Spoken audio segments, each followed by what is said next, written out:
Special recording, The Lone Ranger.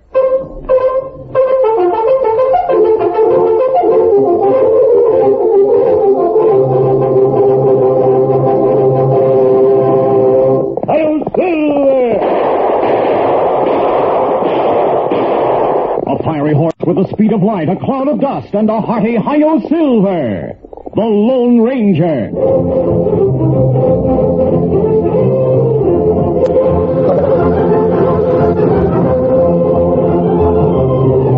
With his faithful Indian companion Tonto, the daring and resourceful masked rider of the plains led the fight for law and order in the early western United States.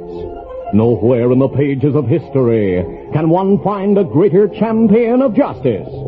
Return with us now to those thrilling days of yesteryear. From out of the past come the thundering hoofbeats of the great horse Silver. The Lone Ranger rides again. Come on, Silver. Let's go, big fella. Hail Silver! Hey!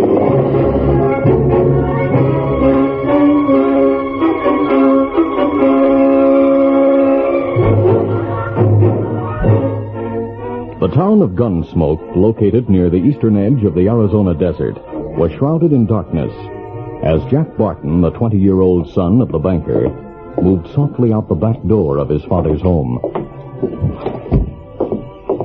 He closed the door gently, then made his way to the stable behind the house.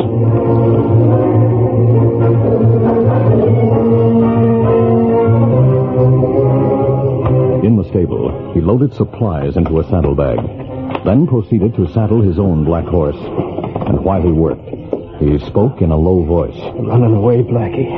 That's what I'm doing. But I have no choice. I've got to go away. Stay away. Quiet, Blackie, quiet. Dad's going to be mighty broken up, but not nearly as broken up as he'd be if I stayed here to hang for murder. Easy now. Get up.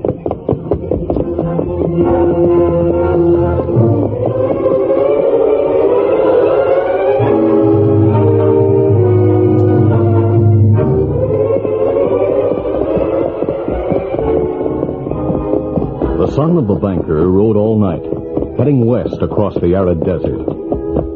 At daybreak, he halted the black horse and dismounted. Oh, Blackie, oh. Gosh, Blackie, I'm just about starved. We've covered lighter ground since midnight. We've earned a little rest. Jack moved a few paces away from the horse. Then suddenly... Blackie, come back here! Blackie, ho, boy! But the horse kept going, running at a fast gait toward the town which Jack had left. Gone. I guess I'll have to travel on foot. Hungry, thirsty, with neither food nor water within many miles, the son of the banker continued west, on foot.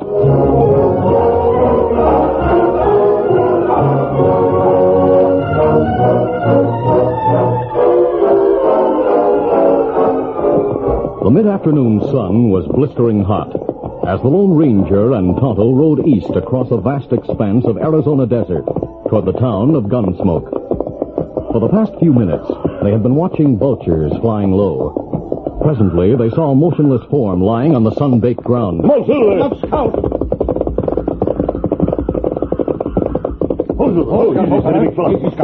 A moment later, they dismounted at the side of a well-dressed man who seemed to be about 20 years old. Bring a canteen, Tonto. Me get it. Well, the fellow's alive. Me see him move. Water. Here, water. I'll hold your head up. Now, take only a couple of swallows and wait before you drink any more. No, thanks. Are you injured? No. You're masked. Are you going to reject our help because of that? No, more water, please. Of course.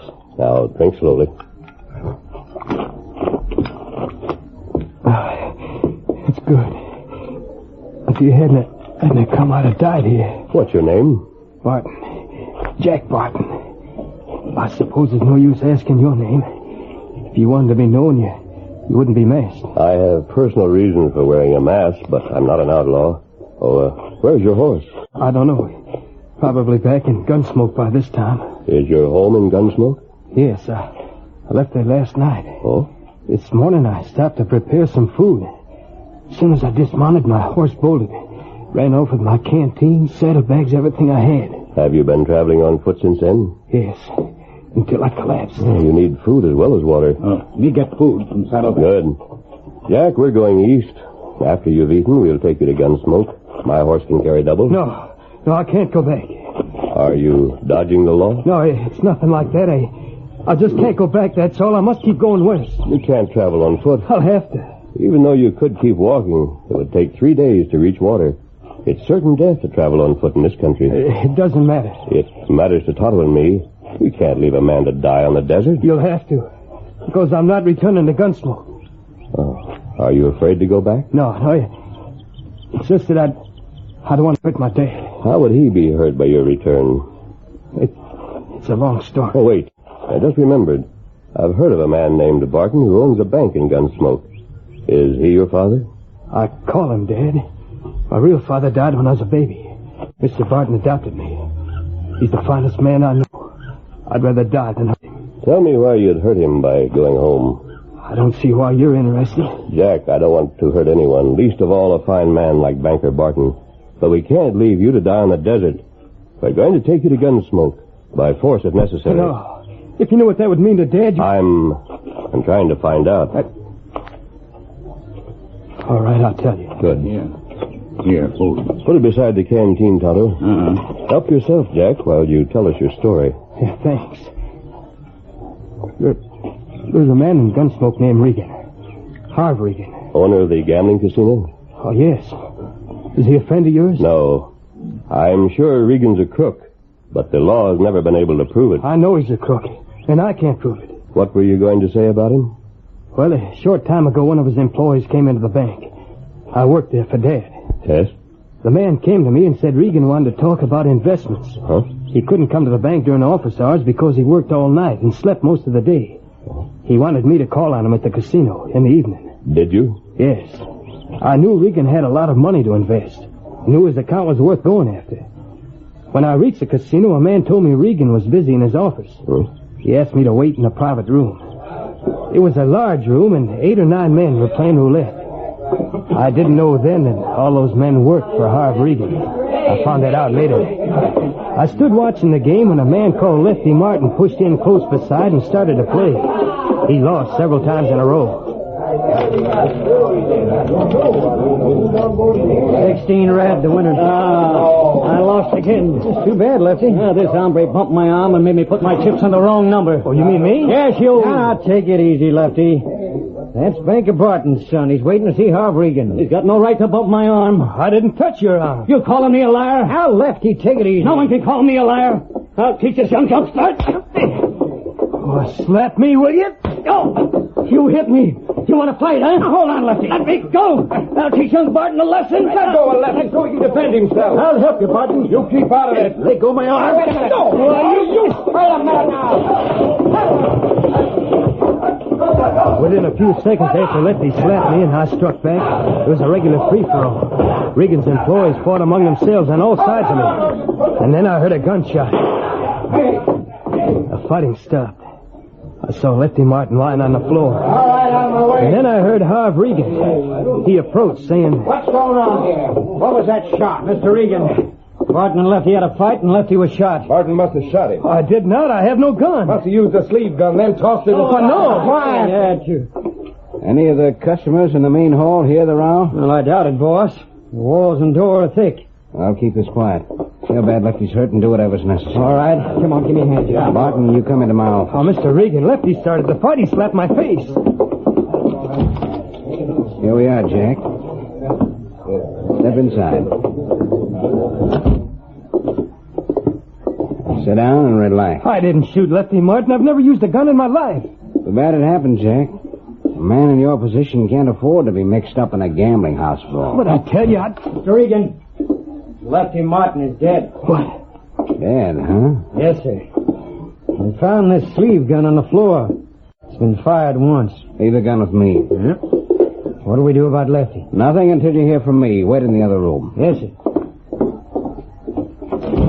This your gun, Jack? No, I never owned a gun. And I didn't shoot. Let me give you the straight facts. All the men in that private game are in my employ, and my men stick together. They'll all swear you used this gun and shot Lefty Martin. They can't do that. They can't get away with it. Yes, they can. Their evidence will hang you, and that would break your father's heart. No. I've always admired your father, Jack. For his sake, I don't want to see you face a murder trial. I'll not have to. Unless those men in the next room lie about who shot Lefty Martin. They stick together. They wouldn't let one of their pals hang. But they know someone has to hang for that shooting. So they'll frame you. Yeah, but I didn't do it. Well, as I see it, there's one way out for you. Well, what is it? We'll have to give the man who really did the shooting enough money to clear out of the country. If the boys know he's well fixed in Mexico, I can persuade them to tell the truth. How much money? About $2,000 should do it. $2,000? I haven't that much money. You will have someday. You're the banker's heir. Well, yes. Jack, for your father's sake, I'll loan you the money. I'll take your IOU. But it may be years Don't before worry about it. I'll take care of everything. Did you sign the IOU? Yes. I was scared. I didn't know what to do. It seemed like the only way out of the trouble. But the next day I learned that Lefty Martin wasn't dead. He wasn't even hurt. The whole performance was a scheme to get me to sign that IOU. Why did Regan want you in debt to him? Because he wanted me to help his gang rob the bank. Oh. He had it all planned. I was supposed to be working there at night. I sometimes worked at night, especially at the end of the month. But on a certain night, I was to be working with the safe open when Regan and his men came in. I see. They were to leave me bound and gagged so it wouldn't appear that I'd helped in the robbery. And if you had refused to help Regan? He threatened to show Dad the IOU and say I'd lost the money gambling. What would your father have done about that? He'd have disowned me. You see, my real father gambled. He was killed in a fight over a card game, and he was Mr. Barton's best friend. So Mr. Barton hated gambling. I knew he'd disown me. And worse than that, he'd be terribly hurt and disappointed in me. I understand. And that's why I ran away. Jack, without that IOU, Regan will have no hold on you. We must get it away from him. On the desert where the Lone Ranger and Tonto had saved his life, Jack Barton told of the circumstances which had forced him to leave his home.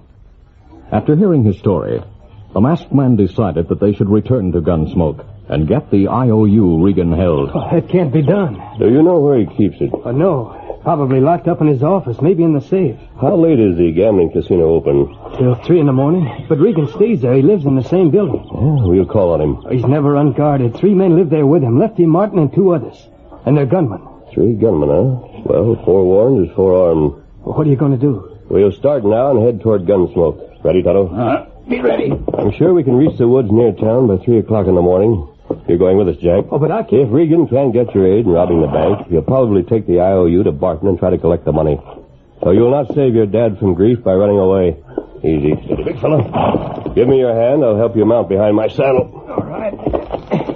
I don't see what you can do. We're going to try to get that IOU away from Regan. But why? Why are you going to help me? There are lots of men who'd welcome the chance to fight in behalf of a good citizen like Banker Barton. Come on, Silver. Come on.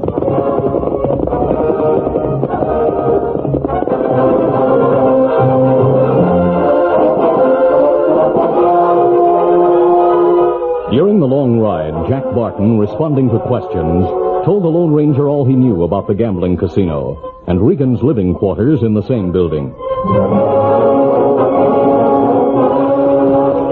It was shortly after 3 o'clock in the morning when the masked man and Tonto drew rein in the dark woods near the town of Gunsmoke. Fella. Dismount, Jack.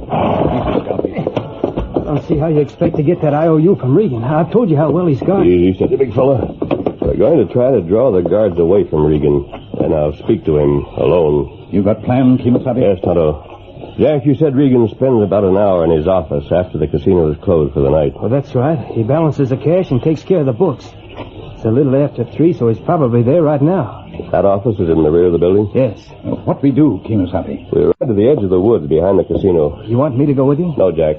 I want you to wait right here until we return. Give me your word that you'll stay here, and I'll leave you untied. I'll give you my word. I'll stay until you return. Good. We'll see you later. What we do when we get behind Casino? I'll tell you while we're on the way, Tonto. Easy, steady, Come on, Come on,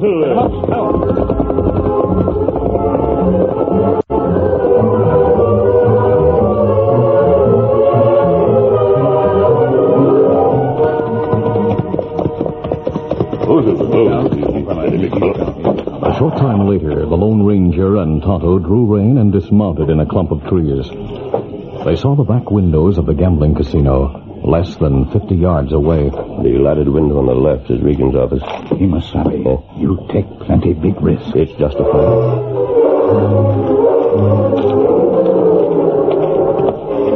Leading their horses at ground hitch, the two men walked softly across the open area until they reached the lighted window. Keep down, Tonto. I'll look through the window. You see Regan? Yes, he's seated at his desk, facing the other way. He's alone. Jack Sagard's always near. I know. Here goes. With the barrel of his gun, the Lone Ranger smashed the window. Hold it, Regan. You're covered. Mask! Yes, I'm here on business. Don't shoot. My hands are up. If you don't want me to shoot, move carefully. Come over here and open this window. Very well.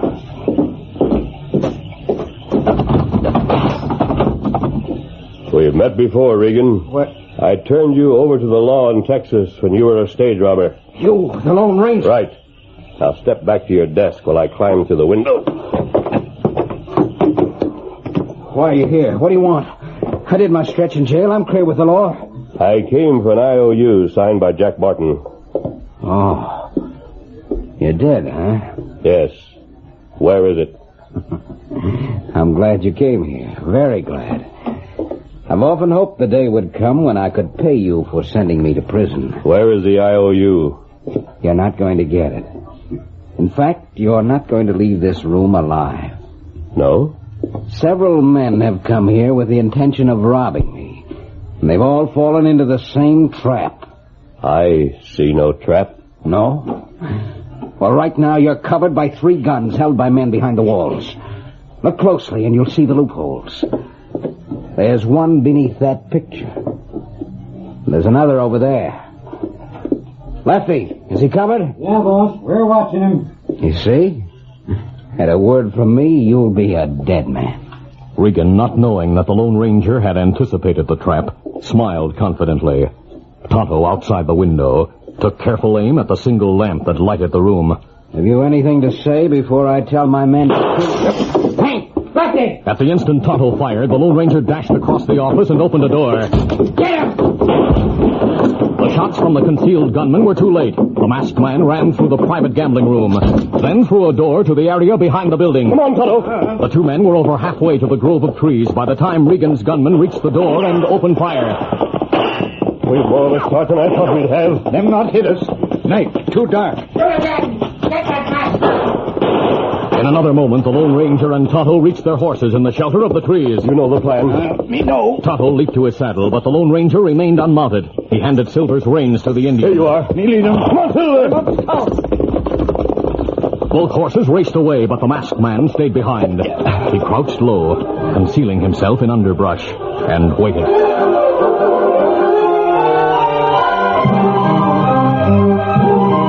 Meanwhile, Regan's face livid with rage as he spoke to his gunman. That was the Lone Ranger. I want him killed. But he and his Indian pal had horses hidden among the trees, boss. You heard him riding away. Go to the stable next door and get horses. Go after them. That Lone Ranger knows about the Barton IOU. If I don't get him, he'll make trouble. All right, boss.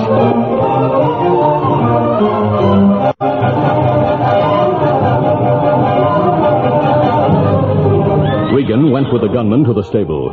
While 3 horses were being saddled, he gave voice to his hatred of the masked man who had sent him to prison. And I'll pay $1,000 if you bring him back. Hey, say, that's worth going after. We're ready. Let's go. Come on, get up.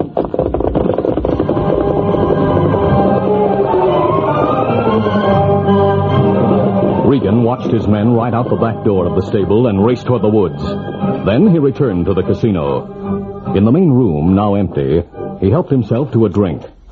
After lingering for several minutes, he went into his office. As he opened the door, he remembered that the lamp had been smashed by a bullet. He struck a match. And as he held it to the wick of an unbroken lamp, he observed with surprise that the wooden shutter had been closed on the broken window. I thought that shutter was open. Then, from a corner of the room, he heard a voice. You're covered. You! Yes, I returned as soon as your man rode past me in the woods. Keep your hands up while I see if you carry a sneak gun. Unarmed, huh? Yes, I'm unarmed. You can't shoot a helpless man. I've no intention of shooting you, Regan. But unless I get a certain IOU, I'm going to make you beg for a bullet to end your misery. Just to show you what I mean. That's just the beginning. Stand up. Come on, stand up. Wait. Listen, We're alone now, Regan. No one to save you from this. Get off the floor. No, don't slap me again. Slapping's the least painful. But if you say so, I'll use my fists. Come on, get up. Let me go, please. I'll pay you. I told you what I want. All right, I'll give you that IOU. Where is it? In the safe. That safe right there. Then open the safe. But don't try any tricks. After more than 2 hours of riding, the three gunmen finally gave up the search for the Lone Ranger and Tonto. Tired and disheartened, they returned their horses to the stable. Oh, boy. The boss is going to be mighty sore at us for not finding that masked man. Yeah. It's getting daylight. You think he'll still be up and waiting for us? I'm sure he will. You needn't worry about Regan. Hey, there he is, the masked man. You're covered here in the stable. Why What are you doing here? Waiting for you. Tonto and the sheriff are with me. That's right, boys. You're all heading for jail. Sheriff, I don't savvy. Take their guns, Tonto. Me get him. The masked man persuaded Regan to open his safe. Do you know what he found there? Those papers Regan made us sign. Yeah, telling all about your past crimes. You got those? Sure did. Here's handcuffs for you. After leading you men on a wild goose chase, Tonto returned with my horse. I sent him to get the sheriff. I was sure surprised when I saw those papers. Regan made us sign them. Yeah, I know about that. He had to have a hold over you so as he'd know that you wouldn't double-cross him. I knew those papers would make trouble. And we have evidence to go with them.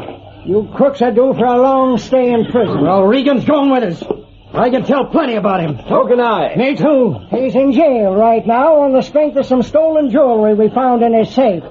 Things that were stolen from the mayor's home. When we finish talking, he'll be there for keeps. Tonto, while you help the sheriff take these men to jail, I'll go and tell Jack Barton his troubles are over. I'll watch him burn a slip of paper and send him home to his dad. Adios. Adios, mister.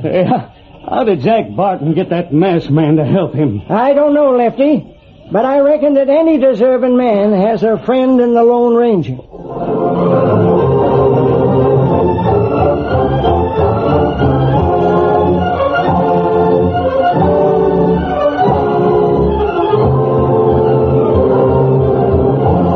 This is a feature of the Lone Ranger Incorporated, created by George W. Trendle, produced by Trendle Campbell Muir Incorporated, and directed by Fred Flowerday. Tonight's drama was written by Fran Striker. The part of the Lone Ranger is played by Brace Beemer.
following the gold rush, many men in California rose to fabulous heights of wealth and power.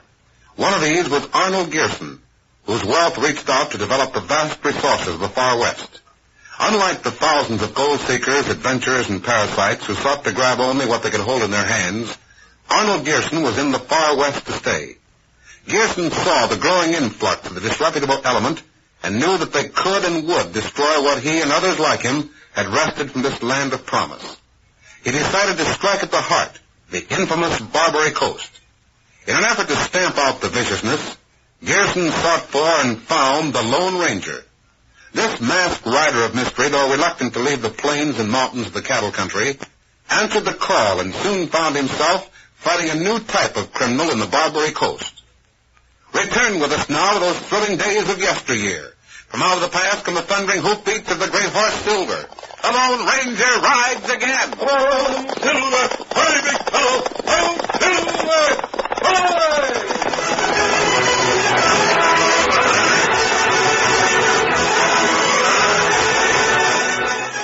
While Dan Reed was at school, he shared a room with his friend Bob Gearson. Many a happy hour was spent telling of the masked man's adventures before he came to California. I can tell from his letters, Bob. He'd be mighty glad to get back to the cattle country or the mountains. I wonder how Tonto likes it in San Francisco. Tonto wouldn't like a big city any better than the Lone Ranger. Neither would I. I'd give anything to be back in Texas. Instead of school? Yeah. The only reason I'm willing to stick here in school is because the Lone Ranger asked me to learn the stuff they teach here. And the sooner I learn it, the sooner I'll be able to go back with him. But, Dan, the Lone Ranger's helping my dad clean up the Barbary Coast. I didn't think it was safe for you to stay back there in San Francisco. Guess it's no more exciting, though, than some things that happened when we were back on the plains. For instance?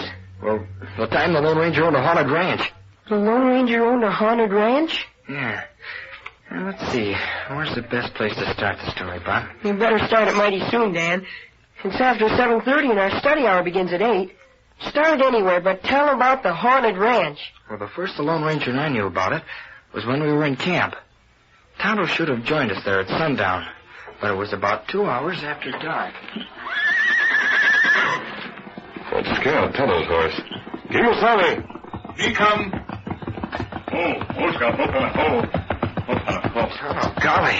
I thought something had happened to you. Well, plenty happened. Anyone come here? Well, no, Tonto. They come long way round to hide trail to camp. Think maybe long and find camp and put you in jail, too. In jail? Yeah, Dan will take care of your horse. Tell us about it. Well, me in town, two fella come and say me killer. A killer? Ah. Think me killed 3 men at Collins Ranch.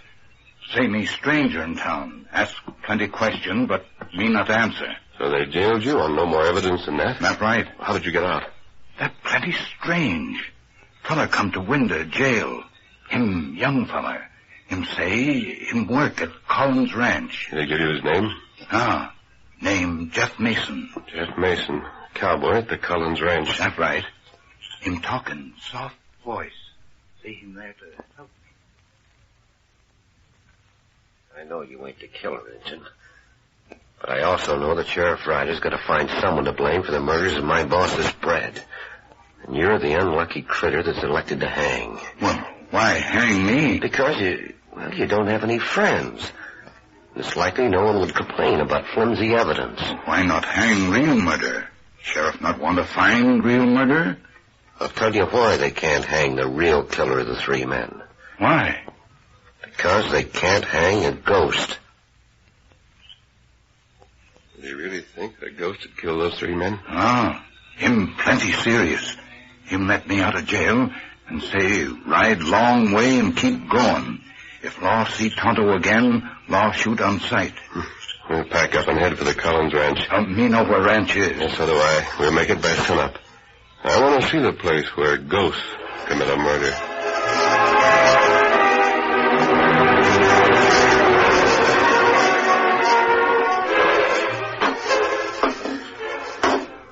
Sit yourself down, Sam. I'll have the taters done in a minute. Yeah, the nose I got any appetite for breakfast this morning. Sam Collins, are you going to believe all this idle chatter about our ranch being ghosted? What else could it be? Now, start eating. Jeff told you last evening that while he was in town yesterday, a redskin had been charged with the shootings. Well, that's wrong. Sheriff Tucker's wrong, too. He just wants to make an arrest. He knows blame well that no redskin could have shot the men without leaving tracks. And with their own guns at that. Any rate, you didn't do it. Whoever did it is sure bringing on my ruination. I won't be able to keep a cowhand here at any price if this slaughter keeps up. Sam, I do declare you're as nervous as a hen with new hatched chicks. Come in? Morning, Miss Collins. Oh, hello, Jeff. Howdy, boss. Mason, what's the latest? Ain't good. What do you mean? The latest is that Pete Loomis shot himself last night. What? Yep. The boys found him near the north line a little while ago. How do they know he shot himself? Well, his own gun was fired and still in his hand. Wasn't tracks of anyone, man or horse, outside the line fence. Oh, I don't know what to do. I reckon you better try and hire some new hands. Most of the boys are planning to leave here. Say the spread is hoodooed. Jeff, go talk to them. Ask them if they won't stay just a little longer. Give us a chance to find the cause of all. I'll ask them. But I don't know if they'll stay. Madge, what are we going to do? Sell out. What? There's Sam at the back window. He's mad. My gun. Take it easy, Collins. Killer. Madge, run for Jeff. Catch him and get him. Me come in now. An Indian. Hey, there were the horses, Dan. There's a whole band of them. There's 3 of us, Collins. We aren't killers. That Indian. Jeff Mason said that... Fella who was in jail. Now, listen to me for just a minute, Collins, and you'll have a choice. Choice? You can ask us to leave or invite us to stay. We'll do either one. You know Mustang Mag? Mustang Mag? I should say I do. So do we. She's one of our best friends. Hasn't she spoken of a man who wears a mask? Sam, she has. Do you remember at the last meeting of the Cattlemen's Association? What? You don't mean... Well, here's a bullet, Sam. A silver one. A silver bullet. And he does have a nice way of speaking. But what are you here for? I never yet found a true case of murder by a ghost, because I don't believe in ghosts. You are the Lone Ranger. You've got to be. The Indian, a mask... Close the door, Tonto. No one comes here until we finish talking. Collins, you've got to trust me. I know I've got to. I've got no choice. All the way. Why do you say that? You've got to trust me so far that you'll give me your ranch. What? And depend on my word that you'll get it back. Well, Do what you think is best, Sam. Mustang Mag's often talked about you. Well, whatever you say, Collins. I'll do it. I've heard stories about the Lone Ranger. Plenty of stories. I'll do anything you say. Good. Then we'll drop a paper at once. And I'll have to borrow some of your clothes.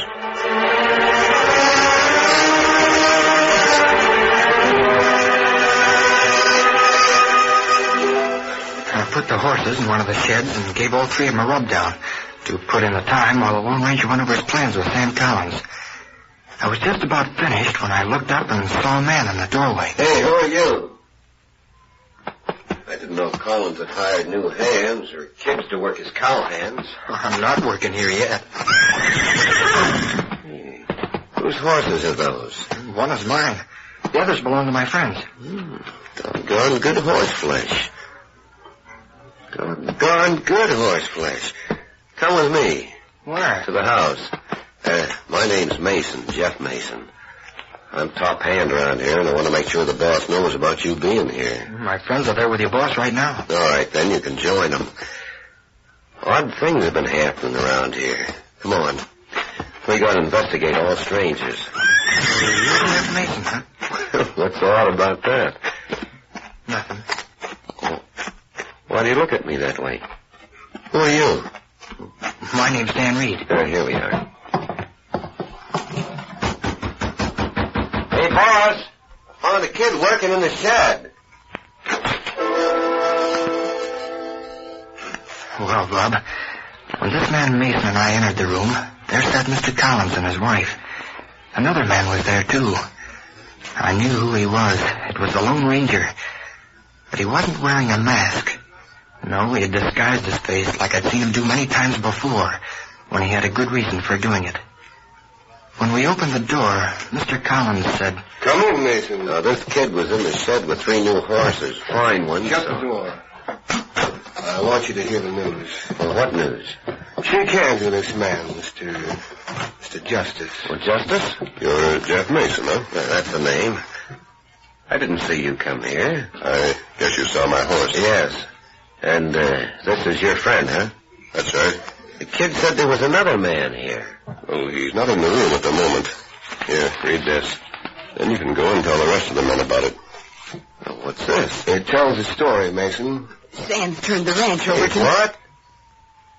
Well, this says that Mr. Justice has bought the ranch lock, stock, and barrel. That's what it says. But, boss, why'd you sell it to him? Did you forget that Jeremy Loughran wanted to buy the place? No, I didn't forget that. I told Loughran I wouldn't sell. Yeah, but that was a month ago. Now you've changed your mind. He'll be sore about this. Loughran didn't offer a fair price. Oh, I know, boss. And since we had our bad luck around here, he's been offering less than ever before. He's going to be downright sore about this, Collins. That's too bad, but I'm a free man with a right to make any deal I want to make. Go and tell the boys that from now on they'll take orders from Mr. Justice. I'll tell him. I'm down with the South line, but I'll tell him. Maybe now they will quit. Oh, one thing more. Yeah? Tell the men that they'll be paid double as long as I'm the owner. But I don't think there'll be any more murders. All right. Well, that's it. Great work, Collins. Get up there. I just had a thought, Sam. Yes, Madge? The Lone Ranger owns the ranch now, or at least a man by the name of Justice owns it. If he should be killed before he turns it back to us, then wouldn't we lose our property? I'm going to take a lot of precautions to make sure nothing like that happens. But if it did? It would be a point for the law to settle. And I know Dan and Tonto would be on your side. Hey, where is Tonto? I thought he was here. He's waiting to follow Jeff Mason. Follow him? To see where he goes and whom he talks to. Oh. And if possible, find out why Jeff wanted him to escape from that jail last night.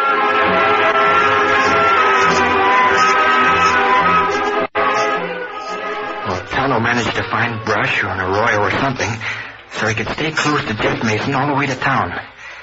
He was outside a window when Mason talked to Jeremy Loughran. So now what's sold, Loughran? All right, then. I said it'll be sold again. The ghost can get the new one. Loughran, you mean that? I do. He'll kill himself. Then maybe his heirs will sell at my price. I want that ranch.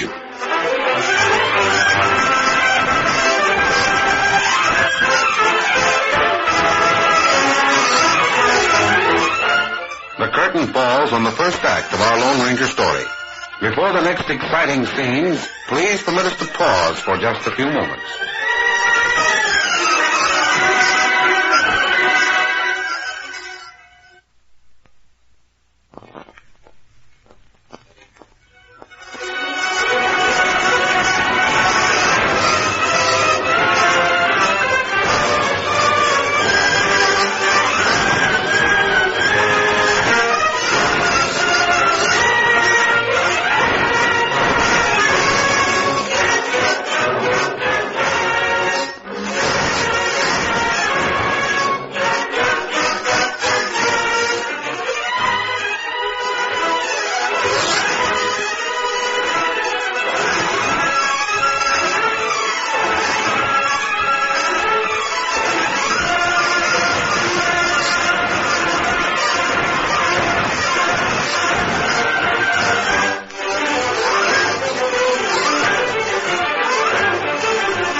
To continue our story, Dan Reed was in school with Bob Gibson and telling his classmate about one of the Lone Ranger's adventures in Texas. Well, Bob, it was early evening when Tonto came back to meet the Lone Ranger and me in the shed where we kept the horses. Tonto, did you follow Jeff Mason all the way to town? And him talk to a fellow named Jeremy Loughran. Yes? Loughran say, you died tonight. Oh, he did, huh? Him say ghosts make you shoot yourself. If that happens, the cowboys here will be mighty disappointed. They're counting on that extra pay I promised them. You talked to him? Yes, Tonto. I had a meeting while Mason was in town. They're good men, all of them. I can't blame them for wanting to get away from here. But they don't take stock in ghost stories, do they? And they're a superstitious lot of men. And when things happen that they can't understand... Like the murders? Yes. Now, 4 men have been found dead. In each case, a man was near a line fence, and he'd been shot with his own gun. There were no tracks to show that anyone had come to the fence from the other side. What you do tonight? I'm going to ride the line fence and see what happens. I wish I could ride with you. Me go? No, Tonto. I'm going to ride alone. I'm going to start right now. Oh, here comes Jack Mason. Me get out of sight. Yes. Going to see you, Tonto. Not yet. Oh, there. Hi there, Mr. Justice. Hello, Mason. I was in town this afternoon. I hear the sheriff made an arrest yesterday. Some Indian who is suspected of causing the deaths around here. That ornery redskin, he escaped last night. He did? The sheriff says that's as good as proof that he's a killer. But he's mistaken. Mistaken? I'll tell you, mister, there's something beyond human understanding that's back of these shootings. There is, huh? You bet there is. Something that makes the men shoot themselves. Well, maybe I can find out what it is. I don't think I'll shoot myself. Well, you ain't going out tonight. Why not? Well, it's dangerous, I can tell you that. Collins will tell you, too. I'll have to take my chances. Is Collins going with you? No. How long will he stay on living here? Oh, I don't know, Mason. We haven't discussed his moving yet. Well, I'll have guards posted along the line fence. I've done it before, but it didn't help none. But if you yell loud enough, there might be somebody nearby to hear you. Well, what about you? Will you be out on guard? I reckon so. Might see you later. Very well. Well, if it was me, I wouldn't do what you're doing, but I reckon you know what's best. We might meet tonight. Yeah? Good luck to you. Come on there.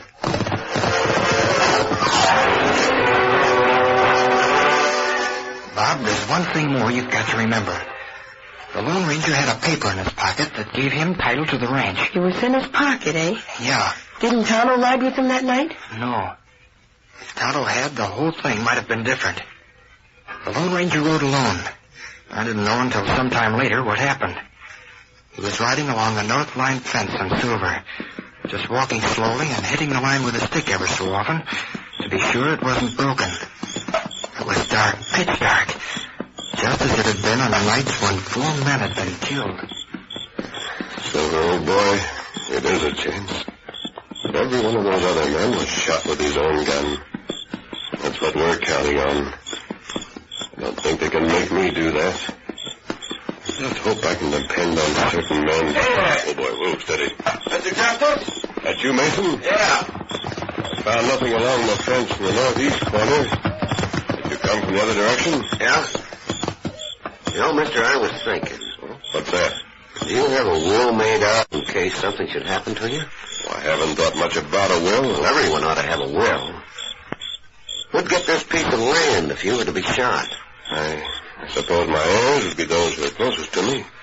Why? Oh, I just wondered if that youngster was any relation to yours. He's probably as close to me as anyone. Oh. You ain't got any ideas about ghosts, have you? There are no ghosts, Jeff. You should know that. That's right, they ain't no ghosts. Hand over your guns. What? You heard me. Pass them over, both of them.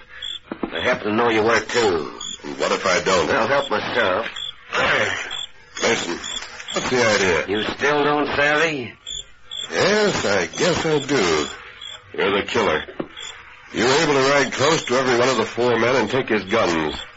The way you did mine. Oh, you're smart. But why? You'll be found out and you'll hang. I'll take that chance. Mason, why are you doing this? Is Logan willing to go this far to get Collins' ranch? Get off your horse. I'll stay where I am. Suit yourself. Maybe this'll knock you off.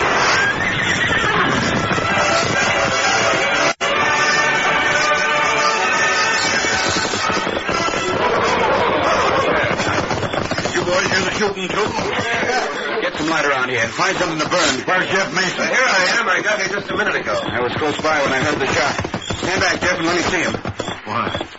It's Mr. Justice, the new owner. Great day. Well, how is he? Is he hit bad? You know what a bullet does at close range, Jeff? He's the same as the others. This makes 5 of them. 5 men. Doggone it all, and they all got it the same way. Hey, Q and Lem, pick him up. We'll tow him to the ranch house.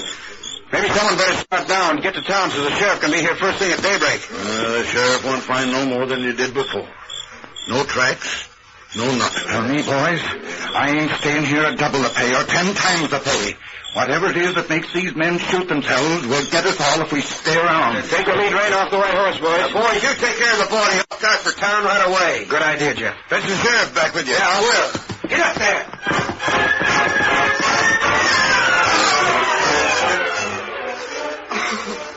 Oh, Sam, to think it had to happen to him. All people. There now, man. Just you cry out and you'll feel better. Morning. Oh, Miss Collins. Oh, Dan, you haven't heard. Heard? Lad, your friend was out riding the line fence last night. Yeah? It happened to him. What did? Same as to the others. The boys brought him in and put him in the back bedroom till the sheriff and coroner could get here. Mr. Collins, you don't mean that that my friend was shot? His own guns found in his own hands, just as the other 4 men who were shot were found.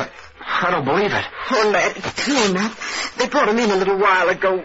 Jeff Mason has gone for the sheriff and coroner. I want to see him. We've got to leave him as he is till the law's done, Dan. The law be hanged. I'm going to see my friend. Where's the Indian? Tonto, that's right. These are the horses I've got to... Here's the law. Collins, I guess it's high time we ask you a few questions. 5 murders on your ranch is 5 too many. Why, Sheriff, you don't think Sam Hey, had look, anything... the Indian. Hey, you stand where you are. Hey, come in. See what happened. You're the ransom we had in the jail. That's right. You'll fix you'll kill my boss. Hurry up. No. Never mind, Mason. You only slapped down the gun you drew. I'll handle things here. Me not draw gun. You've got a lot to explain, Redskin. We already had you jailed as a suspect on the first 3 deaths.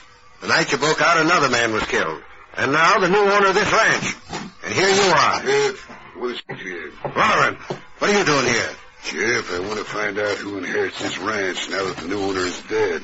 Who inherits it? Madge. Sheriff, no one gets it. It's our property. I reckon you're wrong there, Mrs. Collins. Oh, but I'm not wrong. Madge, honey, listen to me. Oh, but Sam will lose everything. It wasn't ever meant... I reckon Mr. Loughran is right, Collins. You sold the ranch to Mr. Justice. You told us that yourself. Yes, but now that he's dead, it goes to his heirs. That kid is the one nearest to him, Sheriff. I happen to know that because he told me so. Then I'll buy the place from you. What's your name? Now, hold on. This is a fine time to talk about that. Well, I guess you're right, Sonny. Yeah. You just stop in and see me and we'll make a deal. I'll take the property off your hands at a fair price. Oh, Sam, say something. Do something. I've got to think things out, Madge. I don't know just where we stand. Maybe I can help to straighten it out, Collins. Me and the rest of the hands around here were all in on a deal. All in on a deal? Yep. Maybe it was a kind of a funny deal. Down from the bottom of the deck, you might say. Do you know anything about these murders? Reckon so, Sheriff. Well, what about them? The Injun didn't have no part in them. Neither did no ghost. Of course not. It's all right. I told him that everyone was here. Good enough. Now we can talk. You told whom? The gent that stacked the cards. You see, the Injun didn't bust out of jail last night. He was let out. He was let out? And name the one that did it. I'll jug him. He was let out so he wouldn't come to trial and be proved not guilty of the murders. If he cleared out of these parts, folks could blame the murders on him. Or maybe he's still the guilty one. Sheriff, because you didn't take any stock in the humbug about ghosts or hoodoo, that threw off the men that were back of the whole scheme. Meaning Loughran there. What? What do you mean by that? You wanted this spread, Loughran. When Collins wouldn't sell, you figured to scare away all the cowhands so he couldn't run the ranch. Then you could buy it cheap. You doggone near got away with it. Sheriff, you can't make charges like that against me. I know about you wanting to buy the ranch, Loughran, but that doesn't mean anything. Of course not. When the Redskin turned out to be a friend of the Lone Ranger, he didn't run away and hide. He brought the Lone Ranger here. Hey, what kind of tommy-rot is this? The Lone Ranger ain't here and he never was. Hold on, Jeff Mason. He came to us and told us his plan while you were in town yesterday. He wanted to get you to show your hand, which you did. No, that's a lie. We all figured it was a pretty tall story when he first told us he thought you were the killer. And then when he showed that there'd be no harm done if we tried his scheme, we were willing to try. Every one of the boys that was on guard last night had taken the lead out of his cartridges, including Mr. Justice. What? You could have used the guns you took away from any one of us, and it would have been the same. The cartridges had no lead in them. But that's why we crowded in close as soon as Mr. Justice went from his horse. We didn't want you to see that he wasn't hurt at all. Oh, you're just trying to trick me. I didn't have anything to do with it. Can you tell that to me, Mason? Huh? Oh, Sam, there he is. Alive and well. Sheriff, that British man here. Last time you saw me, Mason, I had no mask. I wore a disguise, called myself Mr. Justice. Oh, you can't prove anything against me. Who can't? Why, you dirty killer. 3 of us were less than 20 feet away in the dark last night when you took that masked man's guns and fired at him. Mason, you murderer! Each of us had a good cartridge under the hammer after we heard you start talking. If he'd signaled that you were going to shoot with your own gun, you'd have been drilled like a sieve. Mason, it's a finish for you. Now, why did you do it? You can't involve me. I had no part in it. Mason wanted to buy the ranch. Buckin, you're a dirty liar. You're in this as deep as me. You told me I'd take your orders, or you'd let Collins know I held out on the last cattle deal. If he lies, don't believe him. Take the 2 of them in. We'll see what a trial in court brings out. All right, Madge, we're not a hoodoo ranch anymore. For that paper, the one that sold the ranch. Sam, it's there on the table. Where's the Lone Ranger? He and his friends slipped out when they saw that Mason was fixed for the hangman. I saw him leave the paper there on the table so as you could tear it up.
Just heard is a copyrighted feature of the Lone Ranger Incorporated.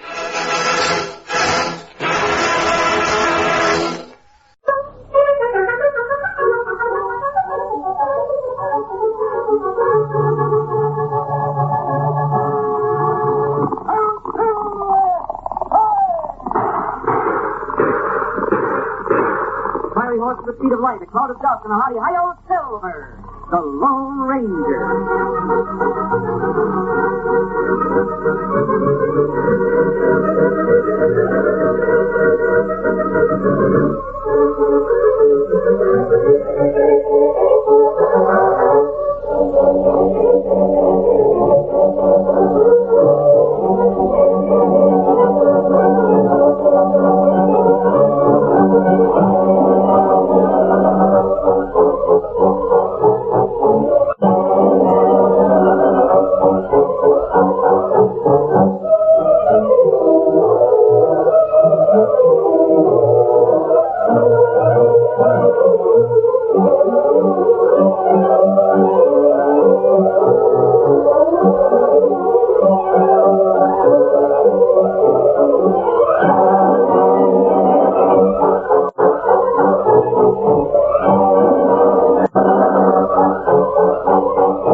When great herds of cattle were driven north to the railroad towns from the southern Texas ranches, the Lone Ranger led the fight for law and order in the range country.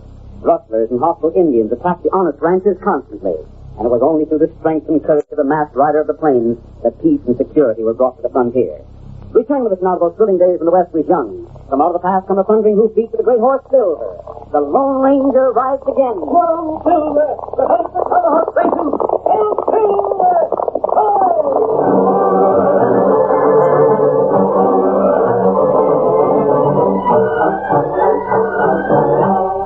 Breed Gomez, the Tomahawk foreman, was to be tried, the courtroom in Leadville was crowded. Everyone knew it was the Lone Ranger who had obtained the evidence against him. But so far, Benjamin Steele, who had said nothing for or against his former employee, would he stand by him or condemn him? The question remained unanswered when the judge rapped for order. Case of Jim Carey versus Breed Gomez. Got all the witnesses lined up, Sheriff? That's it. Who's that? Benjamin Steele. I hold this trial as illegal. What do you mean by that? Just what's the charge? Well, you ought to know that. Poisoning a water hole. And who brought the charge? Why, Jim Carey here. He's got no right to bring charges. The water hole is on my land. If I don't want to bring charges, nobody can. Now, wait a minute there. He poisoned my water hole, too. You just figured he did. You got no proof. Well, he must have. You got any evidence? No, we caught him at your water hole, but I said... still goes. I'm the only one who can bring charges. Your Honor, you know how all this happened. Breed was really trying to kill off my cattle.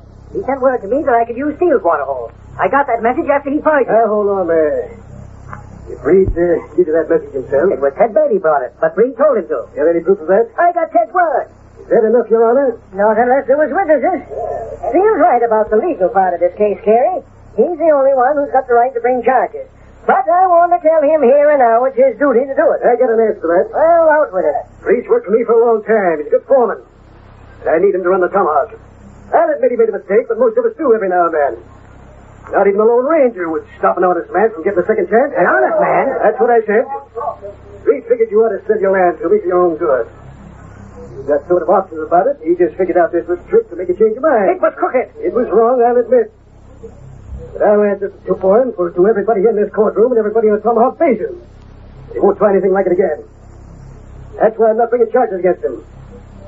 Your Honor, I'm calling on you to throw this case out of court. I object. Well, rightly speaking, there is no case. Objection overruled. Release the prisoner. Court adjourned. Gracias, senor. You will not be sorry for what you have done today. I know that, Breed. Sure you do. And every small rancher here knows it, too. You think you put one over on us, but you haven't. Breed isn't going to jail, Carey. The Lone Ranger didn't accomplish anything by getting him arrested. Oh, yes, he did. He's forced you to put your cards on the table. You can't pretend to be friendly to us anymore. You're trying to drive us all out of the basin. And from now on, it's war.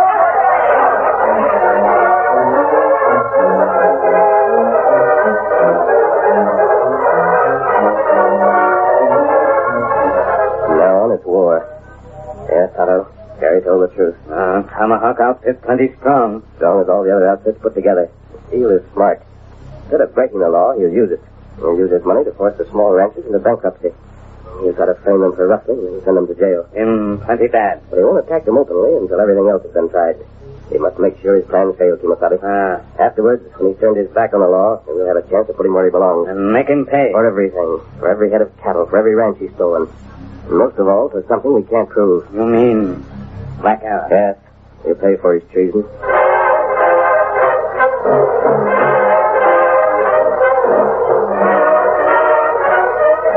That plan is simple, Breed. The thing I like about it is that it's legal. Legal? Yes. The other ranch is killing with around it. They'll just about start it. It is? Hey, the same with the Tomahawk. You've got to finish first, that's all. You haven't got nearly enough men. Oh, si, senor, we are plenty. That's what I'm planning. Let Whitey take charge for a few days. You head down to San Antonio. Hire every man you can find to get back here by the end of the week with 100 at least. 100? At least. And as many more as you can find. He's loco, senor. How many men would you need to drive a trail herd of 50,000 to market? Well, we will not have 50,000 head. 5,000 maybe, but 50,000, no. 50,000, yes. Senor. What's more, they have to get to market before any other cattle from the basin. You'll have to move fast, Breed. I am beginning to see. If you sell him 50,000 head, the buyers will have enough. They will offer little or nothing for the other cattle from the basin. I'm hoping it'll be nothing. It'll be a bad year for the small ranchers. They won't have enough money to run until next year. They'll have to borrow. And if they can't borrow, they'll have to sell out at my price. It's so simple. You will lose some money yourself, of course. 50,000 head in one time. You cannot hope for a top price. I can afford to lose this money to get the land I want. See, I congratulate you. Don't bother to do that yet. You've got to move fast if it's going to work. You get down to San Antonio and hire those men pronto.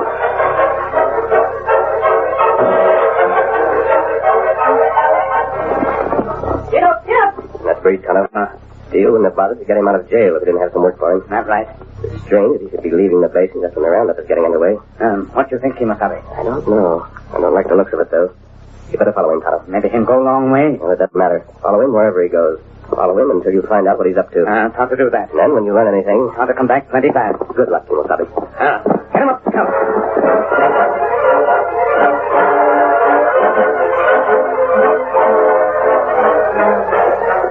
One night, a week later, the Lone Ranger reined up in front of Jim Carey's ranch house.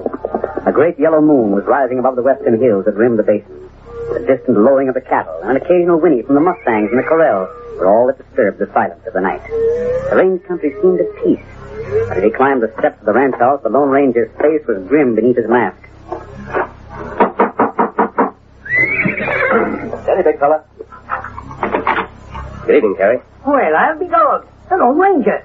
Come on in. Thank you. Too bad Abby and Ted out here. They've gone to a shindig at the bar end. I was afraid you might be there, too. Nope, I had a lot of figures to go over. Roundup time, I hardly ever leave the home range. And you don't know what's going on over at the Tomahawk. Going on? You mean Steele's up to some funny business again? But answer me this. How do you split up your herd during the roundup? Why, three ways, of course.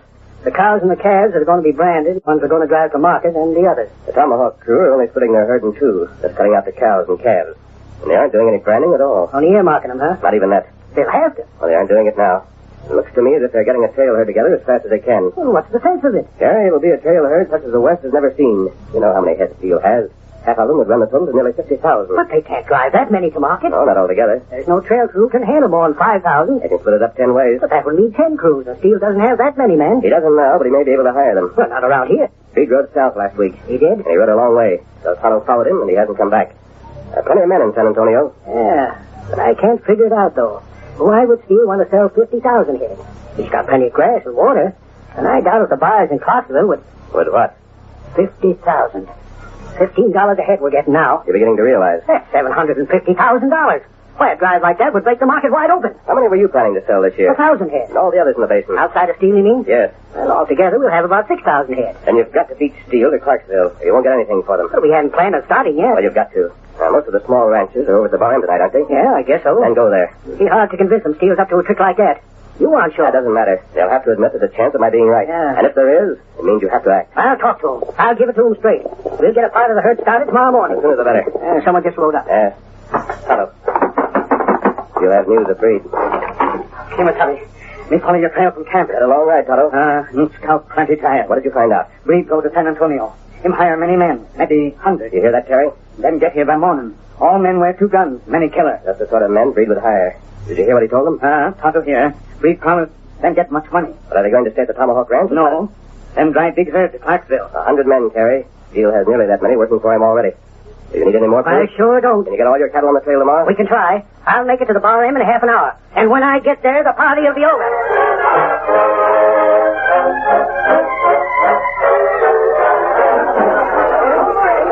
Now, listen to me. I haven't finished.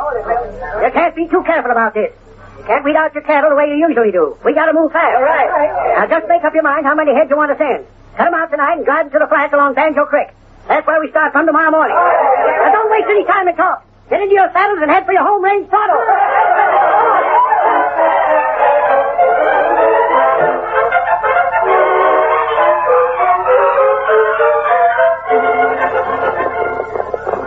Hold there, hold. Boss, where are you? They're on to your game. What do you mean? Just what I said. I heard a lot of excitement at the Bar M Ranch. There was having a party, but there aren't any more. I can hear Jim Terry talking to him. I saw him start riding away. What did he say? Almost word for word what you told the boys yourself. They suppose they've been blabbing it all over the range. Oh, they haven't. It was a Lone Ranger figured it out and passed the word along to Cherry. Besides that, the Indian, what's his name, Tonto, he followed Breed to San Antonio. Your new men will be here tomorrow morning. That's fine. It'll be too late. You might as well send them back. Cherry's herd will be on its way. They can start. But I'd like to bet they never get to Clarksville. Huh? Now listen to me. Listen close and get everything straight. Afterwards, you're going to climb aboard that mangy Cayuse color horse and hightail it to the roundup camp.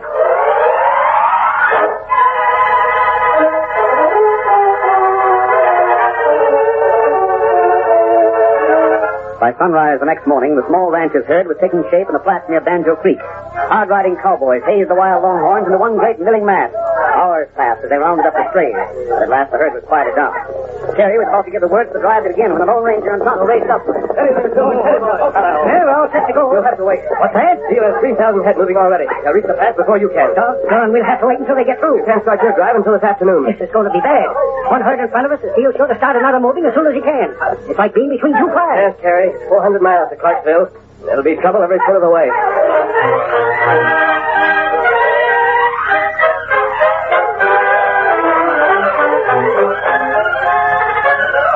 The curtain falls on the first act of our Lone Ranger story. Before the next exciting scenes, please permit us to pause for just a few moments.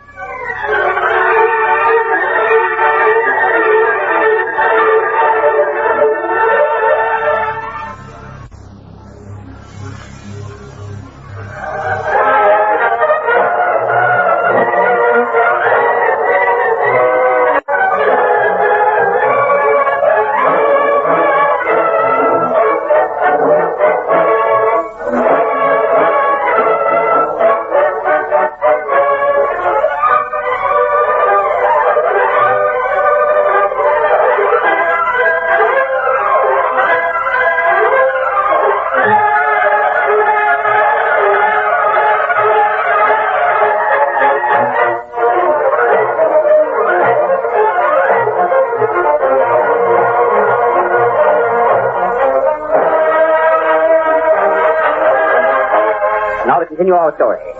When Breed reined up in front of the Tomahawk Ranch house with the men he had hired in San Antonio, he slipped from the saddle and ran up the steps. Daniel, where's the move, please? Yeah, I'm too late. It's true. Carrying the other small rancher. They have the trail ready to start. We see it in the Poncho Creek. Sure, Breed, but we got 3,000 head going through the pass right now. 3,000? What's to be 50? Don't get excited. We've had to change our plans. The Lone Ranger got wise. Oh, the Lone Ranger. He's smart. Gotta give him credit for that. But I hold all the trumps in this game, and I know how to play 'em. You will explain, please. I do not understand. Won't take you long. And you and the boys out there can go to work.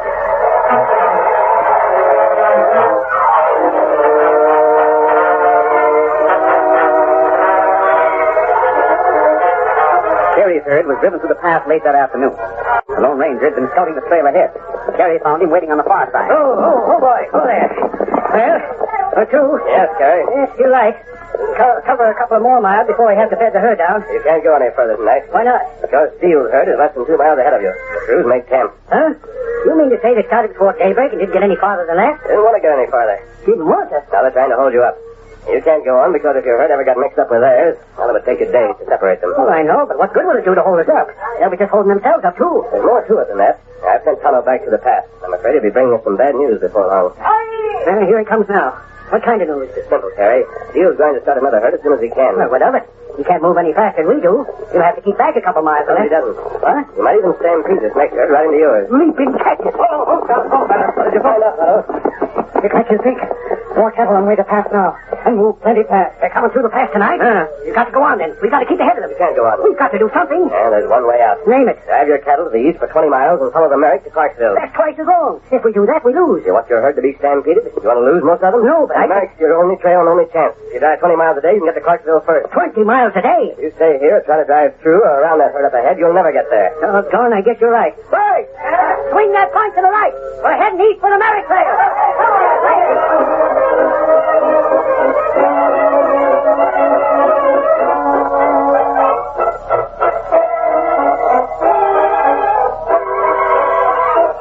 Three nights later, Steele and Breed were camped with one of their trail crews on Spanish Creek. The rancher was in a bad temper. Why hasn't Jacob back yet? I do not know, senor. He has gone since last night. He got to it, then. If he has gone, that will do them off good. I tell him to locate the carry horse and report back at once. Probably another cup of coffee. See. Too bad they slip out of our trap. What did they gain by it? Nothing. The Merrick trail is too long. We get to Clarksville first, and that is all you want. It's just the same. Just the same what? It's hard to forget the Lone Ranger rides with him. He's not a man to be trusted. Give me that coffee. Si, senor. Hello! It's about time. Well, where have you been? Just wait till I get my breath, and I'll tell you. Why have you taken so long to ride a few miles? A few miles, nothing. I had to ride all the way to the Sweetwater before I caught up with them. Sweetwater? It's not possible. They cannot have got that far. They will have to drive 20 miles a day. That's just what they're doing. I never saw a trailhead move so fast. I followed them along the ridge for a while. That masked man was everywhere. You should have seen him. Eh? 20 miles a day they win. Yeah, that is so. You got to stop them. Tomorrow night, you'll take 20 of the best men you got in San Antonio. He's clawed up. There may be storms tomorrow night. Without help. Just make sure that herd is scattered so they'll never be able to round it up again. See. That isn't all. From now on, we drive 20 miles a day ourselves. I'll pass the word along.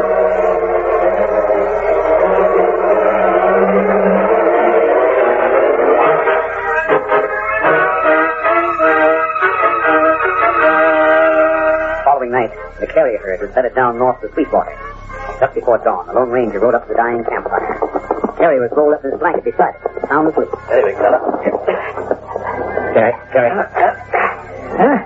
Oh, hello there.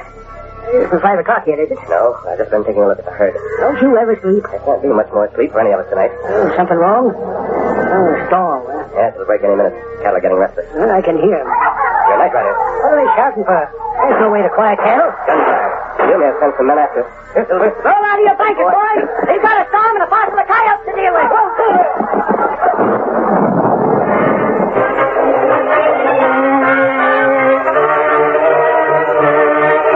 Before the Lone Ranger reached the herd, the gunfire had stopped.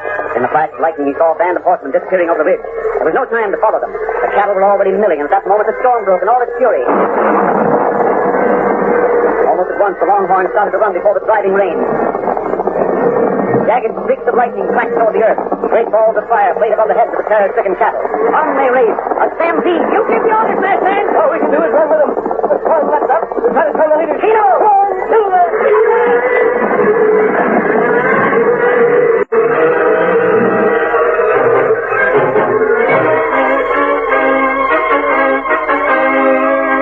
The cattle ran for 10 miles before the last of the thunder rumbled away in the distance. And the Lone Ranger directed the cowboys in the desperate work of getting the herd under control once more. Hour after hour of hard riding followed. Sky clear. The sun rose high in the heavens. It was nearly noon, and the last of the strays were rounded up, and the herd was started back. 10 miles back to where we left the chuck wagon. You won't get there until dark. Whole day lost. Yes, Harry. I'd like to lay my hands on the skunks that started the stampede. They're back with their own herds by now. We just can't win, masked man. Harry, it isn't like you to give up. They know where we are. They know how far we've gone. That means they'll get along a lot faster themselves. Hello. You and I are riding on to Clarksville. You're leaving us? Yes, Harry. We'll be back. Meantime, keep driving as hard as you can. Come on, Silver.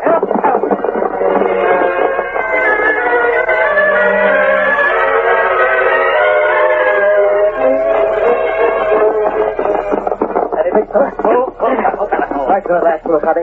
Well, we have 3 hours before dawn. Are you sure this is John Bennett's house? That's right. Oh, the door won't be locked. We'll walk right in. There's a lamp on the table. Look there.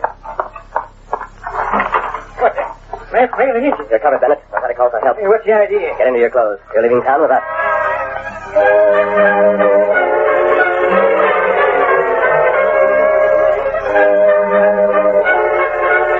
It was over 2 weeks later that Steele and Breed rode into Clarksville at the head of their first herd.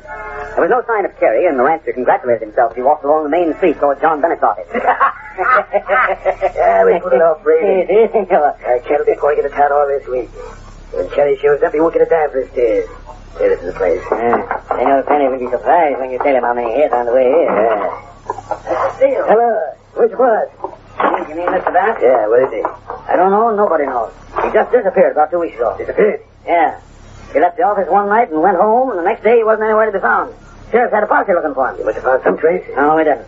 He didn't say anything to anybody about leaving town, and we haven't had any word. Well, we don't know what happened to him. Well, I got 3,000 cattle down in the corral. They want to sell them. Well, there's other buyers in town. I can't. I'll take it up to handle this deal.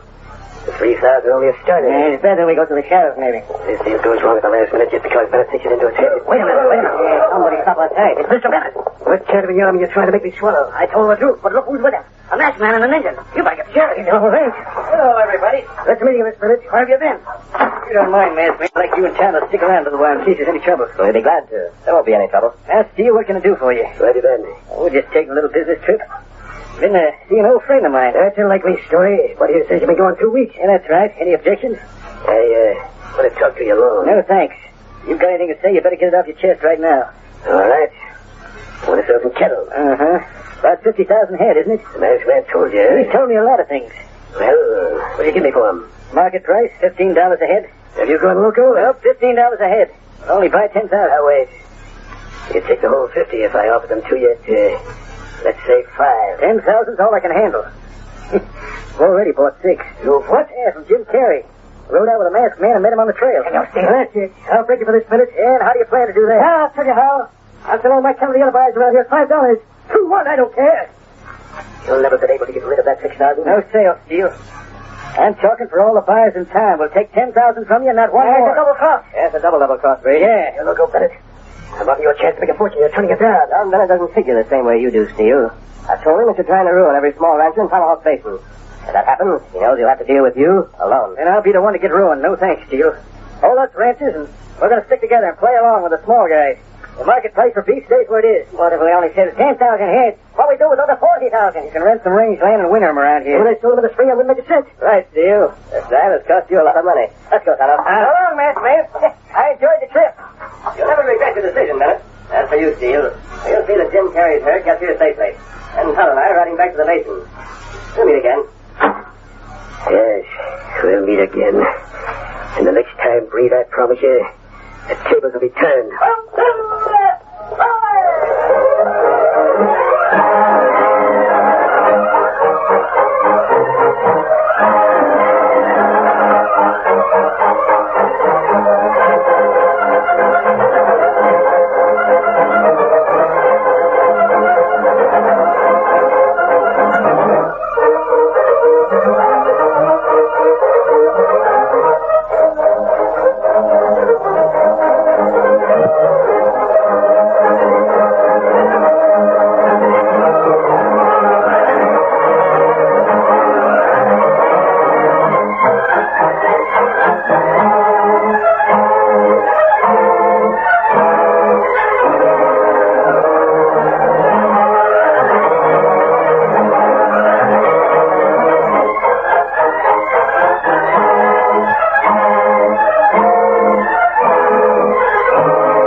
Heard is a copyright feature of the Lone Ranger Incorporated.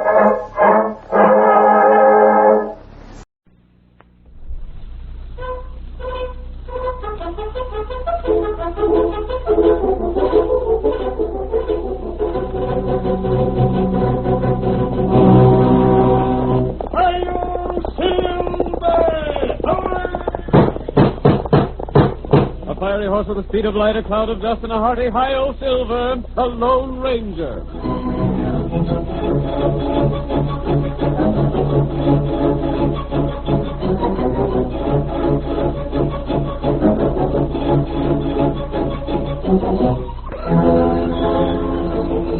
A phantom figure of the plains rode the trails of long ago to bring justice to the oppressed. Where he came from, no one ever knew. But his heroic deeds were recorded in the memories of the people of 7 states. Even today, the cowboys sit around the campfire and relate yarns of his daring, of his speed on the draw when he meted out punishment to the lawless, of his great horse Silver, the fastest the West has ever known. History does not record his many adventures, but the West will always remember the shout which has come down through the years. Hi-yo, Silver! The Lone Ranger rides again. Come on, Silver, old boy! That's it, old fellow! Todd is waiting for us in the trail ahead! We have to hurry, old boy, or we may be too late! Hi-yo,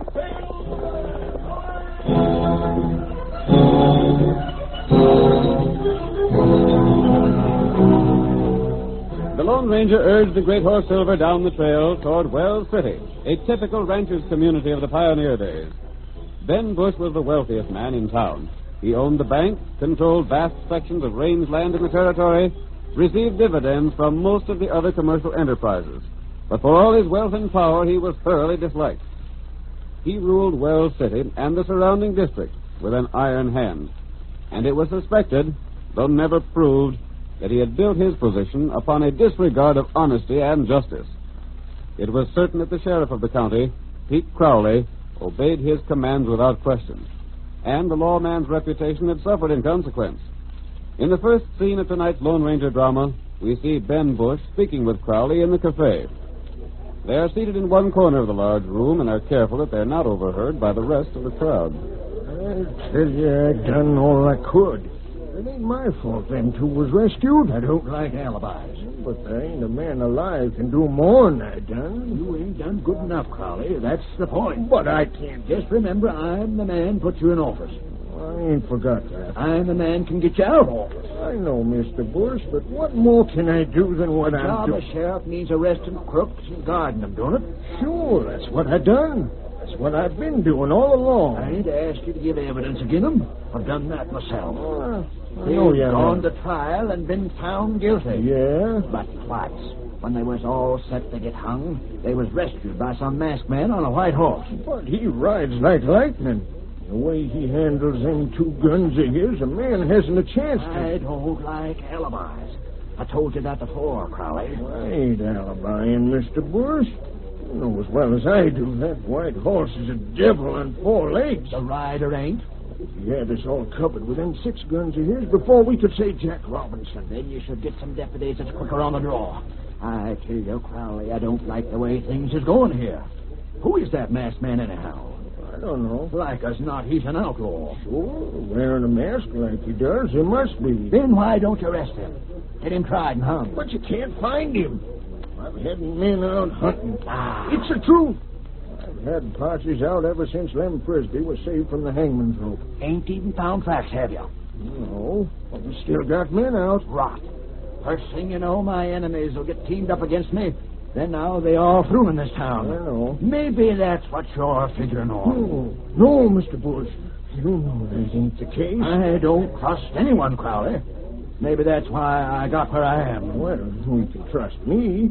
Ain't I done what you asked me to ever since I got in office? You let 2 of my enemies escape. Like as not, the one that's in jail now will be rescued by that masked man before he's hung. You won't. You can bet on that. We've got guards at the jail night and day. Reckon we better go down there and make sure he's still locked up. Shucks, he'll be there.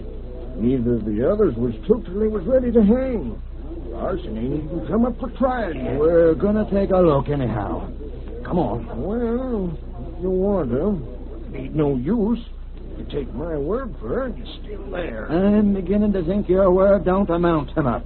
I wish you'd put more trust in me, Mr. Bush. Just a couple more escapes in this town, and you're going to be out in the office, Crowley. Mind what I tell you. Well, come on. Let's go to the jail. Hi, Fred. Oh, sit down and have a drink. Oh, no. Give a sight to know who that masked man is and what he's doing around here. So'd I. He must be an enemy of yours, Mr. Bush. My enemies hang. You know that. Except when you get careless. I think we can leave the horses here at the hitch rack. Tain't far down to the jail. Yeah. You know, Mr. Bush, I've been thinking. Well? You're sort of dissatisfied with the way I've been doing my job. Why shouldn't I be? 2 men I figured to get rid of by this time are out free somewhere. Well, you ain't the only one that ain't satisfied with things as they stand. Well, what do you mean? I've been thinking I ought to get more money. More money? Yep. If you had an honest sheriff in here, you wouldn't stand a chance of getting away with the things you've been doing. Yeah? Well, get this, Crowley. Anytime you get tired working for me, or anytime I get tired of the way you do your job, there's a jail cell waiting to hold you. You mean? I mean I got evidence to put you in jail, same as I got it against my other enemies. Hey, look over by the jail. A white horse. If that's the same man... Hurry up, Larson, this way. Use your gun. Drop him. Get the 2 of them. They're getting to the saddle. I never figured he'd try and get Larson away before his trial. 3 of my enemies out loose, and all saved by the same man. Crowley, I'm beginning to think you're scheming things against me.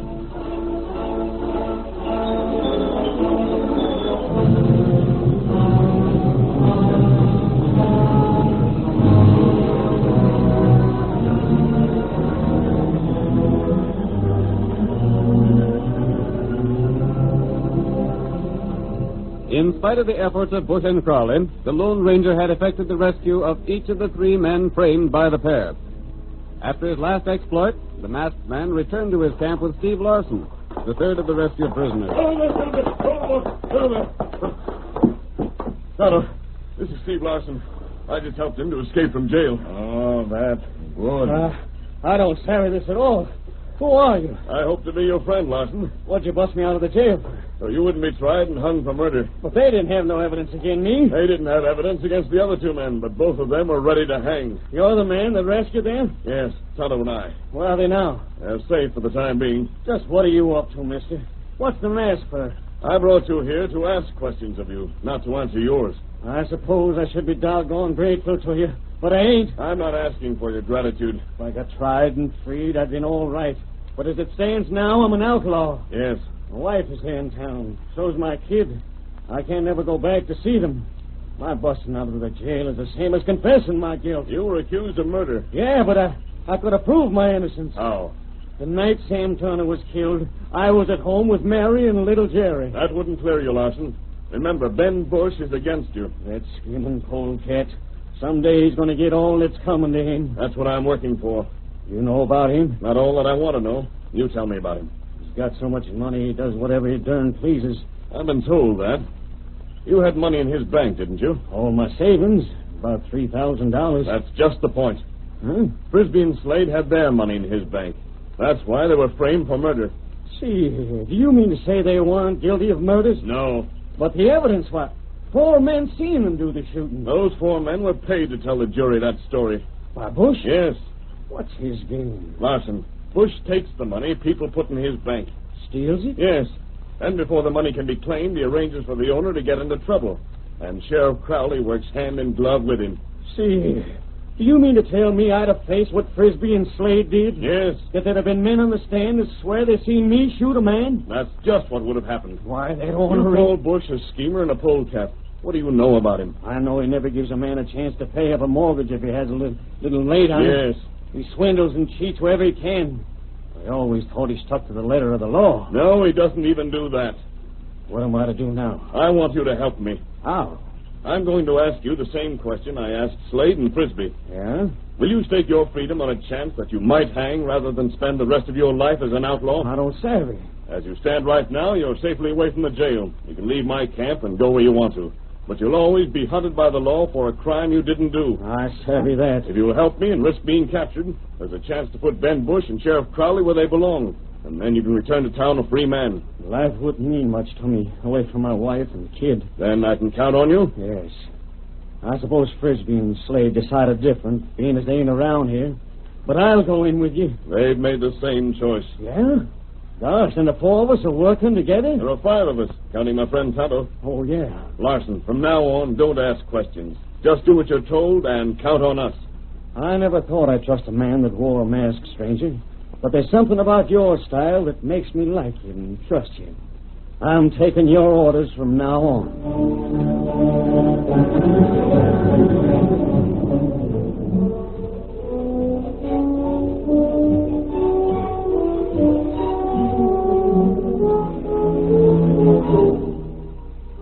The Lone Ranger had a definite purpose in mind when he freed the 3 men Crowley had imprisoned. In the meantime, the sheriff and his posse scoured the country in search of the masked man and his companions, but without success. The hunt continued for several days.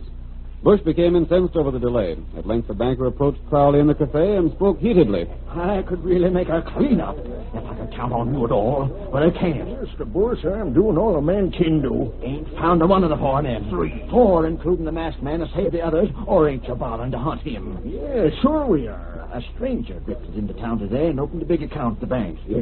If only I could count on you. The next one won't get away from me, I promise you that. Yeah. There won't be a next one for some time. It takes a while for me to line things up. Hey, Sheriff, come fast. There's been a shooting down the road a piece. Shooting? Come on, quick. Maybe you can get the hombre. Did you see anything of the man that done the shooting? Well, there's a man still there. He's examining the redskin he shot. He's that stranger in town. Not Markheim. I reckon that's what he calls himself. Come on, Sheriff. Here's a chance to do something. I'm on my way. Never mind. I'll see you later. You won't need your horse. It's just a few rods away. Listen to me, Sheriff. I'm listening. Don't run so fast. I can't keep up. Well, I gotta get there. It's a murder. If that man's name is Markheim, he's the one put a lot of money in the bank, see? What about it? Here's your chance to make good on one thing for me. What is it? See that Markheim gets arrested and hung. He'll get arrested and hung, all right. If he's guilty. Never mind whether he's guilty or not. Make him guilty. You mean? I mean we can frame him same as we did them others. What's more, we got a real murder to start with. You're coming, Sheriff. Can't you come no faster than that? I'm with you.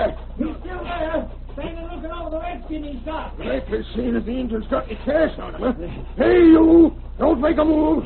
You're under arrest. I'm not going to run away. You're covered. Martin, it's you. Sure, it's me.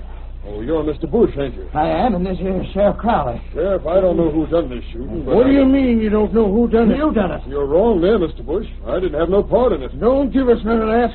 You're guilty. Who else would shoot an Injun? We ain't sure about it, Sheriff.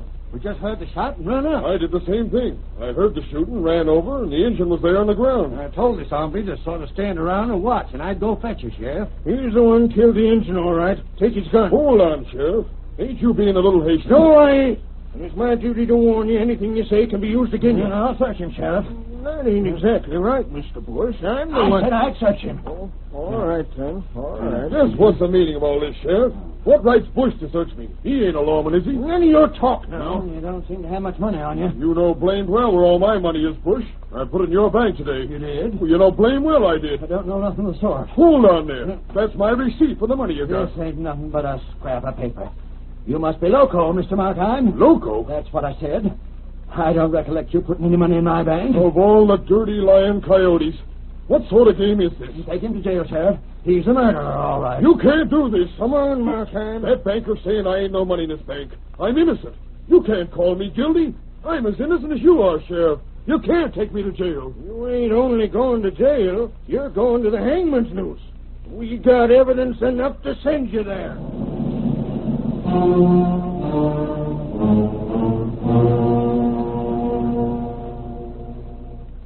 The curtain falls on the first act of our Lone Ranger drama. Before the next exciting scenes, please permit us to pause for just a few moments.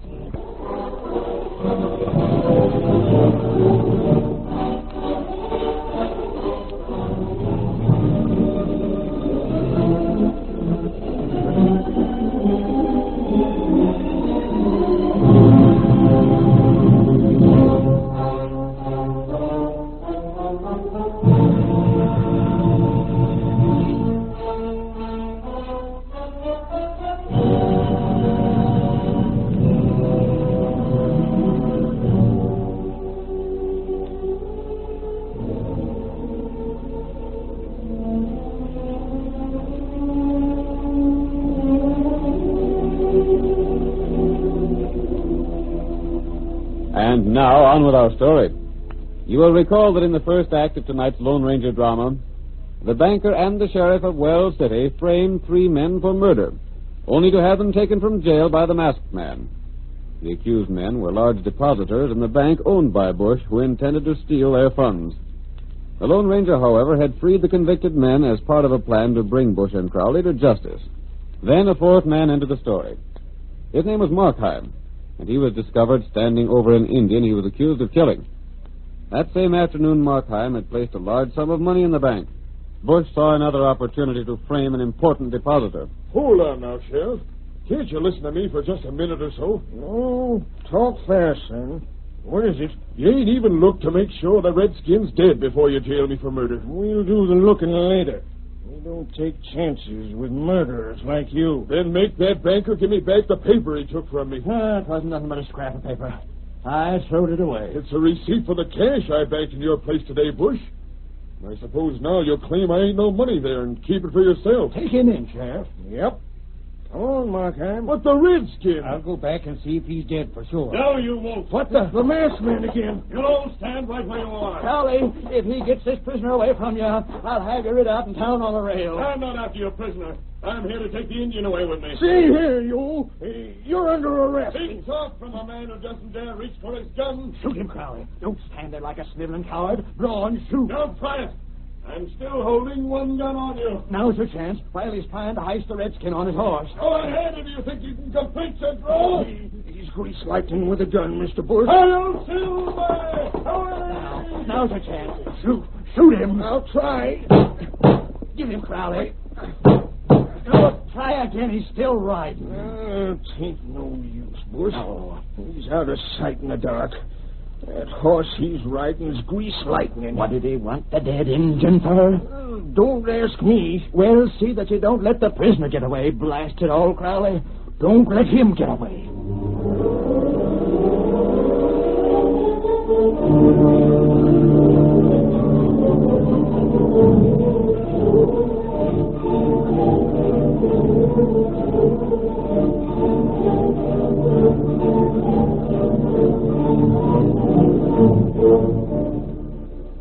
Lone Ranger made no attempt to rescue the sheriff's latest prisoner.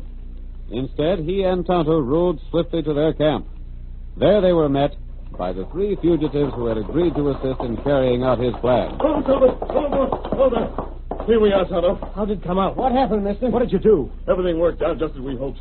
They didn't even examine Tonto to see if he'd been shot or not. And you beat that. It's just like I said. The sheriff's a crook, and so is Bush. Not only that, they made sure to get the bank deposit slip away from Markheim. Bush done that, didn't he? Yes, and the sheriff permitted it. That means Markheim will be slated to hang, and he won't have a chance of getting away. Not unless the masked man gets him away, like he done us. We're going to let Markheim go on trial.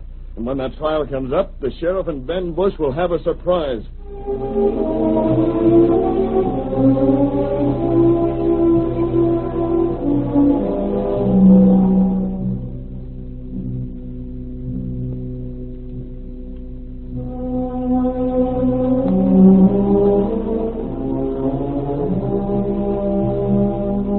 The Lone Ranger had proved the dishonesty of the sheriff and the banker beyond all possibility of doubt. In the meantime, Markheim was put on trial. A jury was hastily summoned, and the evidence of a series of lying witnesses presented to the court. And Markheim drawed his gun and fired. The redskin dropped dead. That's all I got to say, Judge. That man lies, Judge. You're out of order, Markheim. Be quiet. But my gun wasn't even fired. The sheriff can tell you that. How about that, Sheriff? Oh, might have been fired and might not have been. I dumped the cartridges out without looking to see. You're railroading me to the hangman's rope. That's what you're doing.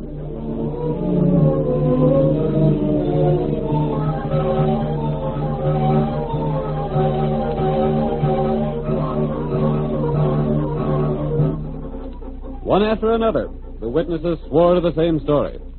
Markheim, they said, had killed the Indian.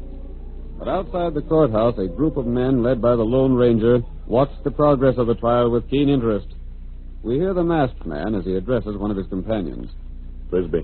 Yeah? Are those witnesses the same ones who testified against you? Yes, they are. They had plenty to say against me, too. The same men? Yeah, dirty rats. They're all being paid for that by Ben Bush. Just wait. I'd like to get in there and have my say. Not yet. Look, the jury's going out now. Markheim hasn't had his full say yet. Wait until the jury comes in. But, stranger, what's Markheim going to do? Wait and watch.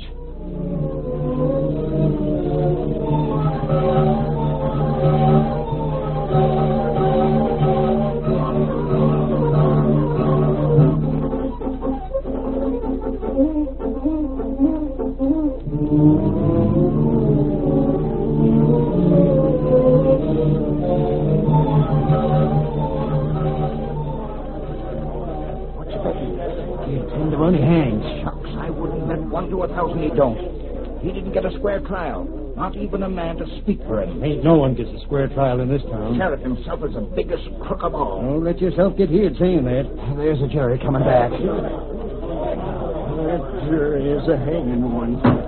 Let's have it quiet here. Order in the court. Sheriff Crowley, you're acting as clerk. Go on and tend to business. Answer the jury. Have you reached a verdict? Well, let one of you stand up and tell it to the judge. We find the prisoner guilty of murder.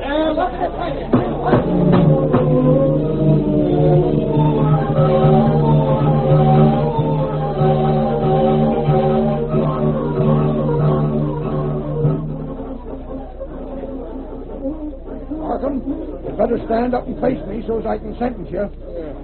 I'll stand. First of all, before you sentence me, Judge, I've got something to say. Well, make it short. In the first place, I'm charged of murdering a man that's not even proved to be dead. In the second place, not one of those witnesses saw the shooting. In the third place, my gun was not fired. And in the fourth place, before I'm through, you're all going to be sorry you had so much to say. What's the meaning of such talk? You're found guilty. And I'm not.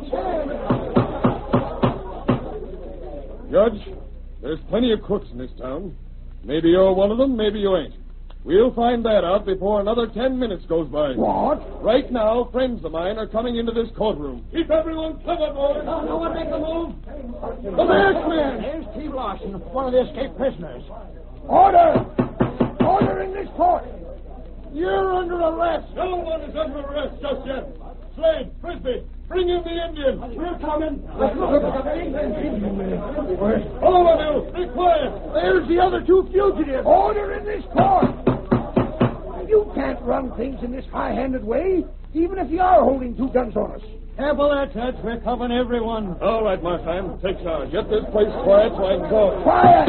Quiet, I tell you! That's better. For the time being, Sheriff, you can't arrest those fugitives because they've got you and all your men covered. All right, Martin. But you said the body of the man you shot wasn't on hand. Or what do you call the Injun Frisbee and Slade brought in? I'd like to ask the witnesses if that's the man I'm said to have shot. Yes, it is. Do you agree with that, Banker Bush? Yeah. What about you, Sheriff? It's him. Then, Judge, I'm not a murderer. Stand up, Tonto. Me not shot. Me not hurt. It's a double-crossing frame-up. That's what it is. Wait, I ain't done yet. Quiet in this room. Maybe that ain't the man you shot, Martin. I didn't shoot anyone. Judge, the two men who just came in, Frisbee and Slade, were tried and found guilty in your court. Yes, that's right. And the witnesses against them was the same ones that appeared against me. Ain't that so, boys? Sure is. And the reason was, Bush stole the money they had in his bank. Then, with the help of the sheriff and lying witnesses, he framed them for murder. That ain't so. Ain't so, I tell you. Martin lied. Quiet, Sheriff. You make a more noise. Me stopping you. Get away from me, Redskin. Let me ask you this, Banker Bush. Did I put cash in your bank? No, you did not. You heard that, Judge? Yeah, I heard it. Bush, you think you're safe in denying I put cash in your bank because you thought you got the slip of paper that would prove it. Well, all you got was a copy of that same. Here, Judge, is the paper with Ben Bush's signature on it. What about it, Judge? Is Markham right? He seems to be. But never in my life have I seen anything like it. I ain't done yet, Judge. The masked man fired a shot, and I stayed where Tonto lay on the ground, waiting to see if I'd be framed. All them witnesses that said they seen the murder lied. Steve, you were watching Abe Gorman when the shot was fired. Where was he? Gorman was gambling in the cafe. Bless you. Slade, you were watching Lehman and Snyder when the shot was fired. Yeah, they was calling on the widow Perkins. Mrs. Perkins will prove that. See here, Judge. Wait. Let me speak, Markheim. Yes, Your Honor. You wondered if I was on the level. Well, you'll find out. Yeah? All it takes is a look at the faces of them lying witnesses to know the truth. Every one of them should be jailed for swearing away a man's life. But, Judge, that's for you, Sheriff. And you, Bush. It looks like the murders Frisbee, Slade, and Larson have been charged with are still unsolved. And it looks like it's up to me to appoint a deputy sheriff to arrest you for investigation. 1 minute, Judge. Yeah? You needn't appoint anyone. The United States Marshal is here to take charge of things. He is? Where's he at? You know him as Markheim. He come here to frame up the bunch of us. I came here at the suggestion of the Lone Ranger. He and Tonto outlined a plan where I'd be bait for the trap to show the sheriff and his deputies up as scheming crooks. But where's the Lone... Great guns. You mean that masked man is the Lone Ranger? That's about the size of it. Come, Tonto. Wait a minute, Lone Ranger. This town owes you a plenty. Stop him. I want to speak to him. It's due to him that this community will be safe for honest men.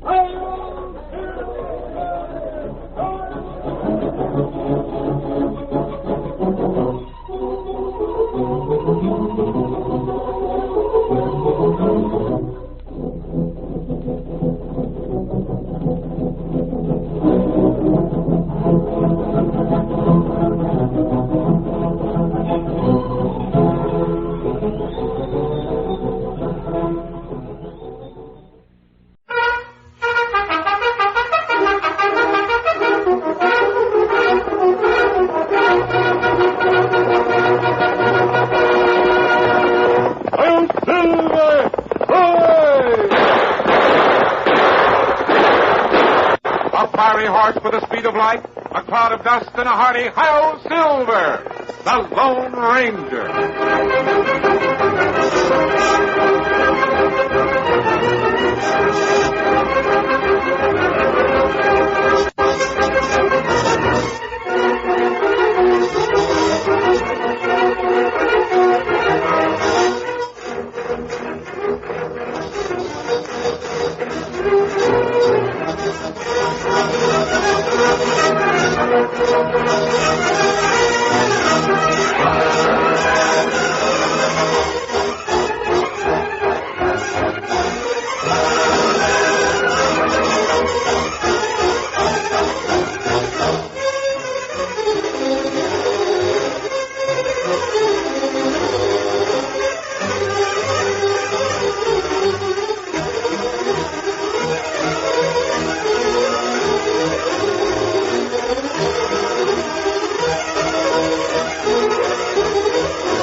Whose wealth reached out to develop the vast resources of the far west, decided to strike at the heart of the Barbary Coast. In an effort to stamp out the viciousness, Gerson sought for and found the Lone Ranger.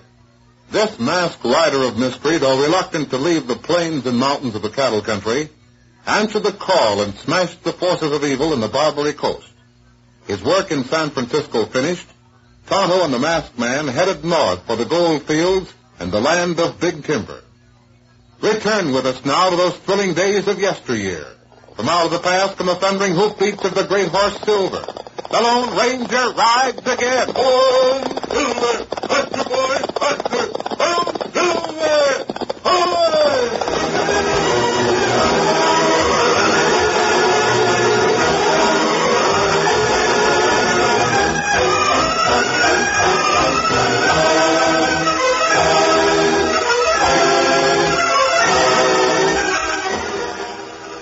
Gerson sat in his library.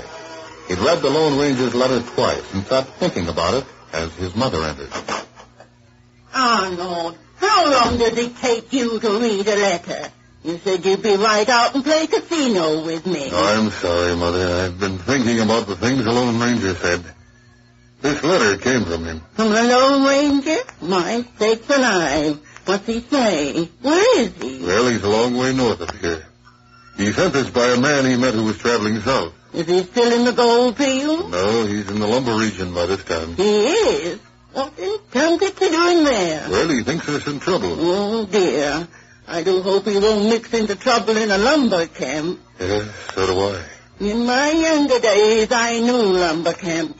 Your father was interested in lumber for a time. Yes, I know.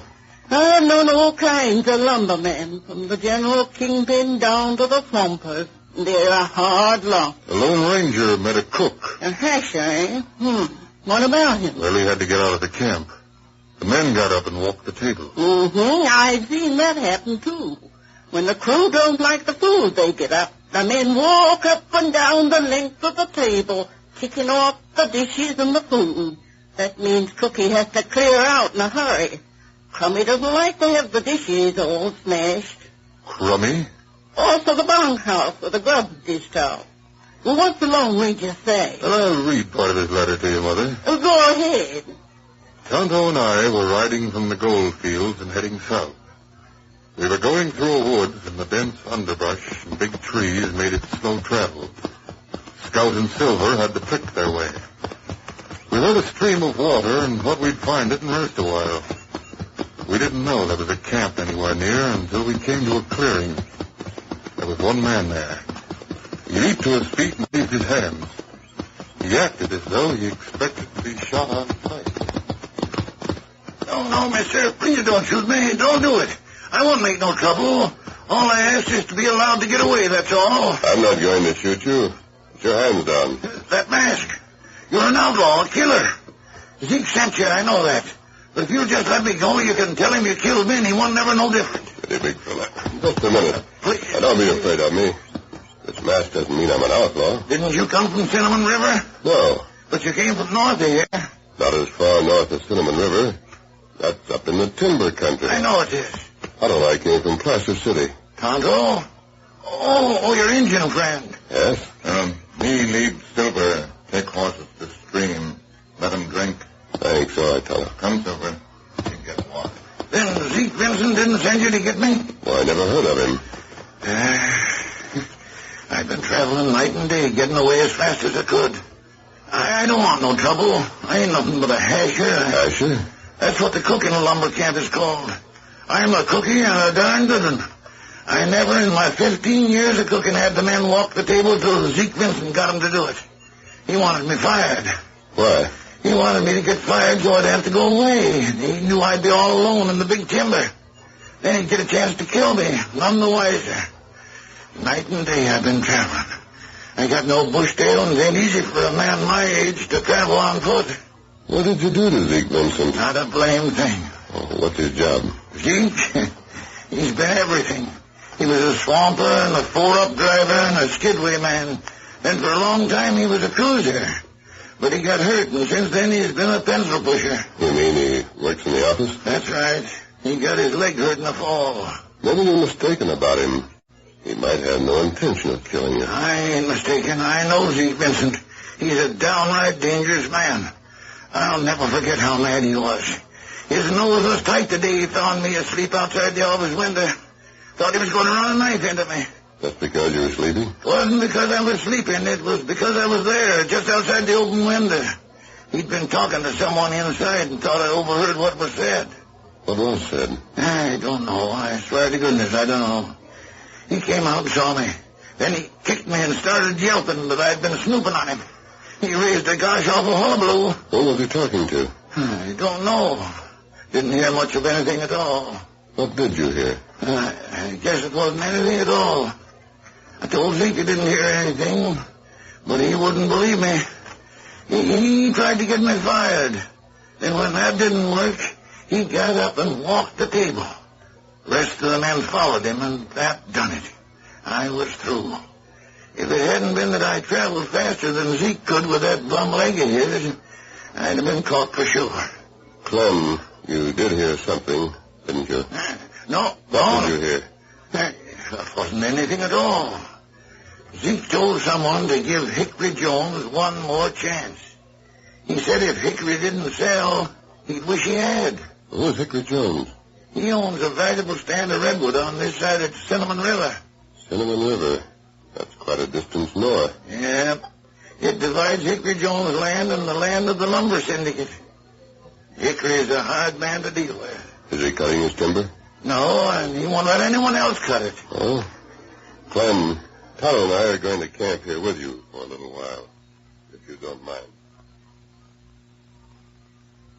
Clem was willing for us to camp with him. I couldn't learn much more about Zeke Vincent or Hickory Jones, but I'm going to go north to Cinnamon Creek and investigate.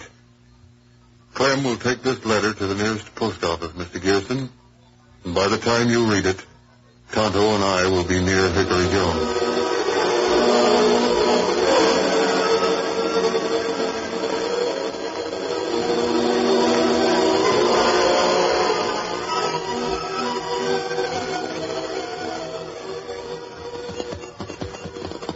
This Hickory Jones land? I think it is, Tonto. I think Cinnamon River is just beyond this forest. There's supposed to be an open valley on each side of the river. Oh. Jones' house is in that valley. It smells smoke. Smoke? Not like forest fire. Smoke like camp. Small fire. Tonto, look through there. Oh, open valley. There's a house. That's where the smoke's coming from. Hickory Jones' house. Oh, that's good. We see him plenty soon, huh? Ice them. Oh, boy. Oh. Get up, you're covered. Allison, please. Bring out the horses, Dirk. I got them covered. Come on. Well, One of them's masked. Don't resist, mister. I've got the drop on you. And me, too. What's the idea of the mask? We're not resisting. This here is private timber, mister. Maybe you knew that when you came here. I'm on my way to see Hickory Jones. This is his land, isn't it? It is. And you're sure going to see Hickory Jones. Right straight ahead. Go to the house and don't go fast. I'll just say we ain't lay a hand on anyone unless they try to resist. Come on, Silver. Get him up, Scout. Get up.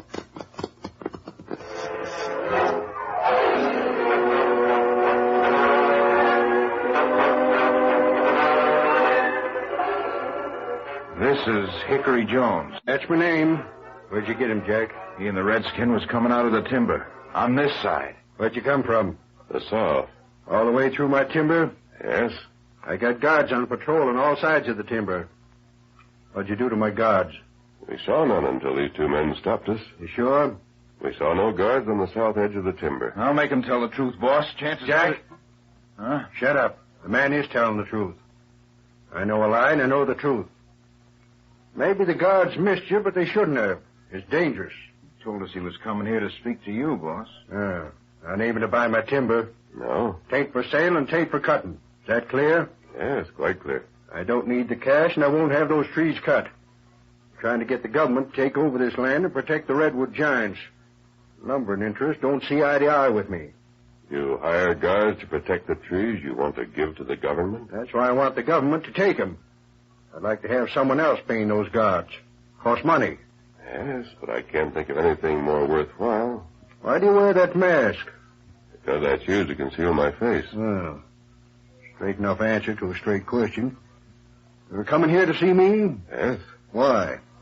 You know someone named Zeke Vincent? Yes, he works for the syndicate in the big camp on the north of Cinnamon River. Friend of yours? Oh, I don't know him. He's bad, no good. Has he tried to buy your land? No one hadn't better. Throw him off. Has anyone tried to buy it? What is? I met a cook from the syndicate camp. He overheard part of a conversation. One of the men who talked was Zeke Vincent. The other was unknown. Man by the name of Danaher. Dude Danaher. I told him it wasn't for sale. He wanted to buy it for the syndicate? Yes and no. He said he was buying it for himself. He lied. He wasn't.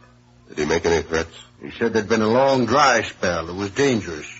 Timber fire would clean me out. I'd do well to sell while I had the chance. He meant that as a threat. I know how he meant it. That's why I've got guards. How much help do you have in case a fire started? The men that work across the river would come and fight it. There'd be 100 men here in no time as fast as they'd get across the bridge. No good lumberman will let a fire go even if it ain't his timber. Do you want to ask me any more questions, Jones? I'd like your name, but if you're masked, you wouldn't give it. Where are you going from here? I want to find Danaher. Jack, where did he go after leaving me? Across the river. Probably with the men in the syndicate camp. And that's where I'm going. Now, look here. Yes? I didn't sell out, see? But there's men who have.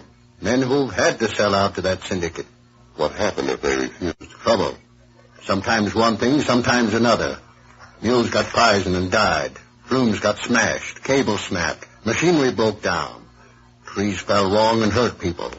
One thing after another to make me only realize he'd be better off to sell. To the syndicate? To the syndicate. I'm glad you came here. You're needed bad. What do you mean? Boss, how do you mean he's needed? Jack, you fool. This man's riding a white stallion, calls it silver. Came from south of here. He just done some work in the gold fields. Before that was the Barbary Coast. This is the Lone Ranger. A man we read about. Am I right or wrong? I thought you suspected that. Get this syndicate. It's bad. Get it, and you'll have the everlasting gratitude of every timber owner between here and the Canada border.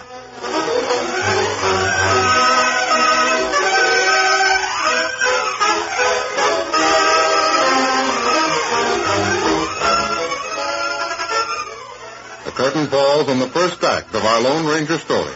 Before the next exciting scenes, please permit us to pause for just a few moments.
to continue our story.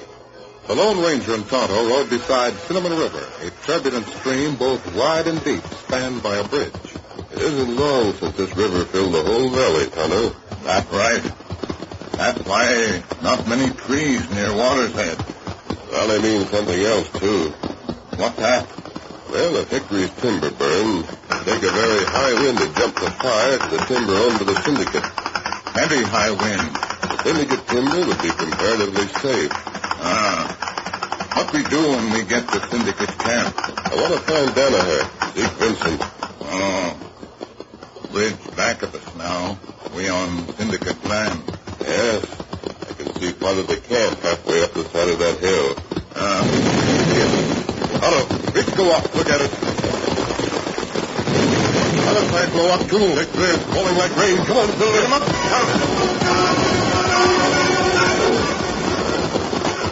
At both ends of the bridge, through heavy timbers, heavy planks and rails high into the air. The masked men and Tonto were barely able to avoid the rain of massive sections of the heavy bridge. Then, when the last had fallen... Tonto, that man over there. He's riding for the camp. It's him. We want him. Come on, Silver. Count.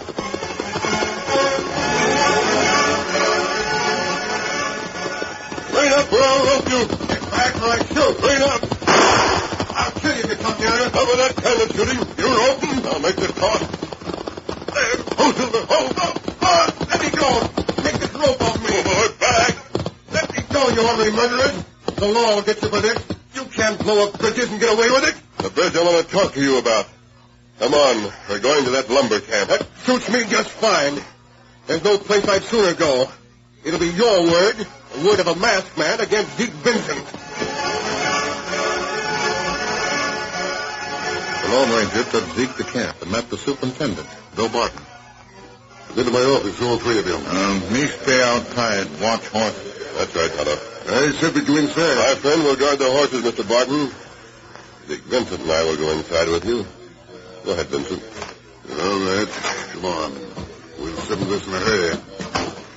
Bill, that critter pulled up the bridge over Cinnamon River. We heard the explosion all the way up here. Yeah, the masked man. Barton, I just crossed the bridge when I heard the blast.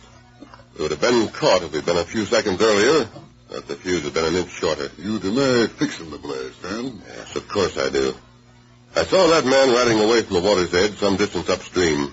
I went after him. Blame me, it broke my back by roping me. Vincent has been with us a long time. I'd take his word against the masked man's. I see. You'll hand over your guns and masks. Vincent, where's Danaher? What? How'd you know about... I don't know anyone by that name. He's the man you talked to when you discussed making Hickory Jones sell his land.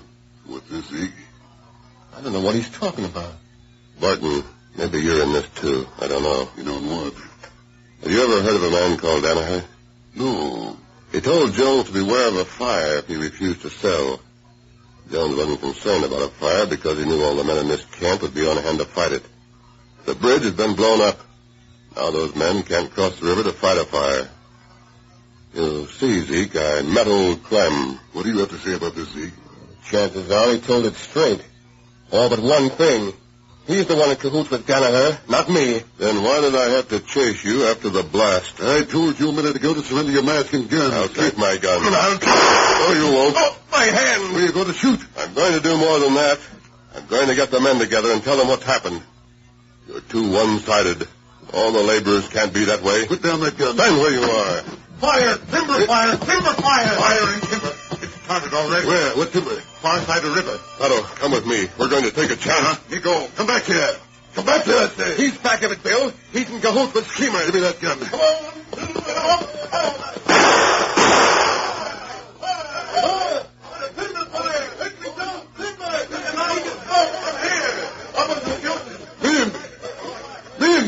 We can't do a thing. That masked man that just left here destroyed the bridge. Destroyed it? I seen it. He blowed it up. Done it to keep us from going to fight the fire. There's not a thing we can do about it. Poor old Hickory Jones. His land is doomed. He'll be revenged. Boys, the masked man's trapped by the river. I'll pay $100 in cash to the man that brings him back here dead or alive. Keep the masked man. Out of that fire! Get alive! Keep the masked man! Get alive!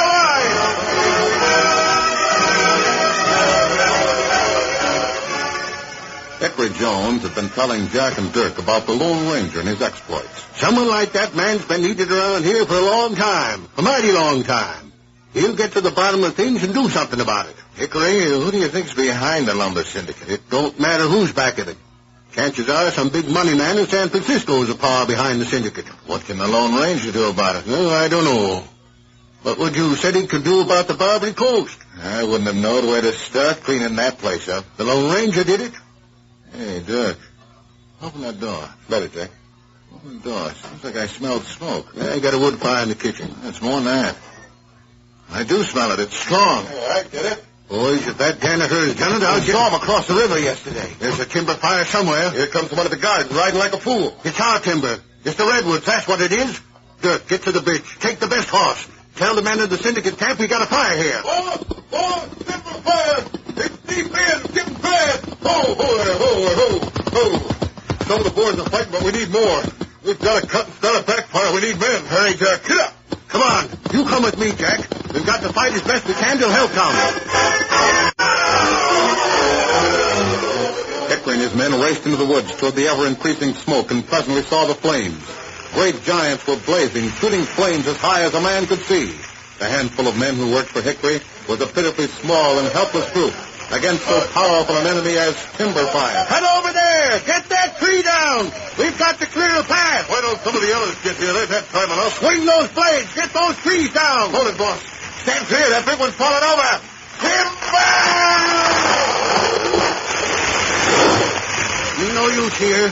You can't get the trees down in time. Move back this way. Follow me. We've got to get a gap cut. Where's Dirk and the syndicate men? Why don't they come? The men fought suffocation and exhaustion. They struggled to drop trees and slow the fire until it could be brought under control. They fought a losing battle. Each minute it became more obvious that without help they couldn't go on.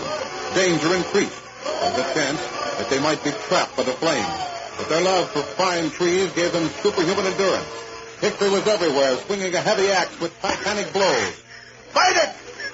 We won't quit! Fight it, boys! Hair was singed, his face was black with soot. But on he fought with axe and saw. Then, here's Dirk! Dirk, where are the others? Where are the boys from the camp? Are they coming? Oh, Jack Hickory, they can't make it. Can't make it. Why not? The bridge is gone. Someone took the whole bridge down. There's no sign of it. The men can't cross the river. They can swim? They can't swim in that current. No man alive could cross that river at this time of the year. Then take your horse out of here and come back. We'll fight this thing with what men we've got. Get it!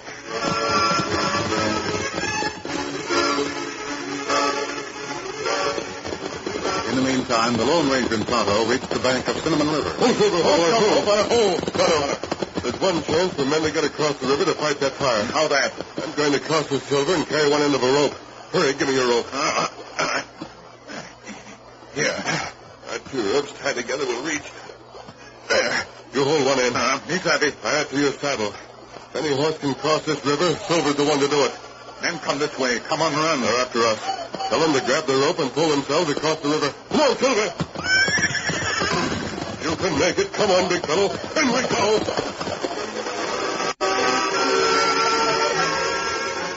Struggling against the raging current, Silver fought toward the south shore, while the lumbermen came up on the run. You back away. Hey, you go to that stream. We'll get him if he don't. You listen. Him not start fire. Him take rope to other shore. You grab rope. Go fight fire. Hey, is that what he's doing? He's carrying a rope. Yes, he is a back. Redskins got one end of it. He can't make it. Look at that current sweeping him along. Hey, listen here, Rich. Dick said the masked man blew up the bridge. Dick lie. Why masked man risk for life to help get you over water if him fellow who blow up bridge? He's making it. He's going to make it. Come on, masked man. Get that rope over there so we can fight that fire. Come on, masked man. We're for you. He's made it. He made it. All right, Tonto. Raise the horse against the rope. Up. Me ready? Then, listen to me. Stand inside the fire somewhere in the forest. His name is Better. He's on Jones' side of the river. If you find him, hold him. Now come on over here and fight the fire.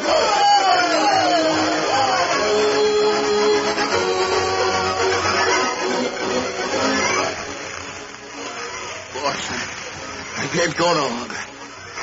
I can hardly stand. Me too, Hector. Come on, Lynn. We can't give up. If you men want to quit, go ahead. I'll fight these flames till they lick me. Two of Hickory's men had already fallen to the ground, unconscious from utter exhaustion.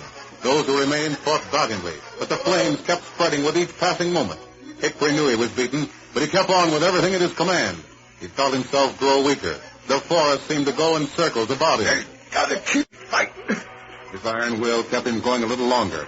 Then a great wave of giddiness assailed him. He felt himself falling, and then... All right, Hickory, I have you. Tonto, take him to your saddle. Get him out of here. Got him fighting. You've done your part. You kept the flames down enough so they can still be brought under control.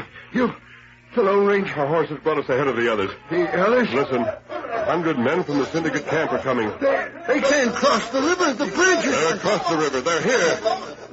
Cut that tree. You can take that one. Pop it over fast. Men, axes. The best woodsmen in the Redwood region. They'll save your timberland. They'll save it for the future generations to look at and marvel.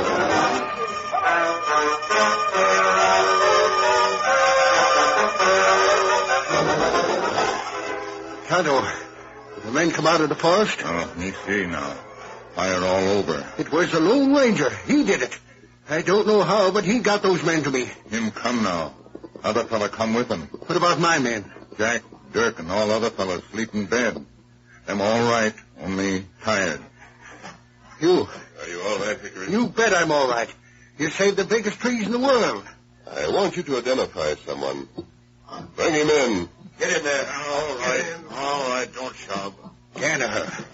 You fire-setting skunk. I'm not admitting a thing. Some of the men found him in the timber. He was just about to start another fire. I'll fix Steady. Law will take care of him.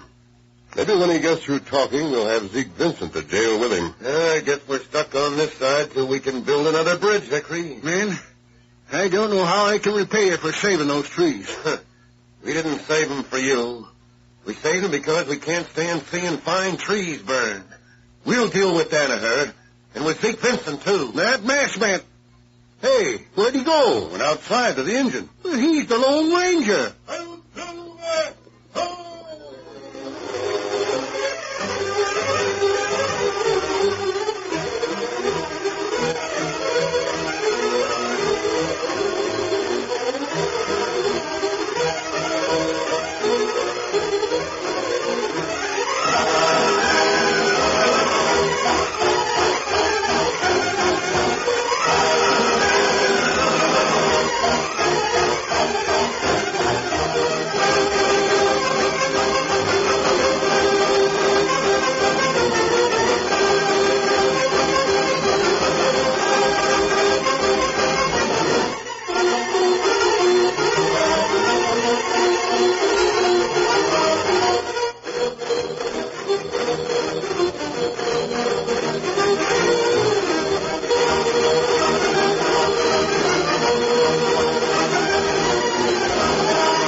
You have just heard is a copyrighted feature of the Lone Ranger Incorporated.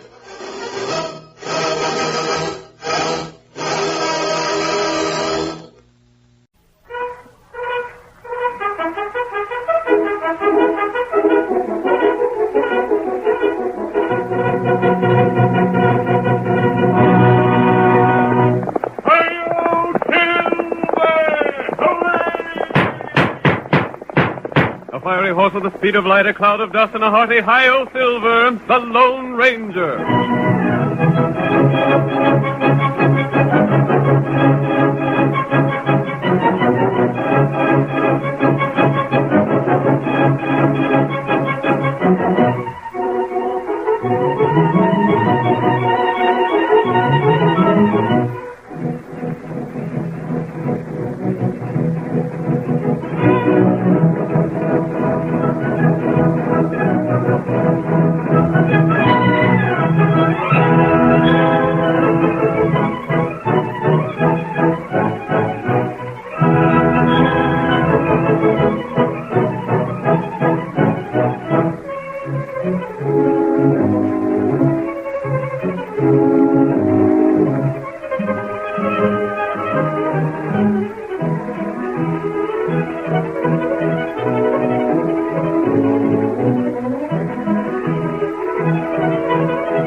hearty cry of Hi-Yo Silver has echoed through the years from the wild and untamed west of yesterday. It has acted as a symbol of courage to the oppressed, a challenge to the lawless. Let us return to the west of old and thrill to another of the Lone Ranger stories, featuring the most picturesque and colorful character ever to ride the plains and prairies. As our drama begins, we see the masked rider of justice urging his great horse Silver down the trail leading to the town of Osage. Listen to those flying silver shod hoofs. The Lone Ranger rides again. Come on, Silver, old boy! Only a short distance left to cover. Todd was waiting for us at the end of the trail. Hi-Yo Silver!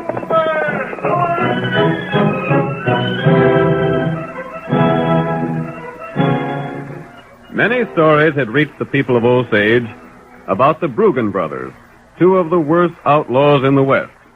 But little did they suspect that the notorious killers were seated in one corner of the room in the cafe, where a number of men lined the long bar talking about them.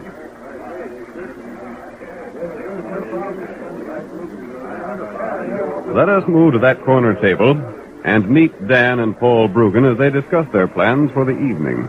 It'll be a cinch to get away with the cash in the Osage Bank, Paul.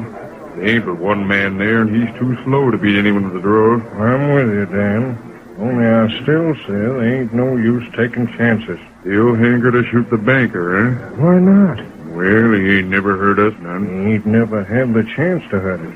Let him get a look at our faces and we're done for. Maybe. The reason we're still free is because we never let ourselves be seen. You're the boss, Paul, and what you say goes. I say we're fools to take chances on being recognized. All right. Shoot the banker, then. If ever we do get caught, we'll swing anyhow. What's one more murder added to all we got behind us? What about this hiding place you mentioned? It's a humdinger. How far? 2 hours' ride. Good. How's the ground between here and there? No grass or nothing to show a trail. Then we can get to the hiding place without being followed. Easy. How long can we stay there? As long as we want. Stay there when we feel it's safe to move on somewhere else. Good. Now toss off that drink and let's get started. We've got some banking business it needs tending to.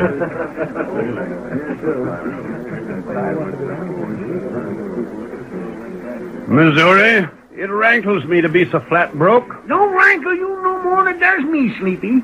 Here's the two of us stove in old critters that ain't worth a dime to no man. Oh, when I think of all the cash we uns had a while back, and now... Hey there, you two old mavericks. Meaning us, bartender? Meaning you, Missouri. You and Sleepy step up here and let me have your order. What'll it be, Sleepy? Oh, I reckon I ain't drinking no more. Come on. We both ain't drinking, bartender. Oh, I savvy. Busted, eh? Flat broke.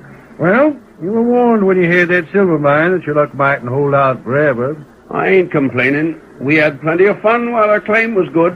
Now it's petered out and we're broke. You ain't complaining, but you ain't drinking either. Now, come on, gents. It's on the house. Well, maybe you'd sooner have some chug.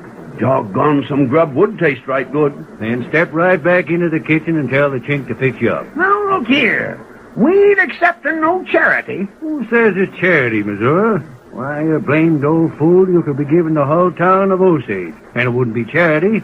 Not after all you two of you done for folks around here. Oh, we ain't done so much. Not unless you call giving away every dime you got from your silver mine something. Why, Dad rather the two of you made things easier for every poor family in the county. Oh. Now get yourself back to the kitchen and fill up. After the sourdough we've been living on, some real food might spile us. Go on, eat. Now, wait a minute, barkeep. Does that invite include a friend of ours? Eh? This Injun looks hard up and down on his luck. Come on, Injun. You look like you could pack away some hot grub. Me not hungry. Oh, he ain't? Me got plenty food. Reckon he means it, Missouri. Come on, let's put on the feed bag. I'm gosh awful hungry. Yeah, darned old fools. That's what they are. Who, them? Missouri and Sleepy. That's what they're called.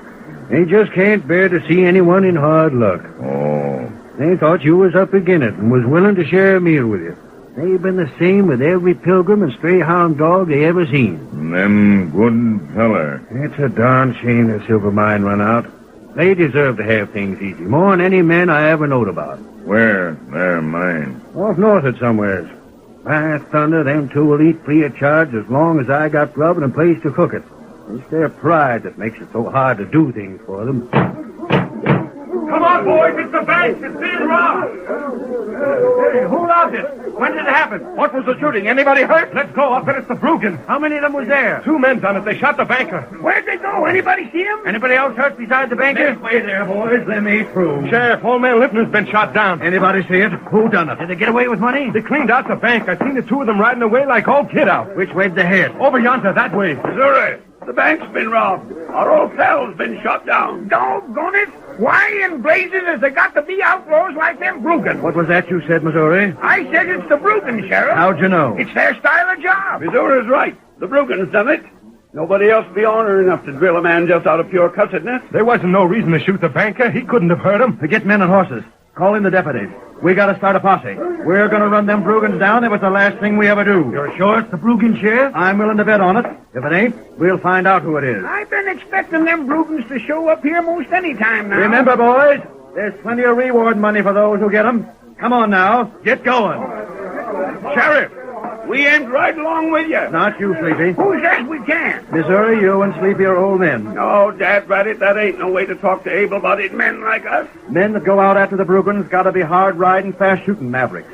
And you mean to say we can't ride after them ornery coyotes? The banker's a friend of ours. We want to help in running these killers down. I'm picking the men I feel are best suited for the job. You two have done enough for this community. Come on, boys. Let's get started. Too old, Sleepy. By thunder, we weren't too old to help the sheriff's wife when she needed cash while the sheriff was out manhunting. What matter? Oh, it's the Injun. Me name Tonto. Dad, I wish you could be riding with them men, Injun. There ain't nobody but an Injun or a bloodhound could follow the trail of them Brugans. They just don't leave a trail. Brugan feller, kill 'em man, huh? Tain't only that, Injun. The man that was shot was our friend. Yeah, and the sheriff won't let us go gunning for the rats that done it. Maybe me helping you. Oh, how can you help us, Injun? Say, maybe the 3 of us could go out trailing, eh? No. You stay here. Blast it, we don't want to stay here. We want to get them Brugans. What's more, we can use that reward money. There's over $2,000 in rewards for the capture of them coyotes. And every man in town has a chance to get a crack at that reward but us.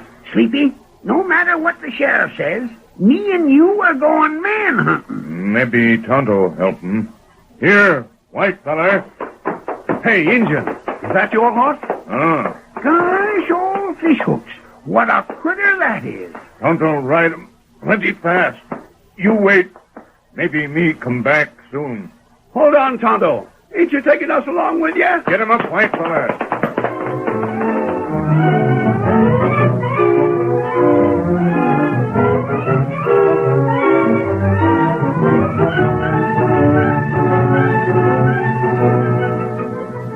For 2 weeks, the sheriff's men scoured the country without finding any trail of the 2 Brugans. Old Sleepy in Missouri also did some manhunting, wondering meanwhile where Tonto the Indian had gone. We find the tired old men in their humble shack, discouraged at their futile efforts to capture the desperate outlaws. No, it ain't no use trying to think otherwise, Missouri. We just ain't good for nothing no more. Can't even run down a couple of outlaw killers like the Brugans. Dad ratted, Sleepy. We are getting old. And hungry.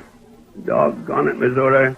I'd give a lot for a good man-sized meal again. We might sort of drift over to the cafe. Yeah, and get a free handout. No, thanks. I'd sooner starve than take charity. If we was 30 years or so younger, we might have a chance of running down them Brugans. But now... Come on in. I'm looking for 2 men known as Sleepy in Missouri. Well, you got the right man, stranger. What's on your mind? You own a silver mine, don't you? Yeah, but all there is to it now is a big tunnel. It petered out. What makes you think it petered out? Count if it ain't no good no more, that's why. You're from the East, ain't you? I know something about mine. A mining expert, eh? Well, you don't know much about ours, or you wouldn't take the trouble of calling on us. Did you tell an Indian about your mine? Indian? Yeah, we did, stranger. Remember Missouri? That redskin called himself Tonto. Yeah, that's so. The Indian knows about your mine, and I heard him making certain plans concerning it. What sort of plans? I was led to believe that a new vein had been found in that tunnel of yours. Yeah? Doggone it. No fooling. You reckon that Indian's gone there and found a new vein of silver? It might be well for you two to hurry over there and investigate it. By thunderation. If anyone's tried to jump our claim, As long I'll... as it remains abandoned, you can't expect people to stay away from there. What's your interest in it, stranger? Are you from one of the big companies aiming to buy up our silver mine? I wouldn't buy it unless it proved worthwhile. Wouldn't do no harm to drift over that way, Sleepy. Why not? We can starve there just as well as we can here. Do you have any mining supplies left? Yeah, some. We got digging tools, a mite of blasting powder. Then I'd advise you to investigate that mine as quickly as you can. It might be worth your while.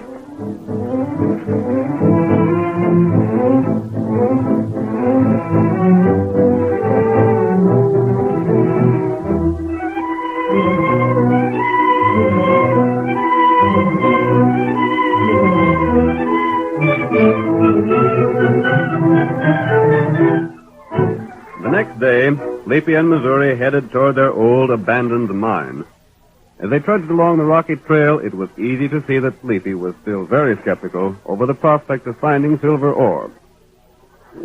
I don't know about this, Missouri. Just don't seem to make sense. What don't? Taking time to go up here and look at that no-good mine of ours. We made sure there weren't no more veins there. Maybe we didn't look careful enough. It's getting toward dark now anyway. We can't go inside till morning. Well, we can wait around outside. There's plenty of places to camp right around here. I know. We'd be blamed fools to turn back now, Sleepy. There's a tunnel inside already. Yeah. But I ain't counting on ever seeing silver in that old tunnel again. Take a look at it there. Don't it look downright ugly? Time was when we thought it looked pretty fine. Yeah. Say, Missouri, let's... What the... That sounded like a gunshot. Thunderation. Who'd be popping at us here? Hi! Oh, that hit the dirt right near us. Where'd it come from? Blamed if I know. Hit the ground. Dad, got it.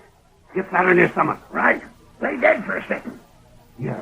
Edge over this way. We can get us some protection behind that rock. Yeah. Ain't no use shooting back.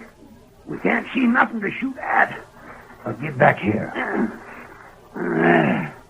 That second shot come close. Too close for comfort. Missouri, them shots come from the direction of the tunnel. Reckon so. But the direction don't matter none if they hit you. Well, the point is it proves one thing. Yeah? Someone aims to keep us from that silver mine, and if someone wants to keep us from it, then doggone it, that's a sure sign there's something worthwhile there. Darned if there ain't. Well, we might find something if we don't get shot first. Come on, let's take a chance.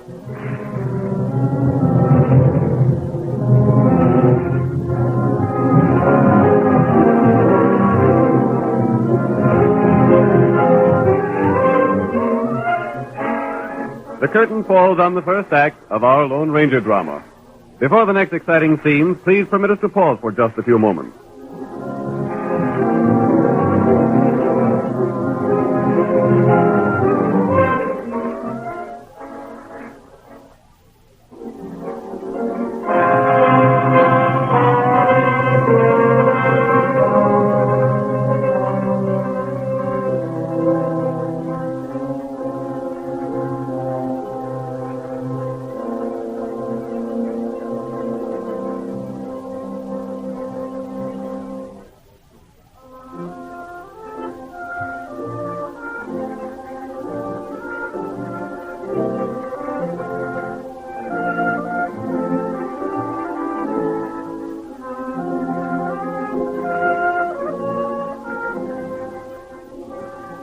Now to continue our drama.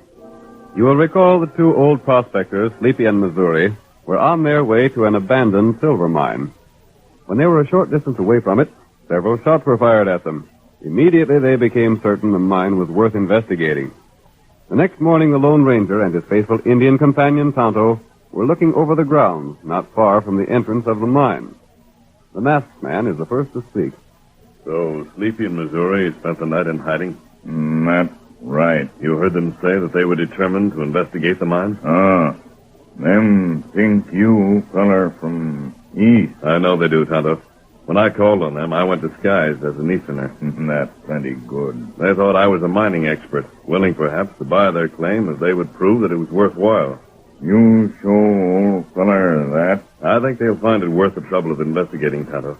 Remember, I'm counting on you. Tonto, Got plenty hole drill in mine. Have you filled the holes with powder? Not right. And the fuses are all ready to be lighted? We want to make sure that when the two old prospectors do what I'm going to suggest, an explosion does just what we want it to do. I'm going to see them, Tonto. And in about an hour, you'll be able to light the fuses and set off the charge. Tonto, keep close watch. Missouri and Sleepy might need some help. Them get plenty help. Here, Silver! It's pretty early in the morning, but the sooner those two get started, the better. By night, I hope they'll find themselves rich men again. Them good fellers. That's the reason I want to help them if it's possible. Yep. I'll head for their camp now. Come on, Silver.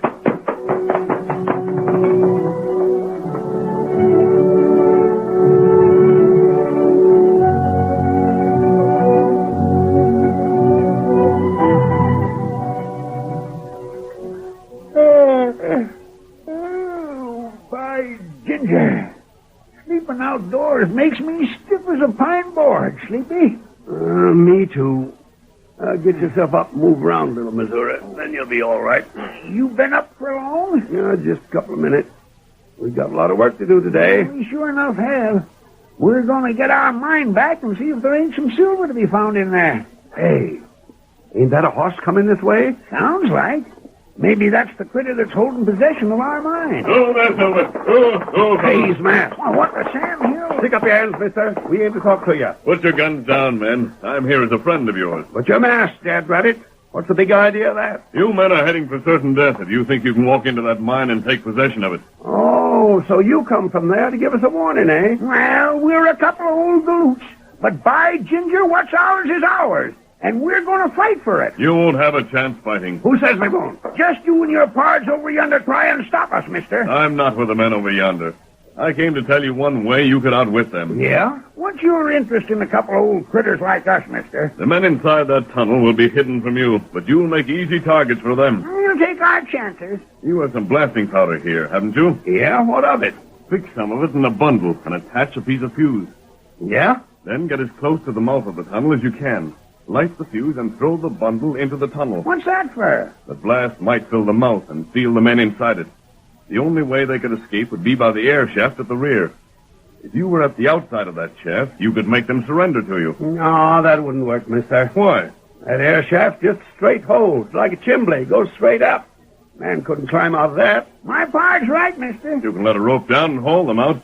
That would be the best way to capture them and make them stand trial for stealing your silver. Dad Rabbit, you talk like there was silver in there. Didn't you come here to get it? But look here. Who in tarnation are you, anyhow? I came here as a friend to help you get the men who have taken possession of your silver mine. Perhaps they're enemies of mine as well as yours. I begin to savvy. They done you out of your share of some deal, eh? You can think what you please. You figured to get even with them by having us taken prisoners, ain't that it? Perhaps it is. Take the plan or leave it, whichever you like. I've given it to you for what it's worth. Why didn't you try that plan yourself? You're so dead set on seeing whoever's inside our tunnel captured. You think I could take them to trial? They haven't taken possession of my mine. By thunder, that's right, Missouri. It's our property they've taken, ain't it? We're the ones that have to take them to the judge. Furthermore, you have blasting powder. I don't have. Yeah, that's so. I'm for trying this stranger's idea, Sleepy. Maybe you are an outlaw, mister, with that mask on your face. But I like the style of your talk. If you're for it, Pod, then I'm for it, too. We'll probably get our heads blowed off, but then that'll keep us from getting hungry again. Come on.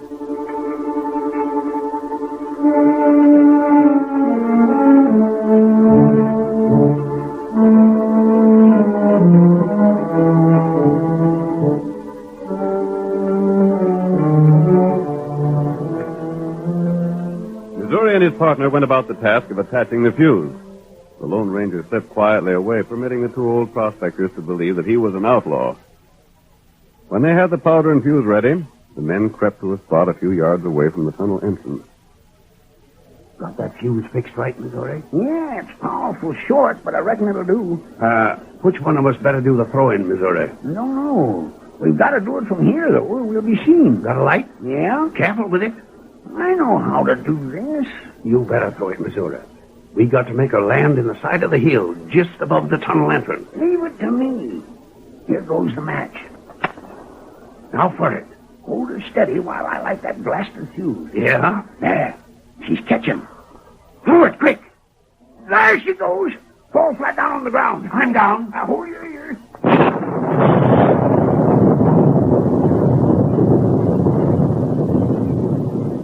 Did it hit right? I don't think so.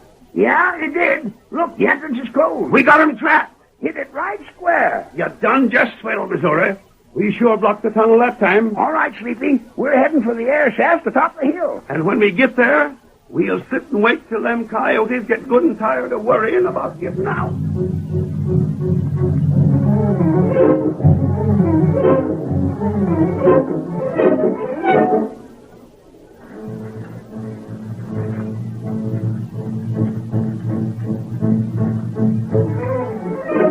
Sleepy and Missouri scrambled up the side of the hill to the air shaft and waited there for quite some time.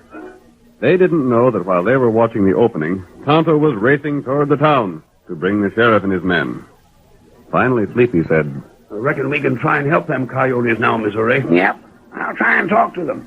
Hey, down there! We got you covered. And if you want to come out alive, you better surrender. I wonder if they can hear you. Hey, you! You can't get out in there unless we haul you out with a rope. So you better surrender or we'll leave you to starve. Gosh, I hope we ain't killed them with that blast. Ah, they're down there all right. I hear them moving around a couple of times. You fellas coming up? Are you going to make us drop some blasting powder down this hole? By ginger, Missouri, we catch them all right. Now we can take them in to stand trial, then come back and see what they've been stealing from our silver mine. Hand me that rope, Sleepy. I'll take my own time to get you thieving coyotes out of there. I'll drop down a rope and you tie your guns to it first. When we get your guns, here's a rope coming down. Tie your guns on it and be quick. Ain't no use taking a chance with it, Sleepy, no. All right. All right. Here, I'll give you a hand. Yeah, come on, man.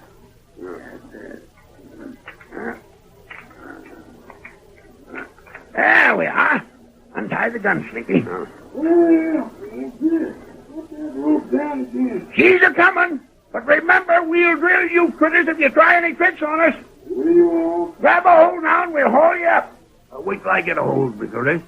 There now. Don't let her slip now.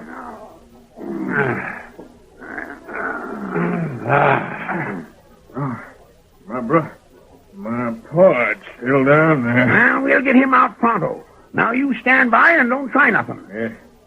You ain't gonna drill me? Not if you behave. All we want is for you to take us back into the silver mine and tell us where the new vein's at. Vein? Hey, you hold the gun on him, Sleepy. Stand still there till we get your part out. Grab a hold there and come on out. How many of you is there? Just the two of us. Yeah. Give us a hand in hauling your part out.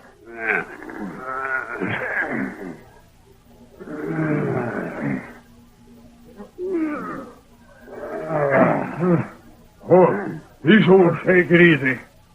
I thought we found silver in there, and all I want is a mine. Huh? I don't know it. Gosh. We're downright sorry we was in your minds, Gents, and we'll... Now you blame old fool, stick 'em up. That's it. He's got another gun. Oh, you didn't know us, huh? It's about time you met the Bruggen brothers. Holy mackerel, the Bruggen. The Bruggans is right. We ain't letting you go back and tell the sheriff you found us. It'd be a downright disgrace to be catched by a couple Stovian old fools like you two. Let's drill 'em and toss 'em down in there. Now look here, Bruggen, you ornery killing skunk. We ain't done nothing to you. We didn't figure you was the Bruggans. We figured you was just a couple hombres that found silver in our mine. Silver? All that holds good for is hiding. And I reckon it'll hide you two from now till doomsday. I doubt that, What? Why, the masked man. Oh, the hell! Look out! Oh, my hand! If you force me to fire again, I'll do more than shoot your guns away. Stranger, these are the Bruggans. There's a reward out for them. I know that. And you got them. No, you two men got them. You see, Tonto managed to trail them to the tunnel, but he wanted you to make the capture, and he didn't want you killed while doing it. Keep them covered now. The sheriff and his posse are coming to help you. But how'd the sheriff know? I'll kill you for this, mister, if it takes Your until killing days are over, Bruggen. If you raise a hand against the masked man, then I won't wait for the sheriff to come. I'll deal with you right here and now. I happen to find out how much good you did with the money from your silver mine. You helped a lot of people, and it's about time someone helped you. You saved our lives. That's what you done, mister. I told you there might be silver in your mine. There is, but not as you thought. The rewards that are standing for the capture of these two men will amount to quite a sum. Here. Oh, hey, Lloyd. This is Missouri. And they got the Ruger. It ain't us, Sheriff. It's that masked man. He told us there was men here, and he told us how to trap them. You as the boys holding the guns on them coyotes. Rope them in, and let's get them into town. At last, we got the Bruggen. And the last on you, Sheriff. You said old Sleepy in Missouri wasn't fit to travel with a posse. Well, I'm doggone glad they didn't. The posse didn't get no place. But Missouri and Sleepy sure enough did. Get them critters herded and back to town now, boys. Make it fast. But the reward. There's the man that's entitled to them, Sheriff.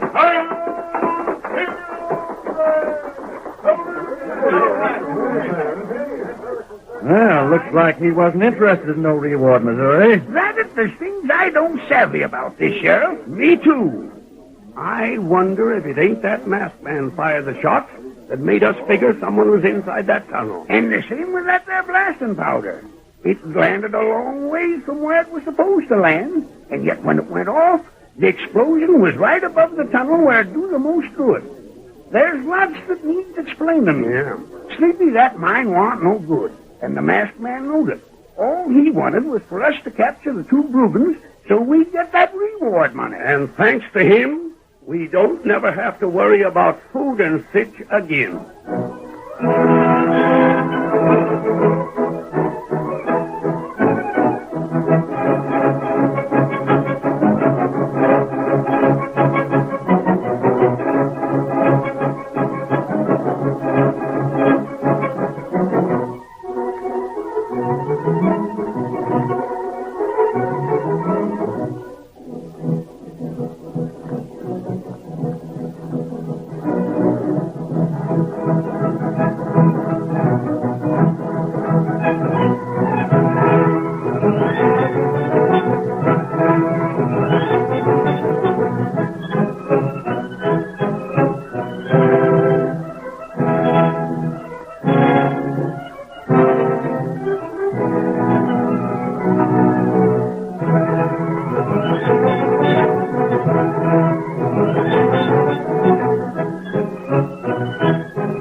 The story you have just heard is a copyrighted feature of the Lone Ranger Incorporated.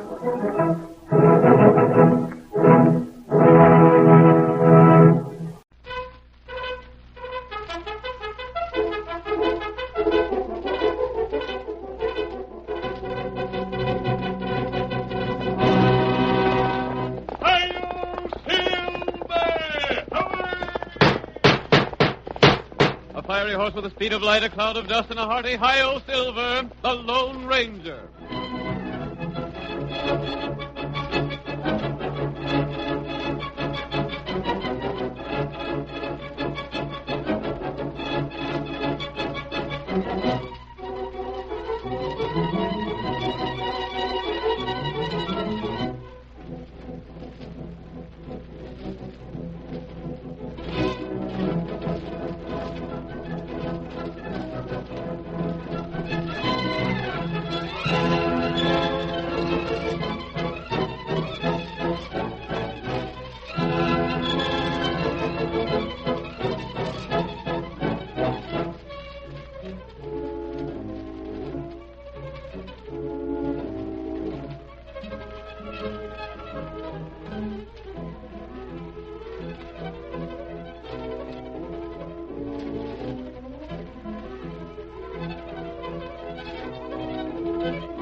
A phantom figure of the plains rode the trails of long ago to bring justice to the oppressed. Where he came from, no one ever knew. But his heroic deeds were recorded in the memories of the people of 7 states. Even today, the cowboys sit around the campfire and relate yarns of his daring, of his speed on the draw when he meted out punishment to the lawless, of his great horse Silver, the fastest the West has ever known. History does not record his many adventures, but the West will always remember the shout which has come down through the years. Hi-yo, Tillman! The Lone Ranger rides again. Come on, Silver, old boy! That's it, old fellow! Tonto's waiting for us on the trail ahead! We have to hurry, old boy, or we may be too late! Hi-yo,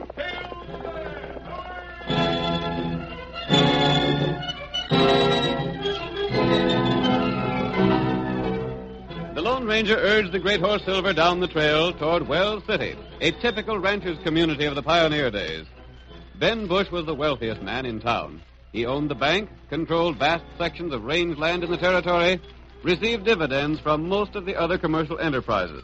But for all his wealth and power, he was thoroughly disliked. He ruled Wells City and the surrounding district with an iron hand. And it was suspected, though never proved, that he had built his position upon a disregard of honesty and justice. It was certain that the sheriff of the county, Pete Crowley, obeyed his commands without question, and the lawman's reputation had suffered in consequence. In the first scene of tonight's Lone Ranger drama, we see Ben Bush speaking with Crowley in the cafe. They are seated in one corner of the large room and are careful that they're not overheard by the rest of the crowd. I tell you, I done all I could. It ain't my fault them two was rescued. I don't like alibis. But there ain't a man alive can do more than I done. You ain't done good enough, Crowley. That's the point. But I can't. Just remember, I'm the man put you in office. I ain't forgot that. I'm the man can get you out of office. I know, Mr. Bush, but what more can I do than what I'm job doing? of sheriff means arresting crooks and guarding them, don't it? Sure, that's what I done. That's what I've been doing all along. I ain't asked you to give evidence against them. I've done that myself. They've gone to trial and been found guilty. Yeah? But twice. When they was all set to get hung, they was rescued by some masked man on a white horse. But he rides like lightning. The way he handles them two guns of his, a man hasn't a chance to... I don't like alibis. I told you that before, Crowley. I ain't alibiing, Mr. Bush. You know as well as I do that white horse is a devil on four legs. The rider ain't. He had us all covered with them 6 guns of his before we could say Jack Robinson. Then you should get some deputies that's quicker on the draw. I tell you, Crowley, I don't like the way things is going here. Who is that masked man, anyhow? I don't know. Like as not, he's an outlaw. Sure, wearing a mask like he does, he must be. Then why don't you arrest him? Get him tried and hung. But you can't find him. I've had men out hunting. It's the truth. I've had parties out ever since Lem Frisbee was saved from the hangman's rope. Ain't even found tracks, have you? No, but we still got men out. Rot. First thing you know, my enemies will get teamed up against me. Then I'll be all through in this town. I know. Maybe that's what you're figuring on. No, Mr. Bush. You know that ain't the case. I don't trust anyone, Crowley. Maybe that's why I got where I am. Well, you can trust me. Ain't I done what you asked me to ever since I got in office? You let 2 of my enemies escape. Like as not, the one that's in jail now will be rescued by that masked man afore he's hung. You won't. You can bet on that. They've got guards at the jail night and day. Reckon we better go down there and make sure he's still locked up. Shucks, he'll be there. Neither of the others was took till they was ready to hang. Larson ain't even come up for trial yet. We're gonna take a look anyhow. Come on. Well, if you want to. It ain't no use. You take my word for it, it's still there. I'm beginning to think your word don't amount to much. I wish you'd put more trust in me, Mr. Bush. Just a couple more escapes in this town, and you're going to be out in the office, Crowley. Mind what I tell you. Well, come on. Let's go to the jail. Hi, Fred. Come on, sit down and have a drink. Oh, no. I'd give a sight to know who that masked man is and what he's doing around here. So'd I. He must be an enemy of yours, Mr. Bush. My enemies hang. You know that. Except when you get careless. I reckon we can leave the horses here at the hitch rack. It ain't far down to the jail. Yeah. You know, Mr. Bush, I've been thinking. Well? You're sort of dissatisfied with the way I've been doing my job. Why shouldn't I be? 2 men I figured to get rid of by this time are out free somewhere. Well, you ain't the only one that ain't satisfied with things as they stand. Oh, what do you mean? I've been thinking I ought to get more money. More money? Yep.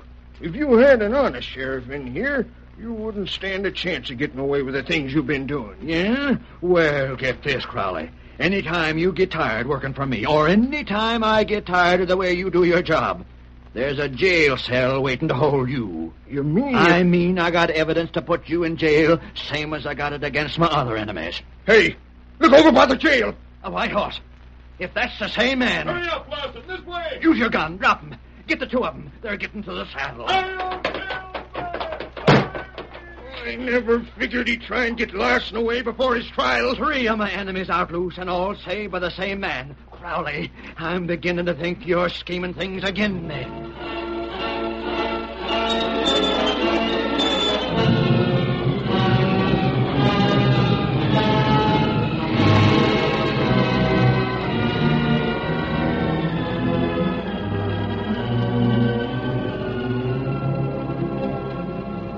In spite of the efforts of Bush and Crowley, the Lone Ranger had effected the rescue of each of the 3 men framed by the pair.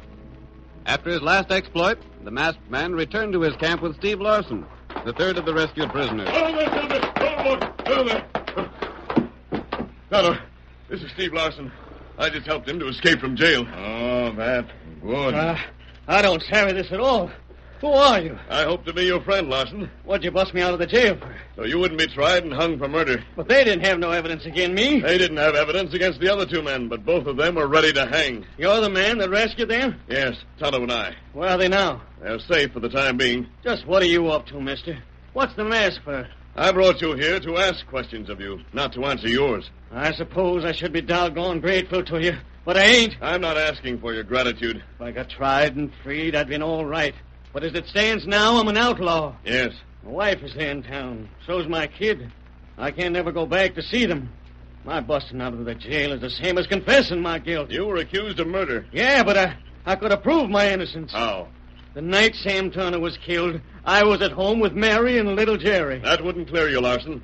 Remember, Ben Bush is against you. That scheming polecat.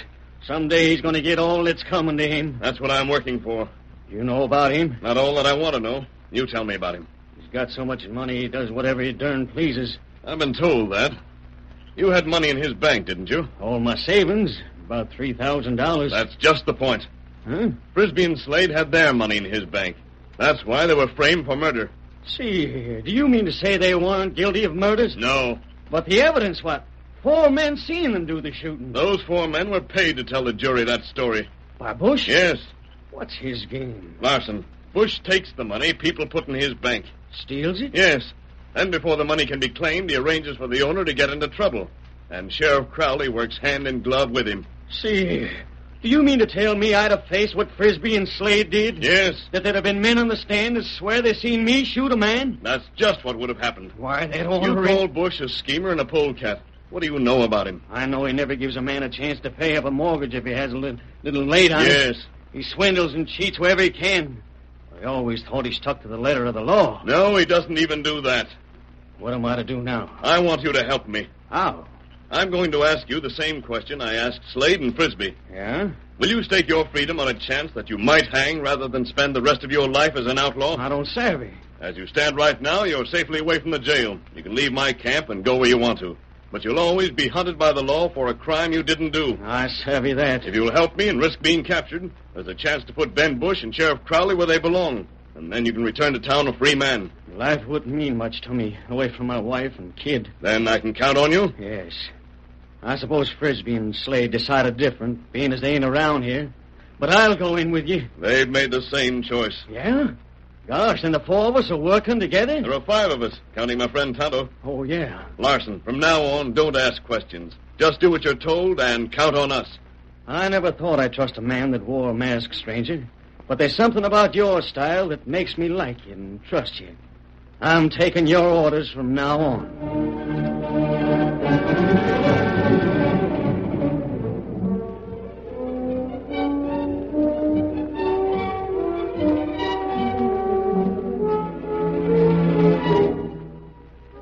The Lone Ranger had a definite purpose in mind when he freed the 3 men Crowley had imprisoned. In the meantime, the sheriff and his posse scoured the country in search of the masked man and his companions, but without success. The hunt continued for several days. Bush became incensed over the delay. At length, the banker approached Crowley in the cafe and spoke heatedly. I could really make a clean-up if I could count on you at all, but I can't. Mr. Bush, I'm doing all a man can do. Ain't found one of the 4 men. 3. 4, including the masked man, to save the others, or ain't you bothering to hunt him? Yeah, sure we are. A stranger drifted into town today and opened a big account at the bank. Yeah? If only I could count on you. The next one won't get away from me, I promise you that. There won't be a next one for some time. It takes a while for me to line things up. Hey, Sheriff, come fast. There's been a shooting down the road a piece. Shooting? Come on, quick. Maybe you can get the hombre. Did you see anything of the man that done the shooting? Well, there's a man still there. He's examining the redskin he shot. He's a stranger in town. Not in Markheim. Reckon that's what he calls himself. Come on, Sheriff. Here's a chance to do something. I'm on my way. Never mind. I'll see you later. You won't need your horse. It's just a few rods away. Listen to me, Sheriff. I'm listening. Don't run so fast. I can't keep up with you. Well, I gotta get there. It's a murder. If that man's name is Markheim, he's the one put a lot of money in the bank, see? Well, what about it? Here's your chance to make good on one thing for me. What is it? See that Markheim gets arrested and hung. He'll get arrested and hung, all right. If he's guilty. Never mind whether he's guilty or not. Make him guilty. You mean? I mean we can frame him same as we did them others. What's more, we got a real murder to start with. You're coming, Sheriff? Can't you come no faster than that? I'm with you. He's still there. Standing looking over the redskin he shot. Likely seeing if the Indian's got any cash on him, huh? Hey, you! Don't make a move. You're under arrest. I'm not going to run away. You're covered. Markheim, it's you. Sure, it's me. Oh, you're Mr. Bush, ain't you? I am, and this here's Sheriff Crowley. Sheriff, I don't know who done this shooting, but What do you mean you don't know who done it? You done it. You're wrong there, Mr. Bush. I didn't have no part in it. Don't give us none of that. You're guilty. Who else would shoot an Injun? We ain't sure about it, Sheriff. We just heard the shot and run up. I did the same thing. I heard the shooting, ran over, and the engine was there on the ground. I told this hombre to sort of stand around and watch, and I'd go fetch you, Sheriff. He's the one killed the Injun, all right. Take his gun. Hold on, Sheriff. Ain't you being a little hasty? No, I ain't. And it's my duty to warn you. Anything you say can be used against you. I'll search him, Sheriff. That ain't exactly right, Mr. Bush. I'm the I one... said I'd search him. Oh, all right, then. All right. Just what's the meaning of all this, Sheriff? What right's Bush to search me? He ain't a lawman, is he? None of your talk now. You don't seem to have much money on you. You know blamed well where all my money is, Bush. I put it in your bank today. You did? Well, you know blame well I did. I don't know nothing of the sort. Hold on there. That's my receipt for the money you got. This ain't nothing but a scrap of paper. You must be loco, Mr. Markheim. Loco? That's what I said. I don't recollect you putting any money in my bank. Of all the dirty, lying coyotes. What sort of game is this? Take him to jail, Sheriff. He's a murderer, all right. You can't do this. Come on, Markheim. That banker's saying I ain't no money in his bank. I'm innocent. You can't call me guilty. I'm as innocent as you are, Sheriff. You can't take me to jail. You ain't only going to jail. You're going to the hangman's noose. We got evidence enough to send you there.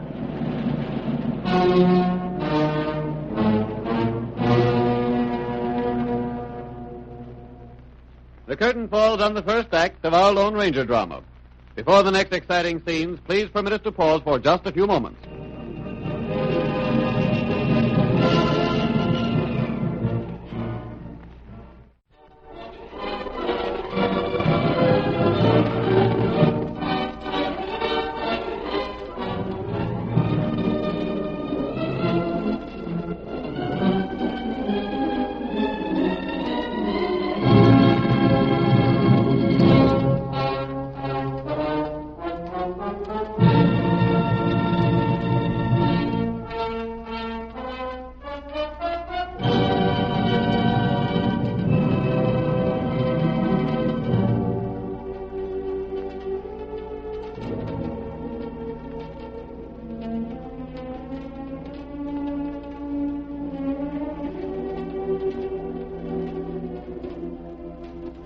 And now, on with our story.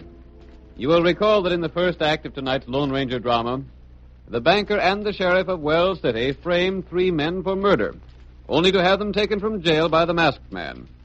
The accused men were large depositors in the bank owned by Bush, who intended to steal their funds. The Lone Ranger, however, had freed the convicted men as part of a plan to bring Bush and Crowley to justice. Then a 4th man entered the story.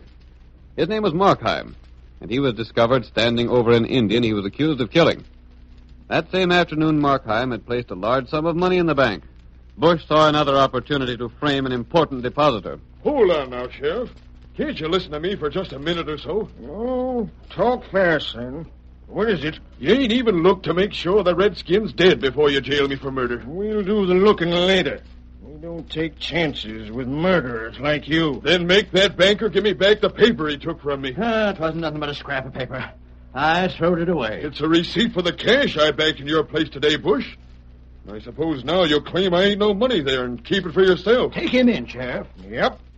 Come on, Markheim. What's the Redskin? I'll go back and see if he's dead for sure. No, you won't. What the? The masked man again. You'll all stand right where you are. Crowley, if he gets this prisoner away from you, I'll have you rid out in town on a rail. I'm not after your prisoner. I'm here to take the Indian away with me. See here, you. You're under arrest. Big talk from a man who doesn't dare reach for his gun. Shoot him, Crowley. Don't stand there like a sniveling coward. Draw and shoot. Don't try it. I'm still holding one gun on you. Now's your chance while he's trying to heist the Redskin on his horse. Go ahead if you think you can complete your draw. He's grease lightning with a gun, Mr. Bush. Hail Silver! Now's your chance. Shoot. Shoot him. I'll try. Get him, Crowley. No, try again. He's still riding. It ain't no use, Bush. No. He's out of sight in the dark. That horse he's riding's grease lightning. What did he want the dead Injun for? Don't ask me. Well, see that you don't let the prisoner get away. Blast it all, Crowley. Don't let him get away.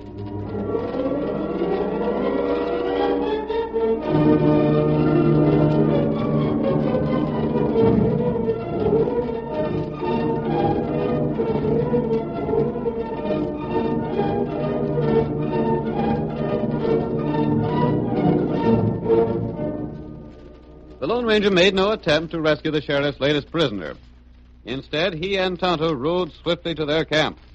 There they were met by the three fugitives who had agreed to assist in carrying out his plan. Over.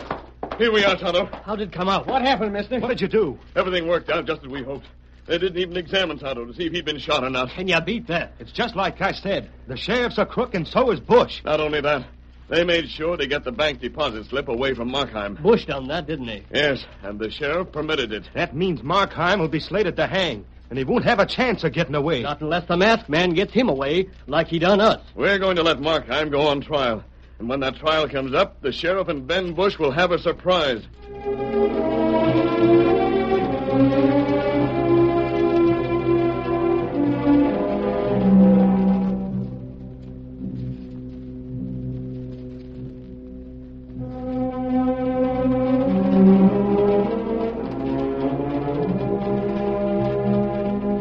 The Lone Ranger had proved the dishonesty of the sheriff and the banker beyond all possibility of doubt. In the meantime, Markheim was put on trial. A jury was hastily summoned, and the evidence of a series of lying witnesses presented to the court. Then Markheim drawed his gun and fired. And the redskin dropped dead. That's all I got to say, Judge. That man lies, Judge. You're out of order, Markheim. Be quiet. But my gun wasn't even fired. The sheriff can tell you that. How about that, Sheriff? Might have been fired and might not have been. I dumped the cartridges out without looking to see. You're railroading me to the hangman's rope. That's what you're doing.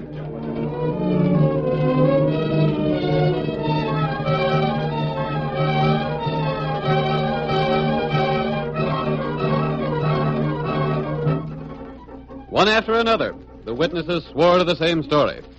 Markheim, they said, had killed the Indian. But outside the courthouse, a group of men led by the Lone Ranger watched the progress of the trial with keen interest. We hear the masked man as he addresses one of his companions. Frisbee. Yeah? Are those witnesses the same ones who testified against you? Yes, they are. They had plenty to say against me, too. The same men? Yeah. The dirty rats. They're all being paid for that by Ben Bush. Just wait. I'd like to get in there and have my say. Not yet. Look, the jury's going out now. Markheim hasn't had his full say yet. Wait until the jury comes in. But, stranger, what's Markheim going to do? Wait and watch.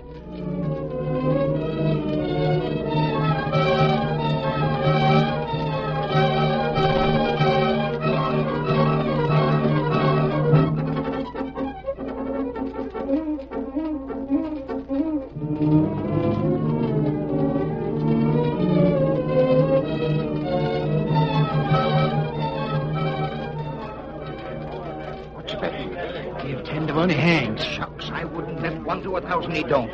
He didn't get a square trial.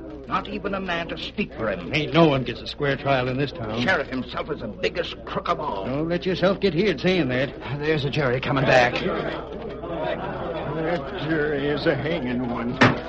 Let's have it quiet here. Order in the court. Sheriff Crowley, you're acting as clerk. Go on and tend to business. Answer the jury. Have you reached a verdict?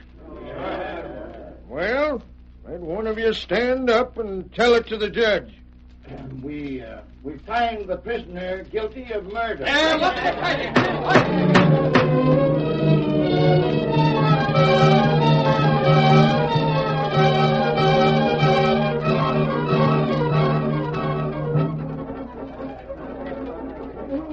Markham, you'd better stand up and face me so as I can sentence you. I'll stand. First of all, before you sentence me, Judge, I've got something to say. Well, make it short. In the first place, I'm charged of murdering a man that's not even proved to be dead. In the second place, not one of those witnesses saw the shooting. In the third place, my gun was not fired.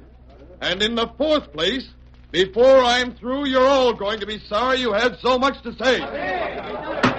What's the meaning of such talk? You're found guilty. And I'm not. Judge, there's plenty of crooks in this town. Maybe you're one of them, maybe you ain't. We'll find that out before another 10 minutes goes by. What? Right now, friends of mine are coming into this courtroom. Keep everyone covered, boys. No one make a move. The masked man! There's T. Larson, one of the escaped prisoners. Order! Order in this court! You're under arrest! No one is under arrest just yet. Slade, Frisbee, bring in the Indian. We're coming. Look at the Indian man.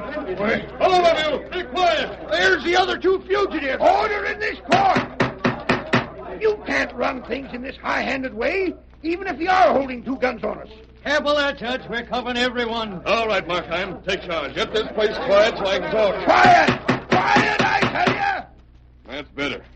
For the time being, Sheriff, you can't arrest those fugitives because they've got you and all your men covered. All right, Markheim. But you said the body of the man you shot wasn't on hand. Or what do you call the Injun Frisbee and Slade brought in? I'd like to ask the witnesses if that's the man I'm said to have shot. Yes, it is. Do you agree with that, Banker Bush? Yeah. What about you, Sheriff? It's him. Then, Judge, I'm not a murderer. Stand up, Tonto. Me not shot. Me not hurt. It's a double-crossing frame-up. That's what it is. Wait, I ain't done yet. Quiet in this room! Maybe that ain't the man you shot, Markheim. I didn't shoot anyone. Judge, the two men who just came in, Frisbee and Slade, were tried and found guilty in your court. Yes, that's right. And the witnesses against them was the same ones that appeared against me. Ain't that so, boys? Sure is. And the reason was, Bush stole the money they had in his bank. Then, with the help of the sheriff and lying witnesses, he framed them for murder. That ain't so. Tain't so, I tell you. Markheim lied. Quiet, Sheriff. You make more noise. Me stopping you. Get away from me, Redskin. Let me ask you this, Banker Bush. Did I put cash in your bank? No, you did not. You heard that, Judge? Yeah, I heard it. Bush, you think you're safe in denying I put cash in your bank because you thought you got the slip of paper that would prove it. Well, all you got was a copy of that same. Here, Judge, is the paper with Ben Bush's signature on it. Markheim got it. What about it, Judge? Is Markheim right? Aye, it seems to be. But never in my life have I seen anything like it. I ain't done yet, Judge. The masked man fired a shot, and I stayed where Tonto lay on the ground, waiting to see if I'd be framed. All them witnesses that said they seen the murder lied. Steve, you were watching Abe Gorman when the shot was fired. Where was he? Gorman was gambling in the cafe. Blast you. Slade, you were watching Lehman and Snyder when the shot was fired. Yeah, they was calling on the widow Perkins. Mrs. Perkins will prove that. See here, Judge. Wait! Let me speak, Markheim. Yes, Your Honor. You wondered if I was on the level. Well, you'll find out. Yeah? All it takes is a look at the faces of them lying witnesses to know the truth. Every one of them should be jailed for swearing away a man's life. But, Judge, that's for you, Sheriff. And you, Bush. It looks like the murders Frisbee, Slade, and Larson have been charged with are still unsolved. And it looks like it's up to me to appoint a deputy sheriff to arrest you for investigation. 1 minute, Judge. Yeah? You needn't appoint anyone. The United States Marshal is here to take charge of things. He is? Where's he at? You know him as Markheim. He come here to frame up the bunch of us. I came here at the suggestion of the Lone Ranger. He and Tonto outlined a plan where I'd be bait for the trap to show the sheriff and his deputies up as scheming crooks. But where's the Lone... Great guns. You mean that masked man is the Lone Ranger? That's about the size of it. Come, Tonto. We're finished here. Wait a minute, Lone Ranger. This town owes you a plenty. Stop him. I want to speak to him. It's due to him that this community will be safe for honest men.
The story you have just heard is a copyrighted feature of the Lone Ranger, Incorporated.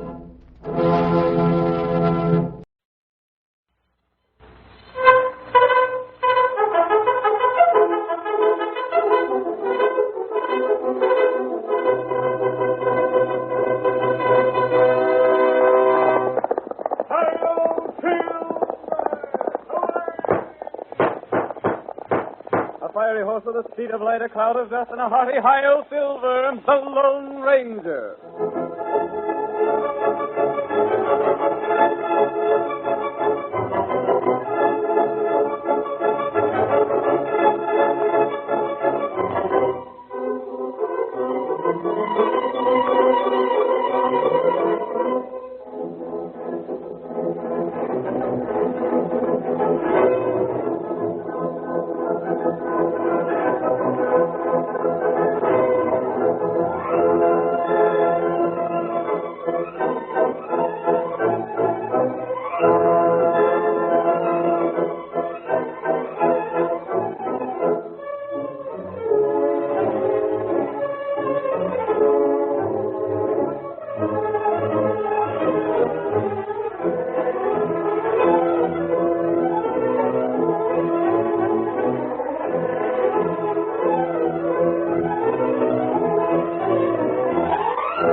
The famous masked rider of justice brings us another exciting story of the Old West tonight.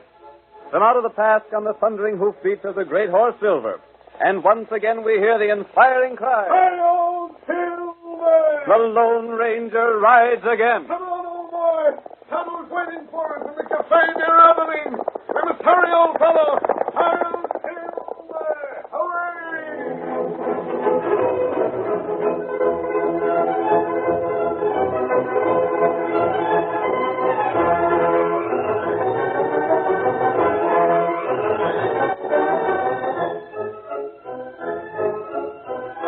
Over a period of time, many high-bred horses had disappeared from ranches in the neighborhood of Abilene. No one had been able to trace them nor to discover the thieves. At last, Cal Cummings, the most prominent of the ranchers, directed the sheriff to ask the help of the Texas Rangers. A letter was written and addressed to Ranger headquarters and entrusted to the care of one of the townspeople of Abilene for delivery. The first scene of tonight's Lone Ranger drama opens outside a small cafe on the outskirts of Abilene. Zeke Skinner had been spending his money too freely for drink. And as the evening progressed, he talked more than was wise. His careless conversation was overheard, and when he staggered from the cafe, he was halted by the threat of a heavy gun and the stern voice of the Lone Ranger. Stand where you are, Skinner. What's this mean? Go through his pockets, Tonto, and find that paper he was talking about this evening. Me got him. Here, mister. You can't do this to me. You'll see what we can do. But, mister, I ain't got nothing for you to steal. And to go back to Abilene, didn't you? Oh, boy. Can a man just talk? Did you find the paper, Tonto? Me got paper here. Let me see it. That's my property. You can't... This is what we want, Tonto. Hip. Get to the saddle. Me ready. Hey! Now for Abilene.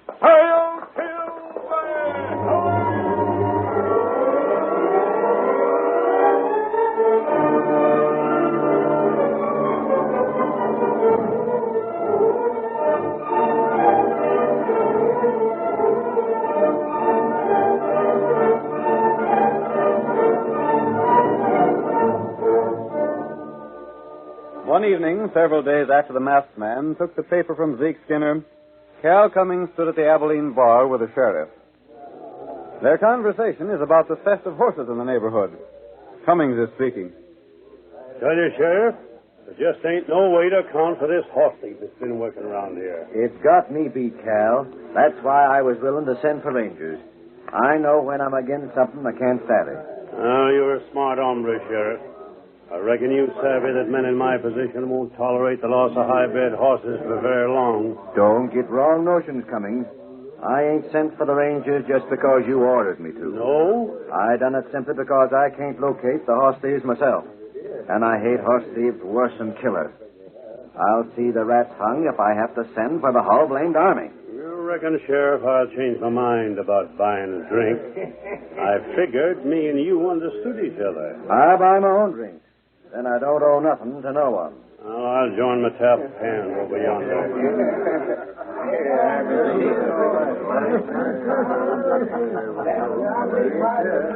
Someday, Steve, I'll take some of that high-handed way out of that, Sheriff. Yeah, I'm with you, Cummins.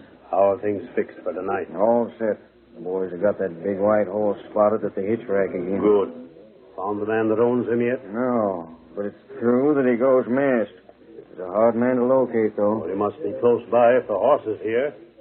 What about the other horse? A redskin owns it. He's the masked man's partner. Darn curious they hitch the horses outside and then don't show up nowheres. Yeah, that makes stealing the big horse risky. You don't know where they'll come from. Everything is set, though, ain't it? Yeah, if only the plans work out. You'll get the high sign in a few moments.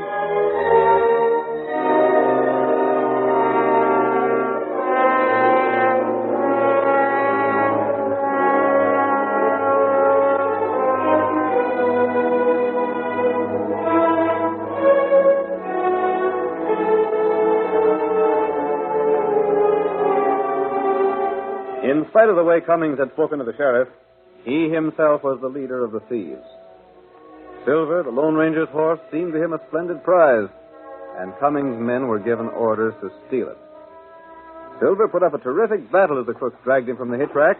The masked man and Tonto were at the rear of the cafe watching Cal Cummings when they heard the commotion at the front.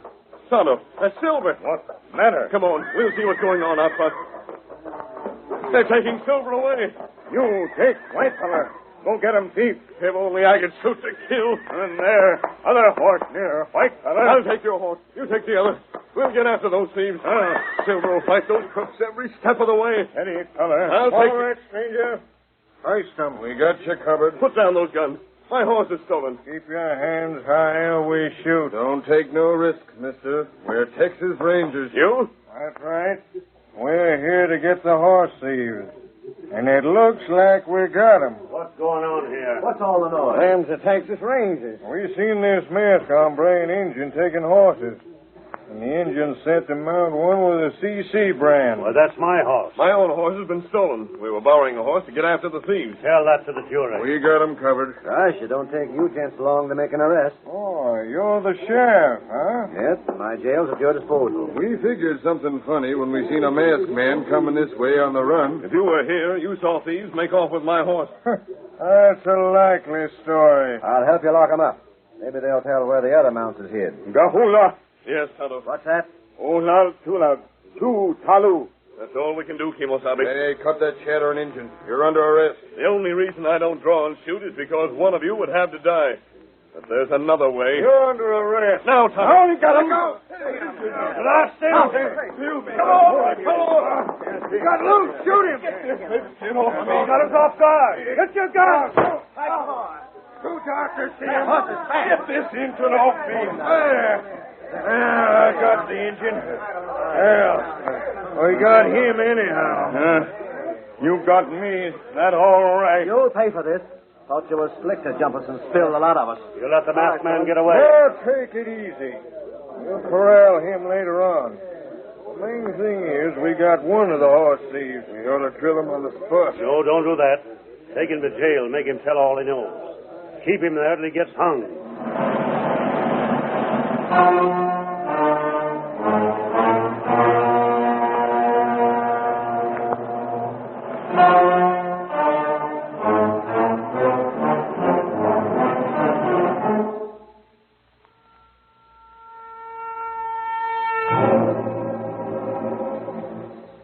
The Lone Ranger had made his escape for two reasons. He knew that as long as he was held in jail, he could not recover silver. And once captured, the mask that concealed his identity would be taken from his face. While Tonto kept the sheriff, Cummings, and the other two men busy, the masked man fled on Tonto's horse. Some hours later that same night, we find the two men, Ben and Dave, in Cal Cummings' ranch house. We hear Ben speaking. Me and Dave hung around town for a while, Cummings. Then we come out here. Yeah, it was Ben's idea to see what the talk in town was. What is the talk? Well, everyone's convinced the engine is a horse thief. It was sure a lucky break for us, catching him hands down like that. Trying to steal my horse. That was done on purpose. The boys left that one of yours where they got the big whacking from, figuring the masked man would ride it. It didn't happen like we figured. But it worked out all right. Cal, it was sure a slick scheme, making everyone, including the sheriff, think we was Texas Rangers. It got you boys here without rousing suspicion. It sure did. Now you'll be able to do a lot for us. Just watch us. Wonder what the sheriff say if he knowed about his letter to the governor asking Texas Rangers. Oh, what did you do with it? I give Zeke his orders on it and paid him off. Think he's likely to come back? No, not him. Now then, boys, let's get down to some planning. Well?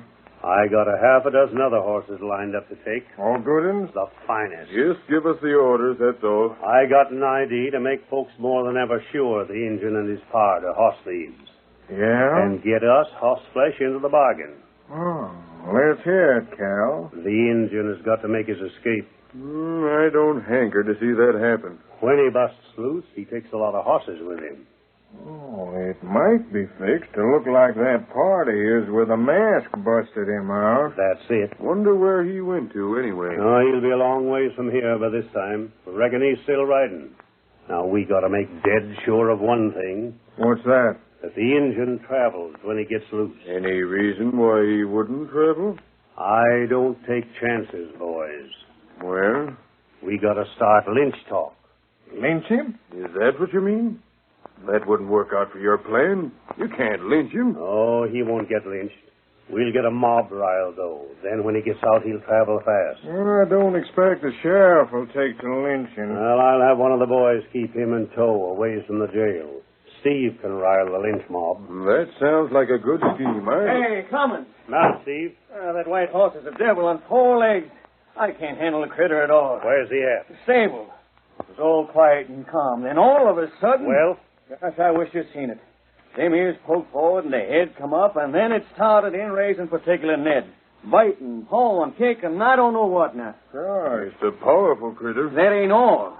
I seen them shoes it's wearing, and, boss, I never seen none like them before. How's that? I'd stake my life on it. They're solid silver. Silver? Wait. Leaping buzzards. Silver-shod horse. Pure white. Strong as a dozen horses. Listen, I'll open the door. Yeah? Shut up, Steve. Don't you savvy it? If that horse is what I think, we got the most famous horse in the world. How's that? You never hear tell of Silver? Silver? You mean the owner is mad? The Lone Ranger, that's what. Listen to that critter kick and howl. Listen here. If that's the Lone Ranger, he wouldn't ride away from here. He wouldn't leave that horse. The horse was quiet till a while back, and then he started in. And that means its master's around here somewhere. Get all the boys out. Have them scour this ranch for the masked man. I'll go get him. Throw a guard around the stable. I will. Give orders if that man's seen to shoot him on sight. Come on. You too, Dave. Right. The chance of a lifetime. Boys, we got the famous Silver Never Noticed. We're going to do big things with him.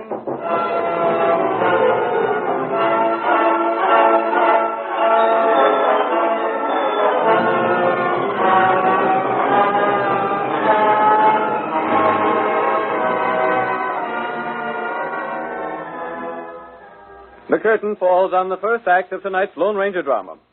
Before the next exciting scene, please permit us to pause for just a few moments.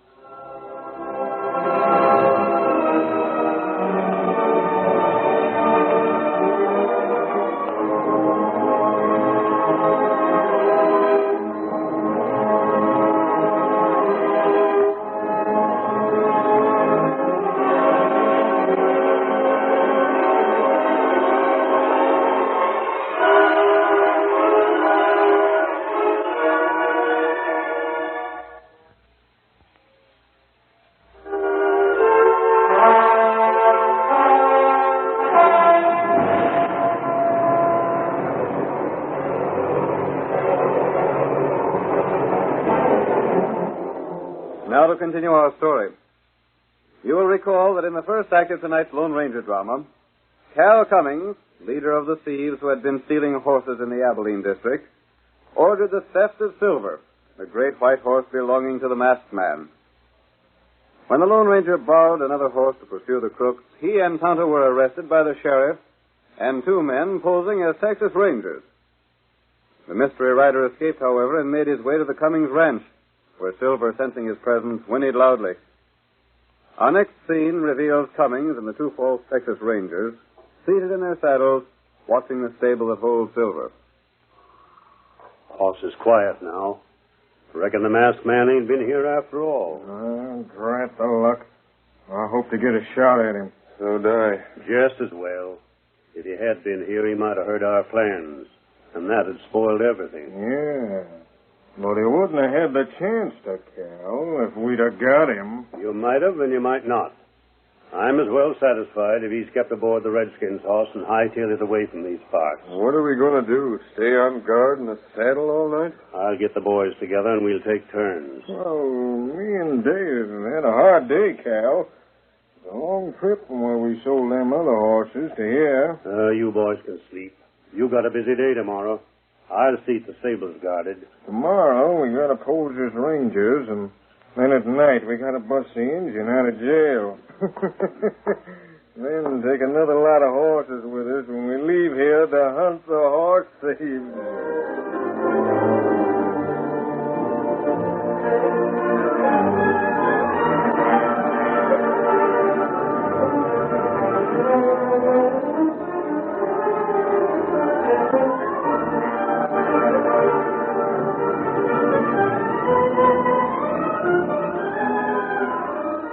The following day, the Lone Ranger removed his mask and cleverly disguised himself to look like a rancher. Then he entered the sheriff's office, behind which was the town's one-room jail, where Tonto was held. The sheriff, seated at his desk, looked up at the Lone Ranger's approach. You're a stranger around here, mister. Where are you from? You have a prisoner here, Sheriff. Yeah, an Indian horse thief. I'd like to have a look at him. For what? I think he might be a man I saw near the Box K spread. Has the Box K lost horses, too? Hadn't you heard? No. The Box K is out in my county. Well, go on back. That door at the rear is the door to the jail room. You can speak to the prisoner between the bars. After I've talked to him, I'll be able to tell you whether or not he's the man we suspect. It don't matter anyhow. He's sure to hang as soon as he gets tried in court. I'll speak to him.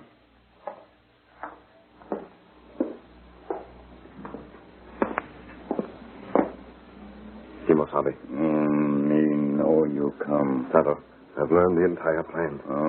We weren't sure of our facts until last night, when those men who called themselves Texas Rangers pulled their guns to cover us. Texas Ranger not do that. No, they don't draw their guns until it's time to fire. After I left you, Tonto, I went to the Cummings ranch. You hear things there? Yes. Silver knew I was there, too. He kicked up quite a fuss. Feller think you there? Yes, they did. I had to leave Silver. If I'd taken him, the horse thieves would have known I'd overheard their plans, and they would have changed them. As it stands now, they'll go through with their idea. And it'll give us a chance to prove to everyone that they're crooks. Hey, you there. You from the box case. Yes? It's taking you a long time to find out what you want to know. I'm nearly through, Sheriff. Well, hurry it up. I'll try to get Silver after the men have left the Cummings ranch tonight, Tonto. Then I'll come back here. Meantime, 2 men will come to let you out of jail. What Tonto do? Take this gun, hide it in your shirt, and listen carefully to what I tell you.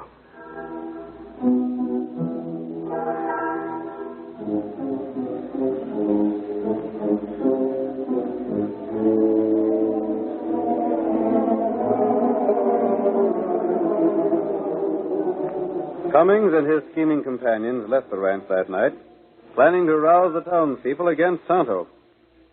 As they disappeared from sight, the masked man, silent as a shadow, raced across the open plain to the stable. A moment later, a thunder of hoofs, and Silver, with a Lone Ranger in the saddle, sped into the night.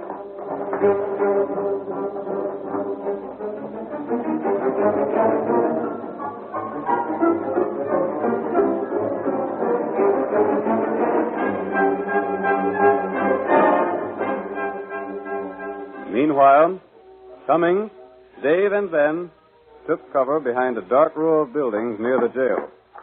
Their Confederate Steve was busily playing his part to excite the mob against Tonto. Cummings is giving directions to the 2 men beside him.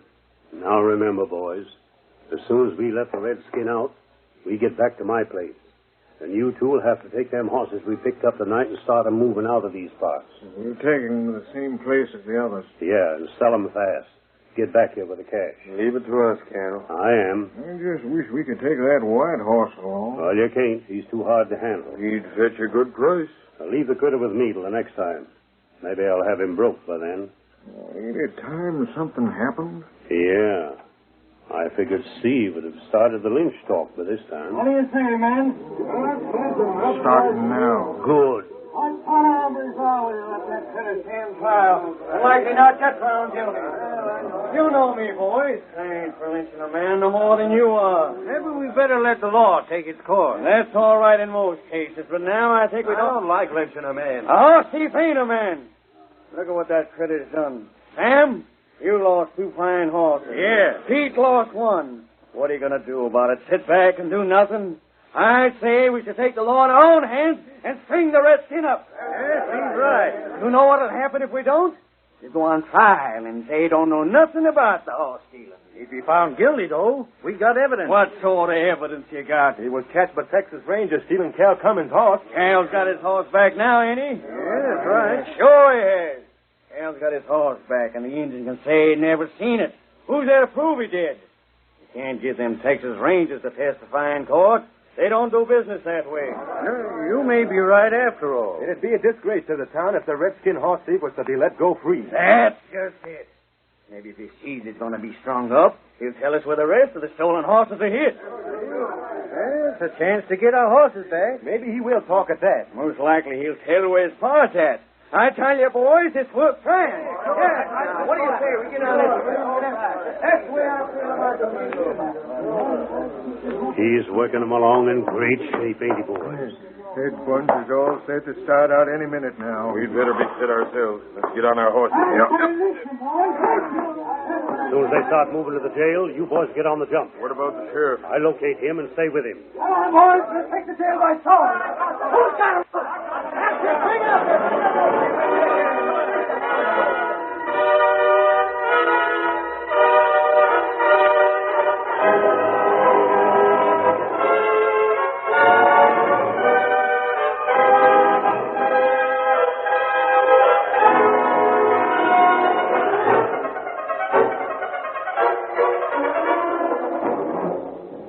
The mob of townspeople, raised to a pitch of fury by Steve's speeches, headed for the jail. Cummings left to find the sheriff and keep him from interfering. At the same time, Dave and Ben rode swiftly to the rear of the jail to play their part in the plot engineered by their leader.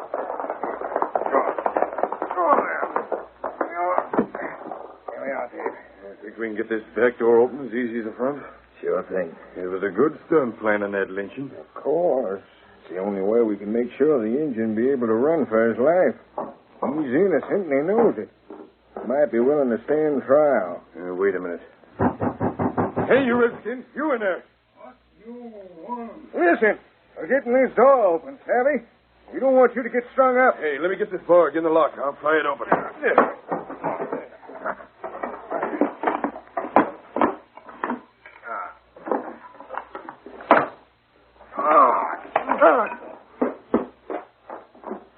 Who you, fella? You know us, Injun. We're the men that put you here. Texas Ranger. That's who we are. We put you here for trial, Injun, not to get lynched. Lynch mob come this way. You hear it, don't you? And me not steal horse. You might be able to prove that in a court, but you can't convince a lynch mob of it. What you do now? Stand back, Redskin. I'll fix that lock. Hand me that crowbar, Dave. Here. Right. We got a horse wait for you right over yonder. Get aboard it and travel fast. You let me go away? We don't let no man face a lynch mob. Me not go. What are you talking about, you crazy galoot? Don't you hear the men coming here to string you up? Me hear them. Then get moving. You're free now. Run. Not so fast. What's the Sam here? The masked man. You covered. Me got him gun, too. What? Get into that jail. You, both of you. Me, so you.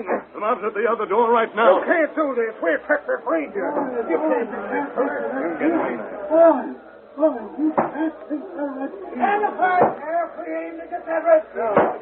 Come on. We aim to have it.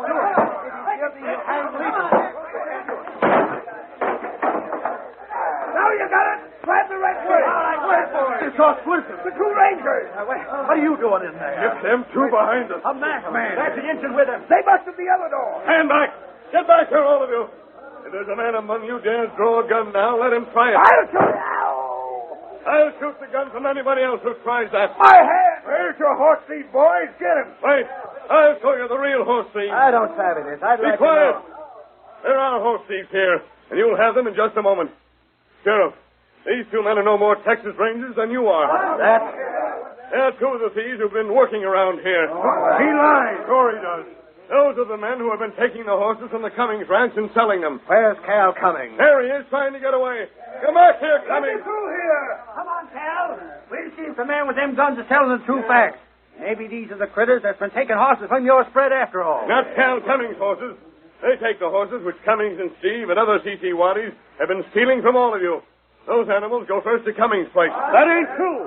Wait a minute. Cummings, you persuaded the sheriff to send for Texas Rangers, didn't you? Well, You gotta admit that much, Cal. Yes, I did. And they come here and found you and that redskin. No Texas Rangers came here because you paid the man who was supposed to take the sheriff's letter to stay away from here and not deliver the letter. That ain't so. You can't prove no such charge. You did that so you could bring in those two friends of yours and have them pose as Rangers to frame someone in town for horse stealing. Then you intended to start a lynch mob. Steve did that. Well, Steve started to talk all right enough. And your two fake Texas Rangers were to let the prisoner escape. You planned to have him suspected of stealing a lot more horses. Boys, this all just talk. You can't let a masked man and a redskin hold a lot of you at bay with 6 guns.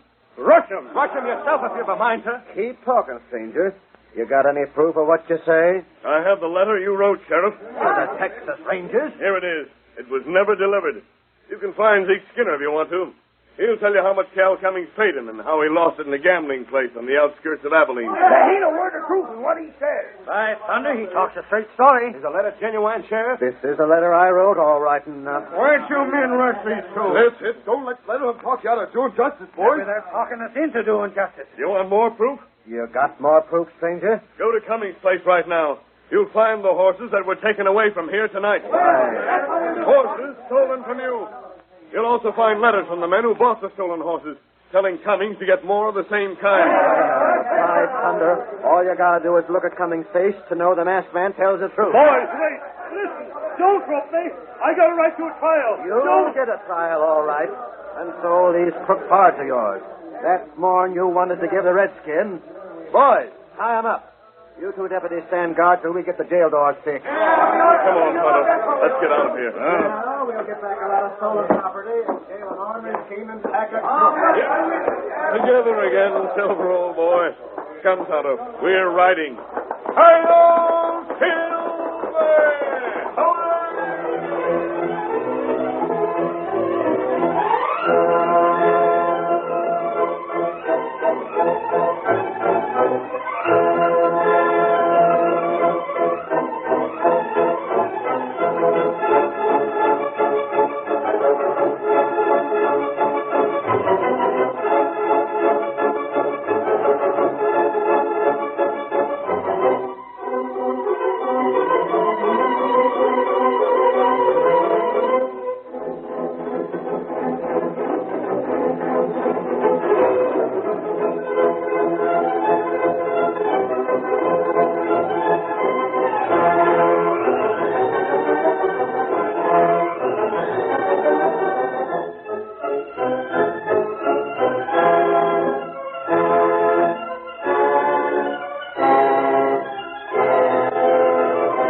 You have just heard another of the famous Lone Ranger stories featuring the Jewel Players.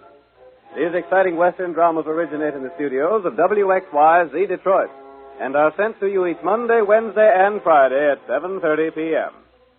This is a copyrighted feature of the Lone Ranger, Incorporated.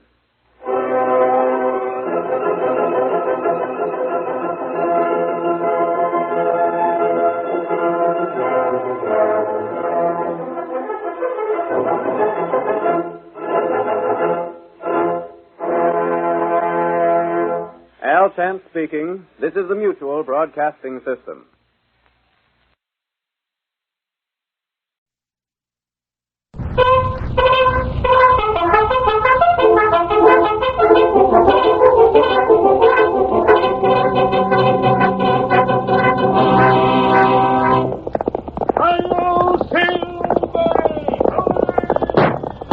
A fiery horse with the speed of light, a cloud of dust, and a hearty Hi-Yo Silver, the Lone Ranger.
The famous Masked Rider of Justice brings us another exciting story of the Old West tonight.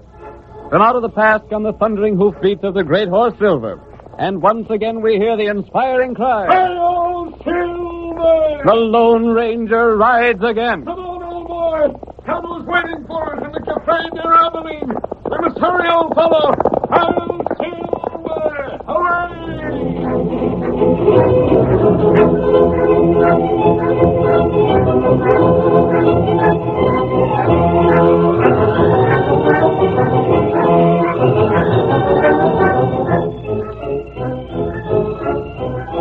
Over a period of time, many high-bred horses had disappeared from ranches in the neighborhood of Abilene. No one had been able to trace them nor to discover the thieves. At last, Cal Cummings, most prominent of the ranchers, directed the sheriff to ask the help of the Texas Rangers. A letter was written and addressed to Ranger headquarters and entrusted to the care of one of the townspeople of Abilene for delivery. The first scene of tonight's Lone Ranger drama opens outside a small cafe on the outskirts of Abilene. Zeke Skinner had been spending his money too freely for drink, and as the evening progressed, he talked more than was wise. His careless conversation was overheard, and when he staggered from the cafe, he was halted by the threat of a heavy gun and the stern voice of the Lone Ranger. Stand where you are, Skinner. Now, what's this mean? Go through his pockets, Tonto, and find that paper he was talking about this evening. Me got him. Here, mister. You can't do this to You'll me. see what we can do. But, mister, I ain't got nothing for you to steal. Planned to go back to Abilene, didn't you? Oh, boy. Can a man just talk? Did you find the paper, Tonto? Me got paper here. Let me see it. That's my property. You can't... This is what we want, Tonto. Hip. Get to the saddle. Me ready. Now for Abilene. Hi-Yo Silver!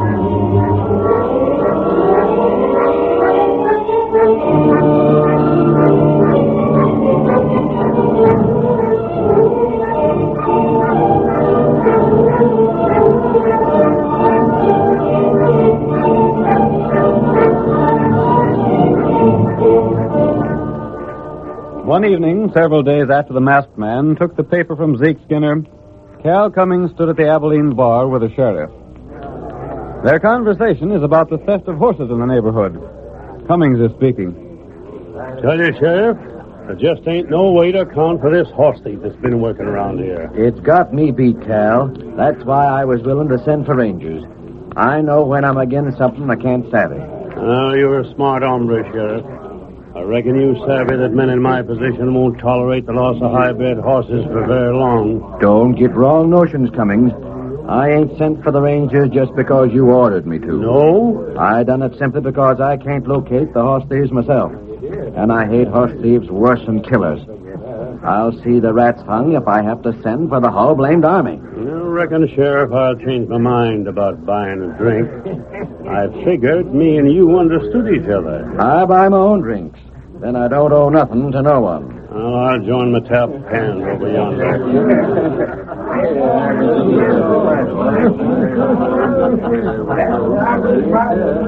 Someday, Steve, I'll take some of that high-handed way out of that, Sheriff. Yeah, I'm with you, Cummings. How are things fixed for tonight? All set. The boys have got that big white horse spotted at the hitch rack again. Good. Found the man that owns him yet? No, but it's true that he goes masked. He's a hard man to locate, though. Well, he must be close by if the horse is here. What about the other horse? Redskin owns it. He's the masked man's partner. Darn curious. They hitch the horses outside and then don't show up nowhere. Yeah, that makes stealing the big horse risky. You don't know where they'll come from. Everything is set, though, ain't it? Yeah, if only the plans work out. We'll get the high sign in a few moments.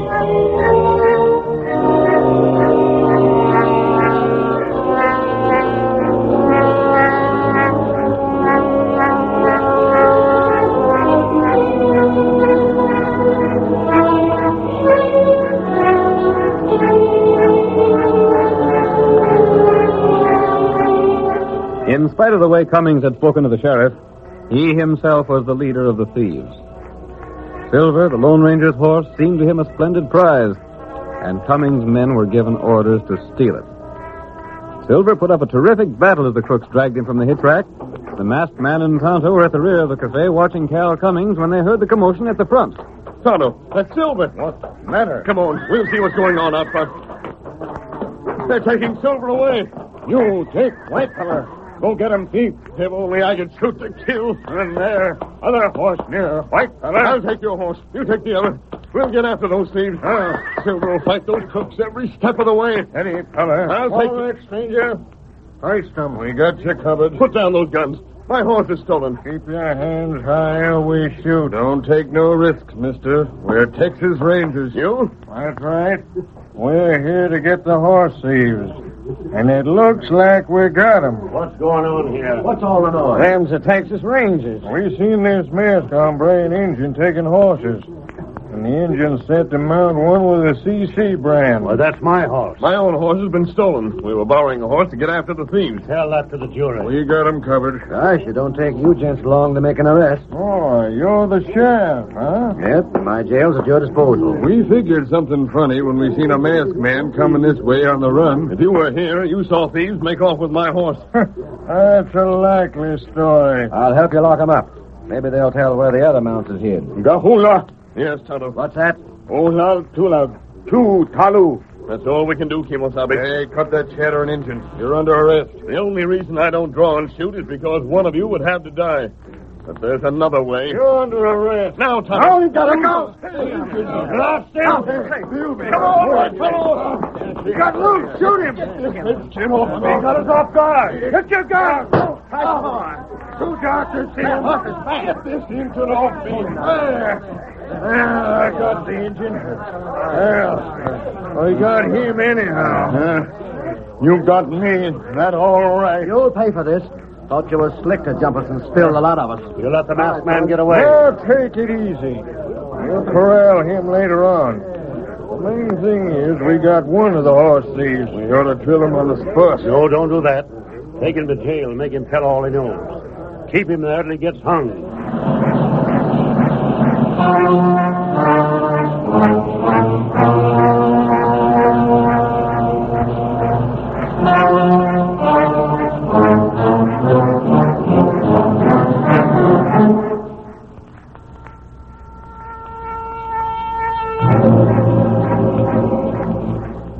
The Lone Ranger had made his escape for two reasons. He knew that as long as he was held in jail, he could not recover silver. And once captured, the mask that concealed his identity would be taken from his face. While Tonto kept the sheriff, Cummings, and the other two men busy, the masked man fled on Tonto's horse. Some hours later that same night, we find the two men, Ben and Dave, in Cal Cummings' ranch house. We hear Ben speaking. Me and Dave hung around town for a while, Cummings. Then we come out here. Yeah, it was Ben's idea to see what the talk in town was. What is the talk? Well, everyone's convinced the engine is a horse thief. It was sure a lucky break for us, catching him hands down like that. Trying to steal my horse. That was done on purpose. The boys left that one of yours where they got the big whiting from, figuring the masked man would ride it. It didn't happen like we figured. But it worked out all right. Cal, it was sure a slick scheme, making everyone, including the sheriff, think we was Texas Rangers. Got you boys here without rousing suspicions. It sure did. Now you'll be able to do a lot for us. Just watch it. Wonder what the sheriff say if he knowed about his letter to the governor asking for Texas Rangers. Oh, what did you do with it? I gave Zeke his orders on it and paid him off. Think he's likely to come back? No, not him. Now then, boys, let's get down to some planning. Well? I got a half a dozen other horses lined up to take. All good uns? The finest. Just give us the orders, that's all. I got an idea to make folks more than ever sure the Injun and his pard are horse thieves. Yeah? And get us horse flesh into the bargain. Oh, let's hear it, Cal. The Injun has got to make his escape. I don't hanker to see that happen. When he busts loose, he takes a lot of horses with him. Oh, it might be fixed to look like that party is where the mask busted him out. That's it. Wonder where he went to, anyway. Oh, he'll be a long ways from here by this time. Reckon he's still riding. Now, we got to make dead sure of one thing. What's that? That the engine travels when he gets loose. Any reason why he wouldn't travel? I don't take chances, boys. Well? We got to start lynch talk. Lynch him? Is that what you mean? That wouldn't work out for your plan. You can't lynch him. Oh, he won't get lynched. We'll get a mob riled, though. Then when he gets out, he'll travel fast. I don't expect the sheriff will take to lynching. Well, I'll have one of the boys keep him in tow away from the jail. Steve can rile the lynch mob. That sounds like a good scheme, Hey, Cummins. Now, Steve. That white horse is a devil on 4 legs. I can't handle the critter at all. Where's he at? The stable. It was all quiet and calm. Then all of a sudden... Well? Gosh, I wish you'd seen it. Them ears poked forward and the head come up, and then it started in raising particular Ned. Biting, pawing, kicking, I don't know what now. Gosh. It's a powerful critter. That ain't all. I seen them shoes it's wearing, and, boss, I never seen none like them before. How's that? I'd stake my life on it. They're solid silver. Silver? Wait. Leaping buzzards. Silver shod horse. Pure white. Strong as a dozen horses. Listen, I'll open the door. Yes? Shut up, Steve. Don't you savvy it? If that horse is what I think, we got the most famous horse in the world. How's that? You never hear tell of Silver? Silver? You mean the owner is mad? The Lone Ranger, that's what. Listen to that critter kick and howl. Listen here. If that's the Lone Ranger, he wouldn't ride away from here. He wouldn't leave that horse. The horse was quiet till a while back, then he started in. And that means its master's around here somewhere. Get all the boys out. Have them scour this ranch for the masked man. I'll go get him. Throw a guard around the stable. I will. Give orders if that man seems to shoot him on sight. Come on. You too, Dave. Right. The chance of a lifetime. Boys, we got the famous Silver and never noticed. We're going to do big things with him.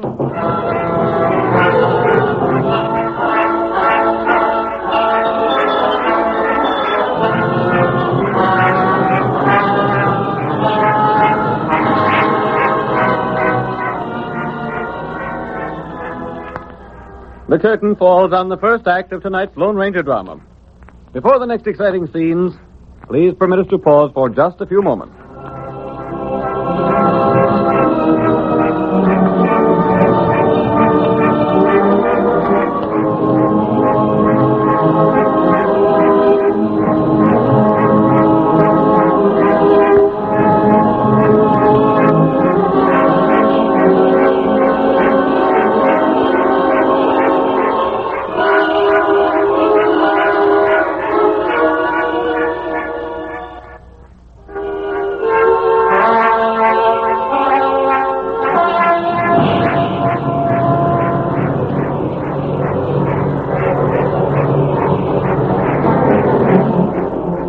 Now to continue our story.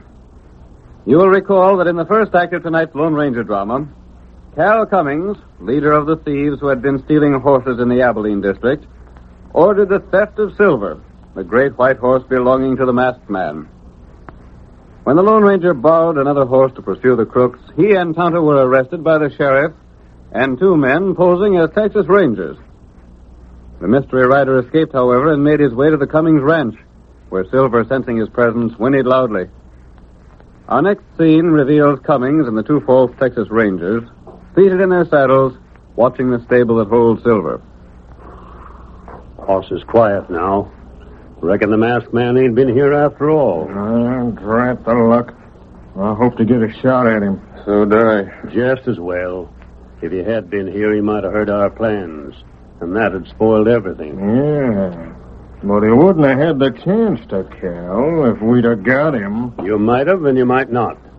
I'm as well satisfied if he's kept aboard the Redskins' horse and hightailed it away from these parts. What are we going to do, stay on guard in the saddle all night? I'll get the boys together and we'll take turns. Well, me and Dave have had a hard day, Cal. It's a long trip from where we sold them other horses to here. You boys can sleep. You got a busy day tomorrow. I'll see the stable's guarded. Tomorrow we gotta pose as Rangers, and then at night we gotta bust the engine out of jail. Then take another lot of horses with us when we leave here to hunt the horse thieves.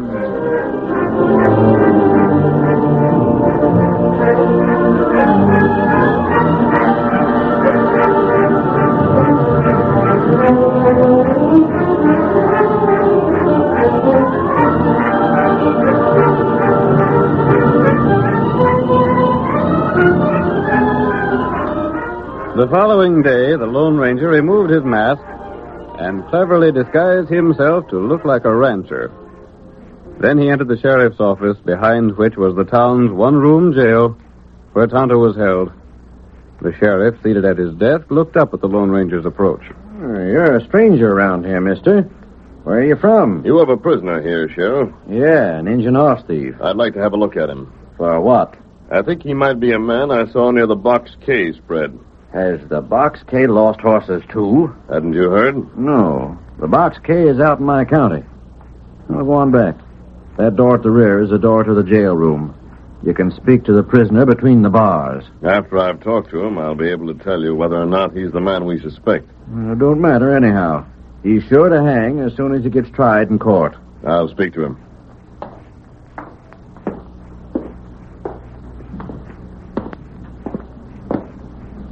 Kimosabe. Me know you come. Tonto, I've learned the entire plan. We weren't sure of our facts until last night, when those men who called themselves Texas Rangers pulled their guns to cover us. Texas Ranger not do that. No, they don't draw their guns until it's time to fire. After I left you, Tonto, I went to the Cummings ranch. You hear things there? Yes. Silver knew I was there, too. He kicked up quite a fuss. Feller think you there? Yes, they did. I had to leave, Silver. If I'd taken him, the horse thieves would have known I'd overheard their plans, and they would have changed them. As it stands now, they'll go through with their idea, and it'll give us a chance to prove to everyone that they're crooks. Hey, you there. You from the Box K. Yes? It's taken you a long time to find out what you want to know. I'm nearly through, Sheriff. Well, hurry it up. I'll try to get Silver after the men have left the Cummings ranch tonight, Tonto. Then I'll come back here. Meantime, 2 men will come to let you out of jail. What Tonto do? Take this gun, hide it in your shirt, and listen carefully to what I tell you.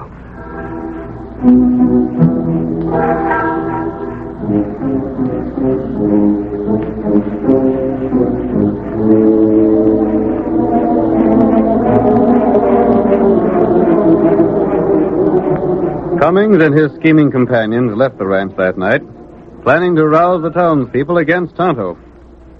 As they disappeared from sight, the masked man, silent as a shadow, raced across the open plain to the stable. A moment later, a thunder of hoofs, and Silver, with a Lone Ranger in the saddle, sped into the night.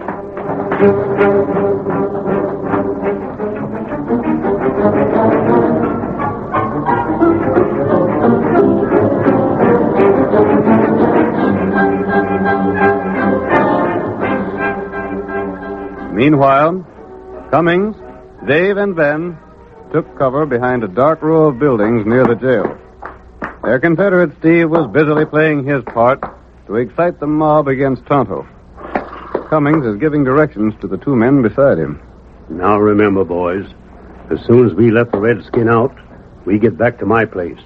And you two will have to take them horses we picked up tonight and start 'em moving out of these parts. We're taking them to the same place as the others. Yeah, and sell 'em fast. Get back here with the cash. Leave it to us, Colonel. I am. I just wish we could take that white horse along. Well, you can't. He's too hard to handle. He'd fetch a good price. I'll leave the critter with me till the next time. Maybe I'll have him broke by then. Oh, ain't it time something happened? Yeah. I figured Steve would have started the lynch talk by this time. What do you say, man? Starting now. Good. What kind of hombres are we to let that critter stand trial? They're likely not get found guilty. You know me, boys. I ain't for lynching a man no more than you are. Maybe we better let the law take its course. That's all right in most cases, but now I think we don't like lynching a man. A horse thief ain't a man. Look at what that critter's done. Sam, you lost 2 fine horses. Yeah. Pete lost 1. What are you going to do about it? Sit back and do nothing? I say we should take the law in our own hands and string the redskin up. Yes, he's right. You know what'll happen if we don't? You go on trial and say you don't know nothing about the horse stealing. He'd be found guilty, though. We got evidence. What sort of evidence you got? He was catched by Texas Rangers stealing Cal Cummins' horse. Cal's got his horse back now, ain't he? Yeah, that's right. Sure he has. Cal's got his horse back, and the Indian can say he'd never seen it. Who's there to prove he did? You can't get them Texas Rangers to testify in court. They don't do business that way. No, you may be right after all. It'd be a disgrace to the town if the redskin horse thief was to be let go free. That's just it. Maybe if he sees he's going to be strung up, he'll tell us where the rest of the stolen horses are hid. It's a chance to get our horses back. Maybe he will talk at that. Most likely he'll tell where his part's at. I tell you, boys, it's worth trying. Now, what do you say? We get on this. That's the way I feel about the He's working them along in great shape, ain't he, boys? Head bunch is all set to start out any minute now. We'd better be set ourselves. Let's get on our horses. As soon as they start moving to the jail, you boys get on the jump. What about the sheriff? I locate him and stay with him. Come on, boys. We'll take the jail by storm. Who's got a rope? That's it. Bring it up.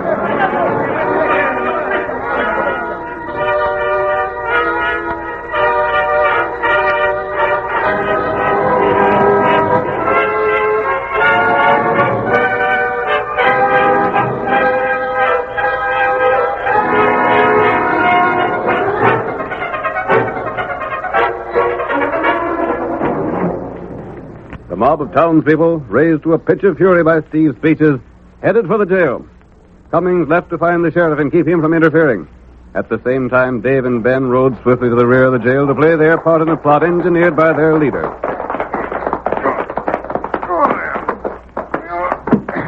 Here we are, Dave. I think we can get this back door open as easy as the front. Sure thing. It was a good stunt planning that lynching. Of course. It's the only way we can make sure the Indian be able to run for his life. He's innocent and he knows it. Might be willing to stand trial. Wait a minute. Hey, you redskin. You in there. What you want? Listen, we're getting this door open, savvy? We don't want you to get strung up. Hey, let me get this bar. Get in the lock. I'll pry it open.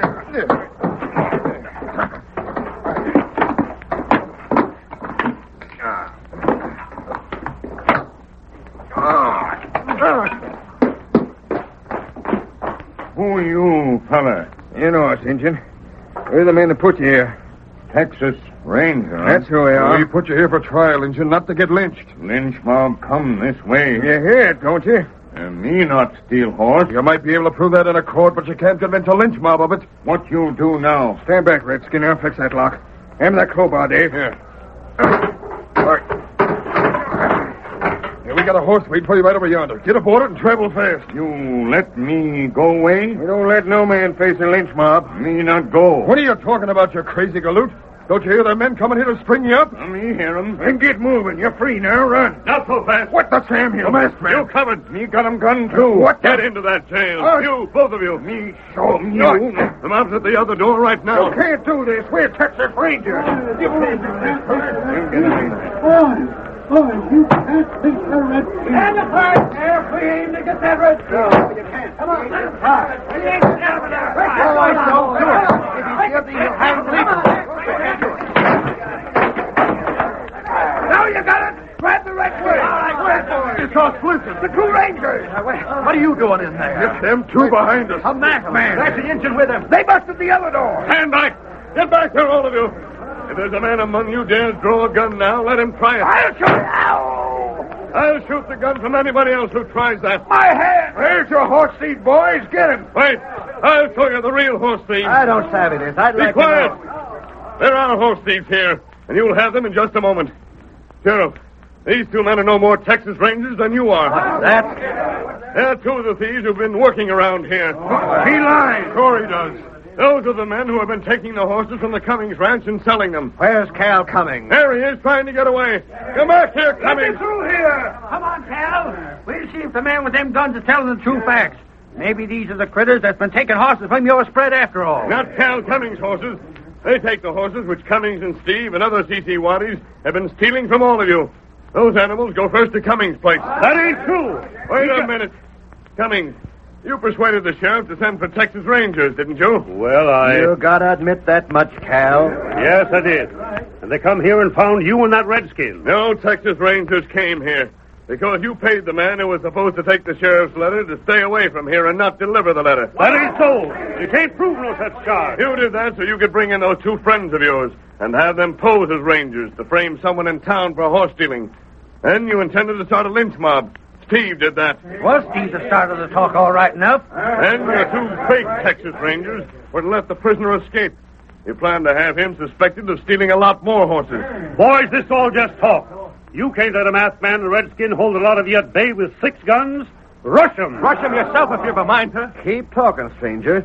You got any proof of what you say? I have the letter you wrote, Sheriff. To the Texas Rangers? Here it is. It was never delivered. You can find Zeke Skinner if you want to.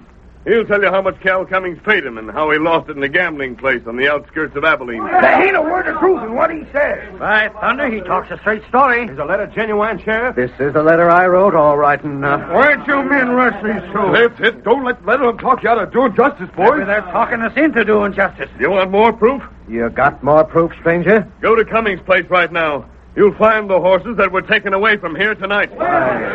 Horses stolen from you. You'll also find letters from the men who bought the stolen horses, telling Cummings to get more of the same kind. By thunder, all you gotta do is look at Cummings' face to know the masked man tells the truth. Boys, wait. Listen. Don't rope me. I got a right to a trial. You'll get a trial, all right. And so these crook parts of yours. That's more'n you wanted to give the Redskin. Boys, tie him up. You two deputies stand guard till we get the jail doors fixed. Come on, Tonto. Let's get out of here. Now we'll get back a lot of stolen property and jail an ornery scheming pack of...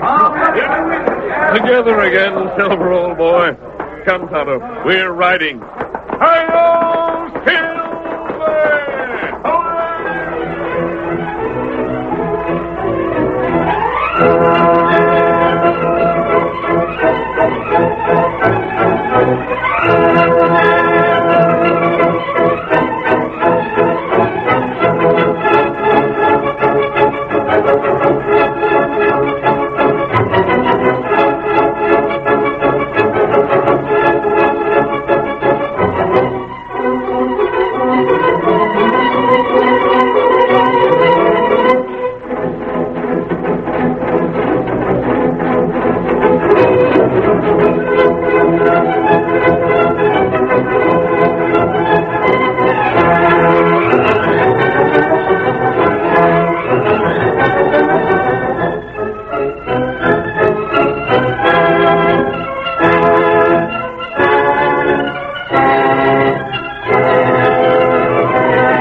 You have just heard another of the famous Lone Ranger stories featuring the Jewel Players.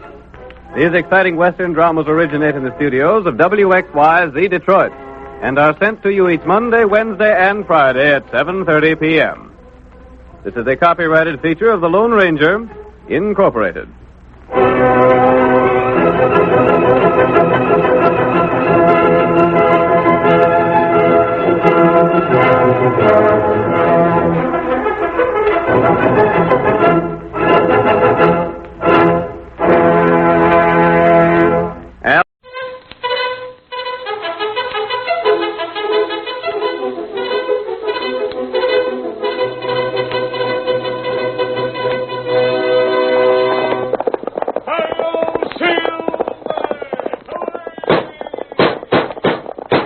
A fiery horse with the speed of light, a cloud of dust, and a hearty hi-yo silver, the Lone Ranger.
The famous Masked Rider of Justice brings us another exciting story of the Old West tonight.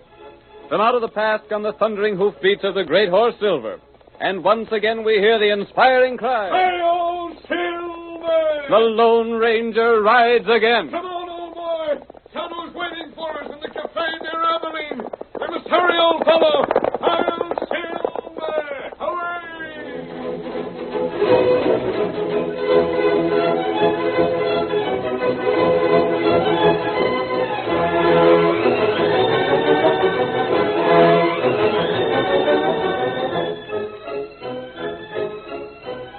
Over a period of time, many high-bred horses had disappeared from ranches in the neighborhood of Abilene. No one had been able to trace them nor to discover the thieves. At last, Cal Cummings, most prominent of the ranchers, directed the sheriff to ask the help of the Texas Rangers. A letter was written and addressed to Ranger headquarters and entrusted to the care of one of the townspeople of Abilene for delivery. The first scene of tonight's Lone Ranger drama opens outside a small cafe on the outskirts of Abilene. Zeke Skinner had been spending his money too freely for drink, and as the evening progressed, he talked more than was wise. His careless conversation was overheard, and when he staggered from the cafe, he was halted by the threat of a heavy gun and the stern voice of the Lone Ranger. Stand where you are, Skinner. Well, what's this mean? Go through his pockets, Tonto, and find that paper he was talking about this evening. Me get him. See here, mister. You can't do this to You'll me. see what we can do. But, mister, I ain't got nothing for you to steal. And to go back to Abilene, didn't you? Oh, boy. Can't a man just talk? Did you find the paper, Tonto? Me got paper here. Let me see it. That's my property. You can't... This is what we want, Tonto. Yep. Get to the saddle. Me ready. Hey! Now for Abilene. Hi-yo, Silver!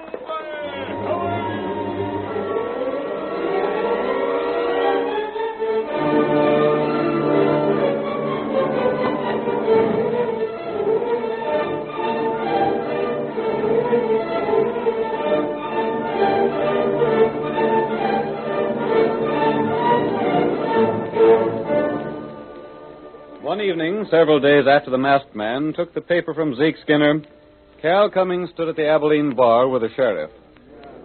Their conversation is about the theft of horses in the neighborhood. Cummings is speaking.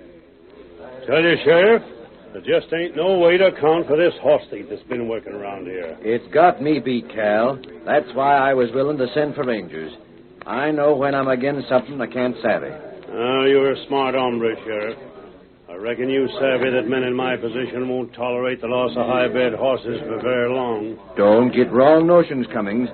I ain't sent for the Rangers just because you ordered me to. No? I done it simply because I can't locate the horse thieves myself. And I hate horse thieves worse than killers. I'll see the rats hung if I have to send for the whole blamed army. You reckon, Sheriff, I'll change my mind about buying a drink. I figured me and you understood each other. I buy my own drinks.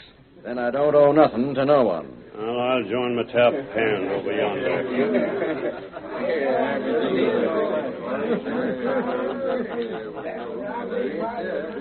Someday, Steve, I'll take some of that high-handed way out of that, Sheriff. Yeah, I'm with you, Cummins. How are things fixed for tonight? All set.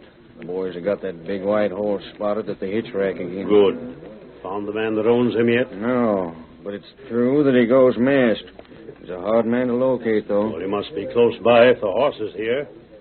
What about the other horse? Redskin owns it. He's the masked man's partner. Darn curious they hitch the horses outside and then don't show up nowheres. Yeah, that makes stealing the big horse risky. You don't know where they'll come from.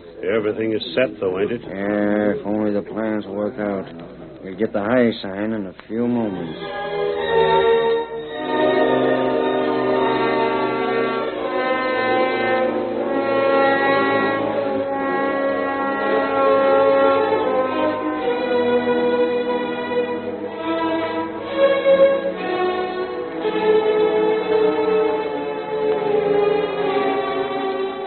In spite of the way Cummings had spoken to the sheriff, he himself was the leader of the thieves. Silver, the Lone Ranger's horse, seemed to him a splendid prize, and Cummings' men were given orders to steal it. Silver put up a terrific battle as the crooks dragged him from the hitch rack. The masked man and Tonto were at the rear of the cafe watching Cal Cummings when they heard the commotion at the front. Tonto, that's Silver. What matter? Come on, we'll see what's going on out front. They're taking Silver away. You take white feller. Go get him, thief. If only I could shoot to kill. And there, other horse near, white feller. I'll take your horse. You take the other. We'll get after those thieves. Silver will fight those crooks every step of the way. Steady, feller. I'll take All right, stranger. Hoist him. We got you covered. Put down those guns. My horse is stolen. Keep your hands high or we shoot. Don't take no risks, mister. We're Texas Rangers. You? That's right. We're here to get the horse thieves. And it looks like we got 'em. What's going on here? What's all the noise? Them's the Texas Rangers. We seen this masked hombre and Injun taking horses. And the Injun said to mount one with a CC brand. Well, that's my horse. My own horse has been stolen. We were borrowing a horse to get after the thieves. Tell that to the jury. We got 'em covered. Gosh, it don't take you gents long to make an arrest. Oh, you're the sheriff, huh? Yep, my jail's at your disposal. We figured something funny when we seen a masked man coming this way on the run. If you were here, you saw thieves make off with my horse. That's a likely story. I'll help you lock 'em up. Maybe they'll tell where the other mounts is hid. Gahula. Yes, Tonto. What's that? Olal Tulag. Tu Talu. That's all we can do, Kimosabe. Hey, cut that chatter and engine. You're under arrest. The only reason I don't draw and shoot is because one of you would have to die. But there's another way. You're under arrest. Now, Tonto. Oh, you got him. Go. Lost him. Come on, boy. Come on. He got loose. Shoot him. Get this fixed, kid, off of me. He got us off guard. Get your gun. Come on. Two doctors see him. Get this engine off me. I got the engine. Well, we got him anyhow. You got me. That all right. You'll pay for this. Thought you was slick to jump us and spill a lot of us. You let the masked man get away. Oh, take it easy. We'll corral him later on. The main thing is we got one of the horse thieves. We ought to drill him on the spot. No, don't do that. Take him to jail. Make him tell all he knows. Keep him there till he gets hung.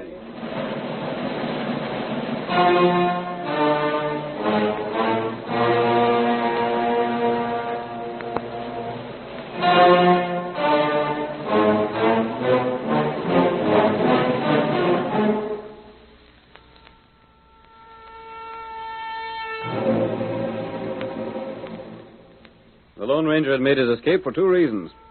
He knew that as long as he was held in jail, he could not recover Silver.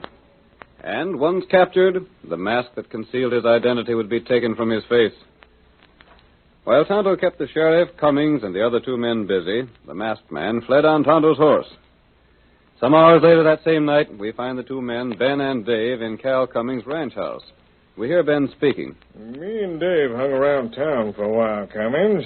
Then we come out here. Yeah, it was Ben's idea to see what the talk in town was. What is the talk? Well, everyone's convinced the engine is a horse thief. It was sure a lucky break for us, catching him hands down like that. Trying to steal my horse. That was done on purpose. The boys left that one of yours where they got the big whacking from, figuring the masked man would ride it.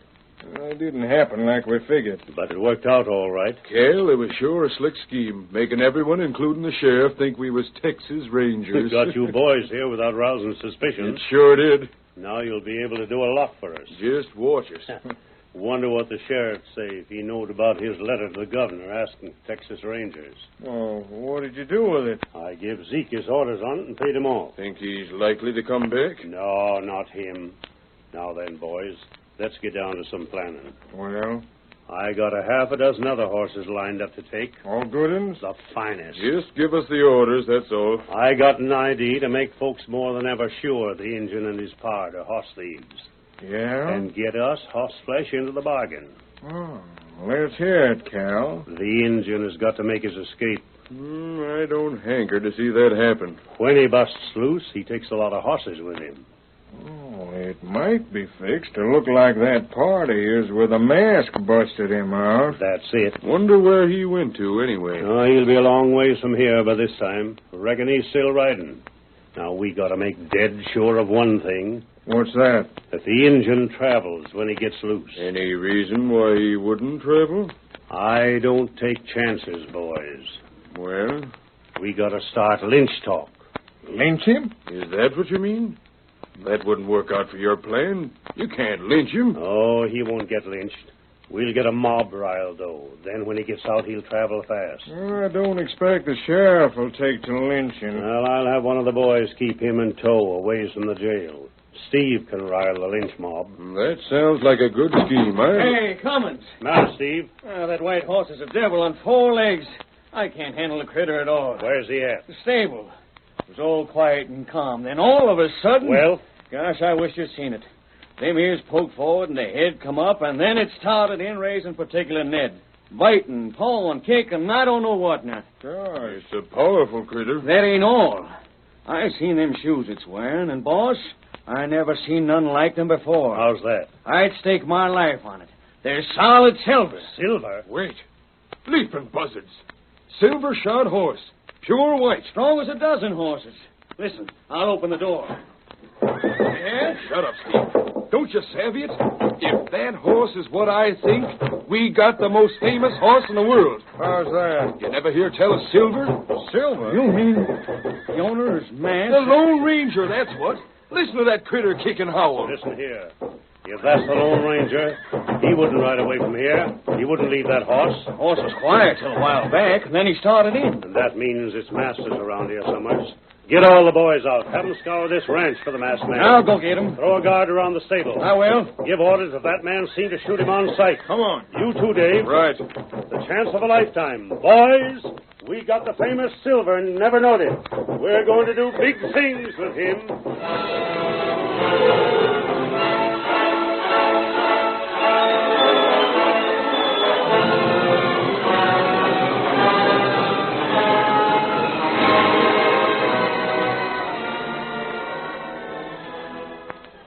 The curtain falls on the first act of tonight's Lone Ranger drama.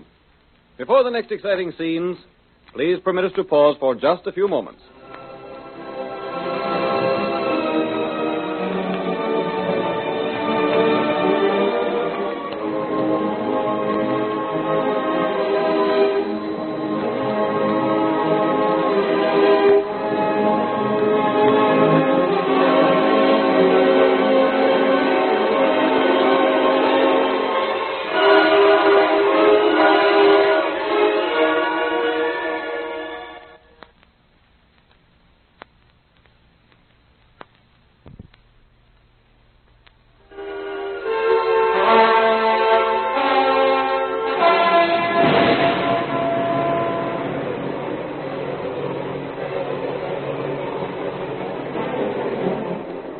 Now to continue our story. You will recall that in the first act of tonight's Lone Ranger drama, Cal Cummings, leader of the thieves who had been stealing horses in the Abilene district, ordered the theft of Silver, the great white horse belonging to the masked man.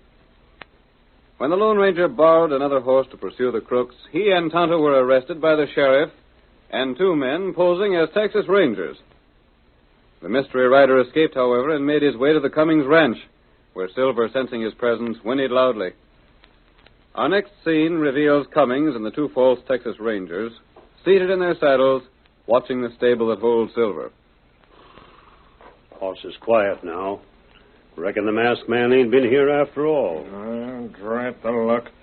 I hope to get a shot at him. So do I. Just as well. If he had been here, he might have heard our plans. And that had spoiled everything. Yeah. But he wouldn't have had the chance to, Cal, if we'd have got him. You might have, and you might not. I'm as well satisfied if he's kept aboard the Redskins' horse and hightailed it away from these parts. What are we going to do? Stay on guard in the saddle all night? I'll get the boys together and we'll take turns. Well, me and Dave have had a hard day, Cal. It's a long trip from where we sold them other horses to here. You boys can sleep. You got a busy day tomorrow. I'll see if the stable's guarded. Tomorrow we got to pose as rangers, and then at night we got to bust the engine out of jail. Then take another lot of horses with us when we leave here to hunt the horse thieves.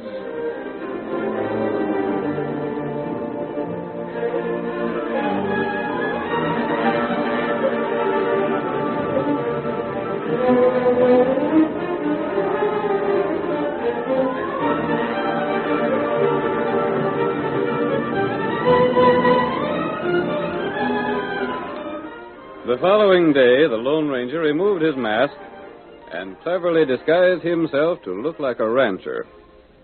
Then he entered the sheriff's office, behind which was the town's one-room jail, where Tonto was held.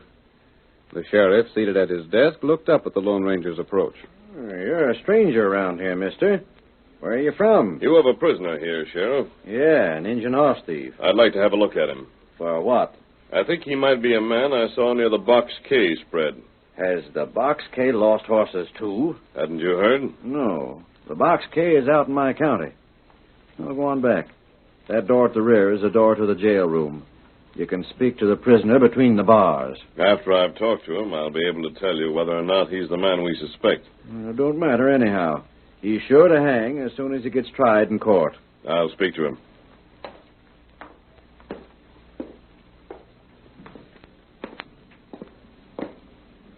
Kimosabe. Me know you come. Tonto, I've learned the entire plan. Oh? We weren't sure of our facts until last night, when those men who called themselves Texas Rangers pulled their guns to cover us. Texas Ranger not do that. No, they don't draw their guns until it's time to fire. After I left you, Tonto, I went to the Cummings ranch. You hear things there? Yes. Silver knew I was there, too. He kicked up quite a fuss. Feller think you there? Yes, they did. I had to leave, Silver. If I'd taken him, the horse thieves would have known I'd overheard their plans, and they would have changed them. As it stands now, they'll go through with their idea, and it'll give us a chance to prove to everyone that they're crooks. Hey, you there. You from the Box K. Yes? It's taken you a long time to find out what you want to know. I'm nearly through, Sheriff. Well, hurry it up. I'll try to get Silver after the men have left the Cummings ranch tonight, Tonto. Then I'll come back here. Meantime, 2 men will come to let you out of jail. What Tonto do? Take this gun, hide it in your shirt, and listen carefully to what I tell you.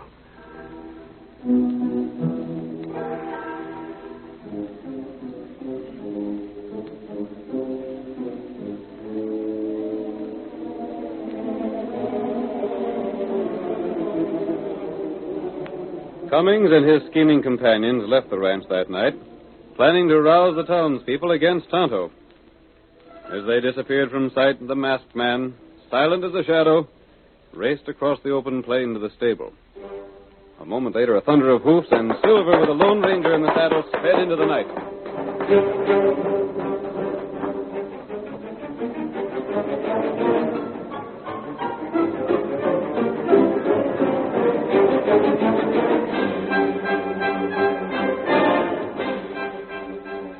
Meanwhile, Cummings, Dave, and Ben took cover behind a dark row of buildings near the jail. Their Confederate Steve was busily playing his part to excite the mob against Tonto. Cummings is giving directions to the 2 men beside him. Now remember, boys, as soon as we let the redskin out, we get back to my place. Then you 2 will have to take them horses we picked up tonight and start 'em moving out of these parts. We'll take them to the same place as the others. Yeah, and sell 'em fast. get back here with the cash. Leave it to us, Candle. I am. I just wish we could take that white horse along. Well, you can't. He's too hard to handle. He'd fetch a good price. Now, leave the critter with me till the next time. Maybe I'll have him broke by then. Oh, ain't it time something happened? Yeah. I figured Steve would have started the lynch talk by this time. What do you say, man? Starting now. Good. What kind of hombres are we that let that critter stand trial and likely not get found guilty? You know me, boys. I ain't for lynching a man no more than you are. Maybe we better let the law take its course. That's all right in most cases, but now I think we don't like lynching a man. A horse thief ain't a man. Look at what that critter's done. Sam, you lost 2 fine horses. Yeah. Pete lost 1. What are you going to do about it? Sit back and do nothing? I say we should take the law in our own hands and string the redskin up. Yeah, seems right. You know what'll happen if we don't? He'll go on trial and say he don't know nothing about the horse stealing. He'd be found guilty, though. We got evidence. What sort of evidence you got? He was catched by Texas Ranger stealing Cal Cummins' horse. Cal's got his horse back now, ain't he? Yeah, that's right. Sure he has. Cal's got his horse back, and the Indian can say he'd never seen it. Who's there to prove he did? You can't get them Texas Rangers to testify in court. They don't do business that way. You may be right after all. It'd be a disgrace to the town if the redskin horse thief was to be let go free. That's just it. Maybe if he sees he's going to be strung up, he'll tell us where the rest of the stolen horses are hid. It's a chance to get our horses back. Maybe he will talk at that. Most likely he'll tell where his part's at. I tell you, boys, it's worth trying. Yeah. What do you say? We get on this. That's the way I feel about the thing. He's working them along in great shape, ain't he, boys? That bunch is all set to start out any minute now. We'd better be set ourselves. Let's get on our horses. Yep. As soon as they start moving to the jail, you boys get on the jump. What about the sheriff? I locate him and stay with him. Come on, boys. We'll take the jail by storm. Who's got a rope? That's it. Bring it up.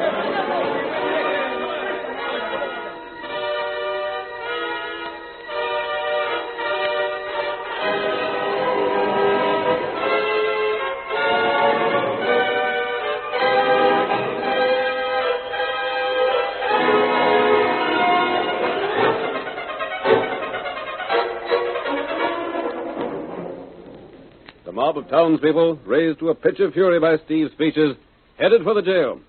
Cummings left to find the sheriff and keep him from interfering. At the same time, Dave and Ben rode swiftly to the rear of the jail to play their part in the plot engineered by their leader.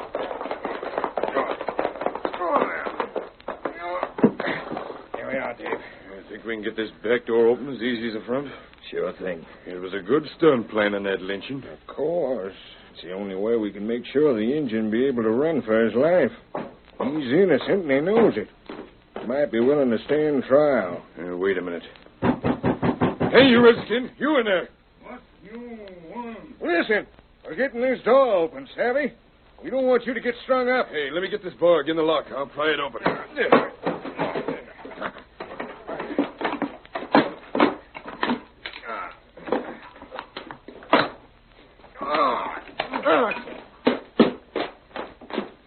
Who are you, fella? You know us, Injun. We're the men that put you here. Texas Ranger. That's who we are. We put you here for trial, Injun, not to get lynched. Lynch mob come this way. You hear it, don't you? And me not steal horse. You might be able to prove that in a court, but you can't convince a lynch mob of it. What you do now? Stand back, Redskin. I'll fix that lock. Hand me that crowbar, Dave. Here. All right. Here, we got a horse waiting for you right over yonder. Get aboard it and travel fast. You let me go away? We don't let no man face a lynch mob. Me not go. What are you talking about, you crazy galoot? Don't you hear the men coming here to string you up? Me hear 'em. Then get moving. You're free now. Run. Not so fast. What the Sam here? The masked man. You coming. Me got 'em gun, too. What Get into that jail. You, both of you. Me show 'em you. The mob's at the other door right now. You can't do this. We're Texas Rangers. Boy, you can't think the redskin. Stand aside there. We aim to get that redskin. No, you can't. Come on. We aim to get him. Oh, don't do it. If he's guilty, he'll hang legally. Now you got it. Grab the redskin. All right, wait for it. It's us. Listen. The 2 Rangers. What are you doing in there? Get them 2 behind us. A masked man. That's the engine with him. They busted the other door. Stand back. Get back here, all of you. If there's a man among you dares draw a gun now, let him try it. I'll show you. Ow! I'll shoot the gun from anybody else who tries that. My hand! Where's your horse thief, boys? Get him! Wait. I'll show you the real horse thief. I don't savvy this. I'd Be like quiet. to know. There are horse thieves here, and you'll have them in just a moment. Sheriff, these two men are no more Texas Rangers than you are. They're two of the thieves who've been working around here. He lies. Sure he does. Those are the men who have been taking the horses from the Cummings ranch and selling them. Where's Cal Cummings? There he is, trying to get away. Come back here, Cummings. Through here. Come on, Cal. We'll see if the man with them guns is telling the true facts. Maybe these are the critters that's been taking horses from your spread after all. Not Cal Cummings' horses. They take the horses which Cummings and Steve and other CC Waddies have been stealing from all of you. Those animals go first to Cummings' place. That ain't true. Wait a minute. Cummings, you persuaded the sheriff to send for Texas Rangers, didn't you? Well, You gotta admit that much, Cal. Yes, I did. And they come here and found you and that redskin. No Texas Rangers came here because you paid the man who was supposed to take the sheriff's letter to stay away from here and not deliver the letter. That ain't so. You can't prove no such charge. You did that so you could bring in those two friends of yours and have them pose as Rangers to frame someone in town for horse stealing. Then you intended to start a lynch mob. Steve did that. Was Steve the start of the talk all right enough? Then your two fake Texas Rangers were to let the prisoner escape. You planned to have him suspected of stealing a lot more horses. Boys, this all just talk. You can't let a masked man and a redskin hold a lot of you at bay with 6 guns. Rush 'em. Rush him yourself if you've a mind to. Keep talking, stranger. You got any proof of what you say? I have the letter you wrote, Sheriff. To the Texas Rangers? Here it is. It was never delivered. You can find Zeke Skinner if you want to. He'll tell you how much Cal Cummings paid him and how he lost it in a gambling place on the outskirts of Abilene. There ain't a word of truth in what he says. By thunder, he talks a straight story. Is the letter genuine, Sheriff? This is the letter I wrote, all right enough. Why'd you men rush these two? That's it. Don't let them talk you out of doing justice, boys. Maybe they're talking us into doing justice. You want more proof? You got more proof, stranger? Go to Cummings' place right now. You'll find the horses that were taken away from here tonight. Horses stolen from you. You'll also find letters from the men who bought the stolen horses, telling Cummings to get more of the same kind. By thunder, all you gotta do is look at Cummings' face to know the masked man tells the truth. Boys, wait. Listen. Don't rope me. I got a right to a trial. You'll get a trial, all right. And so these crook parts of yours. That's more'n you wanted to give the redskin. Boys, tie him up. You two deputies stand guard till we get the jail doors fixed. Come on, Tonto. Let's get out of here. Now we'll get back a lot of stolen property and jail an ornery scheming pack of... Together again, Silver, old boy.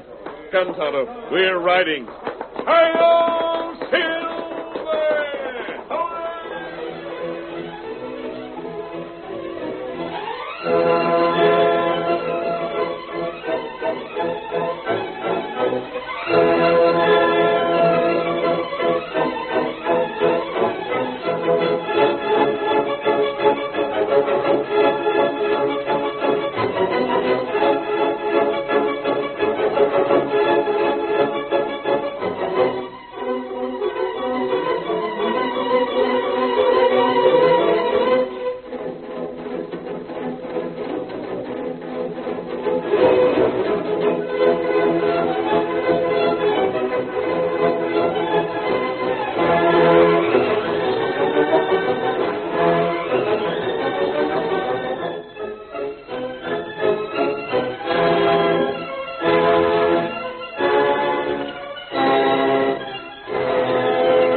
You have just heard another of the famous Lone Ranger stories featuring the Jewel Players.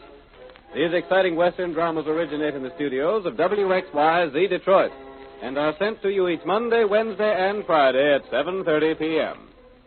This is a copyrighted feature of the Lone Ranger, Incorporated.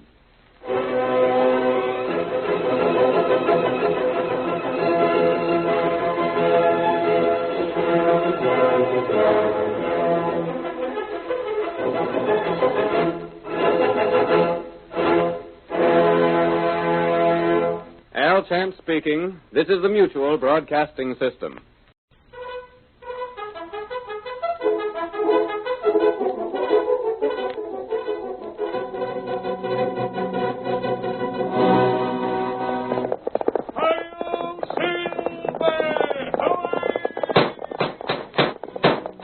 fiery horse with the speed of light, a cloud of dust, and a hearty hi-yo silver, the Lone Ranger.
Hundreds and hundreds of stories have come out of the West concerning a phantom figure of the plains who rode in the cause of justice. A masked rider whose heroic deeds have lived down through the years as a symbol of the courage and spirit of the wild and untamed West of old. Listen to those silver-shod hoofs as they race down the hard-packed roadbeds of yesteryear. The Lone Ranger rides again. Come on, Silver, old boy! Tonto is waiting for us near the border. We must hurry, old fellow. So stretch out those great legs of yours. Hurry, Silver!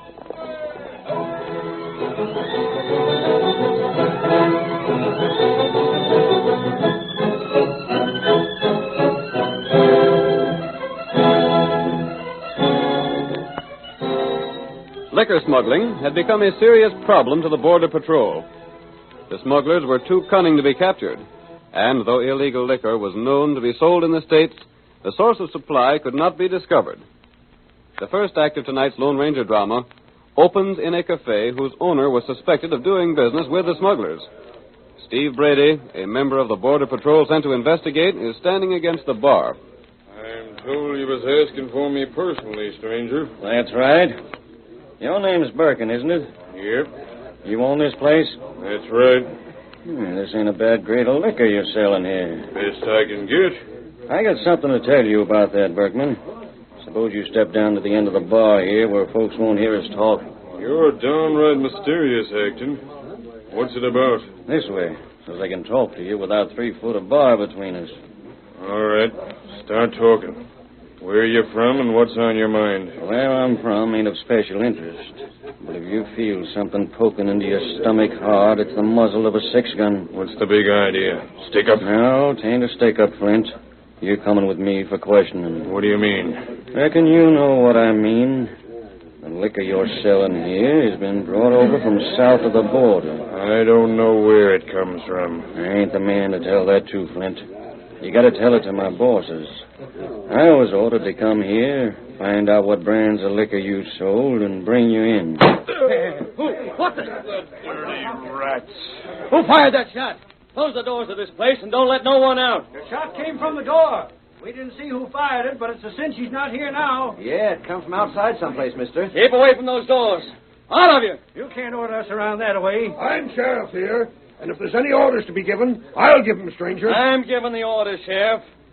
My name is Brady, of the Border Patrol. Brady? Border Patrol? You're another one of them critters that come up here to find out where smuggled liquor's coming from, huh? That's right, Sheriff. This makes 2 men shot before they could tell. When we find the rats that are smuggling contraband liquor from the other side of the border, there's 2 murders for them to account for. You're making a mistake, Brady, keeping folks inside here. Yes? I was with the boys right here by the door. I swear the shot come from outside. Whoever fired it is a darn good shot, then. Yeah. That was a 6-gun killed Flint Berkman, and it drilled him perfect. Whoever fired it is plenty far from here by now. All the deputies report for duty. We're organizing a posse right away. We'll get the coyote. Now, hold on. Don't interfere with the law, Brady. Read the rules and regulations of the Border Patrol, and you will find you're overstepping your authority and interfering with justice if you hinder us in searching for the killer of Flint Berkman. That's right. We're going out. Come on, stand aside. We're leaving here, and we're hunting for the killer of our pard. Come on, boys.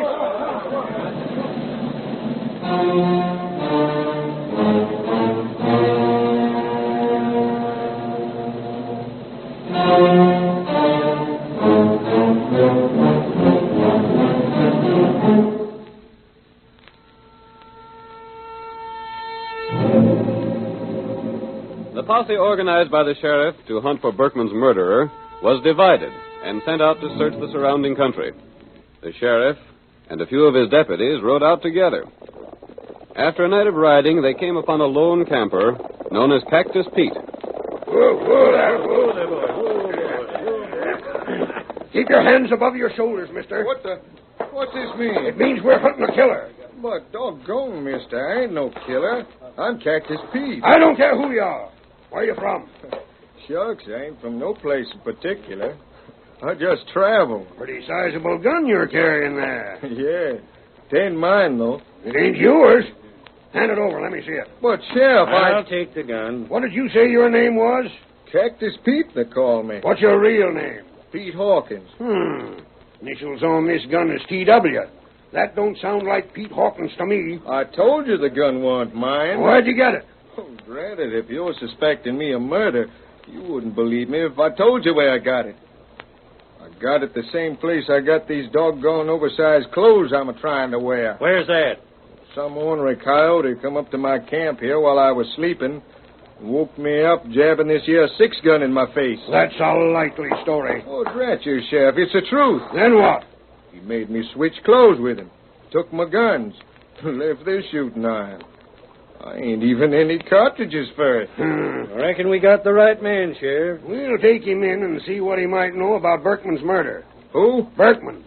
You don't mean Flint Berkman? Oh, so you know him, huh? I know plenty about Flint Berkman. Yeah? A dirty crook. He's been living on borrowed time a long while. Reckon that remark will be used against him, eh, Sheriff? Used aplenty. You can't prove I was nowhere near his cafe. How'd you know he was shot in the cafe? I didn't, but That's another point again, you mister. Look here. The only reason I figured he was shot in that cafe was because he's there most of the time. He lives upstairs, don't he? Yeah, he does. You know all about him, don't you? And you drilled him. What'd you do it for? What'd Berkman do to you? Doggone, I didn't shoot him. You know enough to warrant your arrest, and you lied about your name. I did not lie. I'm Cactus Pete, I tell you. How can you prove it? What proof you got that your name's Pete Hawkins? Sheriff, I reckon I ain't got no proof. Maybe you better take me to the jail, see what happens.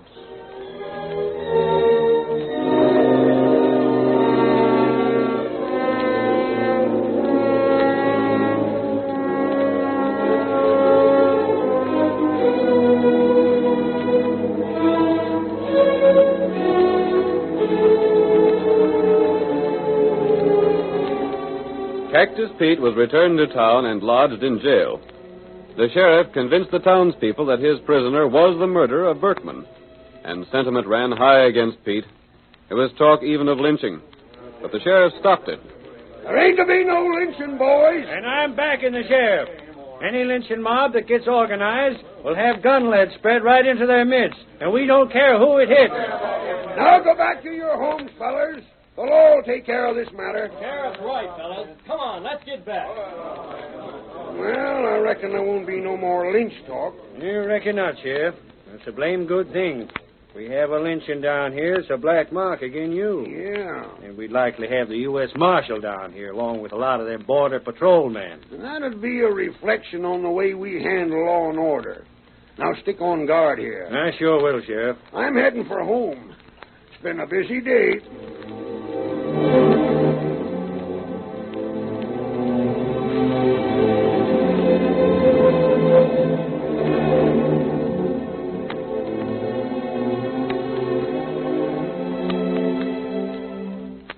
Instead of going to his home, Sheriff Perkins went to the edge of town, where the shadows of huge boulders concealed Steve Brady. Brady, though a member of the Border Patrol, had betrayed his trust and was in the pay of the smugglers. We hear him as he greets the sheriff. Took you long enough to get here. I've been waiting. Come as fast as I could, Brady. How's everything look? It's working out all right. The prisoner will swing for murder as sure as my name's Perkins. How much does he know? Nothing. You sure of that? Dead sure. He don't know a blame thing. Good enough. He'll have to face some questioning. Unless he can tell, the more guilty he'll seem to be. Yep. It was sure a lucky thing he said what he did about Berkman. Give a motive for the murder. Yeah, and Berkman had to die. Well, I suppose he did. Sooner or later, one of the other men from the patrol would get to questioning. He was yellow enough to squeal. He won't do no squealing now. But say, Steve, what about the real killer of Berkman? Tad Walters? He the one? Sure. He does all the killing for our bunch. He got clear, then switched clothes with that hombre that says he's Cactus Pete. Oh. Now, here's what you got to know. There was a shipment of liquor due to be brought across the border next week, but it's being held for a time. Till things quiet down around here. Yeah, there might be some strangers or the marshal here investigating that shooting. It's best to lay low for a time. I reckon so. Meanwhile, you keep the town quiet and see there's none of the smuggled liquor sold in the cafe. I'll see to that. Is that all? That's all. And there's one thing I'd like to ask you, Brady. Well? Just who is the big boss of this gang? As far as you're concerned, I'm the boss. Who gives me orders needn't concern you. I savvy. You just tend your job and see that the prisoner pays for the murder. Then the shooting's cleared up and there won't be no more heard from it. You leaving this section now? Not till after I've questioned the prisoner. I'll do that in the morning. Uh-huh. I gotta make a show doing my duty as one of the Border Patrol. You'll be seeing me around tomorrow.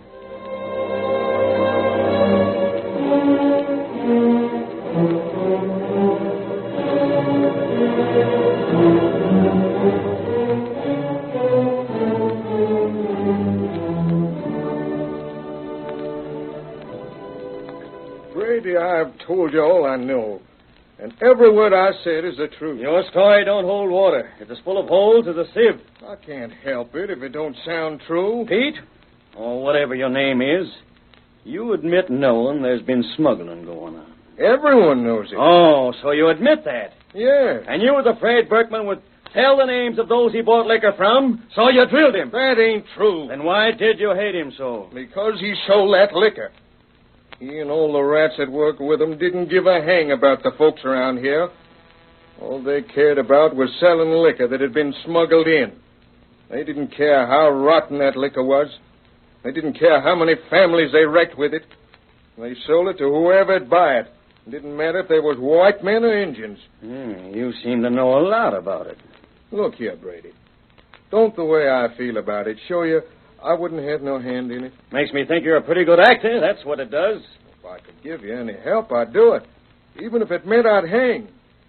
I'd most be willing to be proved one of the gang.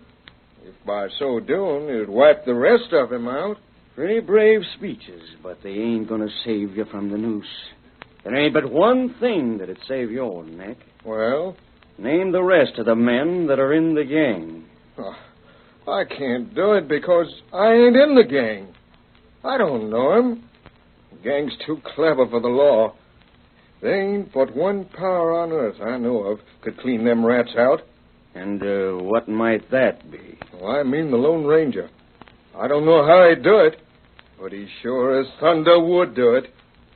If only the Lone Ranger knowed.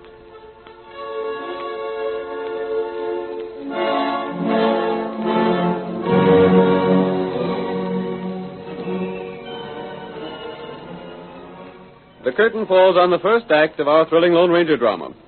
Before the next exciting scenes, please permit us to pause for just a few moments.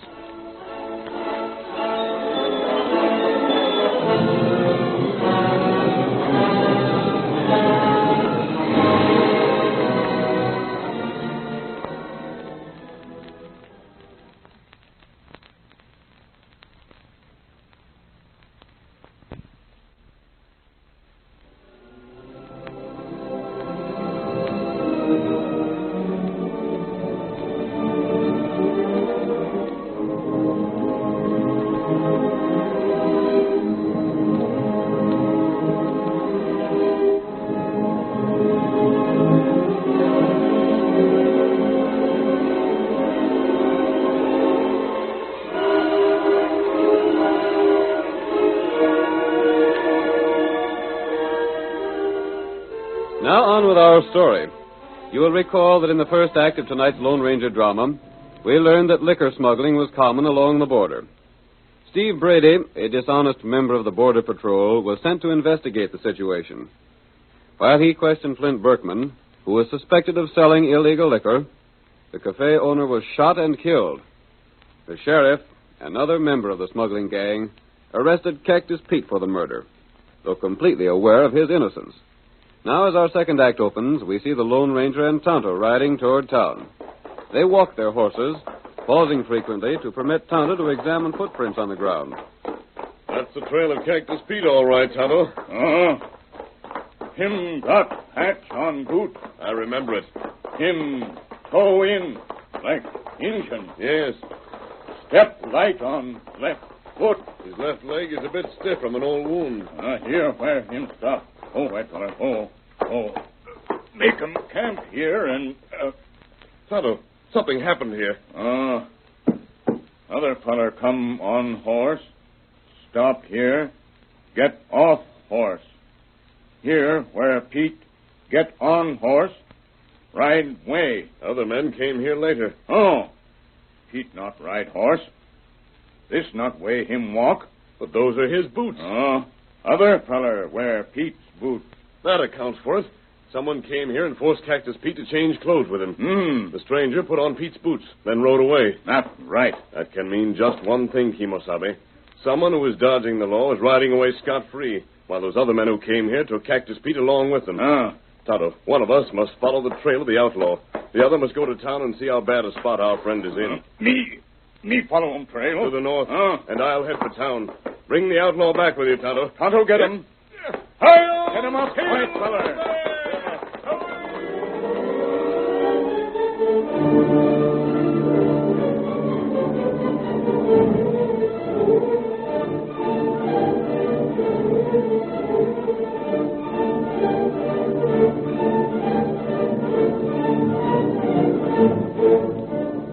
Cactus Pete, held in jail awaiting trial, could see no hope for himself. He knew that Brady and the sheriff were determined to have him convicted as the murderer of Berkman. He knew also that the townspeople believed him guilty. Throughout the long hours of darkness, Pete had heard the steady footsteps of a guard as he paced back and forth outside. There ain't but one man alive can help me. He'd know I wasn't guilty. He'd believe me. There ain't no telling where he's at. If only someone would believe my story, I might get out and hunt for the real killer, but I won't as long as they're so sure I'm guilty. Wish I could get to sleep. Rat it. I'll need all my thinking for the trial. Hey, guard. What do you want? Come up to the window, won't you? I'm close enough to hear you. What do you want? Can't you stop that pacing for a time? For what? I can't sleep. You pace around like a caged lion, crunching your boots on the ground and... You'll get a plenty sleep before long. Permanent sleep. Well, I should have known better than ask a favor of anyone in this town. Yeah, you should have known better. Killers ain't privy to ask no favors. Ain't there anyone alive believes my story? No. Yes, there is. What? Quiet, guard. Take that gun out of my back. I said keep quiet. It can't be. That voice. Mister, is it you? Take it easy, Pete. Without hearing your story or knowing what it is, I believe you. You're mad. And you'll be gagged if you don't keep your voice down. Mister, something told me you'd be coming here. Listen, let me tell you the whole story. There's no end to smuggling going on. When are you supposed to stand trial? I'll go to court in the morning, but I've already been tried and found guilty by everyone in town. And what are you accused of? Murder. Killing Flint Berkman. Did the real killer make you change clothes? Yeah, he did. But how'd you know? Tonto and I found the tracks. Tonto was already headed north to overtake the man who made you change with him. He made me switch guns and everything. He did, huh? But, mister, even if he's found, no one would think he was the killer. Listen, Pete, you'll have to stay here for a while. Ain't you going to let me out? Not yet. Well, what are you going to do? Get around the town and see what I can learn. I'm warning you, mister. You won't get out of town alive. You're interfering with justice. What are you going to say I've done? Well, you pulled a gun on me. Did I harm you? No. Have I tried to help the prisoner escape? No, you ain't. Are you interested in seeing the right man punished? Well, Or are you in league with the plotters against law and order? No, I ain't. Flint Berkman was killed because he might have told where he bought contraband liquor. Yeah, I know. By finding the real murderer, we'll find the key to the liquor smuggling. But that man in the calaboose... You heard what I said about reading the signs of the trail? Yeah, Why didn't the lawmen see what was so obvious? Huh? Is it because the lawmen themselves are in league with the smugglers? Pete. Yeah, mister? Who found you? Well, there was Sheriff Perkins and this here guard and a couple others. You? Yeah, I was along. And you're going to tell me the truth. But I tell Did you... the sheriff bother to examine the tracks? No, they didn't seem to be no need of it. Not even when Pete Hawkins told his story? No. Mister, the sheriff and Steve Brady... Who is Steve Brady? Well, he's from the Border Patrol. He was about to question Flint Berkman when Flint was shot. The Border Patrol? Yeah. I met some men from the patrol. That's how I knew all about the smuggling that's been going on. Hold on, mister. Well? Look here. I'm as set again the smuggling as any man can be. If that Sheriff Perkins... This guard, the sheriff, Steve Brady, deputies. Pete, I have an idea. Yeah? Have a long ride before morning. But, Pete, don't lose your courage. Keep your chin up. Here, Silver. With you on my side, mister, I ain't worrying a doggone bit. Yep. Hi-yo, Silver!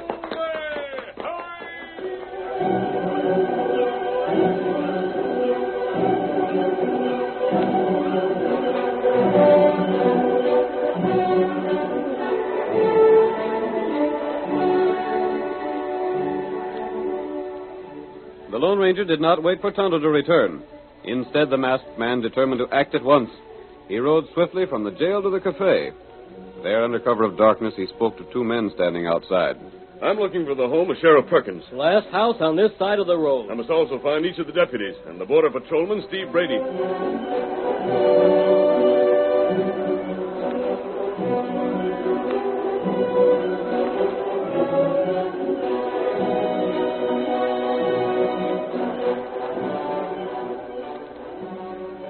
When he had learned the facts he needed, the Lone Ranger was ready to put his daring plan into action. He rode first to the home of the sheriff. A moment later, the sheriff was awakened from a heavy sleep by the sound of a rock thrown through his window. Where's the match? What's going on here, anyhow? Blasted, A note's fastened to that rock. Something as sure as thunder due to happen.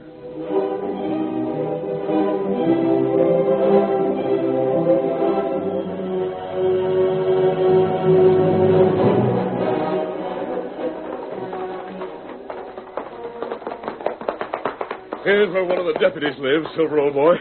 And here's a rock for him. Come on, Silver!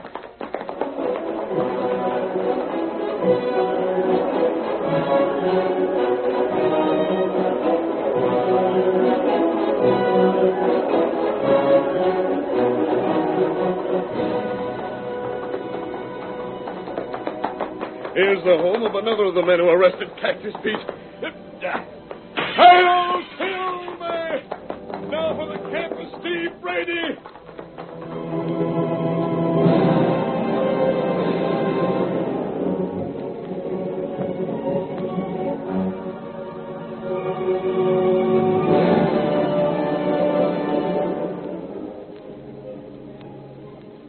Brady, wake up. Wake up, Brady. Come, hurry. What's the matter?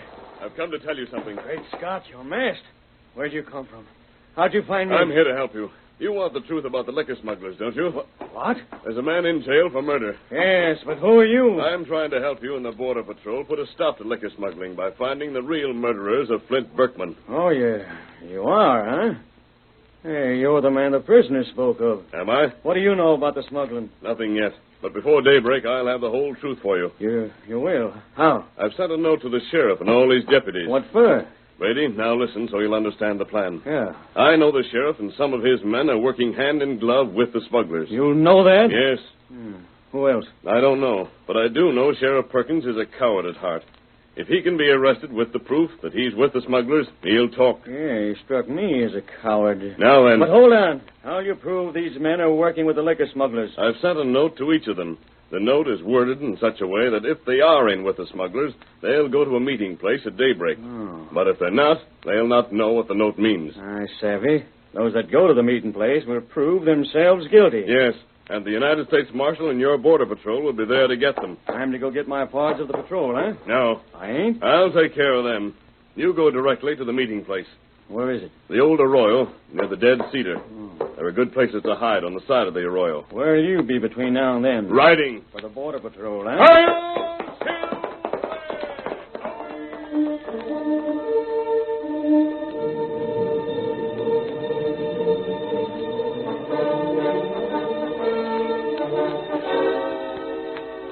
Brady saddled his horse, then rode toward town and the home of Sheriff Perkins. There he dismounted and shortly afterwards pounded on the lawman's door, waking the sheriff for the second time that night. Hey, Dad, rat it all. Can a man get sleep when he's got to get up before daybreak? Oh. Who's there? That you, Brady? Yeah, open up quick. I got to see you. What are you doing here? I'll come in and shut the door. I'm glad you come. I wanted to see you. Listen, an hour ago, a rock came through that window. I know. There was a note on it. Well, how do you know? This will give you a laugh. The masked man that sent the note come to me and told me how it was a trap for you and the deputy. Yeah, a trap? Sure. Then the big boss ain't called a meeting at all? No. I ain't to go to the arroyo at daybreak? You go, and it serves as proof that you're in with the smugglers. Aye. He told me how he'd set the trap. Yeah? You've got to tell the rest of the boys not to go there. Yeah. I'd better go get 'em out of bed right now and tell 'em. Who you have to tell? All of 'em. Sneed, Miller, Lacey, and Stone. What about the guard at the jail tonight? He's one of the deputies that don't figure in our game. You'll tend to the telling of the rest? Yeah. You dead sure the whole thing was a fake? Sure it was. And if we go to the arroyo, we show that we're with the smugglers. You've already shown it. What? Where? There, at the busted window. You're coming. Don't move. Hey, you! Boys. Get the gun, Sam. The marshal. You're darn right. Look here, I'm a border patrolman. Not no more you ain't. You're an ornery smuggler. It's a trick. Did you hear enough, Marshal? All we needed here, Hank, take a couple of boys and get them deputies. All right, Marshal. It's a frame-up, an honorary frame-up. You said you was going for my men. And you thought you'd be safe coming here to warn the sheriff.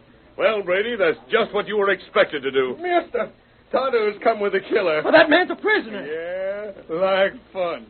The guard let me out when Tonto showed him how that killer swapped clothes with me. Did the guard believe your story then, Pete? He had to. You should have seen that killer's feet all cramped up by trying to wear my boots. That proved my story. Let me talk, You're talking to the judge and jury. Maybe you can save your neck by giving names. He can't give the names of the bosses, but I can. Marshal, let me talk. Marshal, you'll get all the evidence I promised you if you'll bring some honest men and help me. I sure as thunder will. Tonto, I'll meet you at the camp. I told you he could do it.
The story you have just heard is a copyrighted feature of the Lone Ranger Incorporated.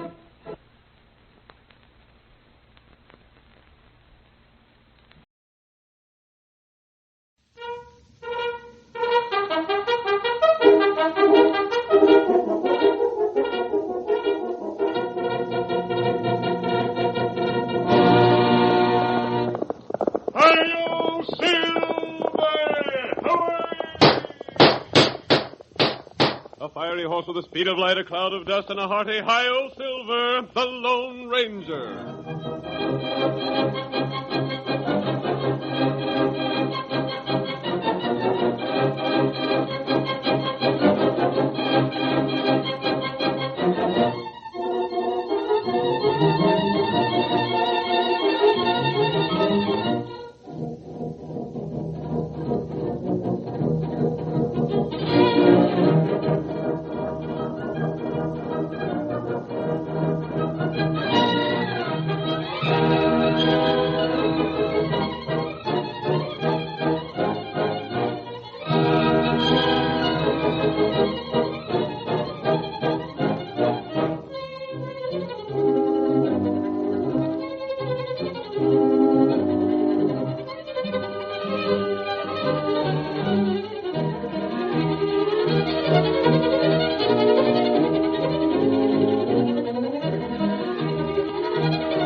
A phantom figure of the plains rode the trails of long ago to bring justice to the oppressed.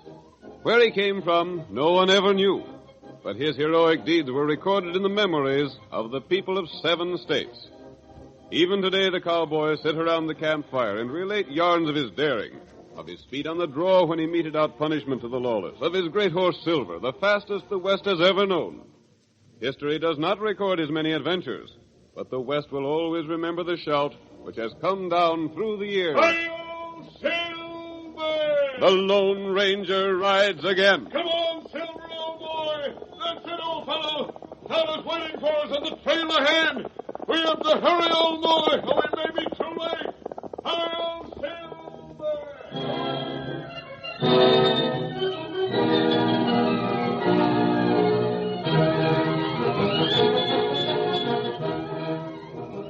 Strange things had happened to the stages that covered the trail between Pine River and Calhoun. Twice within the past month, death had struck mysteriously at both driver and guard. On each occasion, the stage had been brought into town by the unguided horses. Ben Sawtell, district superintendent of the line, found himself helpless to solve the crimes. In the first act of tonight's Lone Ranger drama, we see him in his office with the sheriff, Jack Beardsley. The superintendent is speaking of the deaths. Sure, they could have died by a bad heart or something, Sheriff. I might believe that if one of them had come in dead, but not with all 4 of them. Yeah, I guess you're right, Ben. Them boys must have been murdered. There ain't no 2 ways about that. Murdered so's the stage can be robbed. Been robbed then? Both times. Well, I thought there was a sizable load of stuff when the stage come in. And so there was. The mail sacks was filled most overflowing. And the rest of the things was as they should be. All but for one thing. What's that? The mail had been pawed over and handled. For what? To steal the mail, it looked like it might have money in it, I guess. Oh, I see. I checked the mail mighty careful when I had the chance, Sheriff, and seen that it was different than usual. That's why I say the killers had gone through it. Figuring the thieving wouldn't be discovered at all, huh? Sure. Who's that skinny-looking kid stopping outside there? I don't know. Never seen him before. Mr. Sawtell? That's me. Who are you and what do you want here? Oh, my name's Barrett. Peter Barrett. You don't look like you've been eating regular, kid. Oh, I ain't complaining none. Where are you from? Kansas. They call me the Kansas Kid over at Pine River, where I've been till now. Pine River? You come along the trail from there to here? Yep. Bad country, ain't it? Pretty open country, but not much water. Lack of water, and the sun is what makes it tough going over that stretch. Yeah, there ain't but one water hole in the stretch that I know of. That's all there is. Well, get to the point. What'd you want to see me for? I'm a stage driver. What? You? And I'm a full-blooded Cherokee doing a war dance. You done laughing? By thunder, Sawtell, he's plumb serious about it. The Kansas Kid, eh? Stage driver. I heard that you was needing some drivers, so I'll rid over here. On that stove-in Mexican plug that's out front? Yes, sir. I need a job powerful bad, Mr. Sawtell. If you'd give me a chance, How old are you? 18. I'd never believe it. You got the size and weight of a 14-year-old, and not a husky one at that. Oh, I'm 18, and I can handle a 6-in-hand. If you'd give me a chance to prove Look it, here, I know... Bert. The Kansas Kid, being as that's what they called you. We need men to handle the stages, and doggone husky ones at that. You heard what's been taking place along the route? Yes, sir. And want the job in spite of it? Yes, sir. You make up in spunk what you lack in weight, don't you? I'll bring the horses through, Mr. Sawtell. And when I get here to Calhoun, I'll be driving them. They won't be pulling the corpse like they done in the past. Maybe the kid knows something, Ben. What do you mean, Sheriff? Let me talk to him. Come here, kid. Yes, sir. You say you can handle a 6-in-hand? Yes, sir. Where'd you ever do it? Well, that is... Did you ever try? I can handle them, honest I can. Well, granting that you can. What makes you think you'll come through alive where big men toting rifles and guns and used to all sorts of things on the stage trail comes in dead? Oh, I can't answer you. Can't answer? Why can't you? Well, I just can't, that's all. Look here, Mr. Sawtell. Just give me a try, won't you? Let me have just one chance. You ain't nothing to lose. Nothing but 6 good horses and a stage and cargo. No, I'll handle the stage alone before I let you take it. Is that all you gotta say, then? That's all. Except in this. I'm busy. There ain't the time to palaver with a half-growed towhead that calls himself the Kansas Kid. So vamoose. Well, where to? Gee, Hossafed, I don't care where to. Just vamoose, that's all. Well, my horse can't do no more traveling. I've got to stay in Calhoun. Then stay in Calhoun, drat you. I ain't no cash to eat with. If you don't give me a job, I'll just have to starve, and then you'll have a burying to tend to. By thunder, I never seen the like of you. Why'll I have a burying to tend to? Why should I be the one to put you to work? Because I wouldn't work nowhere else. Well, of all... If you won't work nowhere else, then blast you, go and starve. I don't give a hang, What is you gonna say? What'd you say your name was? Pete Barrett, but you can put it on the payroll, the Kansas Kid. Look here, Sheriff. What am I to do with him? Dread it, I'll lay awake nights thinking of him starving if I don't give him a job. Here, you. Take that broom and sweep this office up. Hang around and make yourself useful somehow. What about driving a stage? No. Then I'll hang around and make myself useful till all the other drivers are killed off. Then maybe I'll get my chance. Start sweeping. Don't get under my feet or I'll likely step on you. Hotel. I wonder if that kid does know something. Ain't likely. He's the most peculiar acting cuss I ever seen. I can't make him out. He's likely catching ahead. Imagine crossing that prairie land between Pine River and here on that no-account horse. The critter almost has to lean against the hitch rack to keep him falling over. Come on outside, Ben. For what? Something to say. Shut that door. Maybe I'm local, but I got a hunch. Yeah? Keep an eye on that kid. Why? He was powerful determined to get work here, wasn't he? Beat all I ever seen. He knowed you wouldn't trust him with a stage, but he figured he might get another job. For what? Maybe just to hang around the office. Step around the side here. Let's look through the window. Somehow I got a notion the Kansas Kid's tied up with the mysterious murders and robbery. Gosh. Yeah, take a look. What's he doing? He's at my desk. Pawing through it. Why, darn, I told you so, Ben. He's found something. What's that book? The schedule. It shows when the stage is due to leave the Pine River station and when it's due to get here. Just so. One is on the way here now from Pine River. The next one ain't leaving there till next week. Mm-hmm. Well, don't let the kid know you suspicion anything, but watch him sharp. Beg pardon, gentlemen. Peeking in your own window? Huh? Hi, Steady, Sheriff. You're both covered. A masked man. Put them guns down, surrender in the name of the law. If I intended to surrender, I wouldn't have come here. Who are you? What do you want? I'm here for information. What sort of information? What's that mask for? I'm not answering your question, Sheriff. I'm here to find out the schedule of the stages. What? So, you're the mysterious killer, huh? You'll think that whether I deny it or not, so there's no use denying it. Then you admit it. No, I don't, Sheriff. I came here to ask a simple question. You give that information to anyone who wants to buy a fare on the stage. Why can't you give it to me? Because you're masked. That's the reason I have to keep my guns handy. How'd you get here so quiet? You were absorbed in watching through that window. You didn't hear my approach. When does the next stage leave Pine River? I ain't giving out no information. Don't you want to solve the murders? Well, He got 'em. Who's the redskin? Did you find out what we wanted, Tonto? Here, your horse, Silver. Yeah. All right, Tonto. That's all we need. Hey, don't you leave here. You're under arrest. Hi-yo, Silver! Stop them two. Shoot him, Sheriff. You missed. Fire again. Oh, it ain't no use shooting at greased lightning. Gosh, what horses them two has? Now, what'd the redskin do? He come into your office, and he forced me to look through the schedule book. The same book you was looking through, huh? How'd you know? We seen you. Yeah, and you got plenty things to explain, Pete Kansas Kid Barrett. See what they done, Sheriff? The masked man kept us here while the redskin went inside. I know, we've been tricked. And it's too late to change the schedule. The stages will start from Pine River. One's most here already. And the other will start before we can get a man there to warn it. Anyhow, we know two of the men that's behind the murders, even if we don't know how they done it. And maybe a third. Yeah.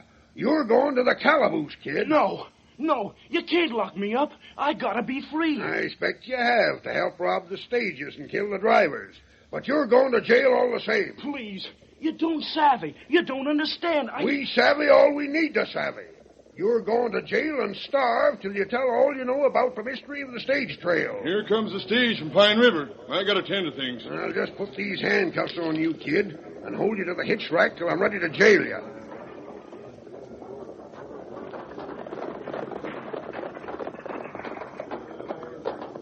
Sheriff, there's passengers on this trip. Look, there's a man and woman getting out of the stage. Sure enough. Please, don't, Sheriff. That'll hold you for a while.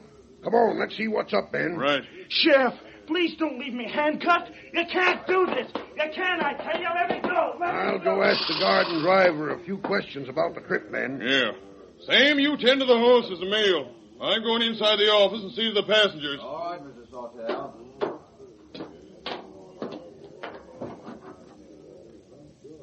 Howdy. My name's Sawtell. I'm in charge of the office here. My sakes, what a dusty trip we've had. We certainly have. My name is Leggett, Mr. Sawtell. John Leggett. This is my wife. I'm sure enough glad to know you, Mr. Leggett. Howdy, Mrs. Leggett. If we were going on much further, I'd have a complaint to make about your drivers. What's that, Mrs. Leggett? The last half of the trip, it seemed as if the driver picked every bumpy spot and stone in the trail to go over. I've never been so shaken in all my life. Certainly a rough trip. I suppose we should be grateful, though, that we're here alive. I hear there's been a lot of things happening on your line, Mr. Sawtell. Sure enough has. I declare it's a relief to see this stage come through safe and sound. We've had a sight of trouble lately. I heard about it. Wasn't no trouble this trip, was there, Mr. Leggett? No, not a bit. Came right through without any trouble. No one stopped the stage or asked any questions? We didn't see a sign of anybody. Not a soul, all the way from Pine River here. I don't understand you complaining about the driver. He's one of the best men we got. He can handle horses like no one I ever seen. I want to ask them folks some questions, Ben. Reckon they'll be glad to answer, Sheriff. What happened on the trip? Nothing. Not a thing. Come on, speak up. Who stopped the stage? What's happened, Sheriff? Answer my question. Who stopped the stage? No one. I'll swear to that. We didn't see a sign of anyone. Who got at the guard and driver? No one. There wasn't any way possible for anyone to get at them. What's the matter? Sheriff, what's happened?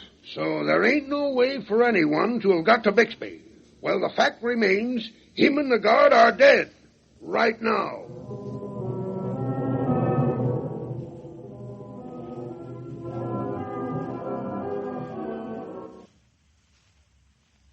The curtain falls on the first act of tonight's Lone Ranger drama. Before the next exciting scenes, please permit us to pause for just a few moments.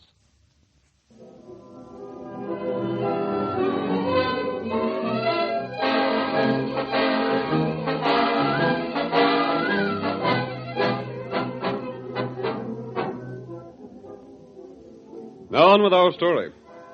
We learn in the first act of tonight's Lone Ranger drama that the stage line between Pine River and Calhoun had been attacked. 3 drivers and 3 guards had been killed, but no clue left behind which would explain the murders. 2 passengers, a man by the name of Leggett and his wife, had been on the stage at the time of the last attack. But though they had been present when the tragedy occurred, they could offer no explanation to account for it. We return now to the office of Ben Sawtell, manager of the stage line.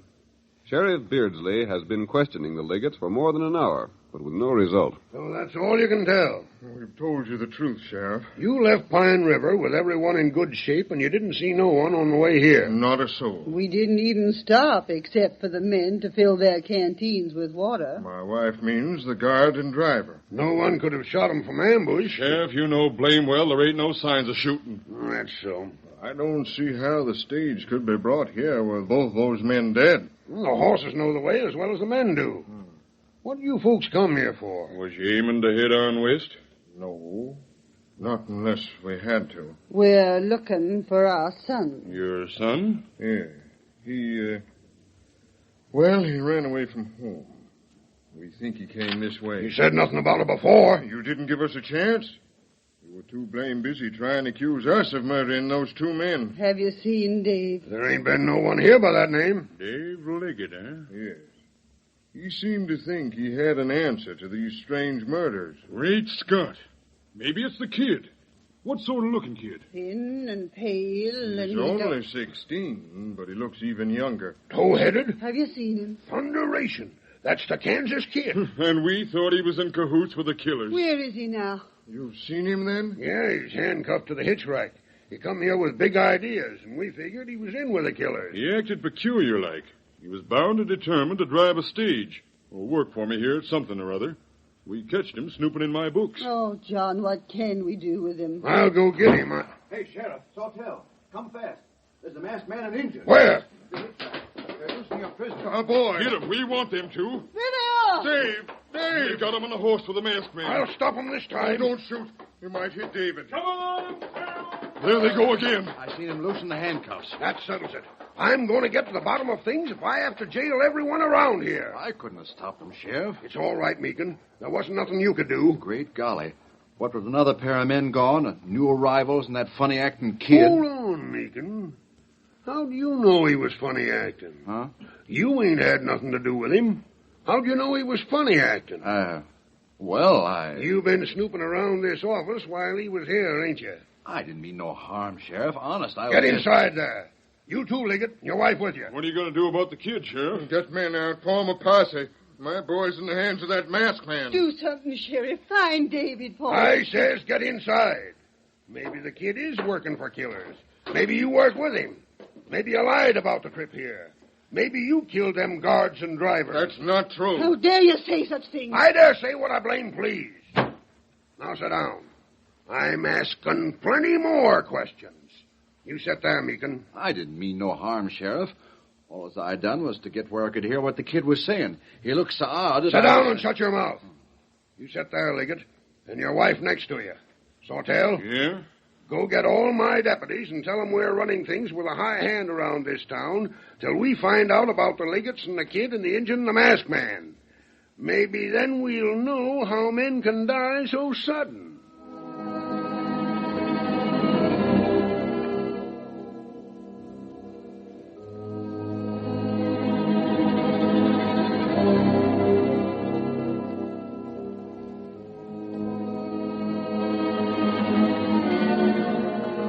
Ben Sawtell and Sheriff Beardsley suspected that young David Leggett, who called himself the Kansas Kid, knew more than he wished to tell of the murders. The Lone Ranger believed that David would be willing to help solve the mystery.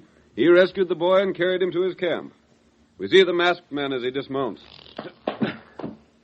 You'll be taken care of here, Dave, better than you would in prison. You'd have gone there because the sheriff thought you were helping me. I reckon so. I'm glad you told me your real name while we were riding.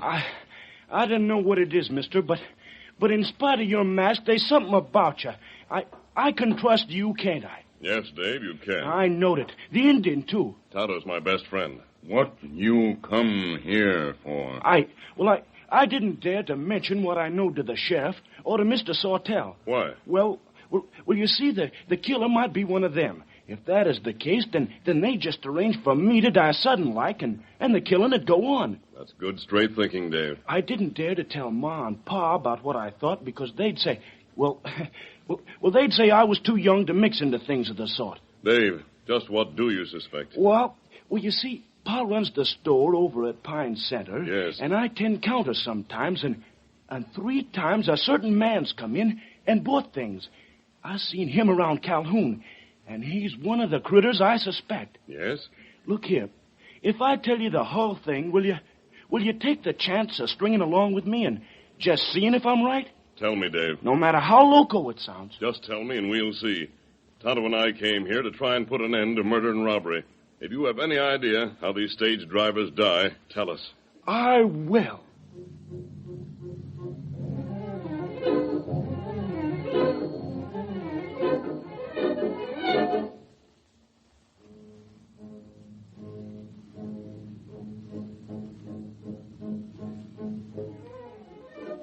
The Lone Ranger and Tonto listened as Dave Leggett told his story, then formed certain plans.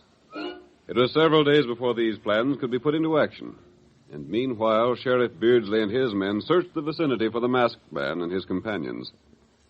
The deputies hunted far and wide, but each morning they returned to the parents of David Leggett with the same report. Not a thing new. I'm downright sorry, folks. But he must be around here someplace, Sheriff. He couldn't simply drop out of sight. He's being kept in hiding by that masked man. It's the only way I can figure it out. Howdy, Mr. and Mrs. Leggett. Good morning. Sheriff, the next stage is coming through today. I know it, Ben. I made arrangements like we talked of. Got men all along the trail at intervals? Yep. I had to drop the hunt for the kid to do it, but I sent the men out to their posts. Have enough men? I swore in a few extra ones. Good enough. Ain't found no trace of the kid, have you? Nope. Seen Meekin around? Yeah, he's one of the new deputies. Oh, I wondered what he was this time. That coyote gets liquored and falls asleep somewhere in the woods ever so often. Takes too darn many days off. I'd fire him if I was you, Sawtell. I would, only I'm too short-handed already. Snooping in your office window like he done. Isn't there something we can do to find Dave? Can't we call out some army men or something? After the stage comes through, I'll put all my men out hunting him again, Mr. Leggett. That's all we can do.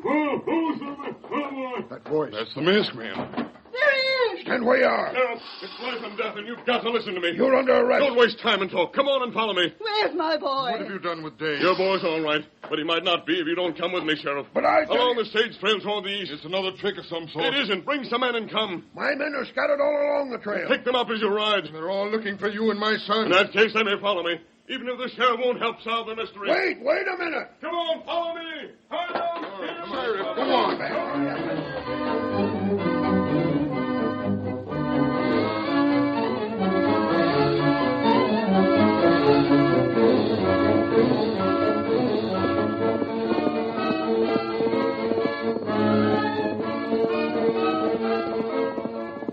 The Lone Ranger shouted for the sheriff to follow him, then wheeled Silver about and raced out of town to meet the westbound stage. When he passed the first of the deputies along the way, he called to them as Silver thundered by. Come on! Follow me! That's the masked man, the one we're hunting. Get riding. Get up there.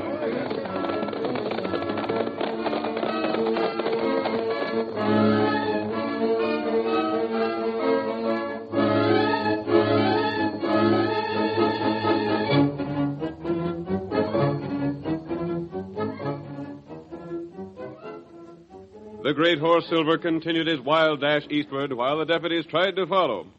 Far ahead, Dave, Leggett, and Tonto held 3 men at bay with drawn guns. 2 of the men are the driver and guard of the westbound stage. The third is Jake Meekin, the new deputy.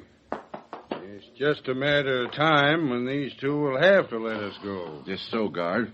If the stage don't get to Calhoun on time, the rest of your deputies will ride out to meet it, won't they? Sure they will. Then they'll make this redskin and kid tell how they've been killing everyone. We ain't the killers. You'll find out soon enough. Look here, kid. You leave the 3 of us go, and we'll give you a chance to get away. No. Well, at least give us a drink of water from that hole. My throat's parched. I ain't had a drink since my canteen went dry a while after we left Pine River. You not take 'em drink. If you're going to kill us in that mysterious way you had, why don't you do it and get it over with? We ain't the killers. And you know it, Meekin. You'll swing for murder when my pards get here. I want a drink. Well, the least you can do is let us have some water. No. You can't touch it. When I say go, we'll jump 'em. It's our only chance. What are you saying, Meekin? Go! Look out! Get up! You not touch water. Now hold 'em. Hold 'em till we get ropes. Never mind the ropes. Just drill 'em. It's a doggone good idea. Let me up. Listen to me. I'm here to help you. We ain't the killers. No, we got him at last. 6 murders for him to tell about. Shoot 'em. Shoot the 2 of 'em. There comes a third. We got a fight, driver. Get your gun from the redskin. Now shoot 'em. I'll fix 'em.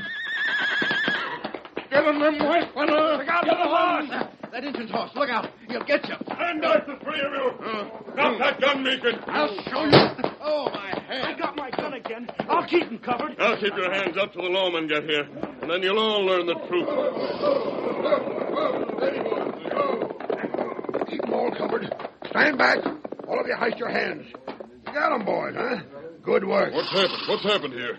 Be quiet and let Dave Leggett tell his story. Mr. Sawtell, will you listen now? Go on, talk. Well, that fella Meekin, he come into Pa's store a few times, and he bought a certain thing that I wondered a lot about. Well, what was it? Poison. A kind that's used for killing crop-destroying bugs. It don't hurt cattle none, but it's poison for a man. The kid lies. He put it in that water hole, and when the guards and drivers would drink there, they'd get poison before they got to Calhoun. Then Meekin would stop the horses, loot the stage, and send the horses on again. That ain't so. That ain't true. Sheriff, for proof, have Meekin drink the water. What about that, Meekin? Them's the 2 that poisoned it. That Injun and the kid. Hold on, Meekin. If that's true, why ain't they let us drink the water? They blame near got killed for trying to keep us from drinking. The poison lasts only a short time, then the water clears itself. Try it, Meekin. Here, take a good big drink. No. Sheriff, Ben, help me. By darn, Meekin, you've been missing for a few days every time a stage was robbed. You said you'd got too much to drink, but that was just a lie to cover up. I see it now. I think you'll find the stolen loot in Meekin's home. Meekin, you're going to drink that water. No. Don't make me. We'll pour it down your throat. Don't. I confess. I done it. I'm the killer. Gosh. Look here, kid. How do you know so much? Well, I just had a hunch, and when the masked man got to listening, he figured it was a good hunch. So me and the Indian, Tonto, come here. That's all. Son, if your folks is willing, you got a job on the stage line. Gosh, thanks. Reason the last stage wasn't looted, I suppose, was on account of the passengers carried water for the trip with them and didn't drink from this hole. Well, Meekin, you dirty rat. I got a right to a trial. I got a right to tell my story. Mysterious murders, huh? Why, drat you, I can see through you as plain as day now. Come on and see what hanging's like.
The story you have just heard is a copyrighted feature of the Lone Ranger Incorporated.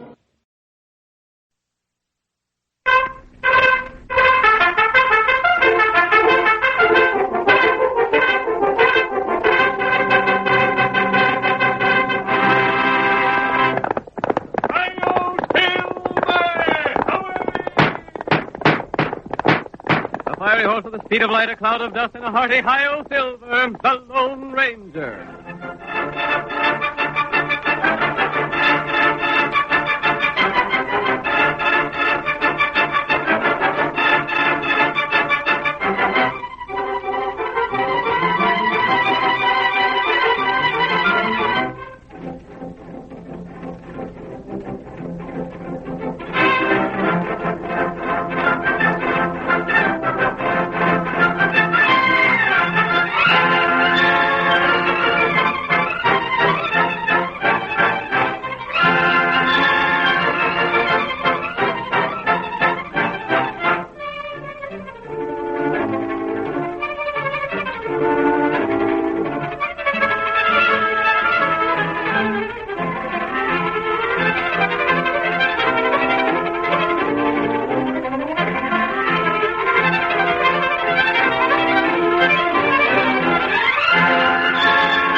Come back through the years and return with us to the wild and untamed west of old.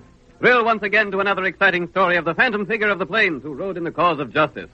Listen to those silver-shod hoofs as they charge down the hard-packed roadbeds of yesteryear. The Lone Ranger rides again. Come on, Silver, old boy! That's it, old fellow! We'll meet it on the trail ahead! Hi-yo, Silver!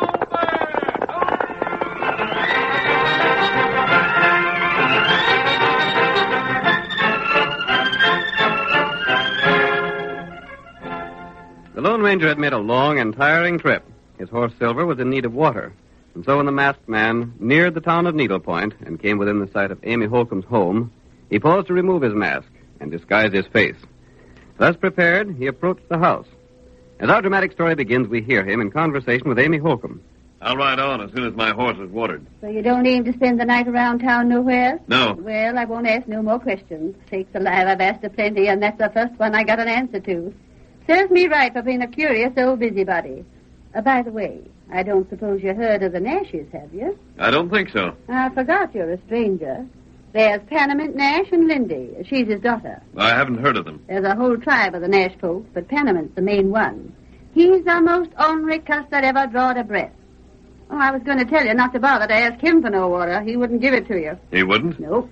Like as not, you'll pass his place. It's just around the bend. Panaman is crippled, he is. Can't walk a step. That's too bad. It's his twisted soul that done it. It's fitting punishment for a man that ain't never lived as a white man should. He ain't no use for Needlepoint folks. Won't let none of his people associate with us. Old critter thinks we ain't good enough for his breed. Are there many people in his family? Sakes alive, yes. Reckon there was 4 or 5 Nash men, and they all married and had families. And old Panaman, he's the boss of the lot. They all live in the Bend country. Of the whole kit and caboodle of them, Linda's the only one that's worth her salt. What has Panama done that makes him so disliked? Tain't what he's done, stranger. It's what he ain't done. Oh? Keeping all his people close by him there, never letting none of them come around here. Won't even let any of us folks go there. That's how cussed mean he is. Say, I heard of a man around Needlepoint But named... wait, let me tell you. Here's what Panaman done. There was a young cowboy rid over to the Bend to see Lindy, and Panaman shot him. That's how poison mean he is. Lindy'd make a man a fine wife, but she don't have no chance to get off her, not living with old Panaman. Did the cowboy live? Yep, but he'll have a stiff arm for the rest of his life. Now, what was you asking about? A man named Frawley, Bob Frawley. Bob Frawley? My sakes, do you know him? He's our sheriff here at Needlepoint. Is he? Sure thing. Isn't he rather young to be a sheriff? Young, but dead earnest about it. Is he well liked? Yeah, that's how he got to get the job. But say, hold on, who are you? Why? By Juniper. You ain't the one Bob's looking for, are you? Me? By thunder, I bet you are. You're the man that shot Bob's paw. You're mistaken. Well, maybe so. You don't look or act like a killer. But why did you ask about Bob? I'd heard of him, that's all. Main reason he wanted the sheriff's job so bad is because he figured it might help him to locate the man he'd give his life to get. The man who killed his father, huh? Yeah. Old man Frawley was dry-gulched. Some outlaw done it when Bob was just a younker, and his ma told him about it when he got older.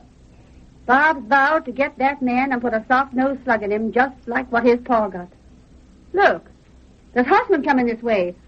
Wonder who they are. Here, Silver. Hey, are you leaving now? Yes. But hold on a minute. That looks like Sheriff Bob on one of them horses. Some lady riding with him. Yep. Thanks for what you told me. Sakes alive. Hold on, stranger. If that ain't Lindy Nash that's riding with Sheriff Frawley, I'm plumb loco. I may see you again. Say, mister, tell them two to come around here and call on an old woman, will you? They're cutting off to the south like they didn't want me to see them.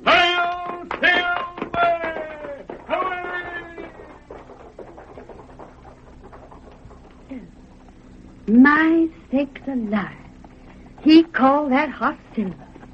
I wonder. Doggone, it can't be. Silver. I wonder.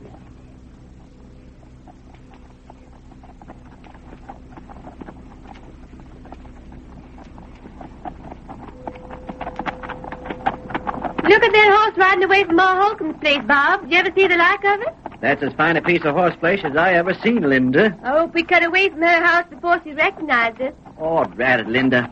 Why we gotta be secret about seeing one another? You know, Bob. You know how Pa feels about all the Needlepoint folks. I know, but just the same... If he knowed you and I was meeting each other, there's no telling what he'd do. Likely try to shoot me. Linda, why don't you let me call on him? No, Bob, no. You've got to promise not to. I bet if you let me call on the old fire eater and talk the thing out, I'd get him to say we could be married. No, not yet, Bob. Maybe someday, but not now. Blast it. You know Pa's ideas. He's vowed that none of the Nashes will ever leave the Bend. What's his crazy idea, anyhow? What's he got against the Needlepoint folks? I don't know, Bob, but if he ever found out I was seeing you, there's no telling what he'd do. He'd like to take a horse with. I'd like to see him try it. He's just as set in his ways as you are in yours. Now I've got to go. You better turn back here. We're getting into the Bend country. If it wasn't that I'd pledged my maw to square accounts for Pa, Don't say it, Bob. All right. There's one thing I never could understand about your vow, Bob. I'd rather not talk about it. Well, how will you know the killer when you find him? I'll know him.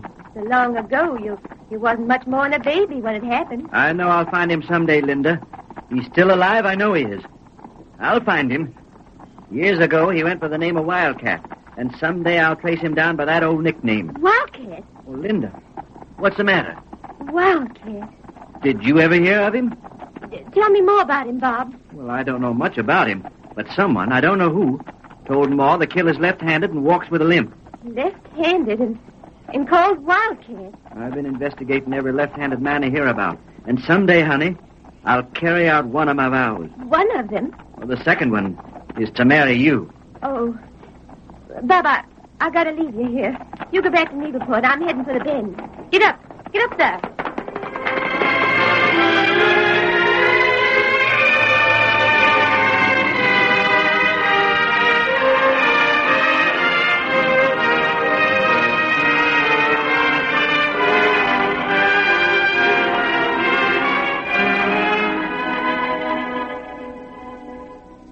When the Lone Ranger mounted his great horse Silver, he headed toward the Bend. As he rode, he circled wide to avoid being seen by the girl and the sheriff who were headed for the same destination. When the ranger finally approached the Nash property, several minutes after Linda had arrived, he replaced his mask. Cautiously, he approached the guard who was stationed on the outskirts of the property and quickly overpowered the man, tied him securely, and left him where he was. Then the masked man went to Nash's home. It had been his intention to speak to old Panamint, but when he saw Linda enter the house, he stationed himself outside instead.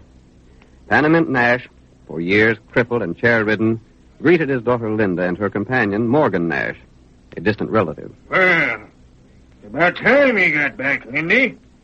What did you learn? Was it worth my while sending you into town? I talked to the sheriff, Father. And as soon as most anything happens to have you talking to needlepoint folks, I had to have some information. What'd he say? He told me that... Well, go ahead. Don't try to fib to me.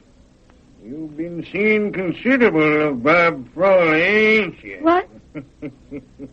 You see, Linda, I know what goes on around here, even if I don't get around myself.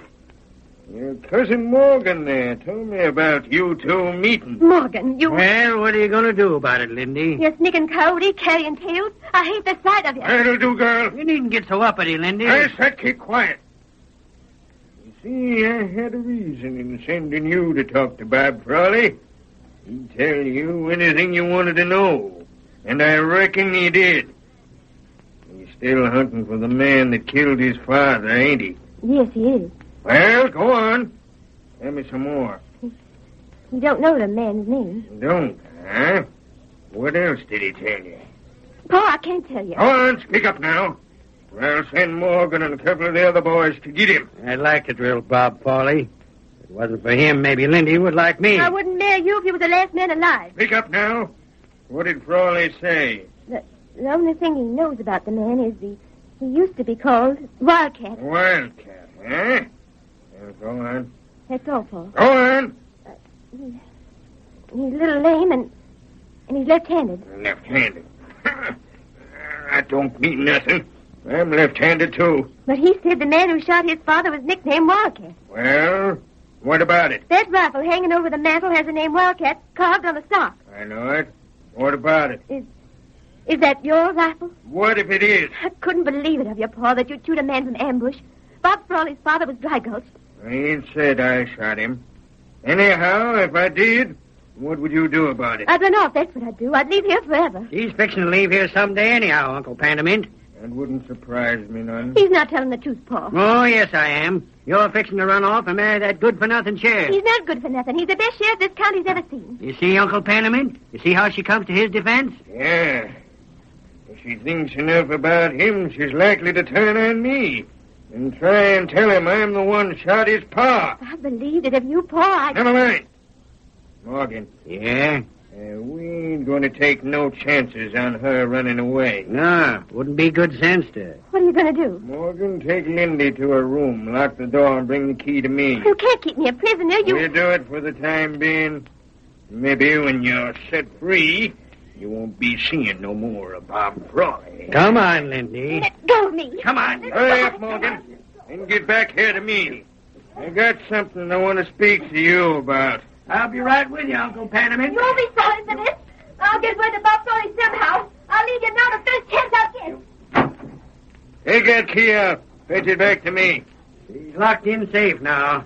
She'll get out through the window if we ain't careful. I'll tend to that. I'll have a couple of the boys put some slats over the window so she can't get out that way. Well, that's a good idea. Did you want to see me about something else? Yeah. You're far enough removed to marry Lindy. I'd sure enough like to. Your third cousin. That'd be all right. Yeah, only she don't seem to care much about me. I'd make her a good husband, though, Uncle Panama. I'm a good, steady man. That girl's all in the world I care about. I want to make sure there's someone to take care of her when I'm gone. You can count on me. I'll fetch her around our way of thinking. I'll do it somehow. Gosh, that'd be swell. You can get along now. Tend to boarding up that window. That's all I wanted to see you about.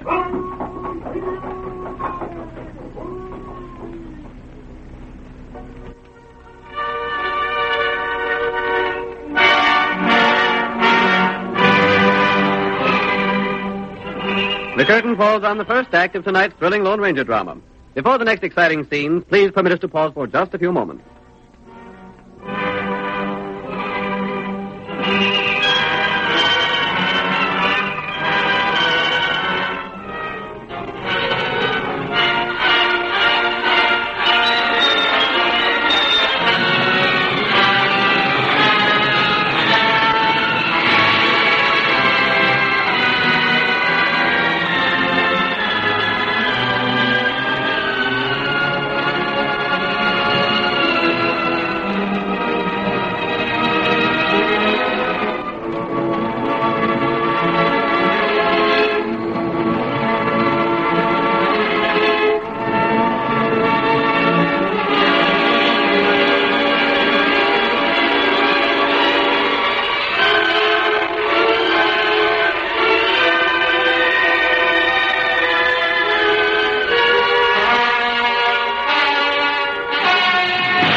Now to continue our story. You will recall that in the first act of tonight's Lone Ranger drama, we learned that the crippled old Panama Nash ruled his relatives from his invalid's chair with an iron hand. He did not permit strangers to enter Nash territory, nor did he allow any members of the Nash family to become friendly with outsiders. The Lone Ranger learned that Linda Nash, Panamant's daughter, was interested in Bob Frawley, in spite of her father's objections. Bob, sheriff of the county, had dedicated himself to one purpose in life, to get the man who had killed his father years before. As our story continues, we see the masked man pulling the great horse Silver to a stop in a small, well-concealed camp. Tonto, his faithful Indian companion, comes out to meet him. Oh, there. Oh, Silver. Oh. Tonto, I learned quite a bit about this Nash affair. That's good. I think Bob Frawley is going to find the man who killed his father. Who killed him? Frawley's never seen the inside of the Nash home. If he did, he'd find a rifle on the wall. A rifle with the name Wildcat carved in the stock. That name feller who killed Frawley? Yes. And the rifle belongs to Panama Nash. Oh. Which makes a complication, Tonto. If Bob carries out his vow, it'll mean he'll have to kill the father of the girl he loves. And then him lose girl, huh? And if Bob Frawley doesn't marry Linda, the girl will live a life of misery. What happened, man? Nash is planning to marry her to a third cousin, a man named Morgan. Him good feller? No, he isn't. He's a sneaky-looking man. But old Panamint usually has his way. They'll be making plans for a wedding there, Tonto. Panamint will push the thing ahead as fast as he can. What we do? I want you to get him to his land and stay around the house. You might be able to get a job as cook there.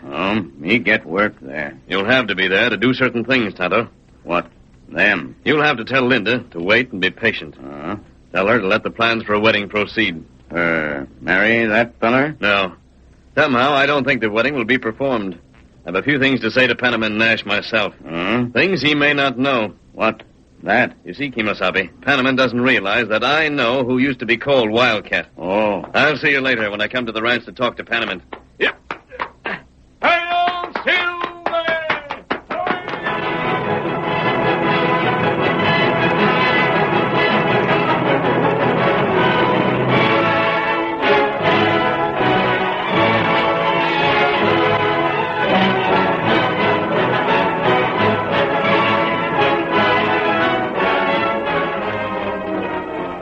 Tonto spent 10 days at the ranch, during which time he carefully noted everything he observed. And then, when he'd gathered the information needed, he met the Lone Ranger one evening and made his report, told him everything that had happened concerning the wedding. We hear the ranger now as he walks across the porch and opens Panama Nash's door. What the? Nash, I want to speak to you. Put down that gun. So you think them guns you're holding will stop me, huh? Well, they won't. Maybe you'll drill me. Before I breathe my last, I'll get you. Don't draw that trigger. I'm here to talk about the wedding. The wedding? Yes. What's the mask to do with wedding talk? Lower the gun, Nash. The sheriff is looking for a man who used to be called Wildcat. Yeah? And what about it? That rifle over the mantel belonged to Wildcat. It did? And what's more, that's the rifle that was used to kill old Frawley. Now, what do you aim to do about it? I know who Wildcat is. Do you? Maybe I do. I ain't saying. Very well. In case you don't, I'll tell you. And I'll prove everything I say.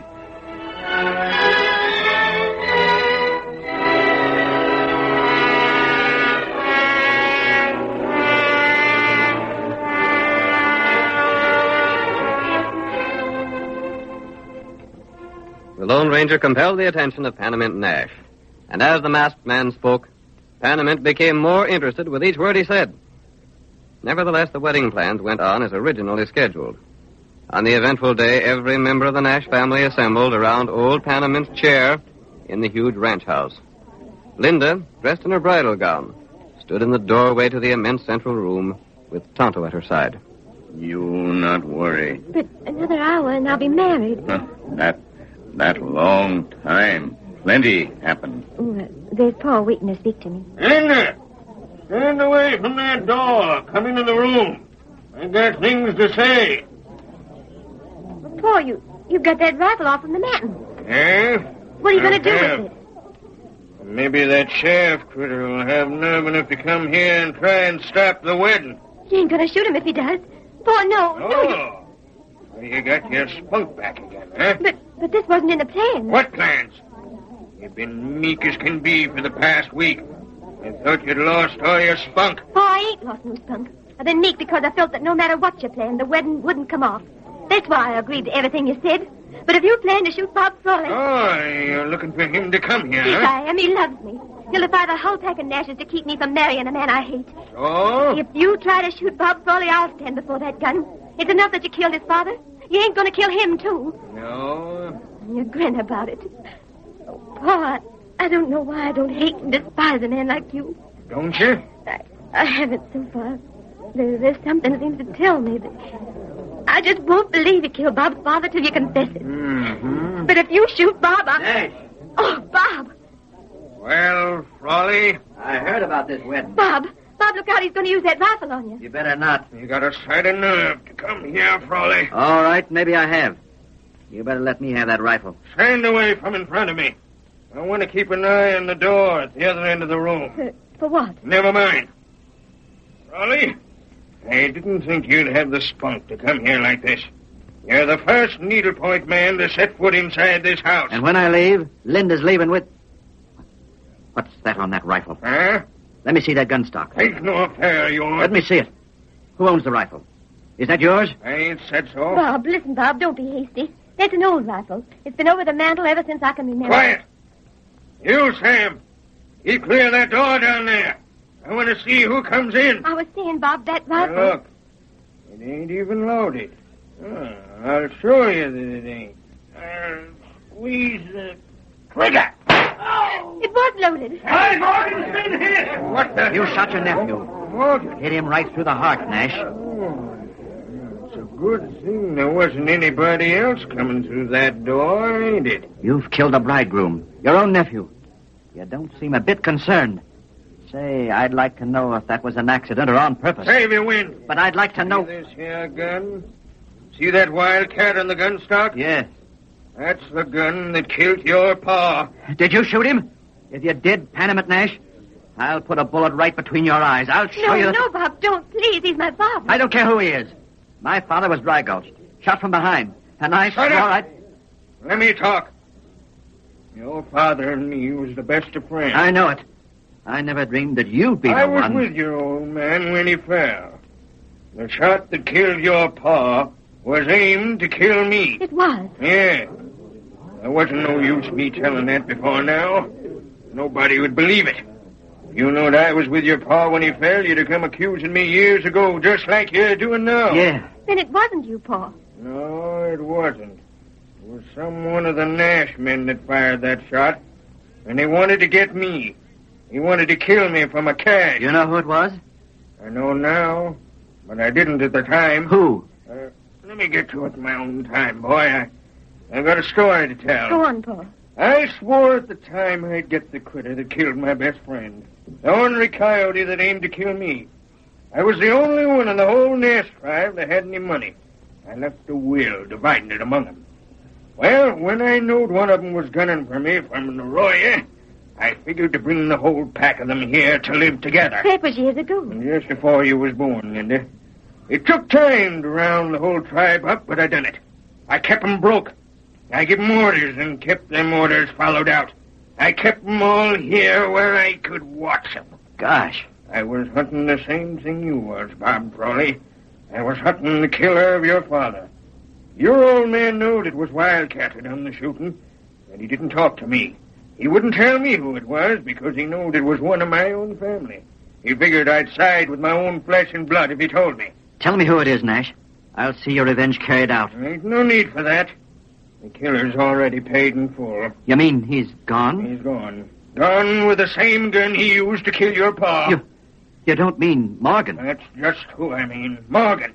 That gun with Wildcat burned into the stock was Morgan's rifle. But you was going to have me marry him. There's a different reason for that, honey.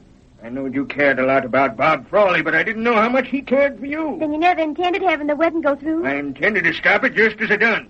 When you come in after seeing Bob here and told me the name of the murderer was Wildcat, I knew right off who the killer was. Oh. So'd Morgan. He stood right here in the room while you were telling me, but you didn't note his face. You was watching me too close. But I thought you was the one, Pa. Oh, gosh, and Morgan, he figured I didn't know he was gunning for me when he killed Frawley. That's why he weren't worrying. You see, he threw the suspicion for the killing on me by telling your ma, Bob, that the killer was left-handed and walked with a limp. See here, Nash. Do you mean this whole wedding was just a put-up job to see if you had spunk enough to get the girl you loved before she married a man she didn't care for? I'm here. Well, all right. What are you going to do about it? I'm going to marry Linda. It's about time you talk like that. And you, Linda, it's about time you got some spunk back in you. Oh, you know, Pa, I never did lose my spunk. Well, then you sure did a fine piece of acting these last few days. I was most broke up seeing how you kowtowed to everything I said. Sure I did. Because the Injun told me how to act. I wasn't worried a minute about having to marry Morgan Nash. The Injun? I reckon that must have been Tonto. You know him? I know his masked partner. It was him that come and told me to get here and get my girl. Yeah, the masked man. I don't know who he is, but he seemed to know that things needed doing. And to think I was ready to shoot him for busting in on me like he done.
story you have just heard is a copyrighted feature of the Lone Ranger Incorporated.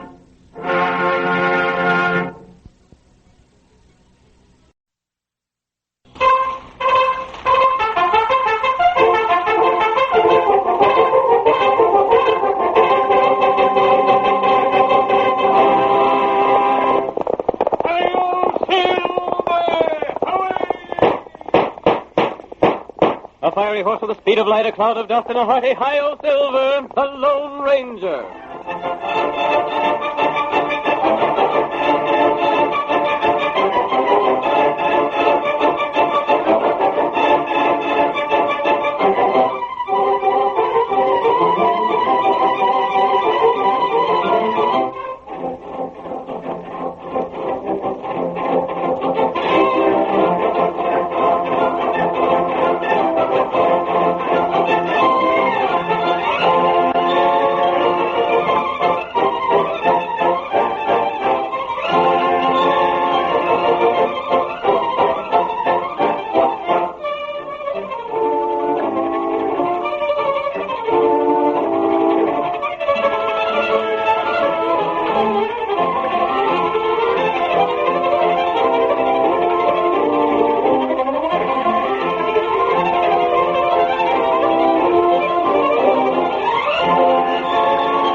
Glamour of the Old West is brought back to us today as the famous Lone Ranger, mystery rider of the plains, urges the great horse Silver down the danger trails of long ago.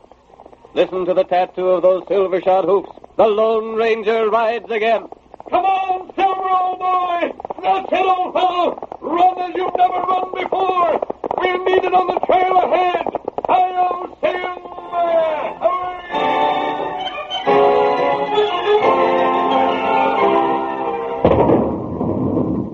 That thunder of cannons was the signal for the start of the first thrilling ride of the Pony Express in the year 1860.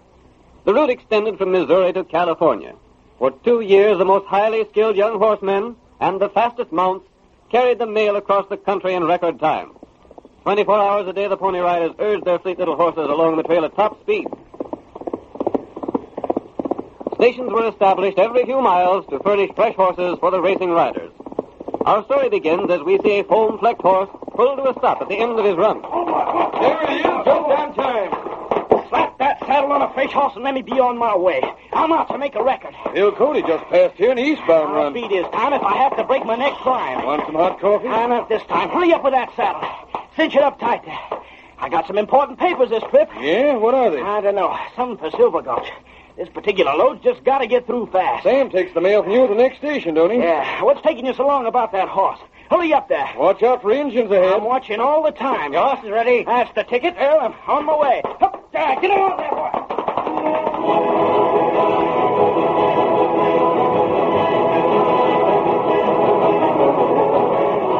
The Pony Express rider was on his way again with important papers to be delivered to Silver Gulch. He gave his mounted head and urged him along at its greatest speed in an effort to break the record of another express rider, Bill Cody, later to be known as Buffalo Bill. Then from ambush, a shot rang across the plains. The Pony Express rider fell headlong from his horse while the animal continued down the trail alone. In the meantime, the Lone Ranger and his faithful Indian companion, Tonto, had made their camp along the route at a point several miles beyond the spot where the express rider had been ambushed. As the riderless horse flashed past them, they ran out on the trail looking for some explanation. That Pony Rider horse. But where's the rider? Me not know. Maybe him fall off. The Pony Riders don't fall off their horses, Tonto. That's right. And that horse isn't running away. It's galloping right along the regular trail. Something's happened. Maybe that's right. Here, Silver. What you do, huh? It's about 8 miles to the station where the horses are changed. We're going back there, Tonto, and see what's happened to the Pony Rider. That's good. When anyone interferes with the mail, it's something serious. You think someone do something? The only way to get a Pony Rider from his horse is to shoot him off. Yep. Come with me, Tonto. Tonto, ready. Come on, Silver.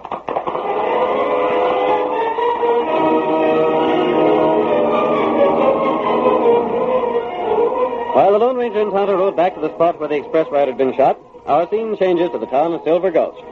Like so many other towns of the surrounding country, Silver Gulch was situated at the bottom of a steep hill. On the hill itself were two homes, crudely built of logs. In one of the places lived Jim Flood and his wife. Our story continues as Jim says, I can't tell what to do, Ruth. It's the darndest thing I ever seen. Here I am with a fortune in gold right outside the house, and I can't get it. Jim, we waited long enough for that Eastern company to buy out your claim. I don't reckon they ever aims to buy it. I sort of figured from what the examiners said that it wouldn't be no question but what they'd buy us out, same as they done with all the other good claims. I'd say we'd better sell your land to Harv Riggs and get what we can out in it. Come out back and take a look at the claim, Ruth. I've seen it 100 times. But maybe we can figure out some way to get the ore out. Come on. I get so tired climbing this hill. I don't know whatever possessed us to build our house here. Good timber, a swift stream, and being near my claim, that's what it was. Here, let me help you, Ruth. You'll like to turn your ankle on this loose rock. I'll get along better alone. What's Harv Riggs' last offer? Just $150. Including the house? The whole works. House, land, and gold claim. Ain't much. Ain't nothing at all to what the claim is worth. The worst of it is, these rocks are so doggone loose. I send them sliding down on Riggs' place every time I stick a spade into the ground. And you can't get the pay dirt without spading. No. What's that paper Riggs has got from the law? Something called an injunction. What's it do? Just about ruins me, that's what. It keeps me from doing any digging here. Every time I dig, I send the shale down on Riggs' property. So he got this paper. Next time I dig, I go to jail. There's Riggs coming up the hill now. Ornery rat. Hey, Flood!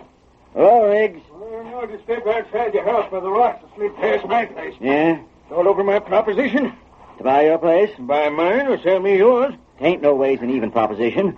You offer $150 for mine and ask $1,000 for yours. That's the deal. And mine has gold on. Well, can't get it that gold, though, can you? Thanks to you and your doggone legal papers, I can't. Jim, why can't you build a fence and keep the rock from sliding down? Sorry, ma'am, that won't do. You could build a dozen fences and it wouldn't do. It'd stop the sliding rock. Yeah, if only that paper don't make no mention of fences. It just says that you can't dig, and that's all there is to it. Why, you ornery polecat. You're just trying to force me to accept your proposition. That's right. But look here, Riggs. $150 for my land's nothing at all. Why, them Eastern mining men said it was worth at least $20,000. They ain't offered you that much, have they? Well, no. But they might. It takes time for the mails to get here. You won't get no such offer. Like as not, that's fool's gold anyhow. Ain't neither. Well, buy me out for $1,000. That's a good bargain if your place is worth $20,000. All right, I will. $1,000 cash money. But now, wait, Riggs. You know blame well I ain't no cash. Cash is what I'm after. I'd have it blamed soon if I could dig that land. The paper says you go to jail as soon as you start digging. Look here, Riggs. I'll make a deal with you. I'm listening. I'll pay $2,000. That sounds good. But not cash money. I'll give you $2,000 if you let me dig my land to get it. That ain't no deal. The law says you can't dig. But I could if you was to let me. I'll sign a paper pledging $2,000 to you, and you have the judge take the paper back, call that injunction paper. No. Your place ain't worth $500. What more do you want? I know a good thing when I see you, Jim. Reckon I'd be a blame fool to let this chance go by. Sooner or later you'll have to sell your land, won't you? Well, why? Sell it or starve. And I don't reckon anyone would buy it with me holding this injunction.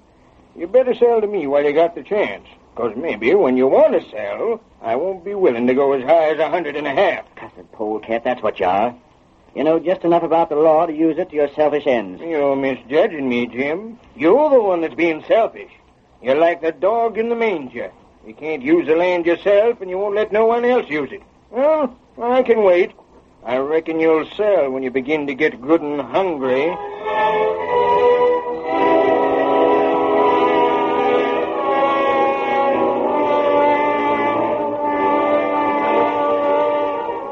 Several days went by. Jim Flood, unable to sell to the Eastern Syndicate and unwilling to sell to Riggs, began to feel the pinch of poverty. As our next scene opens, we see him in the Silver Glove Cafe and watch him as he approaches the bartender. If you'd just let me have a little more credit, Steve. I'd like to, Jim, but you already owe a sizable amount here. But it's grub I want. Victuals tain't liquor. Don't you see? Food costs money, Jim. I'm afraid your credit here's plumb wore out. You won't give me none, Steve? I reckon not.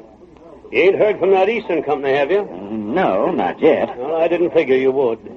Riggs was talking about the fool's gold you thought was genuine. Riggs, that ornery. He says that you never'd hear from that company. Says we'd be foolish to let you have more credit. We never'll get our money. Riggs is trying to make me sell out to him. That's why I saying them things. Well, maybe you better had sell out. For $150? Oh, Steve, you know what my place is worth. Well, it ain't worth much if it's got fool's gold on it. Let me tell you something, Jim Flood. Yeah? If you don't sell out pretty quick, me and Sam over in the general store is going to have to go to law. I suppose that's Riggs' suggestion, too. Well, it's a good one. You owe us both considerable money. It's up to us to get it. We can force you to sell out if we have to. Pardon me. Oh, yeah. What did it be, stranger? I happen to overhear you two talking. I reckon we was talking a little too loud. Who is this man, Riggs? What do you want to know for? Who is he? He lives up on the hill a ways, just below my house. I've heard something about the situation on that hill. Your name is Flood, isn't it? That's right. What's your handle, stranger? Suppose you call me friend. Friend? Reckon that's one thing I ain't got right now. Flood, if you'll sit over here at the corner table with me, I'll stake you to a meal. Thanks, stranger. It ain't so much that I'm hungry, it's the missus, my wife. She's home. When you go home, you'll take food to her, Flood. I ain't taking charity from no stranger. You're looking for word from the east, aren't you? Yeah. Hey, stranger, you sort of talk like an Easterner. Is that where you're from? Fix up some food for Flood to take home when he goes. You'll be paid for it. Are you from the Eastern Mining Syndicate? Suppose we sit over here at this corner table and talk.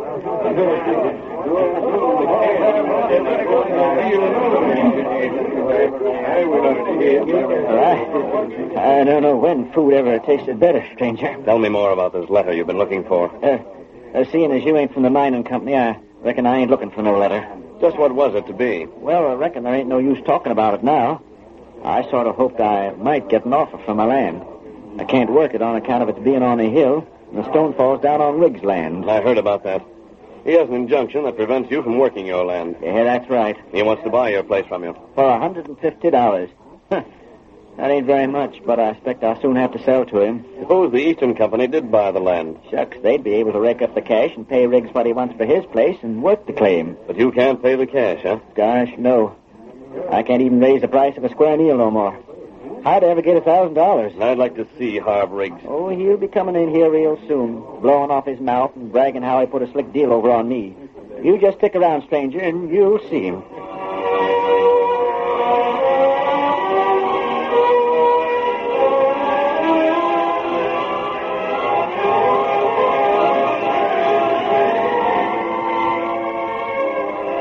The Lone Ranger gave food to Jim Flood and loaned him money. Then, covering his disguised face with his mask, he left town and rode to the small, well-concealed camp where Tonto waited for him. Oh, there, fella. You fine feller? Yes, Tonto. I found Jim Flood in the cafe. Oh. What him like? He's all right, Tonto. And he's up against hard luck, mighty hard. Oh? I also saw Harv Riggs. That good. He came in before I left. Him feller you want? Yes, Tonto. He's the fellow the Pony Rider described to us. Him feller who shoot Pony Rider? Tonto, Harv Riggs is our man. How you prove that? With the Pony Rider dead, I don't see how we can prove that Harv Riggs is the one who stole the mail. Unless we succeed in a plan I have in mind. What? That? The Pony Rider told us Riggs stole one letter from the mailbag. Then him leave Pony Rider. He left the rest of the mail as it was, strapped to the back of the rider. It looked like Indians had done the killing. I think the paper Riggs stole was an offer from the East to buy Jim Flood's claim. What we do? Unless Flood has that paper, he'll sell out for practically nothing. And Riggs will sell to the Eastern Corporation. I want to find that paper, Tonto. Must be someplace in Harv Riggs' house. You'll have to go there tonight and search the place. Me do. We'll watch. You go in when Riggs leaves. And when we've got the paper, Tonto, we're going to stake a claim of our own. We'll stake it on that same hill, higher up in Jiggin Flood's place.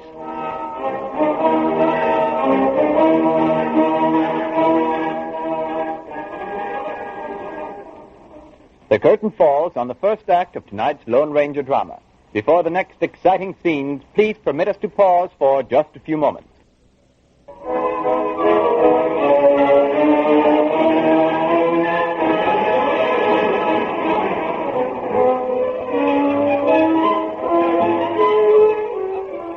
Now to continue our story. You will recall that in the first act of our Lone Ranger drama, Jim Flood found himself unable to work his mine or sell it because of the opposition of his neighbor. A letter to Flood from the Eastern Syndicate was stolen by Riggs before it reached its true destination. Riggs had also won an injunction prohibiting Flood working the claim on the grounds that loose rock endangered his property. At this point, the Lone Ranger took a hand in the affair by giving financial help to Jim Flood, the famous masked rider determined to bring Riggs to justice. That night, Tonto entered Riggs' home in search of the missing letter. In the meantime, Riggs had gone to call on Jim Flood. We hear him as he raps on the door of Jim's home. Evening, Jim. I figured you might want to talk to me tonight. Oh, you. Well, come in, Riggs. Come in. Heard you was having hard luck in town today. You knew I was going to have hard luck before I went there, Riggs. It's your talk that's had them shut off all my credit everywhere. Well, you can't blame a man for being a shrewd business dealer, can you, Flood? I'd almost sooner starve than sell out at your price. And so would I, Jim. Tell Riggs we ain't going to sell. No, I can't do it, Ruthie. I reckon we ain't no choice but to sell out to this polecat and try and find new diggings somewhere. When them victuals that man from the east brought us is gone, well, there won't be no more. No money to buy none with. And no credit. $150 is a lot of cash, Jim. Don't you take it, Jim. What'll we do when the 150's gone? We won't have nothing then, not even this house and the claim. All right. I reckon we can find something to do. We'll settle down in the valley. No need to worry, Jim. I'll give you a job working for me. I'll make that part of the deal. I'll pay you $150 cash and give you a job. Now, that's fair enough, ain't it? I reckon so. I guess our dreams of being wealthy won't never be more than dreams, Jim. Some people just ain't cut out for well. That's the way to look at it, Mrs. Flood. Now, here, I've got a paper all made out. Bill of sale, it's called. Let me see it. All I got to do is fill in the date. I'll date it for tomorrow, and you just sign it, and I'll hand over the money to you. I sure hate to do this. After all your hard years of prospecting, Jim, to finally strike this gold claim, and then have to sell out for $150. Never mind, Ruth. We never had the gold, so we won't miss it. What about that job, Riggs? I'll write it right here on this paper for you. I'll even specify just how much I'm to pay you. Don't be much. I'll vouch for that. It'll be a living wage. You needn't worry. Jim, look. Oh, what's that? Take it easy. It's an outlaw, a masked man. Put down them guns, mister. I want you to come with me. What are you coming here for? What do you want? Who are you? You stay back, Riggs. It's Jim Flood I want. You can't do this. You can't take me. I ain't got nothing to say. Hurry, Flood. I'm waiting. Don't try to draw that gun. All right, mister. You're showing good sense, Jim, and coming without a struggle. All right, struggling now. Riggs, don't let him take Jim. Stop him somehow. Stop him. I don't know anything I could have done. He's captured Jim. He's run off with him. Is this more of your ornery scheming? There they go. Look, the outlaw's carrying Jim on that white horse. Land's sake, they'll break their necks riding down the hill at that speed. Ain't no use me going after him. But you can get to town, can't you? Hurry up and get the sheriff. There ain't no telling what'll happen to Jim.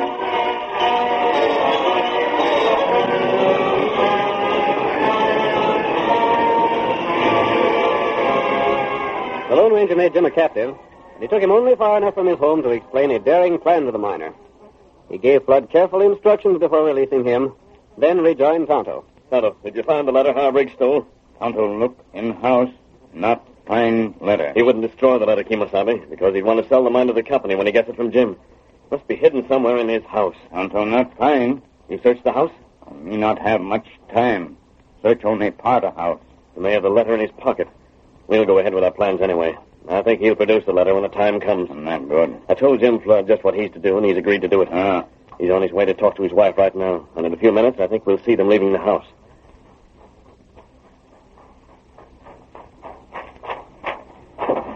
Come on, Ruth. We got to get. Riggs and I, where have you been? Oh, I was that much afraid. What did that masked man want for... Riggs gone? Yeah, a long time ago, but you, where... Ain't no time for talking. I can't explain things now. We got to travel downhill fast. Don't ask no questions. Just take things to where and come on. Why? Landslide, that's why. I've been hearing rumblings on the hill. I ain't heard nothing. Your ears ain't sharp enough then. Now, come on, Ruth, and get some things together. It's too risky to stay here tonight. Jim Flood, have you took leave of your senses? No, here, take these things. Where are we going? We're going to put up for the night at the hotel in town. You have gone loco. First that masked man runs off with you. Then you come back shouting things about a landslide coming off tonight. And now, without a cent of cash money and no credit, you talk of going to the hotel. We got some money. Where did it come from? It was loaned us. Come on now, let's get going. The sooner we get to town, the better.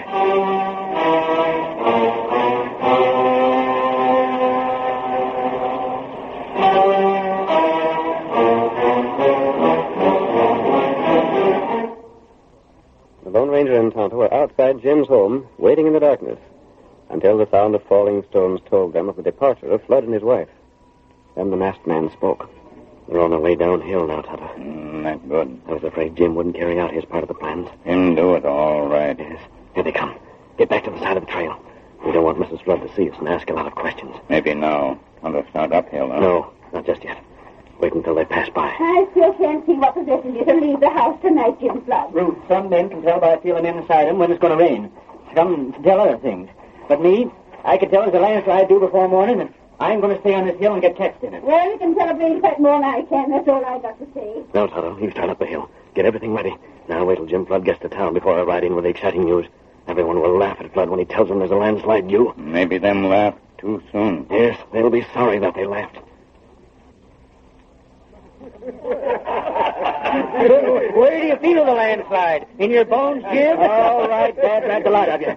Go on and laugh. Boys, he invites us to laugh. Free of charge. It happens rheumatics ache when rainers do. He gets a feeling when there'll be a landslide coming on. Wait, what's that? That's all I know. Landslide! Hurry! Get up the rig plate! It'll be fast! Oh, what did I tell you? What sort of trick is this? Come outside and see for yourself! He's me! What's the matter? Who is he? Come on, the rig will be packed! Come on, Caleb! Let's go and have a look anyhow. Slide is bad, it might wreck the town. I tell you, boys, it'll ruin the town if it's a bad one. There's the trouble with having a town where this one is. Wonder why Riggs don't know about it. He didn't have the feeling of it like I did. You might have warned him, Jim. He laughed like the same all you men did. Give that is! The man's name was right. Why'd he go there? Boys, we gotta rescue Harv Riggs. We gotta get to him somehow. Get your horses! Come on!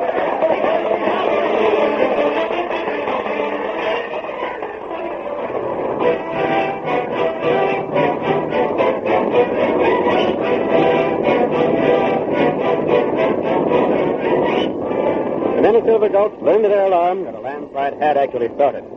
Jim Flood and his wife were safe, but it was feared that Riggs would be destroyed in his cabin. And so while rock and shale thundered into the valley, men fought their way upward to rescue him. His door faces the top of the hill, boys. Likely it's been jammed with rocks so you can't get out. Come on, boys. Keep your footing. Riggs is in his house. Come on and help me. There's that mist, man. There he is. We're coming, stranger. We're coming. Is Riggs in there? Yes, he can't get out. Rocks are piled against the house. Toss them rocks aside, boys. Help! Let me out. Let me out of here. We're here, Riggs. We'll get you out. Hurry. Hold the house. Let me in it. Get those rocks away from the door. That's right. That's not enough now. You're going to be all right, Riggs. Keep them rocks aside. It won't be long now. I guess the worst of the slide's done with. Sounded to me like a blast that started it. Hurry with those rocks. Let me out, boys. In the name of goodness, hurry and get me out of here. This is downright curious. These rocks don't look like shale that have been broken off. They look like they've been piled here by someone. Never mind thinking too much. Get him to the side. Now we can get out. Oh, God. Oh, thank goodness you come, boys. Couldn't get through the windows, eh? No. I guess the slide is over now anyhow. But your work, men, has just begun. What's this? Who are you anyhow, stranger? You stand right where you are. I imagine when you thought you'd lose your house with a slide, you hid the most valuable of your possessions on your person. I hope so. Don't make a move. Hey, the stranger's holding the gun on Riggs. What's the big idea, stranger? Listen to me, men. Someone killed the pony rider and stole a certain letter from him. What? The rider lived just long enough to describe the killer. He knew the letter was addressed to Jim Flood. And the killer he described was Harv Riggs. He lied. He ain't got no proof. The description of the murderer fits you, Riggs. Since I came here, I found out that you'd have reason to want that letter. I wouldn't. That ain't true. Keep your hands where they are. See here, stranger. You can't talk like Listen to me till I finish. The letter to Jim Flood was one he was expecting from an eastern mining syndicate. I thought I'd get an offer to buy my place, you see, gent. Well, Riggs knowed that, and he didn't want me to get that offer. He figured to force me to sell out to him, and then he'd sell to the eastern people. There's nothing but a pack of lies. It ain't true. It can easily be proved. Riggs, if you didn't steal that letter, you wouldn't have it now. I ain't. Stand still, Riggs.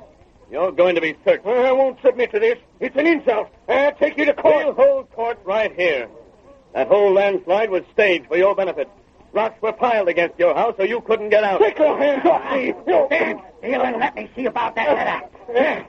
Here's something. Hold the lantern close. I don't know nothing about that. I didn't put it there. I don't know how it got in my pocket. Here, Jim, this is yours. My letter, sakes alive. How'd you get it, Riggs, if you didn't do what the masked man said? Jim's blood must have stuck it in my pocket. Boys, this offers me 5,000 cash and half interest in the mine for my claim. I'm going to be rich. You frame me. Shut up, Riggs. Why should Jim Flood try to frame you by putting that letter in your clothes? That letter makes him a rich man. Stranger, we sure want to thank you. Hello, Get that masked man.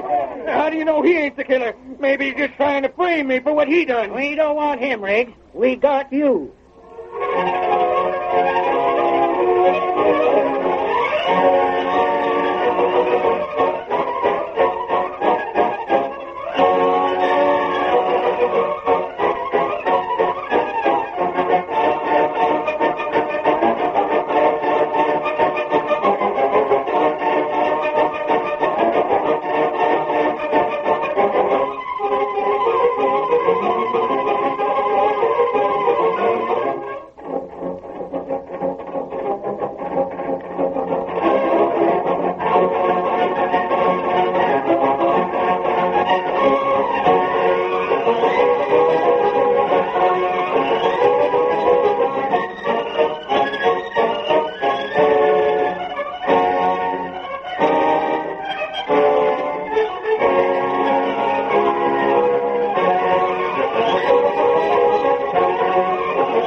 a copyrighted feature of the Lone Ranger, Incorporated.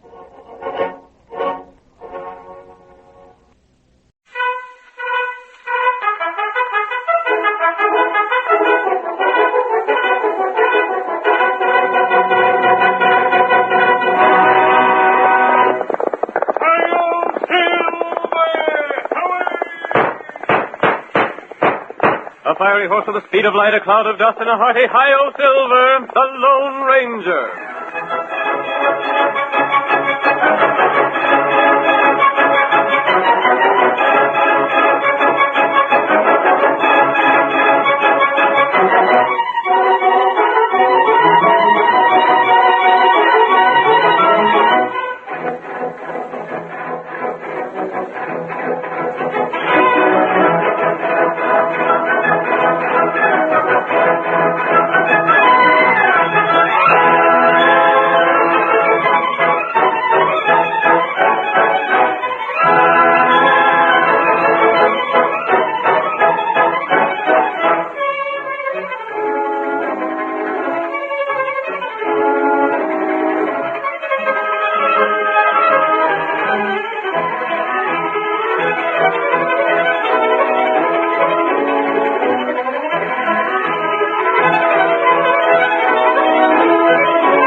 The glamour of the Old West is brought back to us today as the famous Lone Ranger, mystery rider of the plains, urges the great horse Silver down the danger trails of long ago.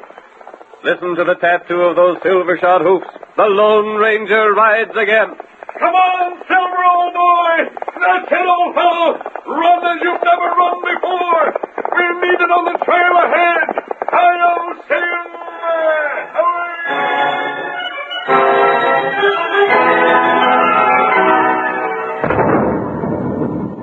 That thunder of cannons was the signal for the start of the first thrilling ride of the Pony Express in the year 1860. The route extended from Missouri to California. For 2 years, the most highly skilled young horsemen and the fastest mounts carried the mail across the country in record time. 24 hours a day, the Pony Riders urged their fleet little horses along the trail at top speed. Stations were established every few miles to furnish fresh horses for the racing riders. Our story begins as we see a foam-flecked horse pull to a stop at the end of his run. There he is, just on time. Slap that saddle on a fresh horse and let me be on my way. I'm out to make a record. Bill Cody just passed here in the eastbound I'll run. beat his time if I have to break my neck trying. Want some hot coffee? Not this time. Hurry up with that saddle. Cinch it up tight there. I got some important papers this trip. Yeah? What are they? I don't know. Something for Silver Gulch. This particular load's just got to get through fast. Sam takes the mail from you to the next station, don't he? Yeah. What's taking you so long about that horse? Hurry up there. Watch out for engines ahead. I'm watching all the time. Your horse is ready? That's the ticket. Well, I'm on my way. Up there. Get on there, horse.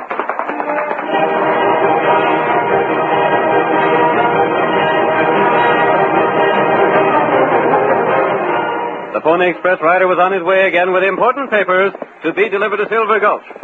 He gave his mount his head and urged him along at its greatest speed in an effort to break the record of another express rider, Bill Cody, later to be known as Buffalo Bill. Then from ambush, a shot rang across the plain.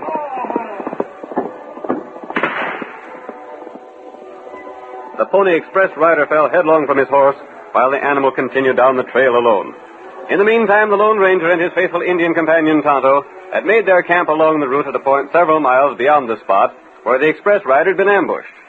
As the riderless horse flashed past them, they ran out on the trail looking for some explanation. That Pony Rider horse. But where's the rider? Me not know.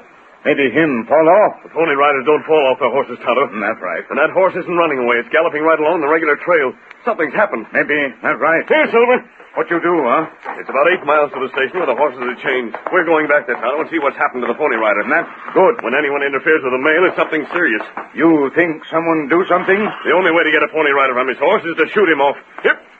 Come with me, Tonto. Tonto, ready. Come on, Silver.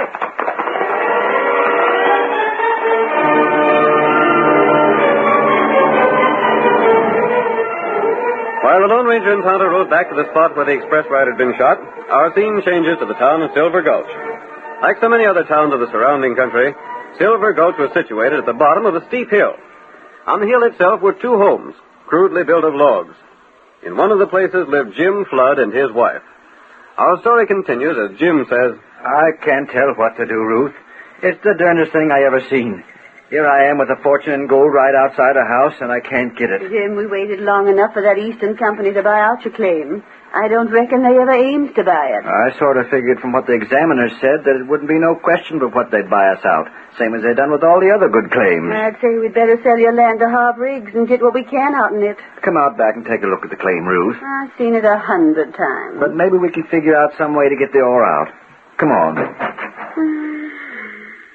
I get so tired climbing this hill. I don't know whatever possessed us to build our house here. Good timber, a swift stream, and being near my claim, that's what it was. Here, let me help you, Ruth. You'll like to turn your ankle on this loose rock. I'll get along better alone. What's Harv Riggs' last offer? Just $150. Including the house? The whole works. House, land, and gold claim. Ain't much. Ain't nothing at all to what the claim is worth. The worst of it is, these rocks are so doggone loose. I send them sliding down on Riggs' place every time I stick a spade into the ground. And you can't get the pay dirt without spading. No. What's that paper Riggs has got from the law? Something called an injunction. What's it do? Just about ruins me, that's what. It keeps me from doing any digging here. Every time I dig, I send a shale down on Riggs' property. So he got this paper. Next time I dig, I go to jail. There's Riggs coming up the hill now. Ornery rat. Hey, Flood. Hello, Riggs. I just stepped outside your house where the rocks slid past my place. Yeah? All over my proposition? To buy your place? Buy mine or sell me yours? Ain't no ways an even proposition. You offer $150 for mine and ask $1,000 for yours. That's the deal. And mine has gold on it. Well, can't get it that gold, though, can you? Thanks to you and your doggone legal papers, I can't. Jim, why can't you build a fence and keep the rock from sliding down? Sorry, ma'am, that won't do. I could build a dozen fences and it wouldn't do. It'll stop the sliding rock. Yeah, if only that paper don't make no mention of fences. It just says that you can't dig and that's all there is to it. Why, you ornery polecat. You're just trying to force me to accept your proposition. That's right. But look here, Riggs. $150 for my land's nothing at all. Why, them Eastern mining men said it was worth at least $20,000. They ain't offered you that much, have they? Well, no. But they might. It takes time for the mails to get here. You won't get no such offer. Like as not, that's fool's gold anyhow. Ain't neither. Well, buy me out for $1,000. That's a good bargain if your place is worth $20,000. All right, I will. $1,000 cash money. But now, wait, Riggs. You know blame well I ain't no cash. Cash is what I'm after. I'd have it blamed soon if I could dig that land. The paper says you go to jail as soon as you start digging. Look here, Riggs. I'll make a deal with you. I'm listening. I'll pay $2,000. That sounds good. But not cash money.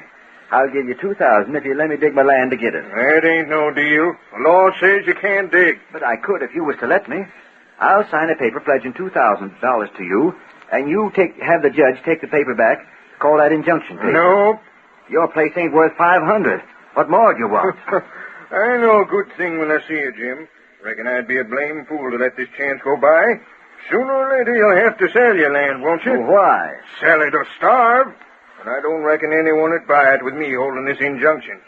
You better sell to me while you got the chance. Because maybe when you want to sell, I won't be willing to go as high as $150. Cussed polecat, that's what you are. You know just enough about the law to use it to your selfish ends. You're misjudging me, Jim. You're the one that's being selfish. You're like the dog in the manger. You can't use the land yourself, and you won't let no one else use it. Well, I can wait. I reckon you'll sell when you begin to get good and hungry.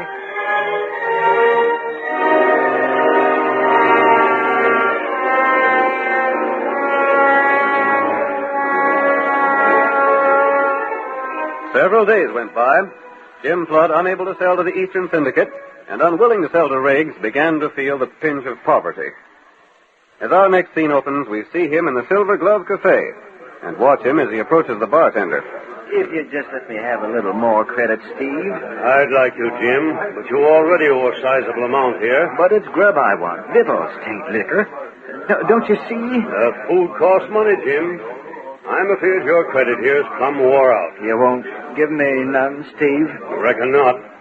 You ain't heard from that Eastern company, have you? No, not yet. Well, I didn't figure you would. Riggs was talking about the fool's gold you thought was genuine. Riggs, that ornery. He says that you never'd hear from that company. Says we'd be foolish to let you have more credit. We never'll get our money. Riggs is trying to make me sell out to him. That's why he's saying them things. Well, maybe you better had sell out. For $150? Oh, Steve, you know what my place is worth. Well, it ain't worth much if it's got fool's gold on it. Let me tell you something, Jim Flood. Yeah? If you don't sell out pretty quick, me and Sam over in the general store is going to have to go to law. I suppose that's Riggs' suggestion, too. Well, it's a good one. You owe us both considerable money. It's up to us to get it. We can force you to sell out if we have to. Pardon me. Oh, yeah. What did it be, stranger? I happen to overhear you two talking. I reckon we was talking a little too loud. Who is this man, Riggs? What do you want to know for? Who is he? He lives up on the hill a ways, just below my house. I've heard something about the situation on that hill. Your name is Flood, isn't it? That's right. What's your handle, stranger? Suppose you call me friend. Friend? Reckon that's one thing I ain't got right now. Flood, if you'll sit over here at the corner table with me, I'll stake you to a meal. Thanks, stranger. It ain't so much that I'm hungry, it's the missus, my wife. She's home. When you go home, you'll take food to her, Flood. I ain't taking charity from no stranger. You're looking for word from the East, aren't you? Yeah. Hey, stranger, you sort of talk like an Easterner. Is that where you're from? Fix up some food for Flood to take home when he goes. You'll be paid for it. Are you from the Eastern Mine and Syndicate? Suppose we sit over here at this corner table and talk.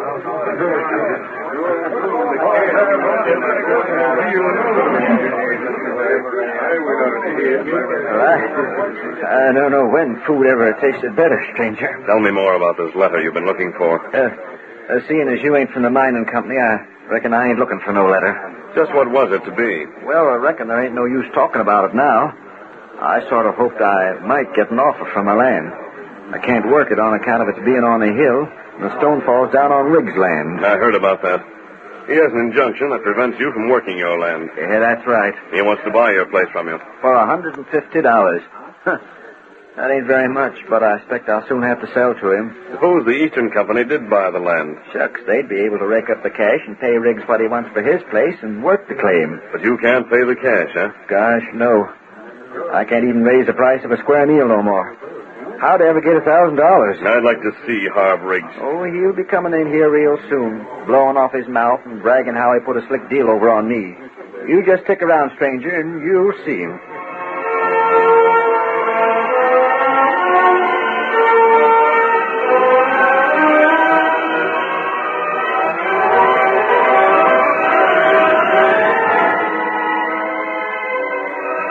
The Lone Ranger gave food to Jim Flood and loaned him money.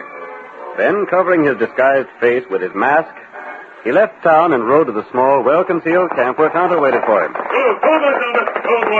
there, fella. You find feller? Yes, Tonto. I found Jim Flood in the cafe. Oh. What him like? He's all right, Tonto.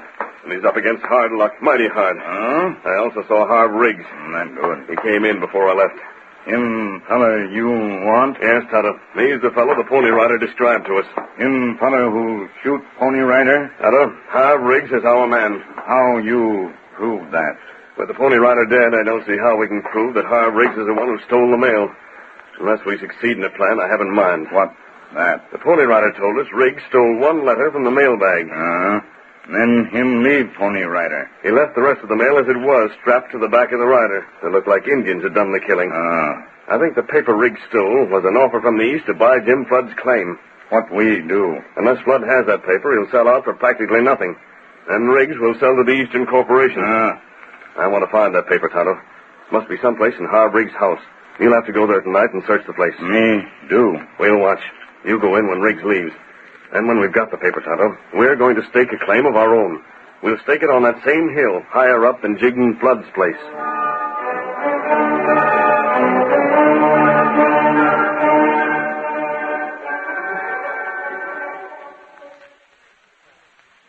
The curtain falls on the first act of tonight's Lone Ranger drama.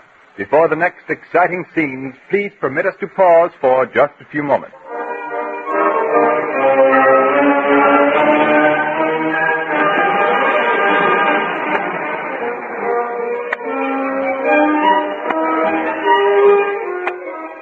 Now to continue our story. You will recall that in the first act of our Lone Ranger drama, Jim Flood found himself unable to work his mind or sell it because of the opposition of his neighbor.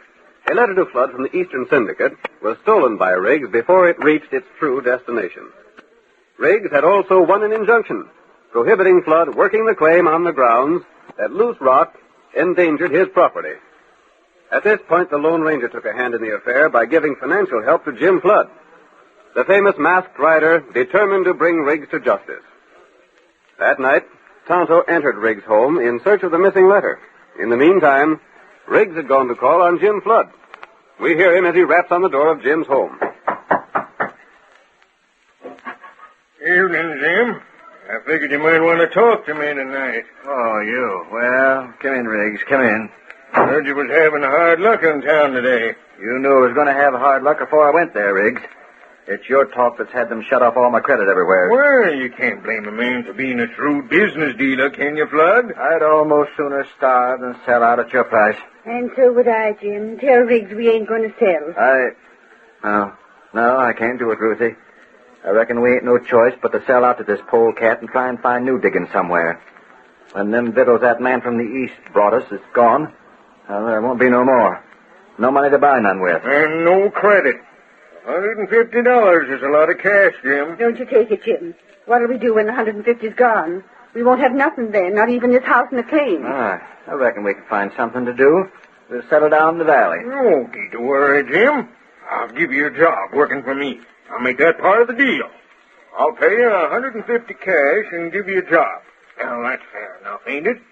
I reckon so. I guess our dreams of being wealthy won't never be more than dreams, Jim. Some people just ain't cut out for wealth. That's the way to look at it, Mrs. Flood. Now, here, I got a paper all made out. Bill of sale, it's called. Let me see it. All I got to do is fill in the date. I'll date it for tomorrow, and you just sign it, and I'll hand over the money to you. I sure hate to do this. After all your hard years of prospecting, Jim, to finally strike this gold claim, and then have to sell out for $150. Never mind, Ruth. We never had the gold, so we won't miss it. What about that job, Riggs? I'll write it right here on this paper for you. I'll even specify just how much I'm to pay you. Don't be much. I'll vouch for that. It'll be a living wage. You needn't worry. Jim, look. Oh, what the? Take it easy. It's an outlaw, a masked man. Put down them guns, mister. I want you to come with me. What are you coming here for? What do you want? Who are you? You stay back, Riggs. It's Jim Flood I want. You can't do this. You can't take me. I ain't got nothing to say. Hurry, Flood. I'm waiting. Don't try to draw that gun. All right, mister. Showing good sense, Jim, and coming without a struggle. I ain't struggling, man. Riggs, don't let him take Jim. Stop him somehow. Stop him. I don't know anything I could have done. He's captured Jim. He's run off with him. Is this more of your ornery scheming? There they go. Look, the outlaw's carrying Jim on that white horse. Land's sakes, they'll break their necks riding down the hill at that speed. Ain't no use me going after him. But you can get to town, can't you? Hurry up and get the sheriff. There ain't no telling what'll happen to Jim.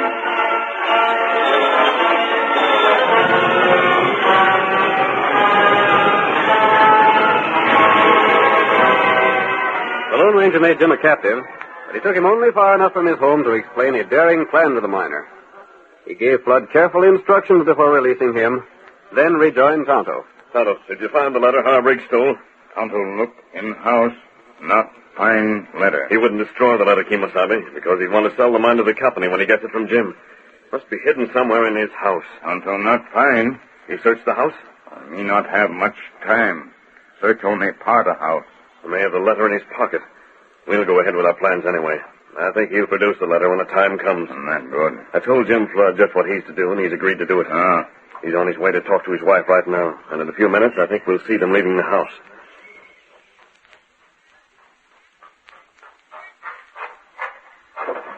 Come on, Ruth.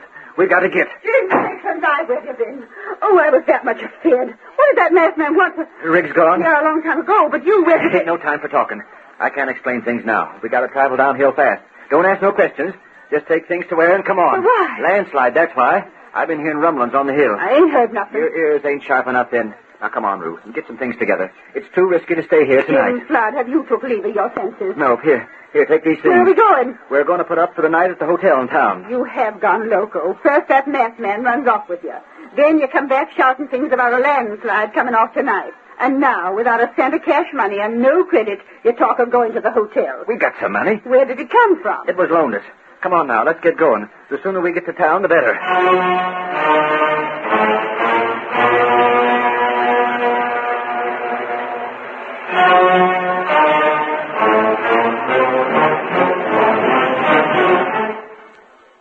The Lone Ranger and Tonto were outside Jim's home, waiting in the darkness, until the sound of falling stones told them of the departure of Flood and his wife.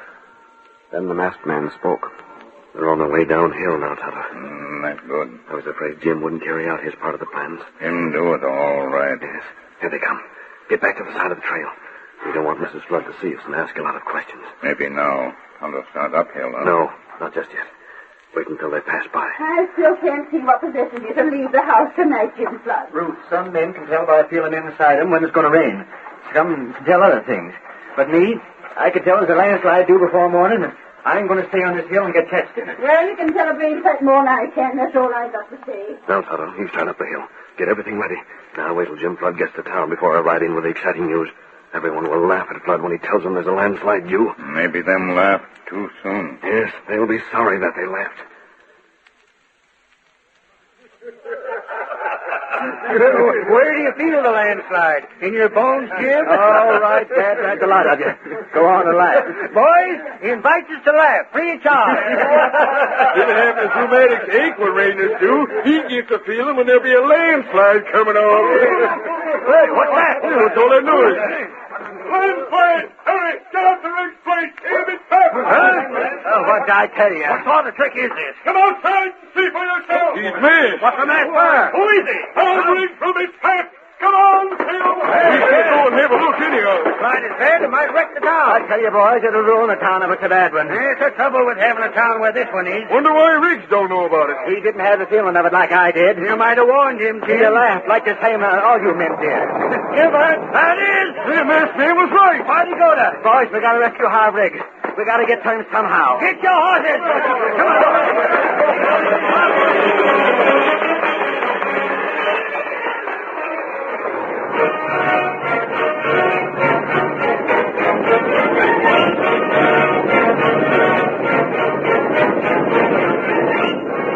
The men of Silver Gulch learned to their alarm that a landslide had actually started. Jim Flood and his wife were safe, but it was feared that Riggs would be destroyed in his cabin. And so while rock and shale thundered into the valley, men fought their way upward to rescue him. His door station is the top of the hill, boys. Likely it's been jammed with rocks so you can't get out. Come on, boys. Keep your footing. Riggs is in his house. Come on and help me. There's that masked man. There he is. We're coming, stranger. We're coming. Is Riggs in there? Yes, he can't get out. Rocks are piled against the house. Toss them rocks aside, boys. Help! Help! Let me out. Let me out of here. We're here, Riggs. We'll get you out. Hurry! All the house goes in it. Get those rocks away from the door. Right, to stop enough now. You're going to be all right, Riggs. Keep them rocks aside. It won't be long now. I guess the worst of the slide is done with. Sounded to me like a blast that started it. Hurry with those rocks. Get me out, boys. In the name of goodness, hurry and get me out of here. This is downright curious. These rocks don't look like shale that have been broken off. They look like they've been piled here by someone. Never mind thinking too much. Get him to the side. Now we can get out. Oh, God. Oh, thank goodness you come, boys. Couldn't get through the windows, eh? No. I guess the slide is over now anyhow. But your work, men, has just begun. What's that? Oh, you anyhow, Hey, you stand right where you are. I imagine when you thought you'd lose your house with a slide, you hid the most valuable of your possessions on your person. I hope so. Don't make a move. Hey, the stranger's holding a gun on Riggs. What's the big idea, stranger? Listen to me, men. Someone killed the Pony Rider and stole a certain letter from him. What? The rider lived just long enough to describe the killer. He knew the letter was addressed to Jim Flood. And the killer he described was Harv Riggs. He lied. He ain't got no proof. The description of the murderer fits you, Riggs. Since I came here, I found out that you'd have reason to want that letter. I wouldn't. That ain't true. Keep your hands where they are. See here, stranger. You can't talk like Listen to me till I finish. The letter to Jim Flood was one he was expecting from an Eastern mining syndicate. I thought I'd get an offer to buy my place, you see, gent. Well, Riggs knowed that, and he didn't want me to get that offer. He figured to force me to sell out to him, and then he'd sell to the Eastern people. There's nothing but a pack of lies. It ain't true. It can easily be proved. Riggs, if you didn't steal that letter, you wouldn't have it now. I ain't. Stand still, Riggs. You're going to be searched. I won't submit to this. It's an insult. I'll take you to court. We'll hold court right here. That whole landslide was staged for your benefit. Rocks were piled against your house so you couldn't get out. Take your hands off me. Stand still and let me see about that letter. Here's something. Hold the lantern close. I don't know nothing about that. I didn't put it there. I don't know how it got in my pocket. Here, Jim, this is yours. My letter, sakes alive. How'd you get it, Riggs, if you didn't do what the masked man said? Jim Flood must have stuck it in my pocket. Boys, this offers me $5,000 cash and half interest in the mine for my claim. I'm going to be rich. You frame me. Shut up, Riggs. Why should Jim Flood try to frame you by putting that letter in your clothes? That letter makes him a rich man. Stranger, we sure want to thank you. Get that masked man. How do you know he ain't the killer? Maybe he's just trying to frame me for what he done. We don't want him, Riggs. We got you.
The story you have just heard is a copyrighted feature of the Lone Ranger, Incorporated.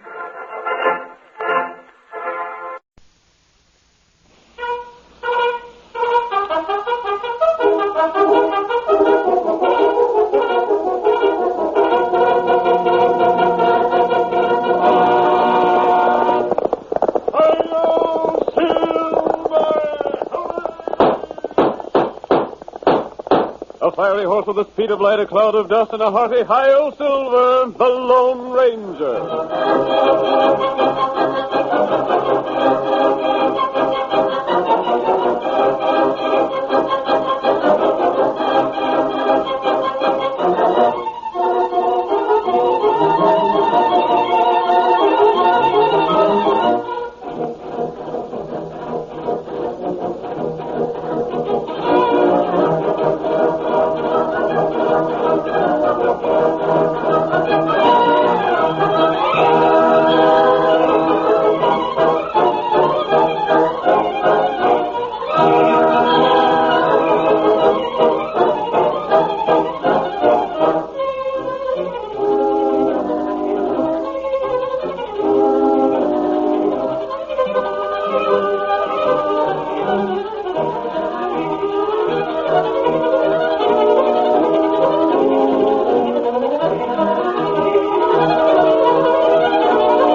The phantom figure of the plains takes us back through the years in fancy to the wild and untamed west of old.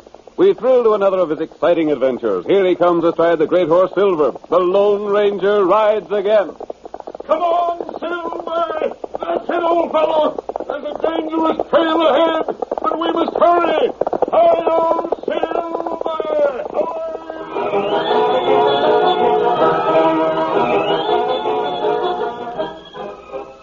In the history of the Southwest during the time of the Lone Ranger, there are records of few outlaws as cruel as the Apache Kid. He was raised by white people after the murder of his father. As a result, he had the education of an average white man, though himself a full-blooded Indian. His career of crime began with the killing of the man who had caused his father's death. From that point on, his crimes were countless. More than a score of lawmen sent to capture him were murdered by his blazing guns. He was shrewd, completely savage, and absolutely without fear of the law. Soldier, have no launch in order to get me. Me, Apache Kid.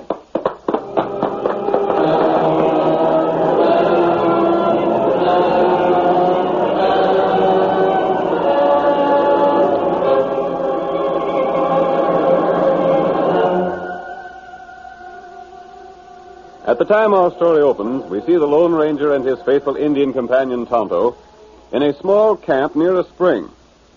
They are kneeling beside the unconscious figure of a badly wounded man. The masked man speaks. There's little hope for him, Tonto. Not right. Wound plenty bad.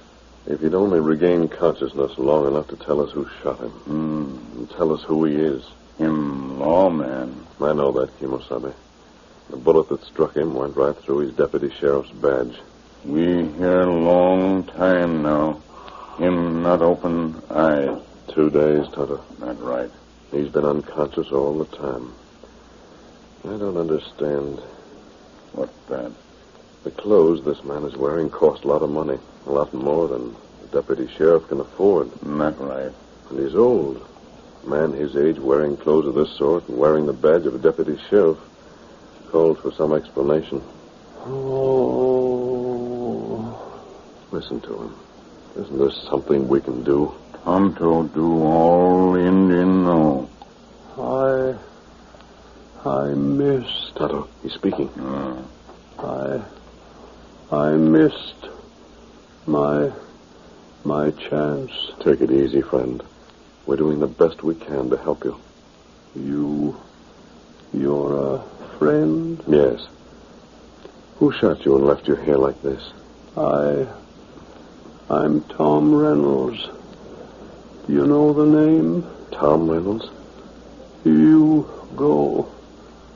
go see Sheriff Burns. Sheriff Burns of Callaway County? Right. He'll know. He'll know. Just tell him Tom Reynolds missed his chance. Tell me who shot you. The kid. The Apache Kid. I missed my chance. Tonto. Wait. Gone? Not right. Now we take 'em home. Not just yet. I'm going to call on the sheriff. I want to find out about Tom Reynolds. Here, Silver. Wait for me, Kimosabe. Yep. While I'm gone, I'm also going to find out about the Apache Kid. Come on, Silver.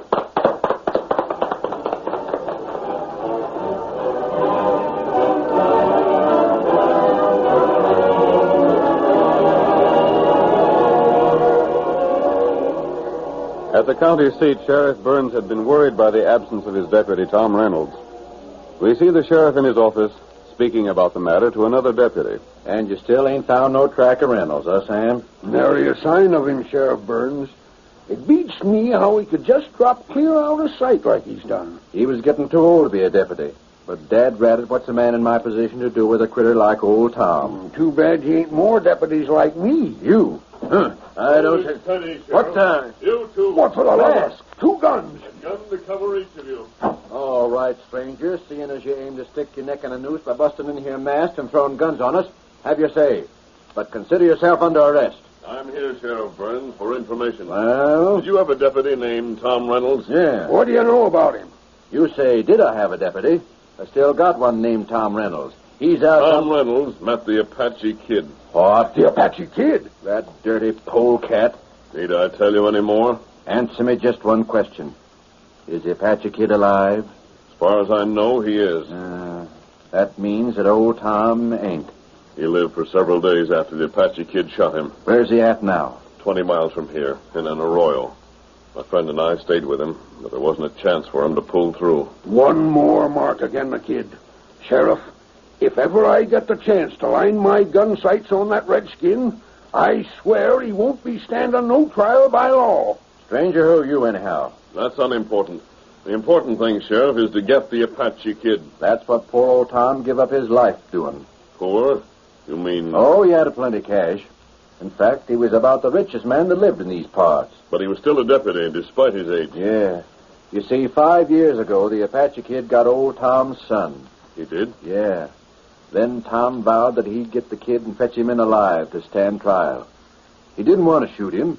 He wanted him alive so as he could let him know that the shooting of Dave Reynolds was what led to his downfall. Gosh, I'll never forget old Tom vowing over his boy's dead body that he'd get the kid or die a-trying. Yeah, and the Apache Kid never knowed it was Dave Reynolds that he drilled at the mesa that time. That's the main thing old Tom hoped for. I'll never forget how he'd practiced the things he wanted to tell the Apache Kid when he finally brought him in. I can see him now, standing right there in that corner, Sheriff. Remember? Yeah. Telling us how he aimed to say, when you shot my boy, you started me on your trail. And it's that lad's murder that'll put the noose around your neck. Poor old Tom. Did the Apache Kid know Tom Reynolds was wealthy? Can't say what he knowed. Did he know Tom Reynolds was out to avenge his son? Don't know that. The kid just kills for the sake of killing. If he seen a lawman's badge, he'd shoot and let it go at that. Did Tom Reynolds have any family? Nope, he just lived alone. Big house down the road a piece. All kinds of cash, too. But doggone who the Sam Hill are you to come in here and get us to talk like this? Sam, you forget he's holding guns on us. Oh, doggone. You're under arrest. Very well, Burns. If you want to put me under arrest, you can do so. But first, you're going to listen to my plan. I am, huh? Have you any means of getting the Apache Kid? Well, we're always on the lookout for him. Mister, 'tain't often a man wins my confidence. But there's something about you... In spite of the mask? Yes, Dad read it in spite of the mask. Then listen to my plan. We'll talk. In the first place, Tom Reynolds is not dead. What? You said that... Only 4 men know the truth. The Apache Kid left him alive. Yeah? Tonto. Tonto? Who's he? An Indian friend of mine. Tonto and I know the truth, and now you 2 men. But no one else will know. I don't say it. You will. Listen to what I'm going to suggest.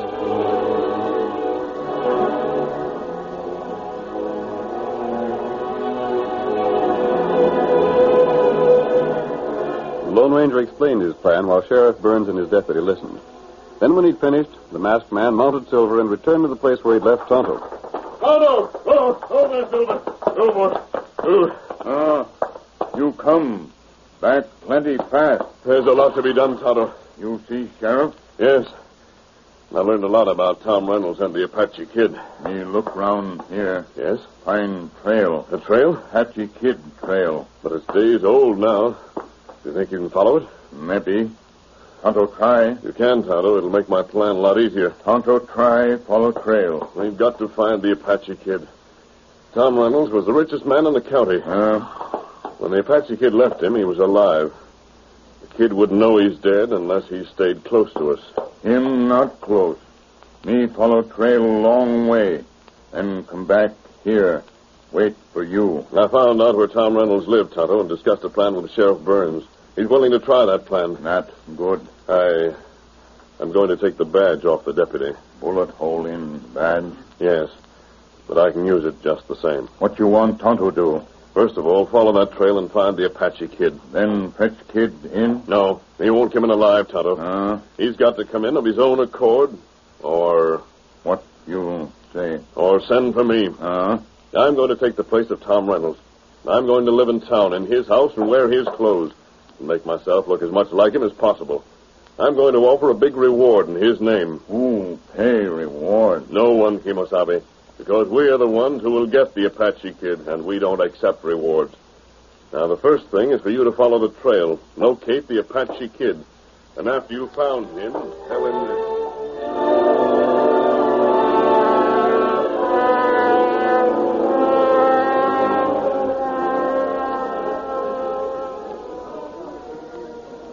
Hey, Sam, I want to speak to you. Well, what's rankling in your mind? What's come over Tom Reynolds since he got back? What makes you think anything has? Can't get to see him. Can't talk to him or nothing. He was shot by the Apache Kid. No, you don't say. Yep. And lived? His house is occupied, ain't it?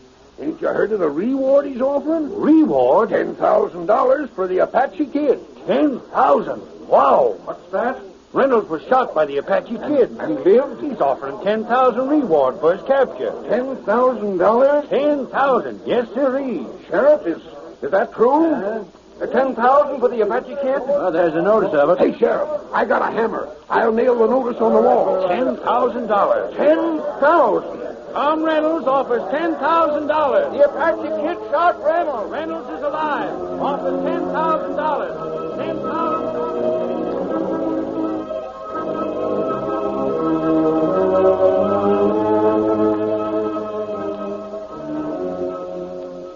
Sheriff Burns and his deputy had followed their instructions, and soon everyone in town was talking excitedly of the reward. While the news was being spread, the Lone Ranger, disguised as Tom Reynolds, stood beside his great horse Silver in the stables behind the large Reynolds home. I think Tom Reynolds is alive, Silver, old boy.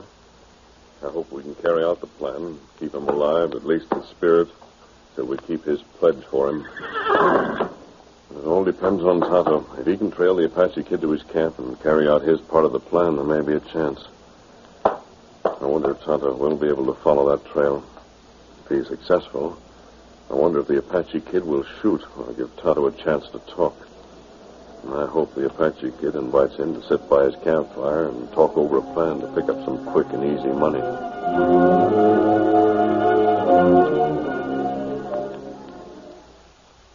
The curtain falls on the first act of tonight's Lone Ranger drama. Before the next exciting scenes, please permit us to pause for just a few moments.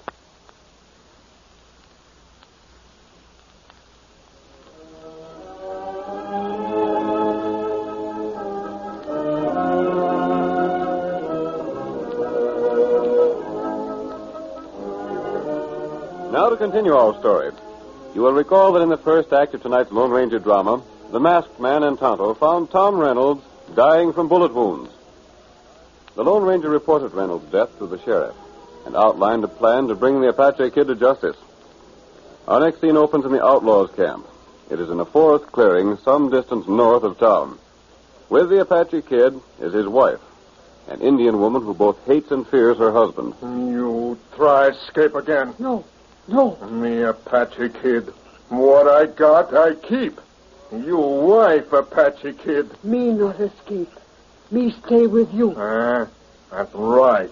Apache Kid put rope on you and leave you for time. You savvy? Rope hurt. Rope not hurt me. You not like me, huh? I not try to escape. You Apache Kid. You heap strong. You not let wife escape. Me not try. Apache Kid a rope wife anyway. Apache Kid not take chance. You bad. You cruel to wife. You... Stop. You tie rope. You say Apache Kid bad Injun. White man say Apache Kid bad Injun. Lawman say Apache Kid bad Injun. Who make me bad? You not all time bad. White man law make Apache Kid bad. Man kill my father. Many year go by. Me wait. And then they come, Apache Kid get revenge. That Injun law. White man say that wrong. White man want hang Apache Kid. They not get me. You hide from white man. You safe. Apache Kid not afraid. Let white man come. Each time I beat white man. Someday all white man fear Apache Kid. Wait. You hear? Horse. come this way. Quiet. Campfire, show where you are. Quiet. Rider come to camp. You see him? That Injun. Injun understand, Apache Kid. Maybe not me kill Injun. Oh. The answer. Oh! Me want water. Plenty hard ride from town. Stay in saddle. Apache Kid, look close. Sudesi, Umtake Balu. Mita Kale, Mabo. You from town? That right. Get off horse. We talk. Me get him off. You maybe bring news from town. You Apache Kid? Yeah. Me got plenty news. What news? You shoot, feller. Leave him live. What? Who you? Quiet. Feller named Reynolds. Him live? That's right. Him put up money. Money? Him plenty rich. Here. What is paper? You read. Me read. Me put wood on fire. Make lights. So, plenty money for Apache Kid. Plenty money. That's right. I wore 10,000. Maybe get 'em reward. You? Put 'em down, gun. You, Injun. Me, Injun. Maybe 2 Injun. Get 'em reward. Maybe we make plan. That's right. White man Reynolds with more money than he need. Maybe take some. We make plan.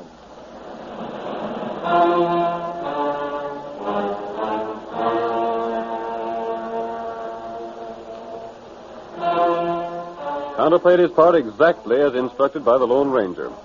While the Apache Kid outlined a scheme to get the $10,000 reward money, Tonto's suggestions made the outlaws' plot fall into line with the masked man's plan.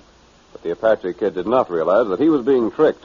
Make sure Reynolds bring money for reward. Tonto, try. Me wait in cabin. Now you go. Here, feller. Not that horse. White feller. My horse. You take pack mule. Oh, what matter of horse? Horse stay here. Then you come back, sure. Oh, me want you horse. Get white horse back if you play fair. Apache Kid keep white horse for time. You take mule. Ride bareback. Tonto bring white man to cabin. Good. I wait there for you. With plenty trick like fox. Get him up. Maybe Apache Kid give back white horse, maybe not. You steal Injun horse. Horse fast. Maybe hard to follow. Mule slow. Apache Kid follow easy. What you do? Now put rope on you. Make sure you hear when I come back. No, please. No rope. More rope. Make sure wife not run from Apache Kid. Someday you not come back. Then what happened? Me not care what happened to you if Apache Kid not come back. You run away. You tell lawman too much. Apache Kid get captured. Me not take chance, savvy? Rope tight. Plenty tight. Keep you in camp. Now Apache Kid follow Tonto.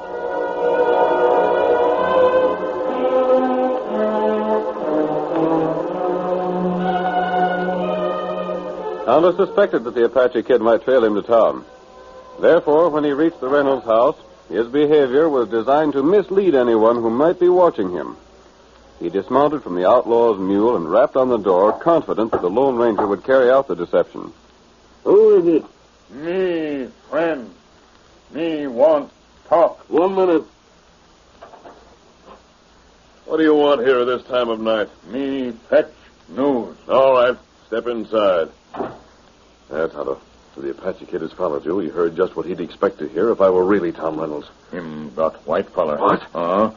Him hold white feller if Tonto double cross. But the main thing, Tonto, is he setting a trap? Not right. Good. Was it hard to get him interested? No, that not hard. What is his plan?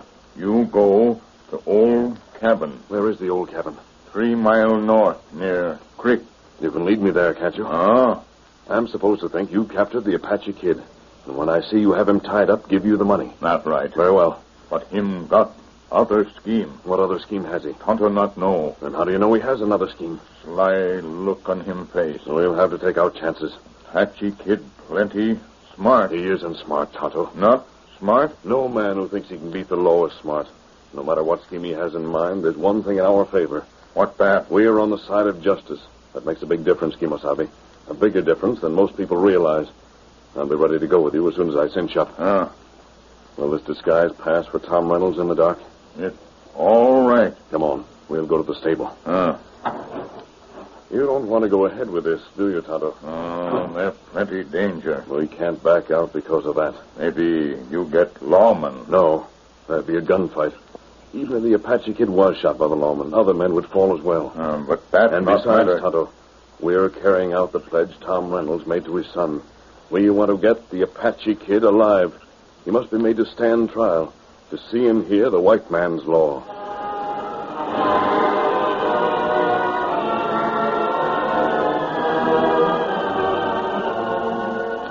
In a few moments, Silver was saddled, and the Lone Ranger, still disguised as Tom Reynolds, guided his horse down the trail that led through the woods. Tonto, mounted on the mule, rode beside him. Tonto remained silent throughout the trip. He feared that his friend was facing what was perhaps the greatest danger of his career. The Apache Kid was both cruel and cunning. His capture could be accomplished only by taking desperate chances. Cabin plenty close now. Yes, and the Apache Kid will surely be there, won't he? Maybe him in wood near here. Maybe him shoot from ambush. He won't do that, Kimosabe. All him wants is money. Yes, but he isn't sure yet I brought any money with me. He'll not shoot me unless he knows for certain that I have the cash. You not got cash? No, Tonto. Have he told me everything he wants you to do? Me tell all. Very well then, Tonto. He's going to be inside the cabin and appear to have ropes around his arms. That's right. But really, he'll not be tied. No. Then carry out your part of the plan just as he told you. Here's cabin now. He's lighted a candle. Oh, boy. Oh, that fellow. Oh, my fellow. Oh. Now I'll talk as if I were Reynolds.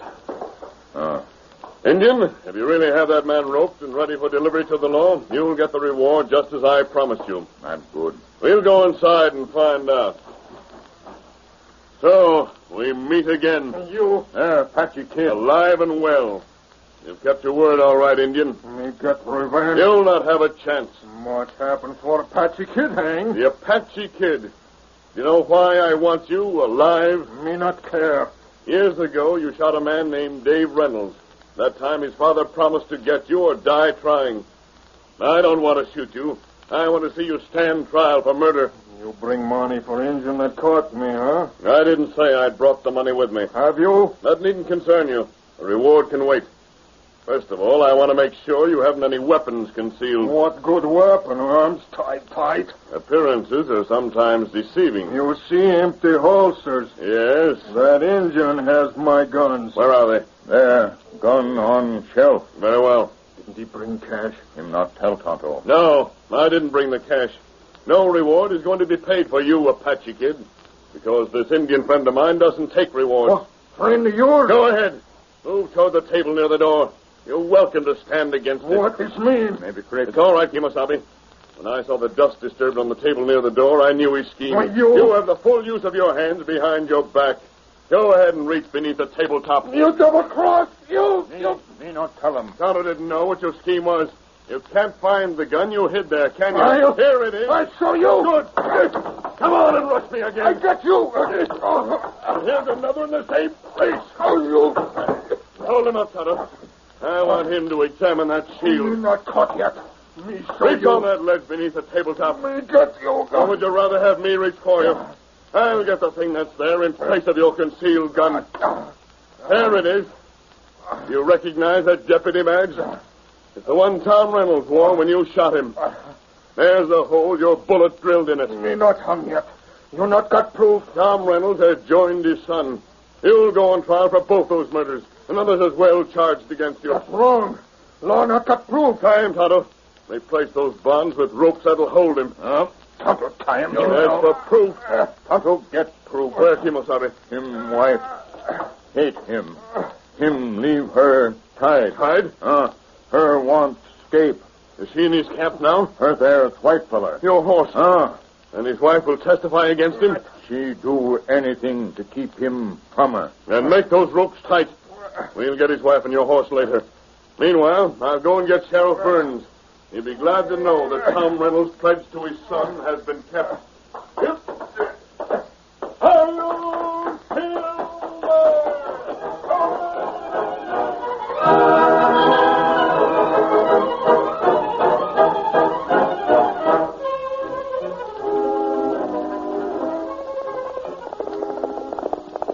Stretch out those great legs of yours, Silver. Trendle and Osage have given up hope of trapping the outlaw. It's up to us now. Hi-yo, Silver! Away!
The story you have just heard is a copyrighted feature of the Lone Ranger Incorporated.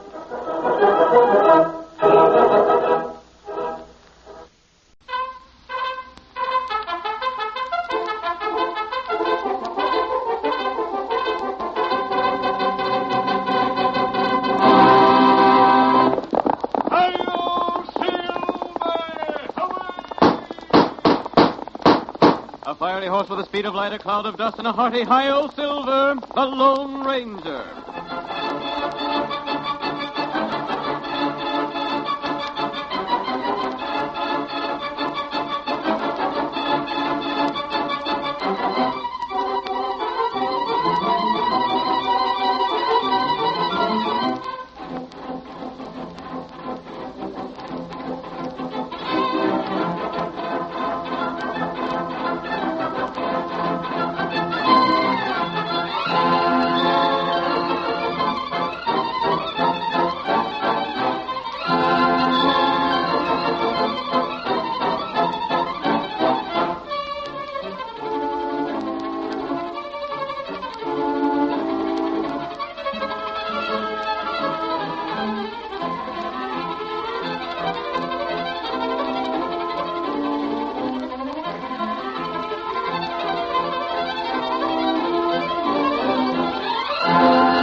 People of 7 states thrilled to the daring action of a phantom figure of the plains who rode in the cause of justice.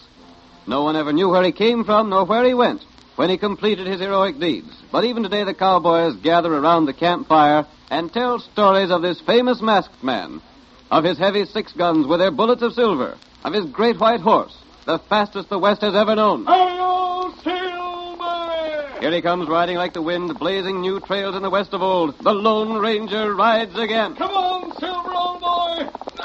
fellow! We have a big job ahead of us! We must hurry on, boy! Hi-yo, Silver!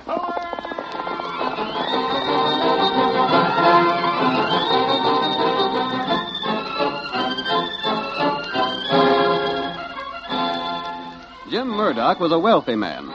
He drew huge profits from the gold mine he owned, and out of those profits, he had built a large home standing on the edge of Grant's Canyon. As tonight's story opens, we see him with a visitor, Barney Holden, the man to whom Murdock owed his present position. Holden has brought news from town. So that's what Abe Jenkins planned to do with you, Murdock. Come here demanding that I help him out, huh? Yeah.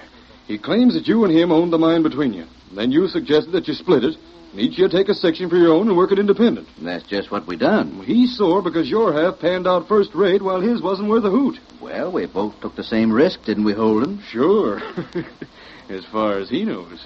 You don't reckon he suspects the truth, do you? How could he?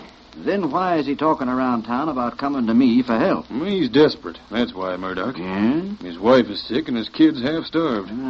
He figures you could spare some grub and blankets without never missing them. So he's coming here to demand that same. I see. He said some pretty hard things about you. Ah. The worst of it is, Jim, most everyone in town sides with him. It'd be tough if he ever did learn the truth about that deal. I know enough law to know that he could make it downright tough for you. I wish he'd move out in these parts. I'd pay him to do it. Well, that'd be smart. If he wasn't around here, there wouldn't be no chance of his ever learning the truth. But he won't move away. Maybe if I offered him some cash. That'd only make him all the more suspicious. He suspects enough already. Maybe so. You offer him cash to move away after refusing him loans, and he'd know there was something funny about that gold mine deal. It'd be worth a lot to me to have him out of the way. Would it? Yes, it... What do you mean? Just that. Would it be worth a lot to you to get him out of your way?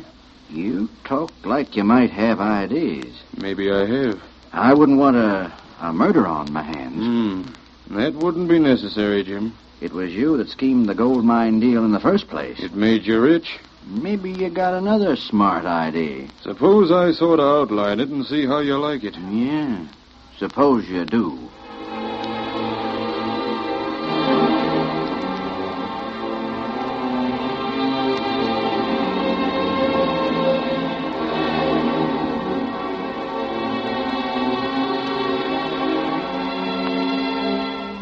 While Murdock and Holden made further plans against Abe Jenkins, the man they'd already robbed, Jenkins was making his way to Murdock's home.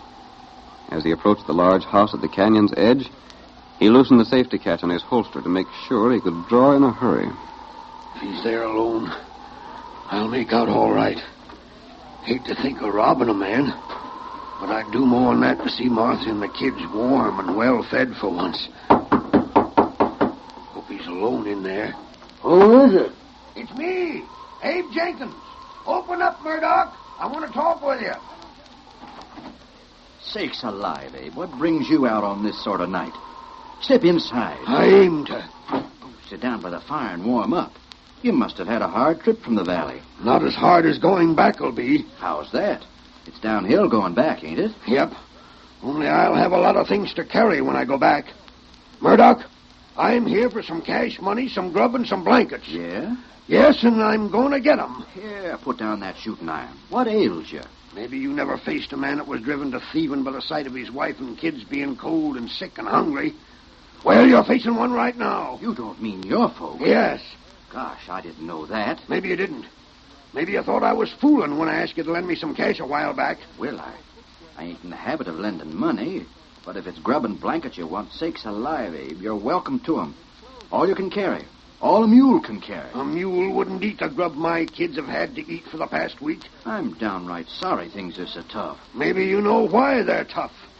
What do you mean? You pulled a slick trick on me when you talked me into splitting the gold mine. That gave you all the land that was worth anything. Now, Abe, you know that ain't a fair charge. I took the same chance you did. I didn't think your half would peter out. No? Of course I didn't. No more than I thought my half would turn out rich. I can't prove nothing, so I'll shut up about the mistake I made. But I'm getting food and blankets. Why, sure. Come on, Abe. We'll fix up a big bundle for you to take along with you. I don't know what to make of you, Murdock. Why? You're acting a darn sight different about this than I thought you would. I ain't as bad as you tried to tell everyone I was, Abe. How'd you know what I've been telling folks? I hear things. Maybe you heard me telling it around that I hope someday to prove that you knew half of the mine was no good. No, I ain't heard nothing like that. There ain't no truth in it. Maybe not. But what about that stuff? Come on with me and you'll get it. Gosh, Jenkins, I'm glad to help you and your folks out.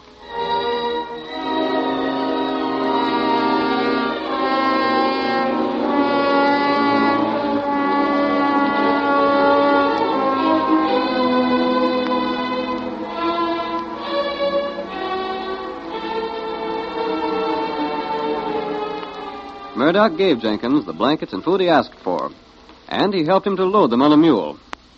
Then, shortly after Jenkins had returned home with the provisions, Barney Holden hurried into the cafe in town with a startling announcement that he had found evidence of an attack upon Murdock. The sheriff demanded further information. How'd you know there'd been foul play at Jim Murdock's place, Barney? I went there just to spend the evening with my friend Jim, and the house showed signs of a terrible fight. Gosh, where's Murdock? That's just it. The door was open wide with the wind howling through the house, and there was furniture upset and things busted and no sign of Jim Murdock around anywhere. Who went there? Well, how'd I know? I spent some time looking around the house, and when I seen what must have happened to Murdock, I hustled back here to tell you. What must have happened to him? Murdered. Did you find him? No, but you know where his house is. Right at the edge of the ravine. Yeah. Well, what happened? There's a window looking out in the ravine, and that window was smashed. Gosh. Looked like someone had gone through it. Then we'd be likely to find Jim at the bottom of the ravine. Well, that's what I'm afeard of, Sheriff. Sakes alive. Looked to me like a robbery. Robbery and murder. Who could have done it? I got a blame good idea. Who?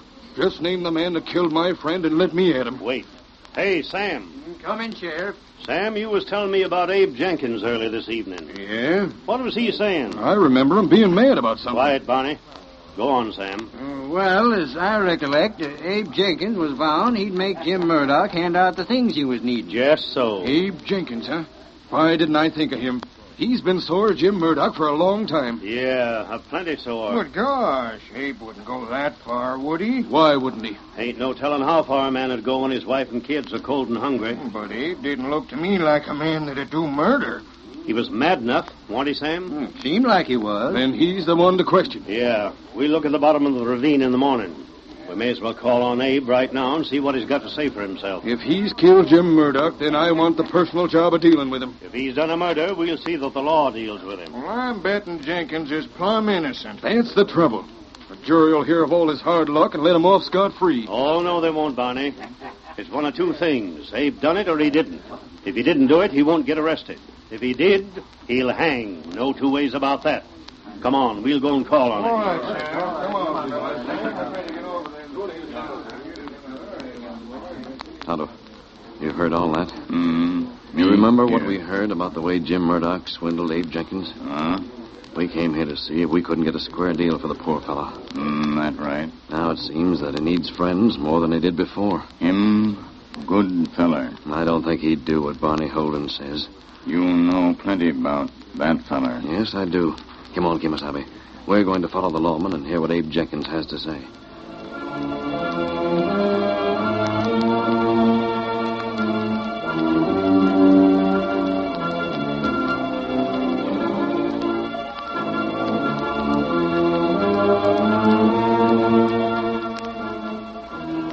The sheriff and Barney Holden, accompanied by a group of men, went immediately to Jenkins' home to question Abe.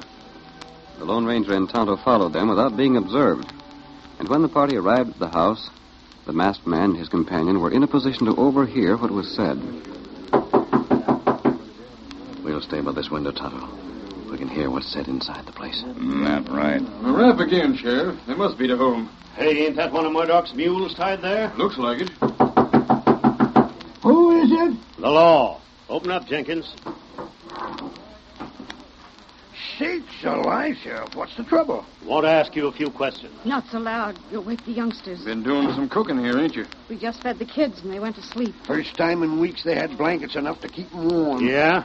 Where'd the blankets come from? Jim Murdock gave them to me. When? Why, tonight. I went there and he gave me a pack of food and some blankets. and loaned me a little cash. That ain't true. What? You know blame well Murdock don't give things away. I never heard of him giving anything away in my life. He don't. But he did so. You don't think I stole them from him, do you, Sheriff? Never mind what I think right now. What happened while you were there? Nothing. Why? You have a row with him? No. Listen to him. Jenkins, you was telling everybody that you'd get help from Murdock, or you'd know the reason why. He was right glad to help me. Wait. Let me ask something, Sheriff. What's all these questions about anyway? Listen here, Jenkins. What else did Murdock give you? Well, he let me borrow a mule. What else? Nothing else. Look here. Jim Murdock ain't going to you, Sheriff, and said I stole from him, has he? He ain't come to me, no. Then what's Jenkins, did he give you his gold watch? Gosh, no. Or that fancy diamond ring he wears? No. Then what are they doing there on your fireplace mantel? Oh, how'd they get there? Leaping snake. Take a look, Sheriff. I see him. Them's Jim Murdock's all right. I didn't put him there. I don't know how they got there. Sheriff, what's this mean? You better come along with me, Abe. For what? I ain't done nothing. Take him into custody, boys. No, you can't. He's told you the truth. We'll investigate some more in the morning. Investigate what? The bottom of Grant's Canyon. That's where we'll likely find the body. Body? Oh. Jim Murdock's body. Hold on, you don't mean... Sheriff, you ain't saying that... Take him away, boys. He's to be held on a charge of murder.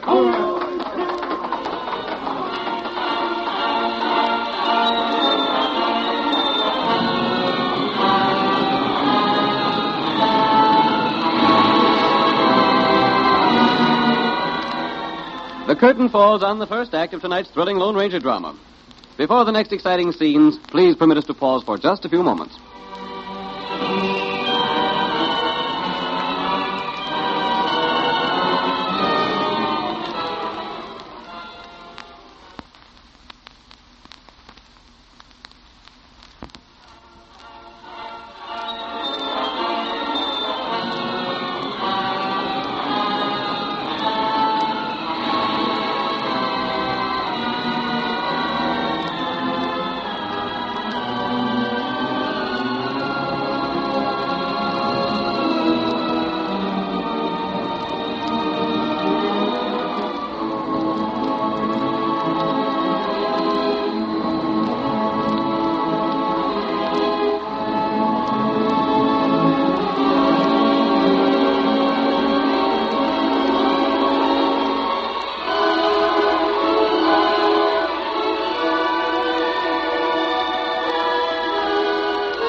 Now to continue our story. You will recall that in the first act of tonight's Lone Ranger drama, we learned that Murdock and Holden cheated Abe Jenkins out of his share of a gold mine, now owned by Murdock. Jenkins, reduced to poverty, appealed to Murdock for food and blankets. These were given him. But shortly after Jenkins returned home, Holden announced in town that he had found evidence pointing to the murder of Murdock. Jenkins was arrested, but the Lone Ranger believed in his innocence. That same night, he and Tonto rode to the bed of Grant's Canyon. We hear them as they halt at the spot where, according to Holden's story, Murdock's body should be found. Oh, that's it, roll, boy. Nice place? Yes. But it's mighty dark here, Kimosabe. Too dark to see very much. We'll have to do our best. You got ID? I don't think Abe Jenkins is guilty of the thing he's charged with. You know Barney Holden. I know enough about him to suspect that he might have framed Abe Jenkins. That's right. Me take a look on ground. If Abe told the truth, then Holden put that watch and ring in his house just to make it appear that he'd killed Murdock. I'll dismount and help you look around down here, Tonto. If anyone has fallen from the ledge above, we might find him before the sheriff. That plenty long fall. It's quite possible he'd have fallen into the water. That's right. The beach along here is mighty narrow. Him fall in water, we not find him. The stream is pretty swift. It might carry him down quite a distance. In that case, the lawman might convict Abe Jenkins without finding the body because of the difficulty of searching for it. They wouldn't need it to prove there's been a murder. That's right. Wait. What is it, Tonto? Me hear splashing water. If there were only more light down here, we could search better. I heard it that time, Tonto. Something fall in water. There's only one place it could fall from. That's up on top of the ledge. That's right. And if Jim Murdock is dead, there wouldn't be anyone up there. Maybe him not Yeah. In any case, we're going up above and find out. Plenty long way round. We can make it before daybreak. Yep. Come on, Tonto. Me ready. Come on, Silver.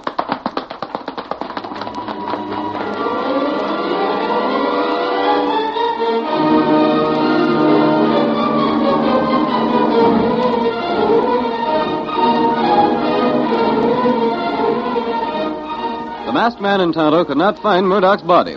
Instead, they were disturbed by loose stones falling from the direction of Murdock's home above at the top of the canyon. And they made their way to the house to investigate. The scene changes now to the trail from town. It is the following morning, and the sheriff, accompanied by several deputies and Barney Holden, is riding toward Murdock's place at Grant's Canyon. Door's open just like you said, Barney. Sure it is.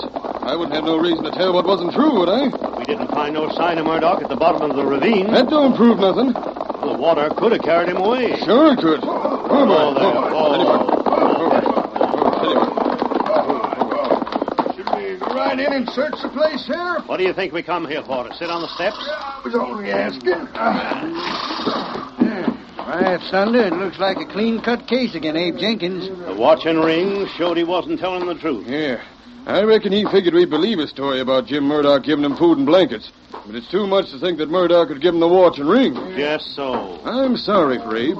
He ain't a killer at heart. He just was drove to it by poverty. Don't matter what drove him to it. Maybe a jury will let him get away with murder. I most wish they would. Yeah. Of course, it'll look awful bad for the sheriff's record. Other counties that speak of this one as a place where they let men get away with murder. He won't get away with it. I don't blame you, Sheriff. You got your reputation to look out for. Gosh, sure enough been a scrap in this house, ain't they, though? Sure has. There's the window at the rear. You see where I figured he went through? What's beyond the window? The ravine. The house right on the edge of the ravine? Well, no, there's 5 feet of ground there, but that's all. Maybe Murdock didn't go over the edge. Oh, he went over all right enough. How do you know that? I looked out the window last night when I was here. Held a lamp up so as I could see out. I could see where the ground had been disturbed from him sliding over the edge. We'd have a look outside. Yeah, we can go right through. Hey, what's this? What you got there, Sam? Looks to be a letter of some sort. Let me see it. It was thrown in the fireplace to burn. It looks like the wind come and blowed it out. You can see where it's charged. Yeah. What's it say? Well, now this is downright interesting. What is it, Sheriff? Don't you know, Barney? No, can't say as I do. I'll just hang on to this for a time. Yeah, but let me see it. Nope. Come on. We'll get out that busted window and have a look at the ledge outside. Hey. What's the matter? There's Jim Murdock on the ground. What? Let me see. Sure enough, there he is, lying face down on the ground there. Now, come on through this window. Maybe he ain't dead yet. I don't see how he... What's the matter, Barney? I thought you told me he wasn't here last night. I didn't see him. Sam, you take care of Murdock. The rest of you stay here. All right. Barney, you was here after Jenkins left, wasn't you? Yes, that is, According to your own story, you was. I reckon so. You're the one said the house was all tore up like this. Now, it seemed to me, Barney, that if you didn't see Murdock there, when you come here after Abe had left, it couldn't have been Abe that put him there. How is he? Is he hurt bad? Now, wait a minute, Barney. You stay right here. Sam's looking over him. What'd you find, Sam? Ain't nothing can be done for him now. Gone? Yep, he's done for. Then Abe Jenkins done it. I wouldn't be so fast as to say that, Barney. But he must have. I reckon when I looked out the window last night, I must have been so excited that, well, I didn't see him. It was dark, you know. Yeah, but you said you had a lamp. Well, maybe I just missed seeing him. But what's the difference? A lot of difference, Barney. Well, I don't see what it is. If Murdock wasn't here when Abe left, then it couldn't have been Abe that done the job. No. That means it must have been someone else. Now, let me have a close look at him. The rest of you stay back there. Sam, you help me. Yeah, maybe we can find some more clues, Sheriff. Maybe so. Something to go with that paper from the fireplace. Hey, Sheriff's got something already. Reckon I have. What is it, Sheriff? Jim Murdock's hands closed tight on something here. I'm trying to get it loose. What is it? Now, don't be so fast about it. Let me find out for myself. He's holding on to something mighty tight. Can you get it? I'll get it. There. Shucks, ain't nothing but a button. A button? Yeah, looks like a button from a vest, a fancy one. Sure enough. Say, Abe Jenkins don't wear buttons of that sort. Abe Jenkins ain't even got a fancy vest. Now, let me see. That might be a mighty important clue. Eddie. Hold on, Barney. You're wearing a fancy vest with buttons like this. Stand still there. Let me take a look. Doggone. There's a button missing from Barney's vest. That ain't my button, I tell you. Now, hold steady. Let me compare the two. By thunder, it's identical to the one that's on your vest. And here's threads still clinging to the bottom. Do they match the threads on the vest? They sure do. I can't understand it. I didn't have no scrap of Jim Shut up Murdock. a minute. Let me think. But I tell you, Sheriff, the frame-up, Keep an eye on it, boys, till I have another look at this hunk of paper Sam pulled from the fireplace. Well, we got you covered, Barney. Just don't make no move till the sheriff figures things out. This here paper, Barney, tells about you owing a sight of money to Jim Murdock. It ain't so. It ain't the truth. It's a note promising to pay him $5,000. I never owed no money like that. How'd I owe him such money? He never loaned money in his life. Now, if you was here last night and found out Abe Jenkins had been here before you... Oh, I was here. Listen to me. Shut up and let the sheriff talk. You might have found out that Murdock did just what Abe said he done. You mean Murdock might have really give Abe food and blankets? Sure he might have. Then Barney sees a chance to get rid of Murdock. Throw the blame on Abe and burn this note so as he wouldn't have to pay it. Listen to me. I tell you, that ain't so. There ain't a word of truth in it. That note's a forgery. Let me see the name signed to it. This your writing? No, it ain't. I never wrote that. I reckon a jury will have to decide that, Barney. This note shows the motive for you wanting to kill Jim Murdock. But I didn't, I tell you. And him having tore a button from your vest, maybe as you was trying to push him through the window, eh? I didn't. I've been framed, I tell you, framed. I didn't do it. Me and Jim Murdock was the best of friends. Well, there's Murdock. Here's this note, here's the button, and there's your vest. Looks to me like we got more of a case again you than again Abe Jenkins. He ain't. Didn't he have the watch and ring? Didn't he have other things? According to your own story, Barney, you was here after Abe Jenkins left. You could easily have stole the watch and ring and put him in his house. When could I have done it? After you got in there with me last night. Reckon we'll take you to the calaboose. We'll jail both you and Jenkins till we find out a few more facts. Just 1 minute. Hey, who's the masked man? I have something to say. Don't any of you make a move. Oh, look at them 2 guns. And there's an engine with him. Where'd you come from? Maybe them 2 killed Jim Murdock. Maybe they didn't. Go on, stranger. Speak up. I've been waiting for you. Barney, there's just one man who can prove you are not guilty of murder. Who's that? I'm that man. You? I'll do it on one condition. Oh, name it. Just name it, that's all. That you tell the truth and the whole truth. About what? Who are you, anyway? That's not important. You better do what he says, Barney, or you'll swing as sure as shooting. Tell the truth about last night. What do you mean? You and Murdock planned to frame Abe Jenkins for a murder, didn't you? Murdock didn't want Abe Jenkins to learn the truth about the gold mine. So the 2 of you plotted to get him out of the way. Yeah, but Isn't that the truth? I didn't have no part in it. It was all Murdock's scheming. You mean Murdock's scheme to disappear and let you tell the story about Abe fighting with him so's Abe would hang and be put out of the way? That's right. All I was to do was to tell you about the fight here. And to take the watch and ring and put them in the Jenkins home. Yes, but I didn't have no part in the murder. And why did Murdock want Jenkins out of the way? He was afeard that someday Jenkins might learn that I'd made a survey of the gold mine and told Murdock that half was no good. And was on the strength of that Murdock split the claim and gave Abe the worthless part? Yes, that's the honest truth. Now you gotta keep your word. You gotta prove that I ain't guilty of a murder. Me get feller up now. You stand up. Murdock ain't dead? No. He's roped and gagged. I didn't see that before. It was done in such a way you couldn't see it, Barney. But the sheriff. Sheriff, you knowed he weren't dead. So the deputies, they seen him close. Sure, we knowed it. That masked man come to me last night and told how he'd seen Murdock fixed on the ledge to look like a man fell over into the water down below. No gang cut loose. You squealer. Murdock, I didn't know it. It was your scheme in the first place. Shut up. Maybe you can save your hides by turning over what rightfully belongs to Abe Jenkins. You see, Barney, as I told Murdock last night, the stone from the ledge fell down below and brought Tonto and me here. We saw what you were doing and told the sheriff everything. Yeah. And then during the ride here, I got a button from your vest and put it where it looked like I took it from the dead man's hand. Framed. As for that burned paper, the masked man put that in the fire. Oh, that masked man. He's the one that's done it all. Yep, he's the one. I reckon, Murdock, the best way to catch a couple of rats to try to frame an innocent man for murder is to pull the same sort of tricks on them. Oh, don't take us to jail. Listen, I'll give Abe half my claim. Well, maybe Abe will settle for a half, and maybe he'll take it all. But whatever Abe wants, he's going to get. We're taking the news he's waiting to hear.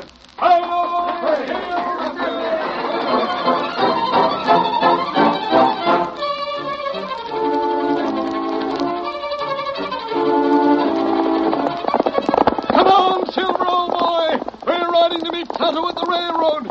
The cattlemen are making trouble there, and we're going to see what's going on. Hi-yo, Silver!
The story you have just heard is a copyrighted feature of the Lone Ranger Incorporated.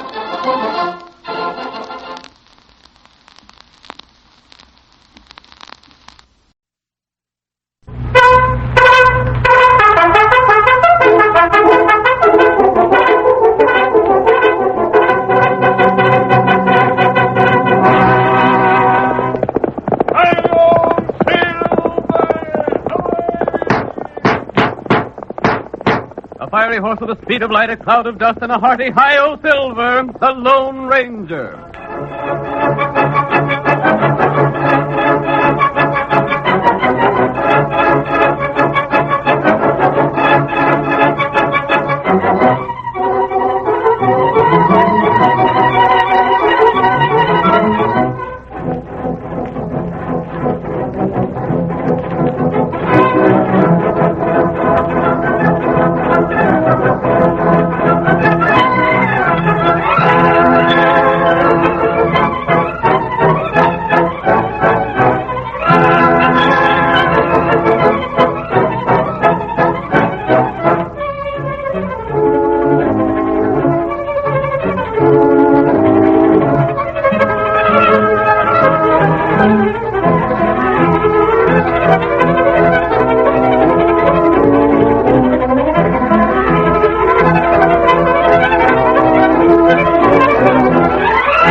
Danger rides the trail once again as the famous Lone Ranger urges his great horse Silver on to new adventure.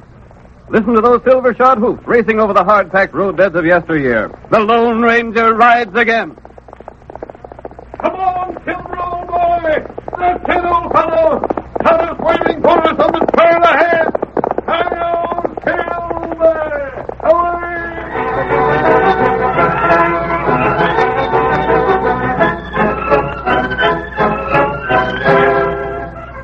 The central figure in tonight's story is Andy Beechum, a hard-working prospector, typical of the Old West. Andy had searched for gold in desert and mountain, in good times and bad, under burning sun and freezing snow. Because of his courage, he had met the disappointments of the years, continuing his hunt for the precious metal in spite of all obstacles. When he was just about to give up hope of ever finding the yellow gold, he suddenly struck it rich. He uncovered what promised to be a profitable vein of ore, filed his claim, and built a small home on the property. As our story begins, we see Andy and his wife entertaining a guest, Rod Ramsey. The prospector has been telling the story of his good luck, and as we join them, we hear some of the details. So after years of knocking around, Ramsey, I located this place. It was just what I'd always been hunting for. They tell me that all this section is hard rock. How about that, Andy? That's right. Hard rock mining. That's the tough kind, ain't it? Yeah. Takes a lot of capital for tools and things.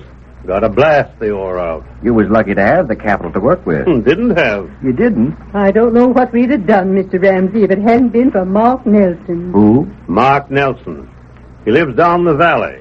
He loaned me the cash for the job. Well, how'd he come to do that? Well, that's his business. Oh. Andy, there's two kinds of men you can't trust.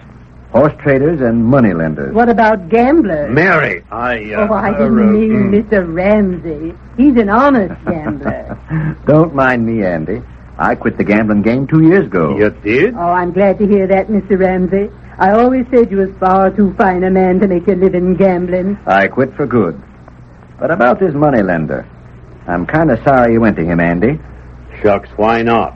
As soon as the claim begins to pay, I'll return the money I borrowed. I hope you can. I wish I'd known you needed cash, but of course I didn't. I didn't have no idea where you and Mary had gone to after you left the flats. Funny being together again here, ain't it? It sure is. What brought you here anyhow, Mr. Ramsey? Well, to tell the truth, ma'am, I come here to pay a debt. Is that so? Well, I didn't think you had any debts. Weren't a money debt, Andy. Oh. There's a man that once saved my life. I was sitting in a faro game one time, and crooks tried to hoodwink me. We shot it out. Well, this stranger stepped in, took my side in the argument, and got me out in there half alive. Gosh. For weeks, him and an Indian friend of his took care of me, and finally got me on my feet again. I promised them, too, I'd never gamble again, and I won't. What are you figuring to do if you meet them? Tell them that it's been 2 years since they saved me, and I ain't handled a card since then. Who are the two men? If they're in these parts, I should know them. There ain't many folks around here I don't know. The Indian's name is Tonto. Tonto? What's the other man's name? I don't know. What do he look like? Can't even tell you that. He has a powerful white horse that he calls Silver, and he wears a mask over his face. The horse? No, ma'am. The white man. I heard him spoken of as the Lone Ranger. The Lone Ranger? Sakes alive. We've heard stories about him. I always thought he was sort of a legend. Yeah, we never figured he was really all that he's cracked up to be. Andy, let me tell you this. He's real flesh and blood, and no matter what you heard about him in the way of doing great things, it's true. My sakes alive. I'd sure like to get a look at that hombre. Maybe you will. Do you think he's around here? That's what I heard. That's why I come here. Reckon that's Mike. Who? He's working for me. I ain't young enough to do much in the way of drilling and blasting anymore. That you, Mike? Yeah. Evening, Miss Beecham. Evening, Mike. How's things look after this day's drilling? Just about the same. Here's samples of what we got today, boss. Look like we're getting close to the mother lode? Nope. Don't look no better than before. Oh, gosh. I'm hoping you ain't made a mistake on your sizing up the land, Mr. Beecham. Well, you're getting paid anyway, ain't you? Sure. Only it'd be hard for you if you didn't hit the pay dirt soon. I know. Well, there's the samples. You don't mind if I go to town, do you? Why should I mind? Well, I just mentioned that I was going, that's all. We should hit the mother lode one of these days, shouldn't we, Mike? Can't tell. Night. Night, Mike. Andy, there's something about Mike I don't like. I know, Mary. He's a queer sort. Never since he's been here has he wore a smile. Always that same surly look on his face, like he was doing you a favor to work here. Well, I expect don't set too well with him, do most of the work, and see me own the mine. Where'd you get him, Andy? He just drifted in looking for work after I settled here. I needed a man bad, so I put him on. Can you trust him? What do you mean, Rod? Just that. Wouldn't it be easy for him to be taking gold ore out in the claim and telling you he hadn't got to it yet? I suppose it would, but, well, I gotta trust him. Maybe it's from having been a gambler that makes me distrust a lot of men. But I didn't like his eyes. In a game of cards, that man would bear close watching. There ain't but one thing would keep him from ringing in sleeve cards, and that's being afraid of getting caught. Great Scott. Did you hear that? That voice. What was it? Silver. Did you hear it? Called his horse Silver. You mean? I mean, that was the Lone Ranger.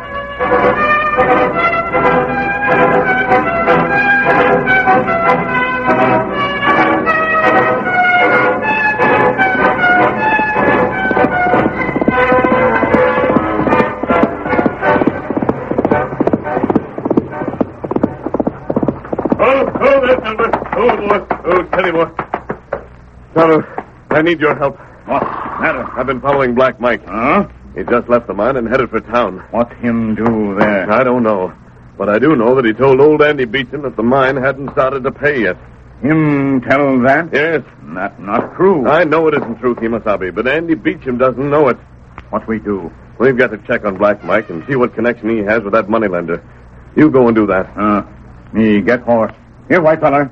You'll find Black Mike heading toward town. If you ride fast, you'll get there ahead of him. Then you can watch him. Tonto do. I'm going back to Beecham's place. An old acquaintance of ours is there. Who's that? You remember the reformed gambler? What him name? Ramsey. Oh, him good feller. He's looking for us, Kimosabe, and I think maybe he'll find us. He's one man we can count on to help smash this moneylender and the crook known as Black Mike. That's good. Now then, Kimosabe, on your way. Get him up, white feller. Come on, fellow. We're heading the other way.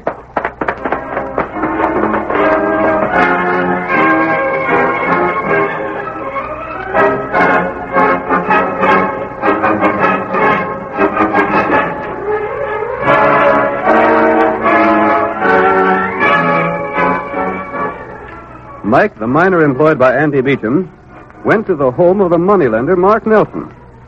He was unconscious of the fact that his movements were observed by Tonto. At Nelson's home, he made his report on the condition of Beechum's claim. The mother lode is just about in plain sight, Nelson. I had to do some fast work to cover it after the last blast showed it up. So, my investment won't turn out bad at all, will it? When do I get paid? You've been getting paid all along by Beechum, haven't you? Yeah, but I worked blame hard for that cash. What about my share of your profits? Plenty of time for that, Mike. Plenty of time. Wait and see how much I profit. I ought to get a share of the claim. Maybe you will, Mike. Maybe you will. I'll think it over. You're a good man, a big help to me. Yes, sirree. What are you going to do now? Take over the mine. Huh? Yep. Now is the time I get paid off. I don't see how you figure to do it. That's the difference between us, Mike. That's why I'm a planner and you ain't nothing but a worker. But all you done was lend him enough cash to work the place for a time. Sure. Well, how does that give you the claim? I got a mortgage on it. Shucks. All he has to do is pay back what he owes you, and you'll be able to do that easy. How? Just tell me how. Why, from his gold. What gold? He ain't got none yet, has he? No, but he will have. I told you to let me know as soon as the mother lode was in sight. Yeah? All right. Now we know the mine is good, don't we? Sure. Now we know it's worth me buying in for the couple of $100 I let him take. Gosh, yes. Very well. If it hadn't have been worthwhile, I'd let him keep it and owe me the money. Collect from him some other way. Now, however, I want that mine. But I don't see how the paper he signed promises to pay me my cash on demand. Yeah? I'm a lawyer, see? I've got that paper all signed by him in front of reliable witnesses. Ain't my fault if he don't read what he signed. Now, tomorrow, the claim will be mine. How come? Because I'm demanding that cash the first thing in the morning. Well. And the agreement calls for the money to be paid in paper currency. Savvy that? He can't rush the work on the mine, get gold, and pay me off. Not on your life. It's got to be folding money. I'll give him till midnight tomorrow night to pay it. My agreement says he's to have 12 hours' notice. And that's all he gets. 12 hours. There ain't a chance to get the gold refined in that time. This ain't nothing to getting all the cash here for you. I know it.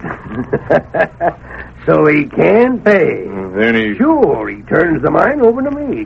Pretty slick. I own it, you see. Being as I own it, he can't work it no more. Hold on, Mr. Nelson. Well? Your scheme won't work. What's the reason it won't? Rod Ramsey. Who? Ramsey. He's a gambler from Beechum's old diggings. Well, what about him? He's visited Andy. He's got considerable cash. What about it? He might buy up Andy's mortgage from you. Can't buy what I won't sell, can he? He might let Andy Beechum borrow the money. Oh, no. That wouldn't work neither. I'm a lawyer, I tell you. I drawed that agreement up in good shape. But how'll you get around it if Beechum gets cash from Ramsey and pays you? Easy. The agreement states that the cash has to be paid with profits from the mine. Oh. Savvy? And he can't do that till he gets profits. Hardly. So you got him beat any way he turns. Just so. Tomorrow, Mike, I'll take over the Beechum claim. And I got a share of it coming to me? Wouldn't surprise me none if you had, Mike. You're a good man. A good man for me to have around.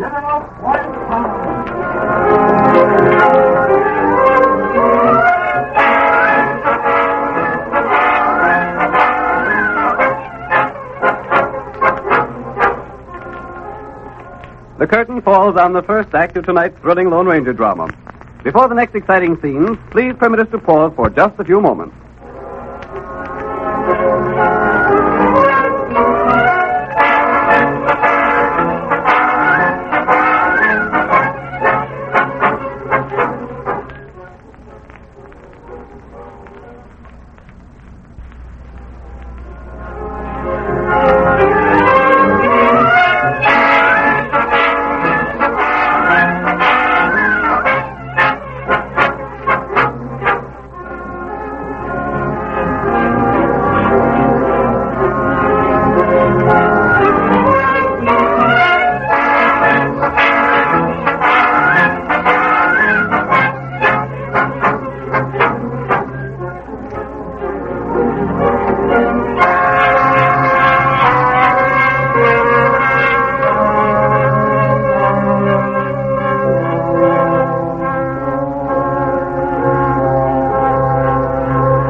Now to continue our story. You will recall that in the first act of tonight's Lone Ranger drama, Andy Beechum told his friend Rod Ramsey that he had borrowed money from Mark Nelson to work his claim. Tonto, following Mike and his hired man, learned that he was secretly working for the moneylender. Tonto learned also that Nelson planned to foreclose the mortgage he held on the mine, and that Beechum was almost sure to lose his claim. The Indian reported these facts to the Lone Ranger, and as our second act opens, we see the masked man and his companion riding toward the Beechum home later the same night. You didn't learn where Nelson kept that paper, did you, Tonto? No. Too bad. I'd like to have a look at it. Uh-huh. However, we can be pretty sure the paper's just what Nelson said it was.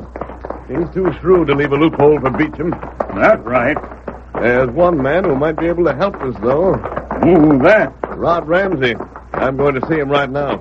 Him sleep in Beecham house? Yes, I think he'll be glad to see us. Why do you laugh? Him plenty glad to see you. You saved him life. Stop here. Who's over? Oh, I tell her. Stay here with the horses, Kemosabe. I'll go the rest of the way on foot. Me wait.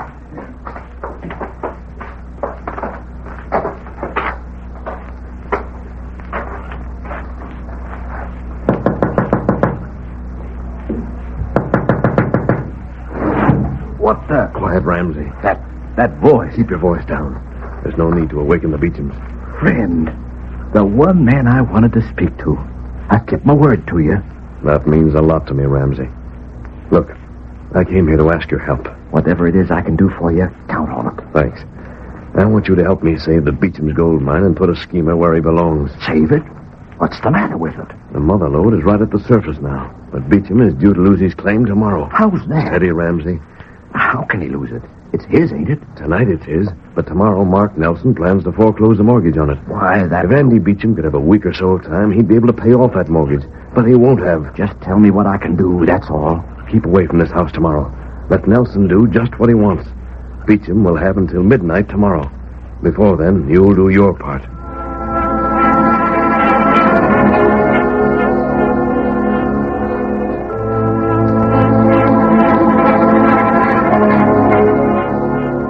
Rod Ramsey listened to the Lone Ranger and agreed to do as he was directed. He left the home of his friend the next morning without explanation. And we hear Andy and Mary as they try to account for Rod's sudden departure. I can't figure why he left so sudden, Mary. It's got me beat. I'm sure I don't know, Andy. We didn't offend him, did we? Not as I know of. Maybe that's him come back again. I'll go see.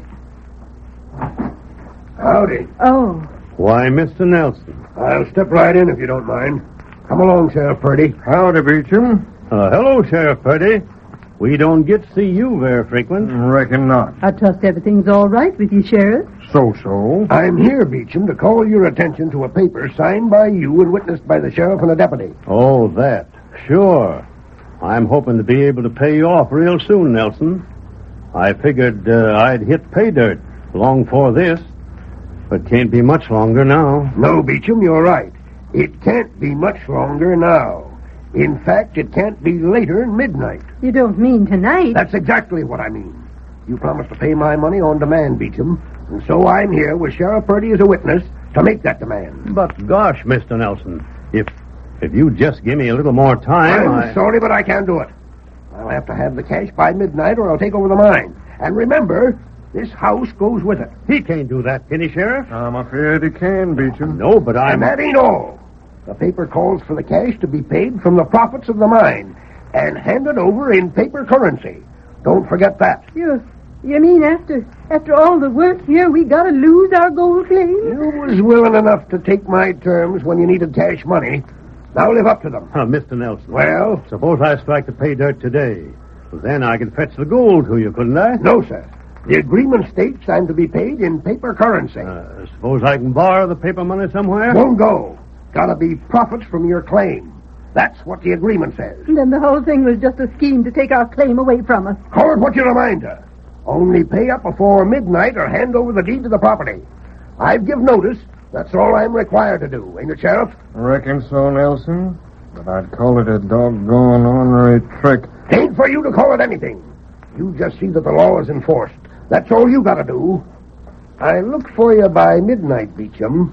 You got 12 hours. Come on, Purdy. Good day to you.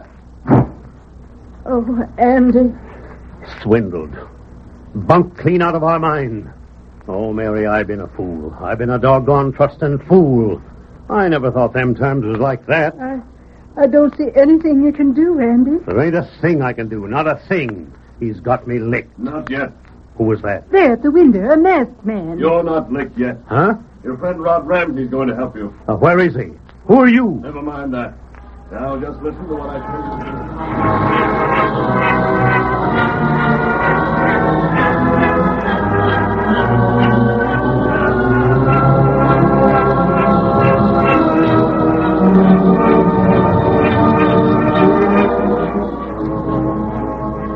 The Lone Ranger explained his plan to old Andy Beechum, and the hopes of the miner rose higher as he listened. He knew what the masked man had done for Ramsey, and he had faith that he too would be helped. It is night, and Rod Ramsey stands before the door of Nelson's house. Well? Nelson? Yeah? I'm here to have a little talk with you. What about? I'll step inside if you don't mind. I do mind. It's too late. I'm already inside. What do you want here? Just came, Nelson, to tell you that you ain't a chance of getting Beechum's mine. What's that? You see, before he has to pay the cash to you, you gotta show him the paper he signed. That's the law, ain't it? I'll show him the paper all right enough. That paper is Beechum's note, and you gotta return that note when he pays the cash. Let him show the cash. He won't need to, because you see, Nelson, you don't have the note. Who says so? I'm saying so. What more do you want? Blast you. You look like you knowed what you were saying. I should. You can't know. I put that paper away safe. I'll produce it when the time comes. No. Don't shake your head that way. You remember what Mike said? Huh? He wanted to share the claim. Well, You wouldn't make no promises to him, and he knows you for a double-dealing rat. You mean... Mike's looking out for himself, the same as you are. He knows Andy Beechum's an honest hombre. He knows that Beechum is on the level. If that dirty coyote sold me out... You don't think I'd come here and bluff you, do you? I don't know. How could I benefit by it? You know where you put the paper. You can find out soon enough if I'm bluffing. Go on, Nelson. Call me. I'll have the law on Mike. If he stole that paper, he'll go to jail for life. I'll soon know. I'm afraid it isn't there, Nelson. You stand where you are. Hold on. Don't make a move. Put that gun down, you crazy fool. Stand still. I ain't taking no chances. I'm standing still. You needn't think you're going to try and steal this paper. You won't find it. We'll see. Ain't there, Nelson? Besides, you ain't the nerve to shoot a man anyhow. They'd hang you for it. Stand still now. Don't you make no fast move. The paper was right here in my desk. Better make sure it's still there. You can't collect without it. If it ain't, I'll throw Mike into jail. What's the matter? Can't you find it? There it is. That's a funny one. Here it is. This is the mortgage and the note and the whole thing. Better make sure it's the real thing and not a fake. It's the real and all right enough. There's the names of the sheriff and the deputy all signed to it. Now what have you got to say?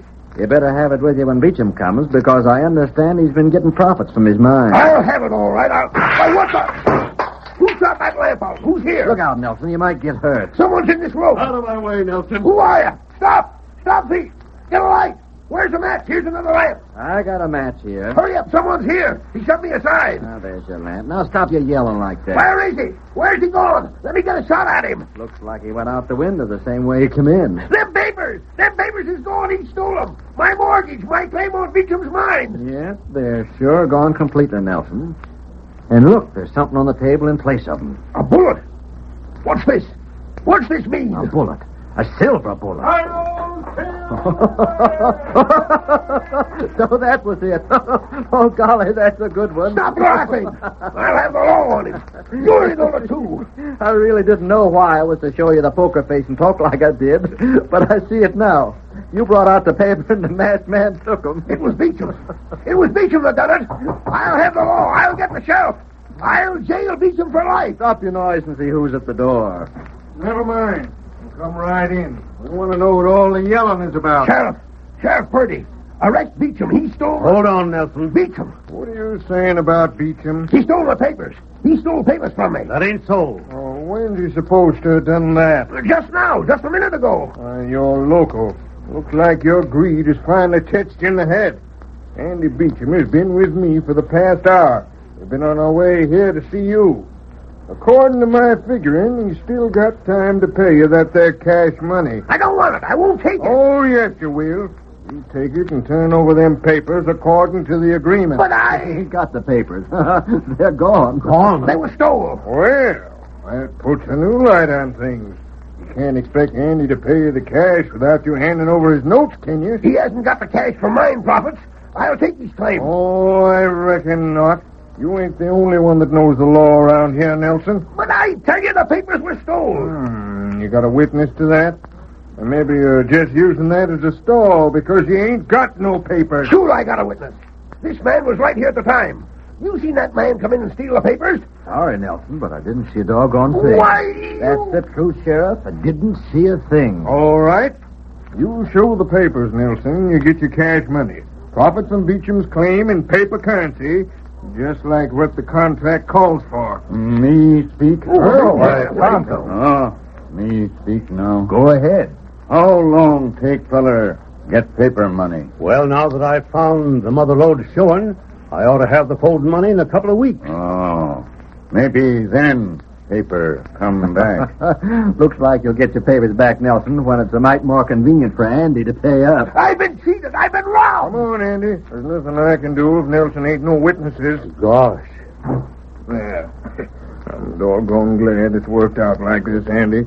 That old skinflint got what is coming to him. Mike confessed that he was working for Nelson all along, aiming to cross you up. Yeah, but Sheriff, this bag I said had cash in it, just between you and me, there ain't no cash, just yet. Andy, just between you and me, who the Sam Hill cares?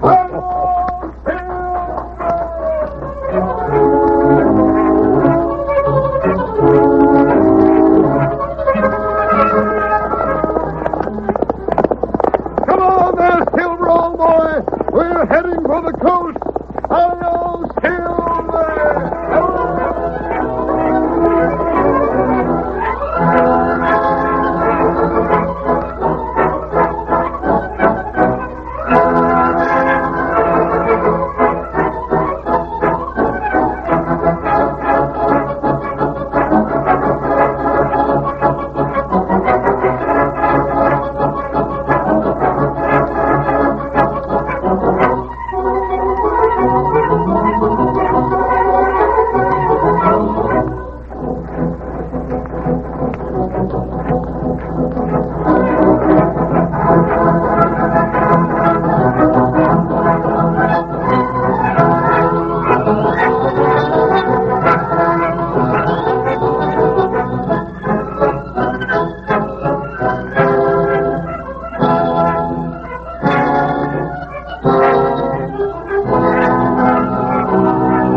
fiery horse with the speed of light, a cloud of dust, and a hearty hi-yo Silver, the Lone Ranger.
western plains and prairies of the United States thrill to the heroic deeds of an unknown rider, a masked man who rode in the cause of justice.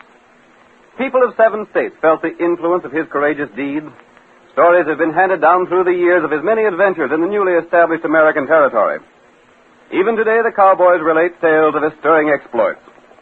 Listen to those silver-shod hoofs as they race over the hard-packed roadbeds of yesteryear. The Lone Ranger rides again. Come on, Silver, old boy! We'll be in the mountains in a few minutes, and we'll meet our good friend Tonto.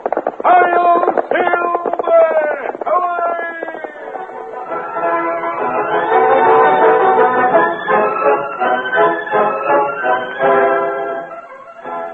When the government opened California to homesteaders, unexpected trouble arose. The Spanish had granted huge tracts of land to their countrymen, and these grants were in direct conflict with the titles of the incoming homesteaders.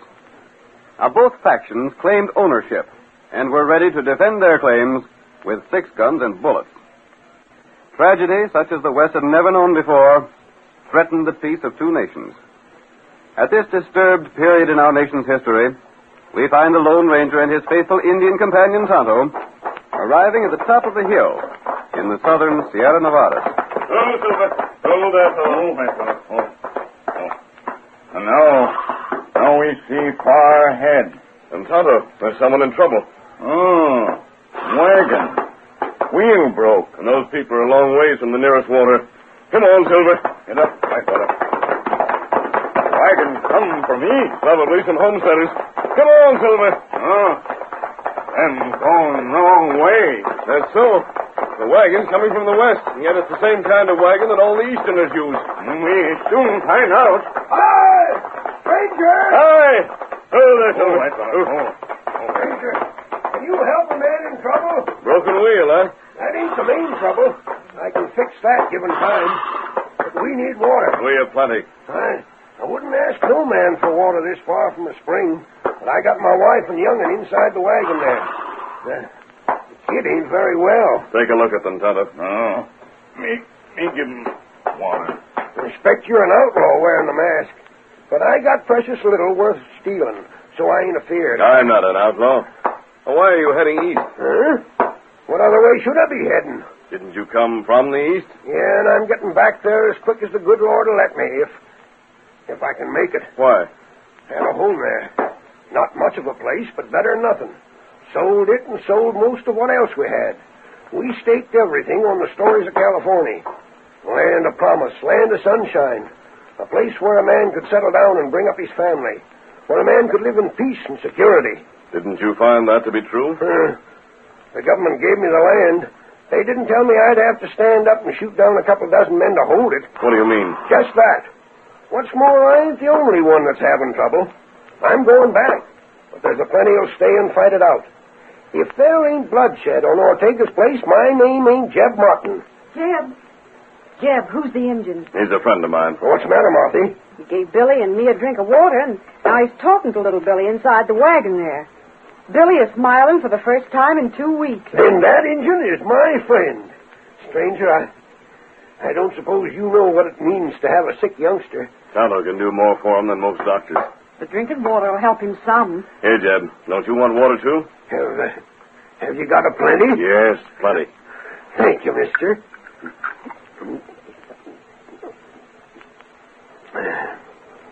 Much obliged. I'm afeard Billy wouldn't never stand the trip east. And now that we're marooned here till I get that wagon wheel fixed, there ain't no telling what the hot sun will do to the lad. Boy, get well heap soon. What's that? Are you sure, Tonto? Tonto no fever. Give him little feller good medicine. Is he going to be all right? If Tonto says that, you may be sure it's right. Water.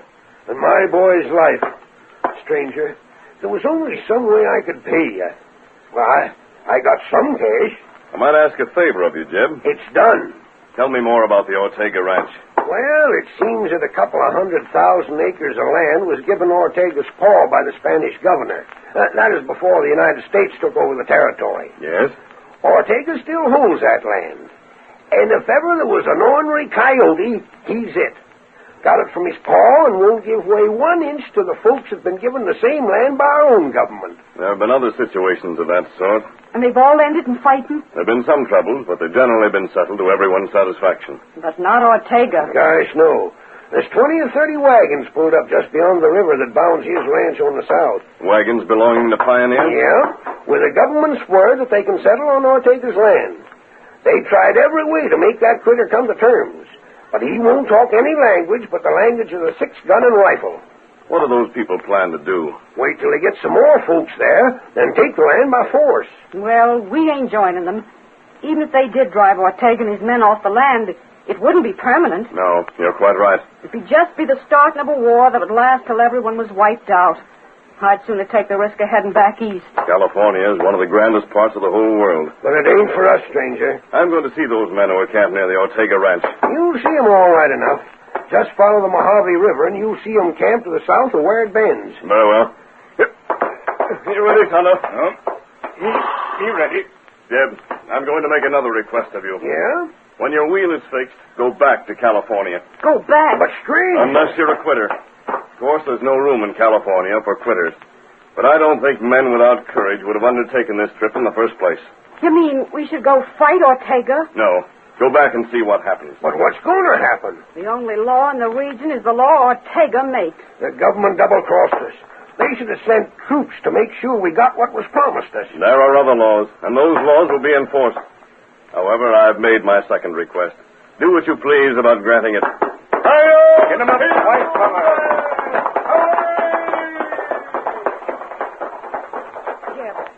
Who in the name of caution was that man? I don't know, Martha. We can't go back there. Honey, I'm afeard we can't do nothing else. You're going back? The masked man gave us water. The Injun helped our son. I told him I'd do whatever he wanted. Martha, as soon as that there wheel is fixed, we're going back.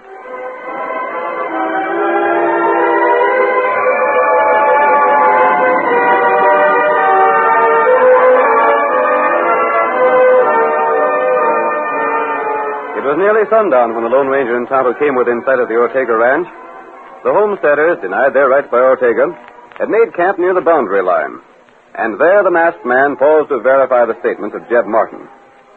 Meanwhile, the United States Marshal was in Ortega's ranch house, trying to persuade the stubborn landowner to act fairly. You can be fair about it, Ortega. You've got over 100,000 acres of land here. It is mine. All mine. I will not give it up. But all you're using is about 10,000 acres. The rest just goes to waste. It is mine to do with as I choose. I will not change my mind. Now, look at it this way. If you persist in keeping these pioneers off the land, you won't gain anything but ill will and hard feelings. All others in your position have been fair about it. The folks in the east that have come here have done a heap of good. No. Now, let me show you. What? Here. Here's a map of this section. And here's the river. You see? I see. My land begins here. If the river is the south boundary, and it bends to form the boundary on the west. Yeah. And your land runs all the way back here. Miles of land. All the way to the line markers. See. Now, if you'd let those settlers take that land away back here, near the line, you'd make everyone satisfied. And then on our recommendation, the government would be sure you'd keep the rest of the land for your own. I own all the land. It is mine. I will hold it. I have men. Many men here. Men whose fathers live here on my land before them. Men who fight for me and with me. We don't want no fighting. I hold what is mine at all costs. All the way from the river to the line markers? That is right. All the way from the river to the line markers. You make things downright hard for me. Why should I care? Because there'll be trouble. Still, I do not care. I'm sorry. Let any man put foot on this side of the river, he shall trespass. The trespass is to face bullets. Senor. I told you not to disturb anyone. Senor, 2 men crossed the river. What? It is true. They come this way. One is masked. Diablo, that I do not allow. I have warned them. Now, see here. There ain't to be no gunplay. You have nothing to say. Look at them, senor. You see them? I see. I call the others. Yes? Call them. We saw these intruders. I won't let you start fighting. On my land, you have nothing to say. Hey, hold on. I go to see these masked men. I'm here to talk to you, Ortega. You stand where you are. I'm here to speak with you. Stay all right. At your word, senor, we shoot. See what the man wants. Go back, or do we fire? You'll not fire, Ortega. You'll not fire on me because you want to hear what I have to say. I saw you. We fire? No, you watch that lawman. I myself, Ortega, will fire. You're not aiming to hit me, Ortega. You're simply trying to frighten me away. That was warning. The next shot will be closer. You tighten your finger on that trigger for another shot, I'll blast that gun from your hand. I saw you. I won't do. Steady, boy. You shoot, Ortega. I'll do the same for any other man that tried to shoot me. I will do. Careful. Wait. Yes, help you, senor. The bullet did not touch me. Only my gun. Ranger, never in all my life have I seen a man draw and fire like that. Aren't you a United States Marshal? I am. Then why don't you insist that Ortega make a fair deal with those people beyond the river? I've tried. What is my own I keep? And this land is mine. Half of it would be 3 times as much as you can ever use, Ortega. It is none the less mine. According to the laws under which this state is governed, none of this land is yours. You can, however, retain plenty for your needs by making a fair agreement. You want to own all the land from that river a quarter mile ahead to the line miles north of here. All land between the river and the line is mine. Is that the way the land is described in your deed? It is. Is that true, Marshal? Yes. And the worst of it is, strangers, things stand right now. The courts are so mixed up they can't decide on deeds and things. And that's true. I said it was. But how is it you put on a mask to come here? Afraid Ortega would send men across the river to get you if he seen your face? I represent the man across the river, but I'm not with them. Huh? But if what this man has said about his deed is true... It is true. What of it? Ortega, you're to have one chance. You threaten? One chance. Will you make an agreement with the pioneers who need land which you will never be able to use? No. Again, I say no. Very well. Then stand by the deed you hold. You'll find it of little value to you. Hi-yo!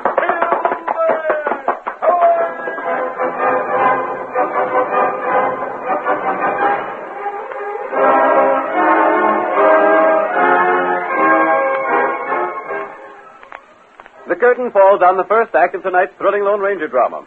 Before the next exciting scenes, please permit us to pause for just a few moments.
Now to continue our story.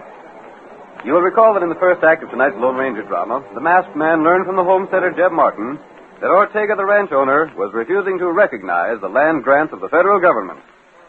The settlers from the east, held at bay by the guns of Ortega's men, were camped beside the Mojave River, the southern boundary of Ortega's ranch. The Lone Ranger visited Ortega, made certain that the stories he'd heard were true, then warned the landowner that he would find his title worthless. The following morning, the United States Marshal stopped at the office of the sheriff, not far from the ranch. We hear him as he tells the sheriff, Ben Burton, of his useless attempt to reason with Ortega. The critter's even more ornery than you said, Burton. I can get along with almost every man I ever met, but not with Ortega. I can understand that. He's like the dog in the manger. There he sits with men starving because there ain't no land to settle on and grow crops, and him with 90,000 acres he don't need. I wish I could savvy that masked man. It's a curious thing. I wish I'd known what he meant by what he said to Ortega. I wish you'd been there to see him. He rid up with both his 6 guns holstered. And the time it took Ortega to draw the trigger, he snatched the gun and fired. His bullet knocked Ortega's gun 10 feet away. Gosh. Never in my life saw anything to equal it. Say, I wonder. Huh? By any chance, did he ride a white horse? Yeah. Call the critter Silver. Why? I heard of a man like that. Where? Who is he? Is he an outlaw? I don't know who he is. Wanted by the law, though, ain't he? I don't know as he is. Then what's he go mask for? Don't know that either. Then blast it all, what do you know? Just one thing, Marshal. If that man's the man I think he is, he meant just what he said. About what? About Ortega, finding he didn't have as much as he thought he did. Why, Senor de Law? Ortega. See. So, you think there will be the fight? If there is, But there will not be. No? Those men already, they have gone. The settlers? Si, senor. I leave this morning at daybreak. Where'd they go? That I do not know. I do not care. I leave with all their wagons and horses. Gosh, the poor critters. They'll never get back where they come from alive. And there ain't no other free land inside 100 miles of here. I know it. Say, Ortega, what'd you come here for? To see what you want? Don't want nothing you got. What's more, I don't even want to see you again. That goes for me, too, you ornery coyote. I ride all this way for nothing? I don't know why you rid this way, but I don't want you. You sent for me. Like fun I did. You do? You send the note. I have it here. I sent you a note? See it? What's it say, Marshal? Must be a mistake. I never writ this note. What is it? Says that if he wants to make sure he'll keep his land, to report here this morning. I sent that. What the fucker? The masked man. The Lone Ranger. That's who it is. Steady.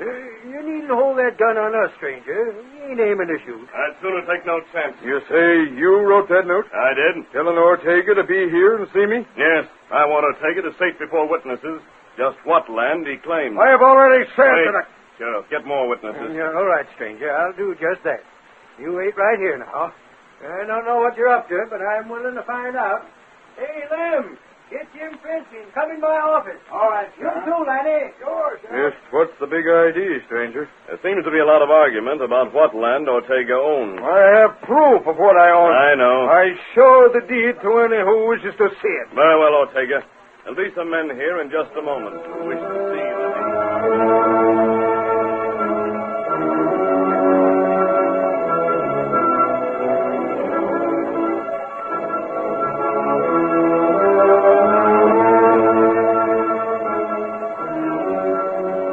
Ortega showed the deed to his ranch to the witnesses called by the Lone Ranger. It clearly established his claim to all the land between the river and the boundary stakes miles to the north. Then, satisfied that he'd proved his point, Ortega returned to his home. As he rode to his ranch, he passed the deserted camp of the homesteaders. But he did not know that Tonto would lead them back that same night. It's a doggone dark. I can't see a thing. Not good. I don't savvy what your scheme is. Scheme, not mine. Well, your friend's scheme, then. You do what Tonto say. Well... Start here. Dig in ground. What should we dig? Make big hole. And make other hole. Make plenty hole. Who's this coming in a wagon? Oh, there. That's Fran. The work started? I know that voice. How's your son, Jeb? Stranger, thanks to you and your partner, the Injun, Billy's most well already. Good. I come back like you said. I know you did. I was just in time to hear the men talking about how you met up with them in camp and moved them away from where they was. We haven't much time to talk, Jeb. There's a lot of work to be done between now and daybreak. Good enough. I'm ready to work. Dig hole here. The kegs are in the wagon, Tonto. Not good. After Ortega stated his claims, I talked with the sheriff and the United States Marshal. You tell them scheme? Yes, and they will help us. Not good. Now get the other men started digging, and then you and I will place the kegs.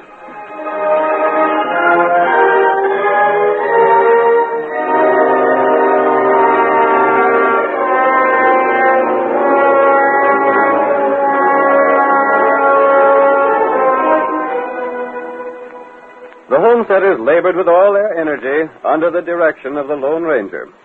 One pit after another was dug, and at daybreak the holes extended from the dry bed of an old stream to a point where they met the river, which formed the boundary line to Ortega's land.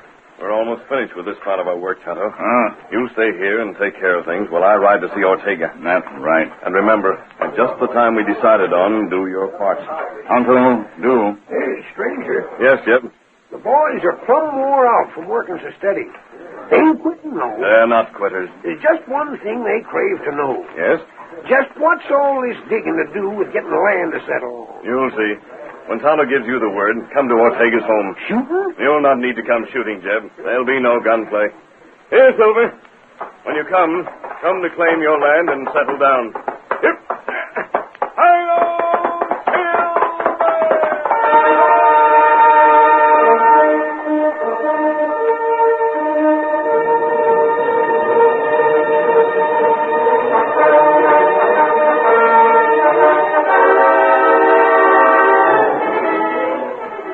The masked man left the homesteaders and rode beyond the river toward the Ortega ranch house.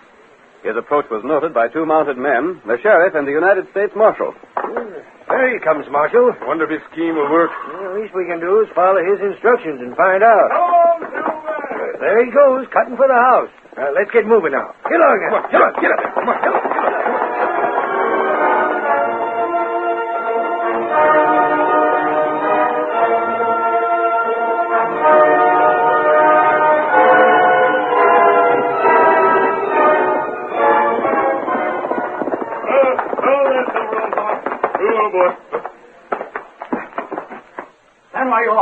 Very well, Juan. Call your master Ortega. There is no need. I'm here.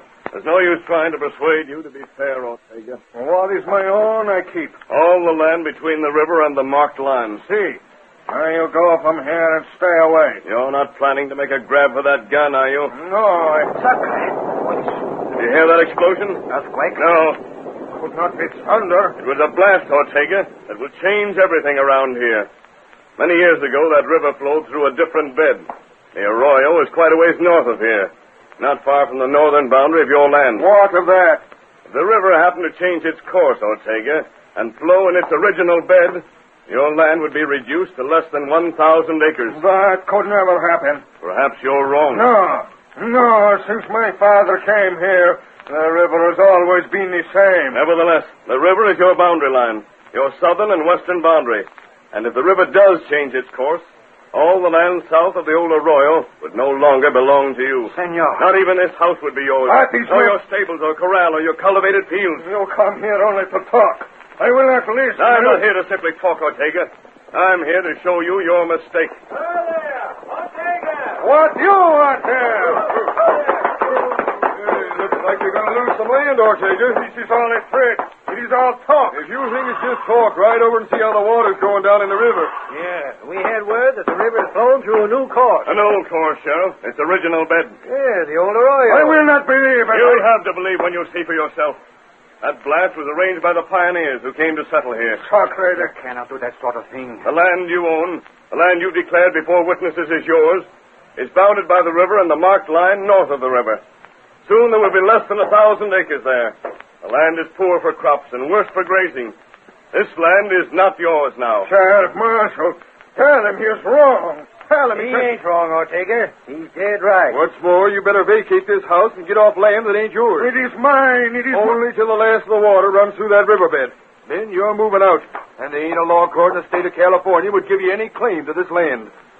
Not when they see how your property is described in the deed. So, I'm tricked, huh? Ortega, you're a selfish, unreasonable man. Of all the people who were here when California became one of the United States, you're the only landowner who hasn't come to terms with the government. So you're going to pay for it. Wait, Sheriff. If Ortega wants to keep his house, his stables, and his other buildings, the land he's using for crops and grazing, and all the land he actually needs, perhaps he'd take a new deed in exchange for his old one. Now, make your choice and make it fast. I make my choice. I have no choice.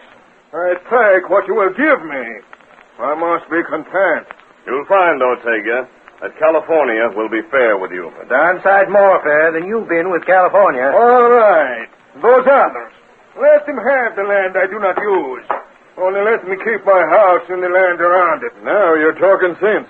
But dead rat your selfish hide, it took the Lone Ranger to make you talk sense. One question, Senor the Mask. Yes? Tell me, did you know when you planned to change the river that my father did that years ago? What do you mean? The land, as it now is what was granted my father.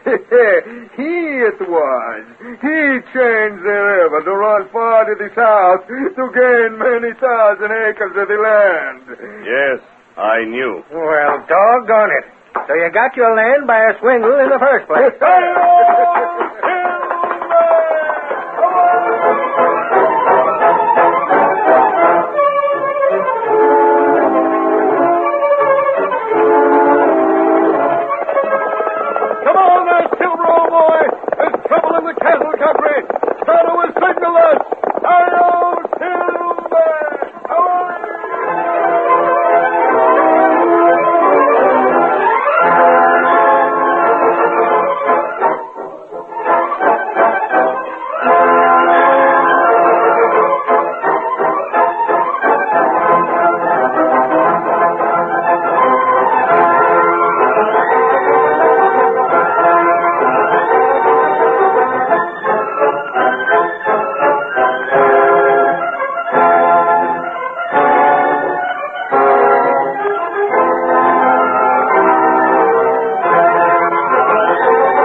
The story you have just heard is a copyrighted feature of the Lone Ranger Incorporated.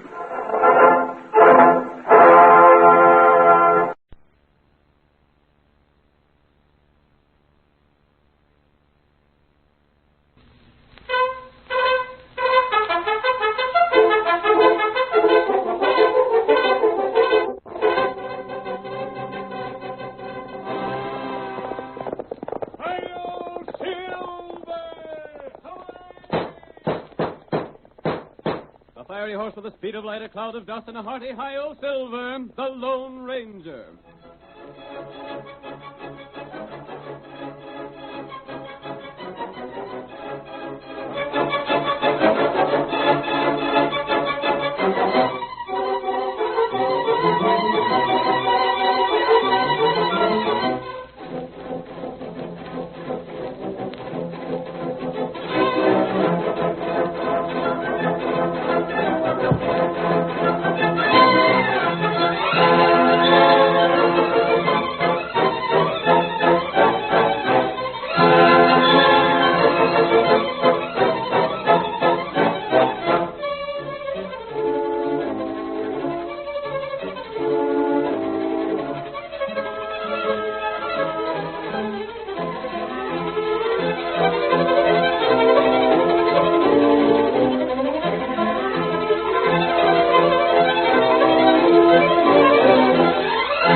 Nowhere in the written history of the United States will you find the name of the Lone Ranger, most picturesque and colorful character ever to ride the plains and prairies of the Old West. No one ever knew where he came from nor where he went. The Lone Ranger was a phantom figure, a masked rider of justice who rode the trails of long ago to right the wrongs of the oppressed. People of 7 states had thrilled to his daring actions. Though the history books have forgotten him, the early pioneers will always remember his courageous spirit, which so typified the nation builders of yesteryear. Listen to those silver-shod hoofs. The Lone Ranger rides again. Come on, Silver, old boy. That's it, old fellow. Stretch out those great legs of yours. Someone's waiting for us. Hello, Silver! Away! The cattlemen of the West banded together to keep the sheep raisers off the rangelands, but found they'd have to fight stiff opposition. Tonight's Lone Ranger adventure concerns as its central figure Amos Franklin, who owned thousands of sheep which grazed on the open range surrounding the town of Mariposa. As our first scene opens, we see Vince Bennett and his friend Scar Gordon, the outlaw, riding through the night toward the direction of Franklin's home. Think we went far enough with our job, Gordon? Sure thing. That sheep herd Amos Franklin won't start something now, or he never will. It'll be pretty late when we get to his house. Hope he'll be there. Where else could he go? You know, Vince, how much he'd be welcome around the town, don't you? Yeah. Being a man in town wouldn't enjoy starting an argument with Franklin. Well, said argument would lead to bullets. One less sheep herder to spoil the land for cattle. Yeah. Gordon. Huh? I've been doing some thinking. Well? Who was it that gave you that scar on your face? What's it to you? I'm just asking. Bull McPherson. Why? Big cattleman, ain't he? Yeah. The scar ain't all they done to me. Made it so hot for me I don't dare show myself around any man's ranch. Sizable price on your head. Well, I'll get along without prodding cattle. I wonder if your scheme in fixing the Franklin sheep ain't just partly for cash profit and part for revenge on Bull McPherson. What do you care, Vince? As long as you get paid. I don't. A man can be curious, though, can he? If he ain't too much so. It's just as well if a man minds his own affairs. Sure. Get up there. Get on, boy. Hope the cash return from this scheme of yours is as big as you say it's to be. Listen, Vince, don't you worry about that. If we don't get rich from this job I got planned, my name ain't Scar Gordon. Maybe your name ain't that. Huh? Plenty men left their real names east of the Mississippi. Oh, there's Franklin's place. Yeah. The scheme is for me to go on ahead, ain't it? Yes, so. See that you pose as a cattleman and carry it off in good shape. I aim to make old Franklin shell out some of his hidden cash money. You wait here. Come on, boy. Come on. Get up there. Come on. Oh, hold there. Hold on. Likely old Galoot's abed. I'll wake him pronto. Hey there, Franklin. Amos, you there? Who's there? Open up. I'm from the South Range with word for you. Just a minute. I rid all the way here to pass a warning to you. Warning? I've had them before. Yeah, well, get this. Your doggone sheep spoiled the North Range for cattle. What's more, they've been at all the good watering places around here, so a cow can't get a drink no more. Ain't my fault if cows are so pernickety. They won't drink where the sheep's been. No? What's more, I got as much right here as any cowman has, and I aim to stay here. Amos, this is the last warning. You'll find your herder hog-tied, his dog shot, and no end of sheep on their backs and gullies. I reckon they won't last very long. Why, you ornery... That's the last time you get warnings. Next time, it'll be you the boys will come for. That's all I got to say. Think it over and pull stakes. Just think it over mighty good. You dog killer! You ornery coyote! Gad-ratted snake, you! Injun, did you hear what that polecat's done? Tonto here. Killed my dog. Broke my herder, put no end of sheep on the back so they can't get up on the feet again. You got plenty good sheep. Most valuable breeds there is. Me go. Find herder. Cut rope. No, Injun. You rid in here, tuck it out from a 2 days' travel. I told you could bed down in my place and get a needed rest. Now you do just that. I'll get my boots on, go and untie Sam. Other rider come. Maybe the same one coming back again. This not same horse. This other horse. No one but an Injun could tell horses' hoofs like that. Hold on. Now, who can that be? Hey there, Franklin. Call your name and state your business, or I close this door and shove a rifle through the window. Take it easy. Here's your friend. Yeah? Well, I ain't got no friends around here, and I don't look to have none. Maybe you do for a surprise, then. I don't suppose you heard many of the cattlemen yet, have you? Scar Gordon. The same. Ain't it sort of risky for you to travel like this with the law hunting you? I'd advise against throwing a gun on me to try and capture me for that reward money. What do you want here? Told you that I come as a friend. Well? The cowmen are making trouble for you. Maybe you don't know it yet. What's that to do with you? Ask your herder. He tell you that I found him roped and let him loose. You did? Sure. Where's he now? Tending his job and watching the sheep. Reckon he'll be able to save considerable of them by setting them back on their feet before it's too late. You done that? Sure I did. I ain't as black as them cattlemen has pictured me. Maybe not. Fact is, Amos, I'd hanker to give you a hand in fighting them critters. The cattlemen? The same. How? I got a plenty of men lined up with me. For the most part, they're fellas like me that are hunted by the law. Yeah? Catch for a barn, a couple of cows, and things like that. None of them really bad, you savvy. From what's been said, you're plenty bad. Well, folks misjudge me, Franklin. Now, if you aim to let them cowmen drive you out of here, all right. It's none of my affair. But if you aim to make a stand, you gotta have some help. They ain't driving me out. And you better hire some guns.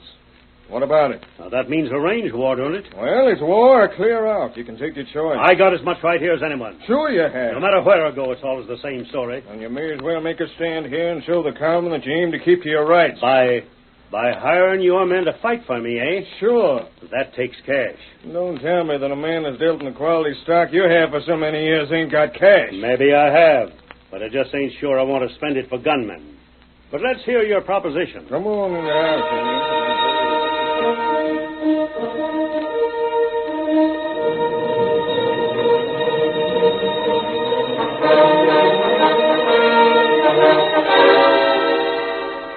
Tonto, the faithful Indian companion of the Lone Ranger, learned the purpose of Gordon's errand and realized that it might cause a range war. He left the sheep raiser's home at once, heading toward Franklin's flocks, where a herder kept watch through the lonely hours of the night. There, Tonto dismounted and spoke to the man. You get tied? Huh? Yeah. You got tied. You find sheep on back? Yeah, tried to. They can't get around and look for him. Ain't even got my dog left. Some ornery snake come and tied me. Me no. Oh, wait, Injun. I want to send word. I can't leave the sheep. I want to let my boss know. Get him up, white fella.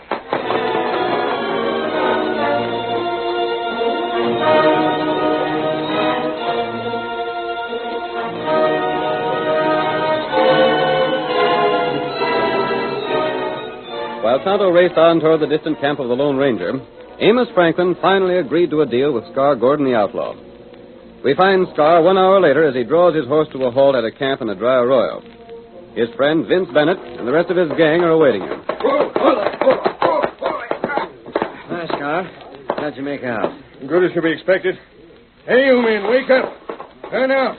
I got some word for you. I told the boys you'd be coming here before daybreak. Can't you let a man get some sleep? I've plenty of time to sleep when we get our cash. Listen, boys. I got a job lined up. We got Vince Bennett here lined up with us. He proved downright valuable because he can go and come as he darn pleases in the town, being as he ain't wanted by the law. Well, what about it? What good'll that do us? Now, listen to me and you'll savvy. Amos Franklin aims to start a range war. That ornery sheep herder? Well, he maybe is, but he deals in quality sheep. Every one of them critters of his is valuable. He's a sheepman nonetheless. Take it easy, boys, and hear the scheme through. He wants to hire the lot of us to fight for him. He's got a plenty of money to spend, boys. That ain't all. If we clean out the cattlemen, we no longer have to be afraid of showing ourselves in town. You see what I'm getting at? The chance to wipe all the common out and get paid for it, huh? And top it off by taking over their cattle. Scar, is that what you plan to do? Why not? But if that's what you was after, why didn't you just attack the cowmen in the first place? Yeah? Have them call out the army to wipe us out? They can still do it. Sure. But you don't think they will, do you? Well, Listen, Vince. The cowmen would likely call troops to help put a pack of outlaws on the run. But it'd hurt their pride too deep if they call out the soldiers to lick a sheep herder.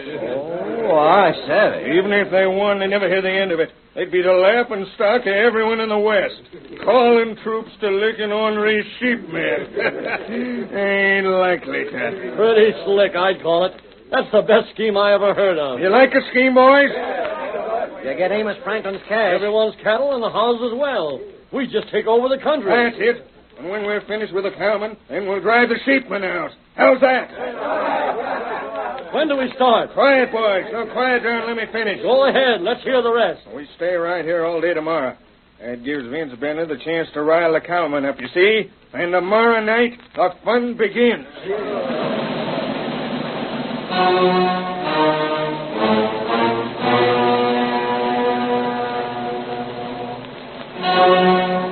In the meantime, Tonto urged his horse with utmost speed throughout the whole of the night.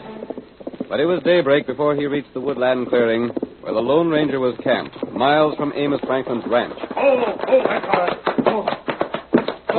I didn't look for you to be here so soon. There's plenty of trouble. Trouble? Range war. Plenty outlaw near town. What do you mean? Then start fight. You come fast. Tell me, keep Get it him, Bobby. Silver. All right. I'll get Silver ready to ride while you talk. Here, Silver. Here, boy. How to help you? Here. Here, saddle. All right, Tonto. Now tell me what's going on.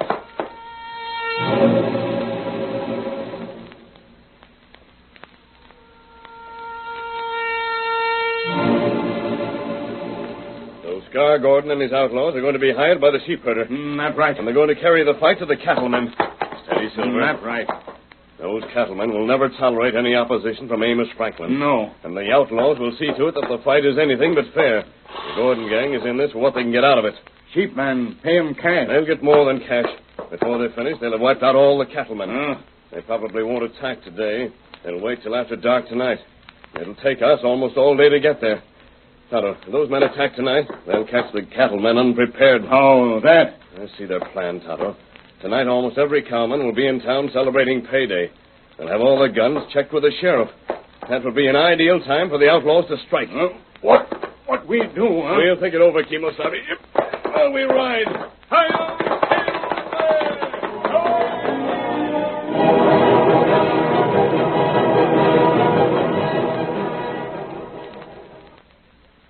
The curtain falls on the first act of tonight's Lone Ranger drama. Before the next exciting scenes, please permit us to pause for just a few moments.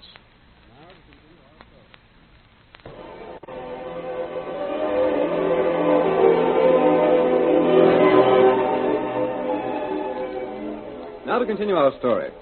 You will recall that in the first act of tonight's Lone Ranger drama, the outlaw Scar Gordon convinced Amos Franklin that the cattlemen of the district planned to destroy the sheep raiser's flock.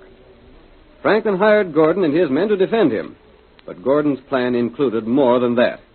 He hoped to run the cattlemen off the range and seize their herds. That accomplished, he expected to turn on Franklin and steal his sheep. Tonto, however, had overheard the conversation between Franklin and Gordon, and he repeated the facts to the Lone Ranger. Our next scene opens in the office of Sheriff Conway of Mariposa. The sheriff is speaking with a rancher, Bull McPherson. You may be the biggest cattleman this side of Pecos, McPherson, but you're not going to bulldoze me into driving Franklin away from here. But, Sheriff, he's ruined the range for cattle. Can't you see that? Well, what of it? What of it? That's what I said. If the north range of town is ruined, then it ain't no good to you, is it? No. All right, then. Why don't you let him stay there? You know, your critters wouldn't go near none of the water on the north range now. Thanks to them ornery, no good sheep. Just so. Now, if we drive Amos away, what's he going to do? He'll just move somewhere else and spoil that land, won't he? There ought to be a law against sheep. Well, there ain't no law against 'em, so we got to tolerate 'em. Now, you got a plenty land south of town, and so's every other cowman. Stay there and be content, and leave Amos do the same. As long as he don't move south. Bull, if he makes any play to spread out south with them long-haired sheep of his'n, then I'll see that he's put back where he belongs. That a promise? It's a sure enough promise. Now then, as to the shindig tonight. Be a big party, I reckon. Mind that all your waddies check their shooting irons. Ain't they always done so when they come to town? Mm-hmm. Maybe so. But the fact remains that the last payday, there was some shooting in the cafe. Not by my boys. Well, there ain't to be none tonight, savvy? I'll tell the boys, Sheriff. Howdy, Sheriff. Bobo. Hello, Vince. What are you coming to my office for? Ain't seeking law, are you, Vince? No, I ain't. I come here with some news for you. Yeah? That sheep herder, Amos Franklin... Now, don't you say you want him drove out. You ain't no cattle to worry about, have you? No.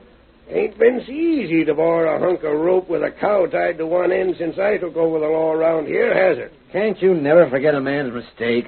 I sort of keep it in the back of my mind, Vince, just to make sure that mistake ain't made again. Now, what do you got to tell me? Franklin is getting too doggone ambitious for his own good. Yeah. He tried to hire me. You? What would any man want to hire you for, Vince? To help him handle sheep. He aims to be moving southward. All he's got to do is to let them sheep of his drink from springs on the cattle range, and said range is done for, as far as cattle is concerned. Why, that ornery no good. Hold on now, Bull. Give me back my shooting iron. Not so fast. I changed my plans. I ain't going to the shindig at the cafe. I got business to take care of. Sit down, you overgrown galoot. That ain't all, Sheriff. Amos is boasting that he'll show the cattlemen where to head in. It's high time he got dealt with. Oh, there ain't no hurry, Bull. He said he didn't figure he'd be ready to have me start to work for another week or so. He said... Who's that? Never heard his voice before. Sheriff. Mask. Great guns, what? Who are you? Come, Sheriff.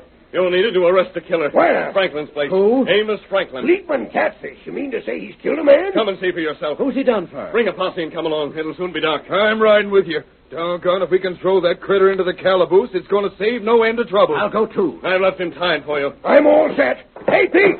Pete, come here. We got to head for Franklin's place. And keep that masked man covered. Who's he? Don't know, but aim to find out. Stranger, you better take your mask off. Do your duty first. Then if you want to investigate me, you can do so. But you... I'll wait for you at Franklin's house. Hold on! He's running away from you. Get him. Maybe he's an outlaw. Should I take a shot? No, you blame fool. You can't shoot a man for being masked. Get your horse and chase him. Come on now, let's travel. Who the Sam Hill was it? Find the by and by. Get up there.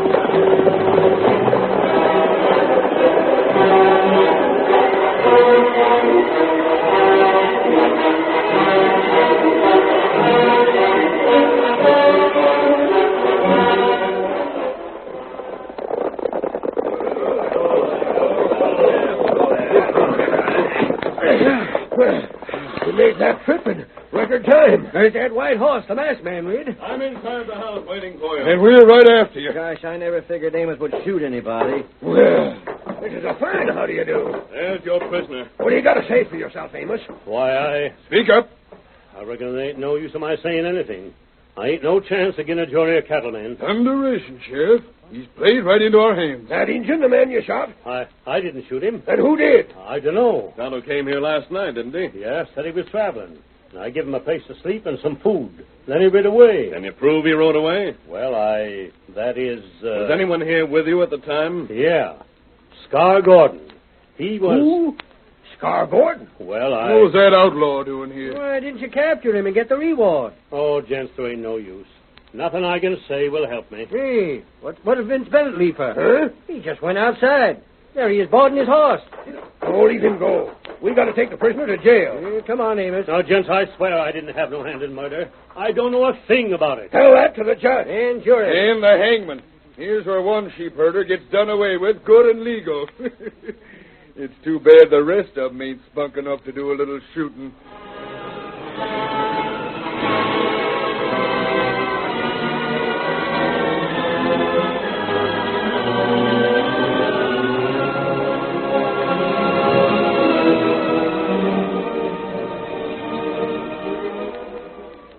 Vince Bennett left the group at Franklin's home and rode swiftly to a point near town, where Gordon and his men were gathered. Scar! What's the matter? Did you do what you were supposed to do in town? Yeah, only we got to change things. What do you mean? That blame fool Franklin. Listen here, Bennett. You was to stop around at the sheriff's office and get the idea planted that Amos Franklin aimed to transfer his sheep to the South Range. That's what I done. And he was to tell the men that he didn't figure on doing that same right away. I told him that. While all the men were at the shindig tonight, we figured to attack. Won't you let me tell you? Amos Franklin is in jail. What? What's he in jail for? Quiet down, you fellas. Well, then, Bennett, let me give the true facts. You say Franklin was in jail? That's right. When was he took there? Just a few minutes ago. I went to his place with the sheriff and Bull McPherson and a deputy. What did he do? He killed an Injun. Killed an Injun? I didn't think that sheep herder had gumption enough to In kill... jail for murder? That's right. That's a fine state of affairs. Don't you see? We can't attack now. We can't make the common think that Amos is figuring on expanding his sheep land with him in jail for murder. No, sure not. Besides that, he won't be able to pay us. It ain't so much the money he was to pay as the cows we figured on getting. But now it's the same as if we attacked the cowmen as a band of outlaws. Don't you see? Let me think. Shut your trap a minute, won't you? Yeah, sure. McPherson and the rest of the cattlemen will know that we ain't working for Amos Franklin now. That means they'll likely call the troopers out to fight against us. That's just it. All right, gents. The plan has changed. What are we going to do now, Scar? We're going into town just as we aimed to do. Yeah? Then what? We're going to the jail and get Amos Franklin out. By thunder, that's an idea. We get him out. That proves to the cowman that we're working for him.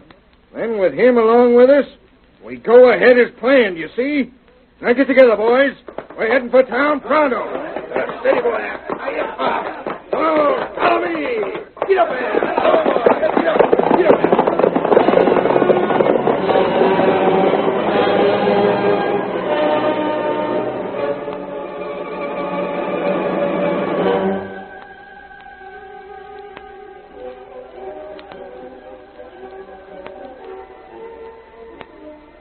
outlaws moved into town according to their changed plans. They made their way in groups of 2 and 3 to avoid being noticed, and took advantage of the covering shadows of the night. We see Scar Gordon and Vince Bennett as they approach their destination, the jail. There's the calaboose. Oh, dark and quiet. Sure. You think our man's there? Sure he is. Where else would he be? Well, the cattlemen might have lynched him. No. In the first place, there'd be more excitement if anything like that was going on. It seems so. In the second place, Sheriff wouldn't tolerate that. Maybe you're right at that. He's in there all right enough. It'll be a cinch to get him out. And we can go ahead with the plans, and the cowmen will call it a range war instead of an outlaw attack. You savvy? Sure. Wait till I make sure the other boys are in place. Butch. All set, boss. Now for the other side. Hank. Waiting for the word from you. Close in and pass the word to them beyond you. Right, boss. Come on, Vince. I'm right with you. We'll close in from all sides. You and me take care of the guard. There's the guard. Come on, then. You hold a gun on him while I gag him. Heist him, you. What matter? A redskin. You may be making a mistake, huh? Why, this is the one... Me, feller, you think dead. What's the matter? This is the redskin Amos was supposed to have shot. What's he doing here? Me help set trap. Outlaw, come get prisoner. A trap! I'll show you. Not so fast. Oh! We got you covered. We're tricked. Shoot your way clear. Take them, men. Come on, boys. On inside. We got every man of you covered. You better surrender. Don't shoot. Don't shoot. I give up. Throw down your guns. Your honor is scheming polecats. Try and trick me, will you? Look here, what's this? Listen, Sheriff. You listen, Scar. We know your plans, savvy? Vince Bennett double-crossed me. Nope. He's to be jailed with the rest of you. You see, that masked man and the Injun learned your plan and told Amos the whole truth. So the Injun played dead, like he'd been shot to get me in jail. After Vince was here, the Injun and the masked man came up and told me the whole story. So we just waited here for you rats to show yourselves. Tricked by a doggone sheep herder. And for that job, the sheep herder can use the North Range as long as he blame pleases. Yeah, if it hadn't been for him, we cattlemen would have had plenty trouble on our hands. Amos, for the first time, you'll be welcome at the shindig in town. Come on with us. You boys throw them outlaws in the jail. Oh, Jenks, I don't want no shindig. I reckon if you don't mind, I'll go keep old Sam company while he watches the sheep. What's more, don't give me no credit. Thank the Lone Ranger.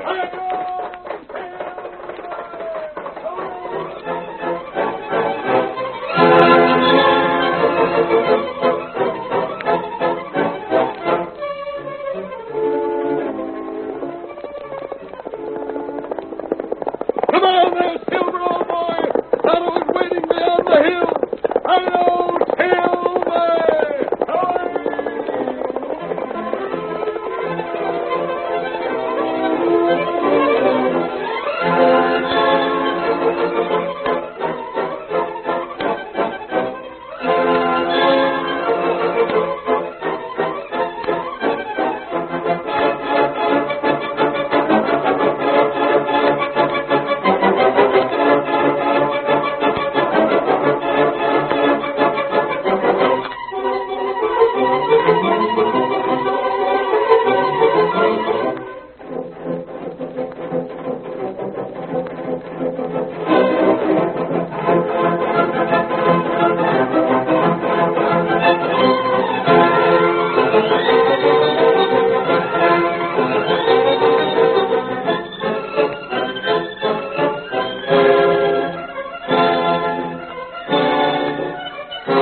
The story you have just heard is a copyrighted feature of the Lone Ranger Incorporated.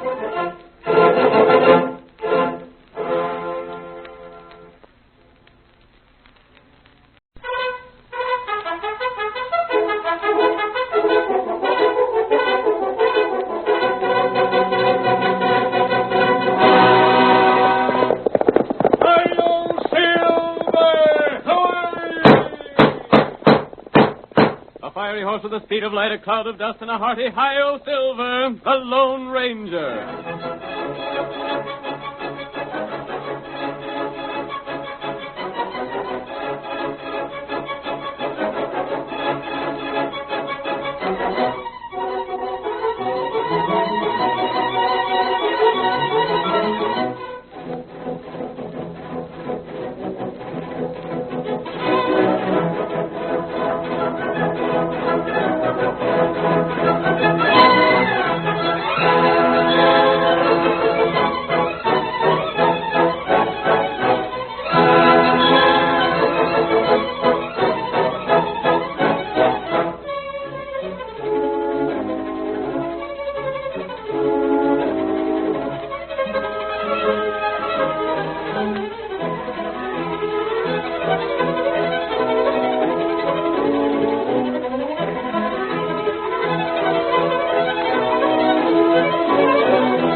The wild and untamed West of yesteryear, with all of its stirring action, is brought back to us in a vivid word picture as the phantom figure of the plains rides on another exciting adventure.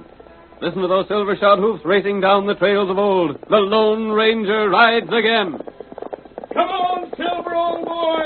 We have a big job to do. Todd is waiting for us somewhere ahead. Hi-yo, Silver!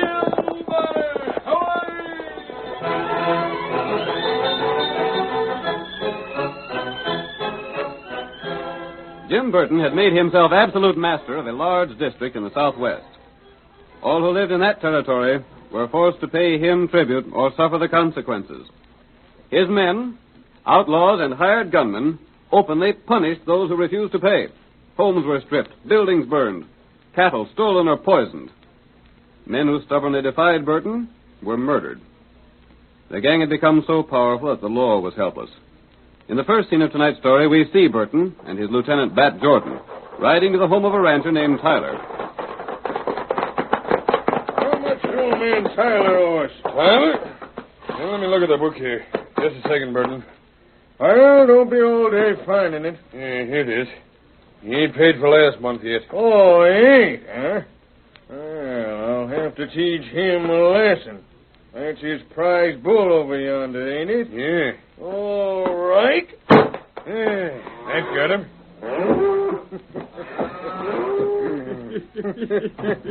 Hey, what? Stop it! Burton, look at what you done! Ain't that a downright shame? I ran over here to have a talk with you, Tyler. Why, you... Just an accident, that's all. I'm mighty sorry. I was just looking at my gun and went off and got that bull. Accident, my eye! Accidents do happen, Tyler. Yep, that's why it's smart to keep signed up with my company. Now, if only you'd paid up your fee last month, I'd have stood the loss of that bull. And because I didn't pay you, you shot the critter. I wouldn't be so quick to say things like that, Tyler.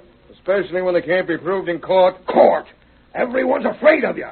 You run the court the same as you run the sheriff and everything else in this part of the country. You'd be smart to pay up your dues and button up your lip, Tyler. You know, I think that just the fact that a man has signed up with me is enough to keep thieves and troublemakers away.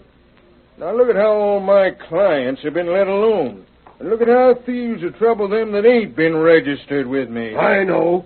When Bob Frisbee refused to pay you, he lost 100 head of cattle from Poison Pool. Then when he still held out, his house catch fire. Bad accident. I was sorry to see Bob wiped out like that. Yes, you was. And then there was Hank Fenton. My, but he had a streak of tough luck. Remember, Jordan, how them prowling thieves kept busting in his house and taking things? Yeah, he done well to sign up with us. His house is likely to catch fire easy. Yeah. Well, enough of that. Mr. Tyler, you owe just $50. That'll bring your payments right up to date. I ain't got no $50. No? Seems to me you sold some cattle last month. Ain't you been paid for it? I sent the cash to my niece at Red Bluff. That's bad. That's mighty bad. You should have thought of your own protection. Look here, Burton. I ain't a man to ask favors, but I've got to. My niece Betsy lost her paw, and she's coming here to live with me. So you sent her all your money, huh? Her paw had some debts that she wanted to clean up before she left there. Now, look here, Burton. Just leave me alone, and I'll pay you. I'll pay up in time if you just let me be. Tyler, I wouldn't do anything to you. You seem to think that I'm behind all the trouble around here. You ain't fooling me, Burton. Everyone knows about your gang and how you tell them to go to work on anyone that won't pay you. When do you look for this niece of yours to get here? As soon as you can. Might be tomorrow, or next week, or next month. Well, we'll be on the way. I sure hope you'll be able to pay up what you owe, Tyler. Been quite a long dry spell. There ain't no telling when a man's house might catch fire. Yep. Come on, gentlemen. We'll go call on Mrs. Simmons. She's behind in the payments, too. Yeah, come on. Get up here. Get up here.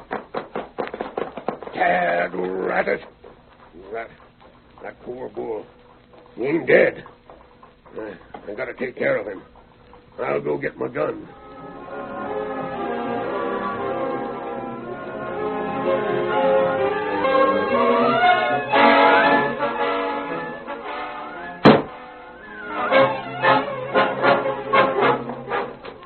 Wait, Tonto. Hold, Tonto. Here, 2 shots? Yes. If there's a third. 3 shots, Tonto. That's always a danger sign. That's right. No man fires 3 shots spaced like that unless he wants help and wants it bad. Shot come from that way. Come on, Silver. Get him up, Hi-yo, Tonto. Get him up.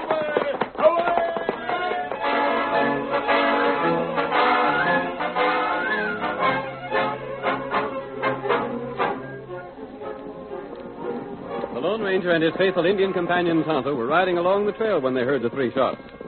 Throughout the West, 3 spaced shots were known as the signal of distress. The masked rider lost no time answering what he believed to be a call for help, and soon he and Tonto pulled their horses to a stop alongside of old Tyler, who stood beside the dead bull. What's the trouble here? Trouble? Plenty trouble. But you're talking to the wrong man, stranger. How's that? I reckon you're looking for the boss of all the outlaws, Jim Burton. Well, he went to see poor old widow Simmons. Reckon he'll be drilling her cattle about now. Didn't you fire 3 shots for help? Huh? I'm no outlaw. Came here because I heard 3 space shots. Oh, land sakes, I never thought of that. Gosh, stranger, I didn't mean to signal for help, even though the good Lord knows I need it plenty bad. I fired them shots to put this bull out in his suffering. Jim Burton purposely shot this critter just because I ain't paid him for protection. I see. Jim Burton, huh? Yeah. We hear a story about him. Yes. I didn't think there could be any truth in those stories. Stranger, ain't none of my affair. And a smart man don't ask too many questions.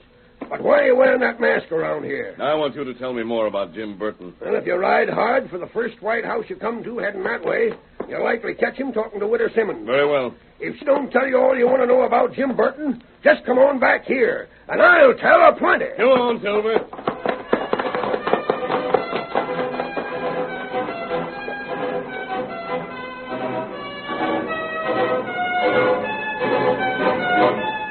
And there ain't nothing that crook won't stoop to, stranger.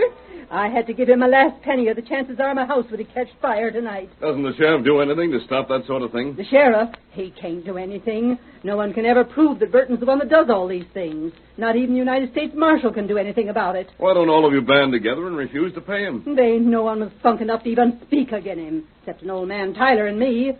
I tell you, stranger, just to tell everyone I get the chance to tell. Jim Burton's the orneriest skunk that ever breathed. You go ask Tyler to tell you a few things that he's done. I'm going to.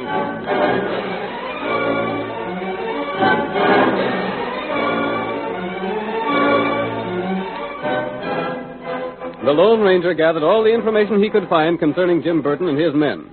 Among other things, he learned that many members of the gang were wanted by the law in other sections of the country. This knowledge suggested a way to break Burton's power. In town the next day, the men were gathered in the cafe. The masked man suddenly appeared in the doorway, his 2 heavy 6-guns covering every person in the room. Hold it! Every one of you stand still. It's a stick-up. It's no robbery. man I want is Scar Lewis. Hold on there, mister. Grab him. Take his mask off. Don't try it. I'll show. Leave your guns alone. Come on, Lewis.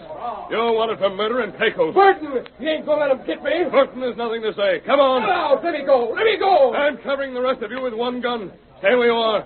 I'll be back, Burton, for some more of the crooks that you're shielding in this town. Now, let me go. Jim, come on. Help me. Help me.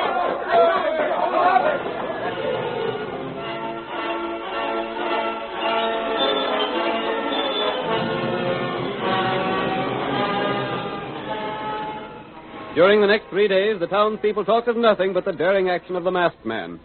We hear Burton and Jordan, with 2 of their men, discussing the matter on the porch of the general store. He must have taken Scar all the way to Pecos. I reckon he must have. Just who's he think he is, Burton? He ain't no right to drag a man across the county line that way. He's wearing a mask, too. If he comes back here, Butch, you better duck for cover. You're wanted in Red Bluff. That's where he's going. Huh? What? Why, you? Hey, come from the side of the building. You won't get me. Burton, keep back. You too, Jordan. See you here, stranger. Here, Silver. They say you're pretty slippery, Butch. I'll put a rope on you. Stop him, Burton. Jordan, stop him. And more of your gang that I want, Burton. I'll be back. Let me down. You can't let me on your horse like this. You're going to Red Bluff, Butch. Yep. Hi-yo, Silver! Jordan, come here. Come on,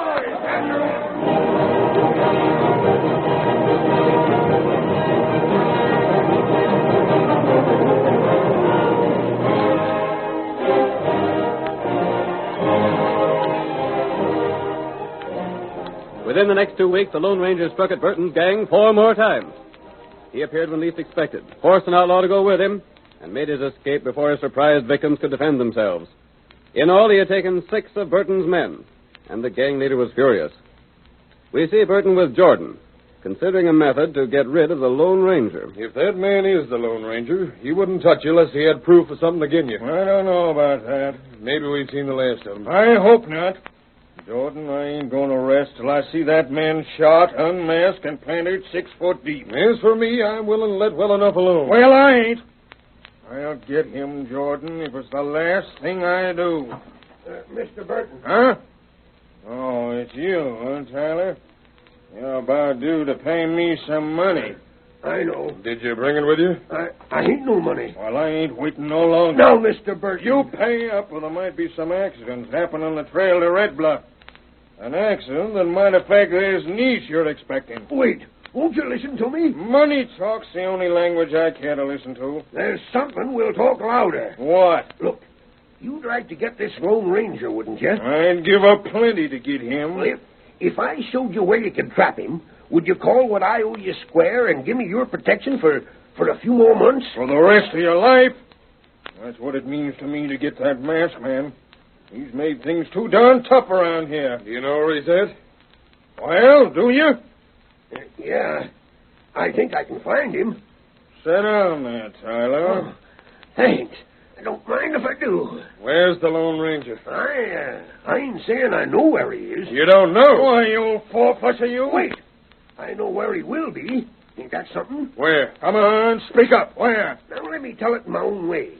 I got a scheme all worked out so you can get him. Let's hear it. You promised me that you won't make me no trouble. I told you I wouldn't. And you won't make no trouble for my niece Betsy? No, of course not. All right, then it's a deal. Listen close, gents, and I'll tell you how to get the Lone Ranger.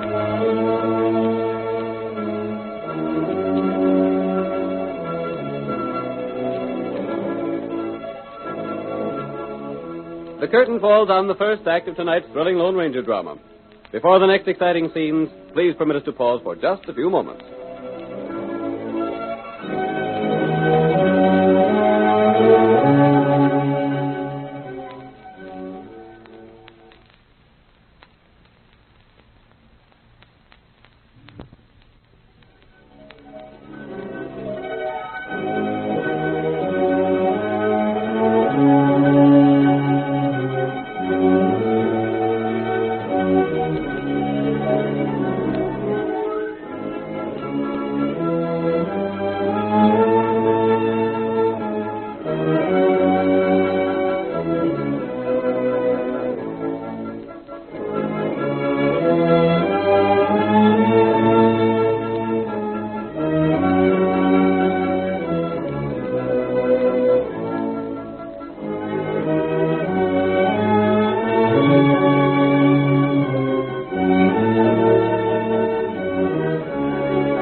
Now to continue our story. You will recall that in the first act of tonight's drama, the Lone Ranger learned of Burton's crooked activities. And in a series of daring raids, the masked man carried off those of Burton's men, known to be outlaws. In the meantime, Burton tried desperately to defend himself against the Lone Ranger's attacks. Let us pick up the threads of our narrative as Tyler completes the outline of his plan. Now, let me get this straight, Tyler. You're to show me where to get this Lone Ranger. In exchange for that, I'll see that you're protected from trouble of all sorts. It's a deal, then. You don't know when this niece of yours is coming, do you? No. She ought to be getting here soon, though. She was only going to stay in Red Bluff till she paid up her pa's debts, then take her horse and ride down here. Maybe if she's good looking, I might take her to a couple parties. Now, hold on. One other thing I want in that agreement, Burton. Well? Jordan or none of the rest of your bunch are to come annoying Betsy. Oh, now, Tyler. All right, I'll see they don't. You hear that, Jordan? Yeah, I hear it. Now, suppose you tell us how you aim to get this Lone Ranger while we can get at him. Well, there's an Indian friend of his. I heard about him. His name's Tonto. That's right. What's Tonto got to do with it? I know where to capture the Indian. Yeah? You see, him and the Lone Ranger have been friendly with me. The Indian has been to my place several times already, and he'll be back again. Mm-hmm. Now, if you was to capture Tonto, the Lone Ranger would blame seem to know about it. Yeah, I suppose he would. All right. Then what'll he do? Come riding like lightning with a couple of guns blazing? You needn't fear about being shot. The Lone Ranger never shoots to kill. He'll come in fighting fair. What about it? When he comes along the trail where you men are holding Tonto, making out to torture him so's he'll tell where the masked man is, he'll hit a pitfall. Pitfall? Sure. You boys dig a deep hole in the ground, then cover it with branches and things so he won't see it. He drops to the bottom of it, and that finishes it. By thunder, Tyler, you got an idea there. Why don't we just blaze at him with our guns? I'll tell you why, Jordan. You ought to know already. You tried to shoot him once before, and one of them silver bullets blasted your 6-gun out in your hand. And blame near broke my hand. Of course. If he sees any of us drawing a gun, why... He'd let you have it. That's right, Jordan. Tyler's right. You wouldn't have a Chinaman's chance of getting him. Just don't pay no attention to him, and let him come at us and drop into the pit. How do we know he'd get killed? What if he was to capture a few rattlers and put them in the pit? Rattlers? Sure. When he falls in the pit, they'd finish him. Sure they would. What's more, I'll provide them. Can you get them? Sure I can get them. Tyler, it seems to me that you're doing a lot to get the man that's sort of worked in your behalf. How come?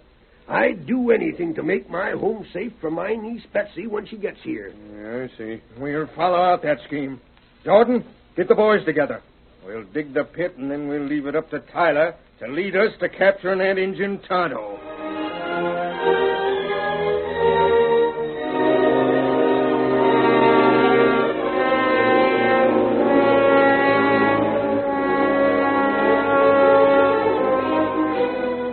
The Lone Ranger had captured all of Burton's men who had criminal records, but Burton himself was still free. Our next scene opens in the masked man's hidden camp. He and Tonto are speaking of the gang leader. We can't put another one of them in jail, Tonto. The rest have no crimes chalked against them. That bad. And even if they had, the one man we must get is Jim Burton. That right. None of the others count. We can replace them as fast as we can capture them. Burton is the man who must be jailed. What jail him for?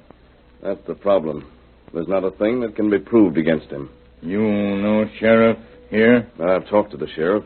He's honest, and he'd like to see Jim Burton's power broken just as much as we would. But his hands are tied. Oh. Here, white feller. You're leaving now? Time to go see old man. Very well. Maybe someday we get Burton feller. Here's hoping, Kimosabe.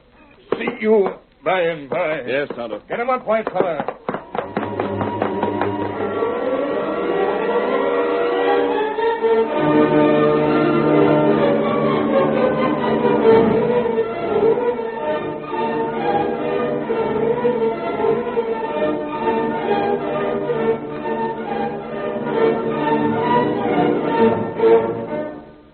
Tonto, riding to Tyler's home, entered the trap set by Burton. The faithful Indian drew his horse to a stop before the ranch house, prepared to dismount, and was immediately surrounded by the outlaws, who advanced upon him with drawn guns. All right, Indian, just be quiet. Oh, what's this? Place your hands there, Redskin. You're captured. You got him. Make a move and we shoot. Watch him. We're watching him. Rope him tight. You double-crossed friend. Sorry, Indian, but I had to do it. Pull those ropes tight. You won't get loose. You double-crossed. It was you and me, Indian. No, Redskin. It's you or the Lone Ranger. Yeah, you got just one chance to save your neck. What you mean? Tell us where to find the Lone Ranger, and we let you go free. Not Tyler, feller. Him double-crossed. It was you or me. You better do the same thing and lead us to the Lone Ranger if you know what's good for you. Me not double-cross. Oh. So you figure you won't tell us, huh? Not right. We got ways of making any man talk. Tonto not talk. We'll see about that. Take him to the post, boys. Yeah.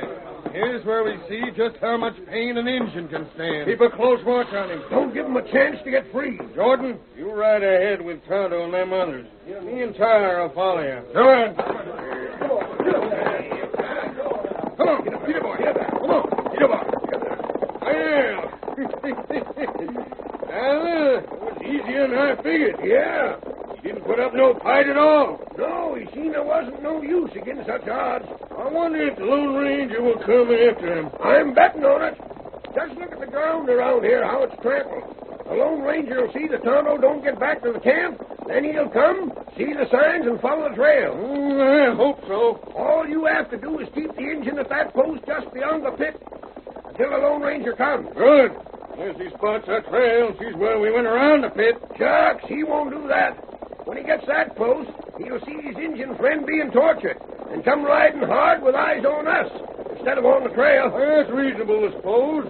How about the rattlers? Well, Burton, I had to change that part some. What? Yeah. You see, I managed to trap a mountain lion alive. I figured on trying to get bounty for it. When I seen how vicious the critter was, I thought it'd be better to put that in the bottom of the pit instead of the rattlers. It's all the same. Don't matter none. That's the way I figured.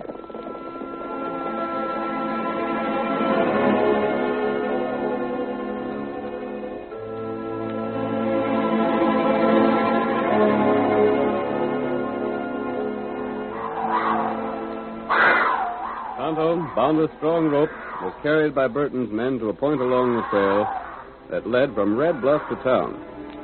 There, within sight of the trail, he was tied to the stump of a dead tree. Not far beyond them could be heard the cries of the mountain lion supplied by Tyler, marking the location of the pitfall prepared for the Lone Ranger. We hear the outlaws as they wait for the masked man to appear in search of his companion.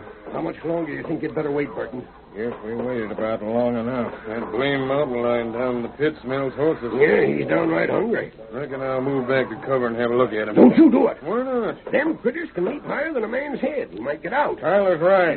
He's sure making a plenty of noise. Yeah, he's pretty hungry. Oh, by the way. Well? I hope you made that pit deep enough. Sure we did. Took a lot of us all night to dig it. Big enough for a man on a horse to drop in? Sure.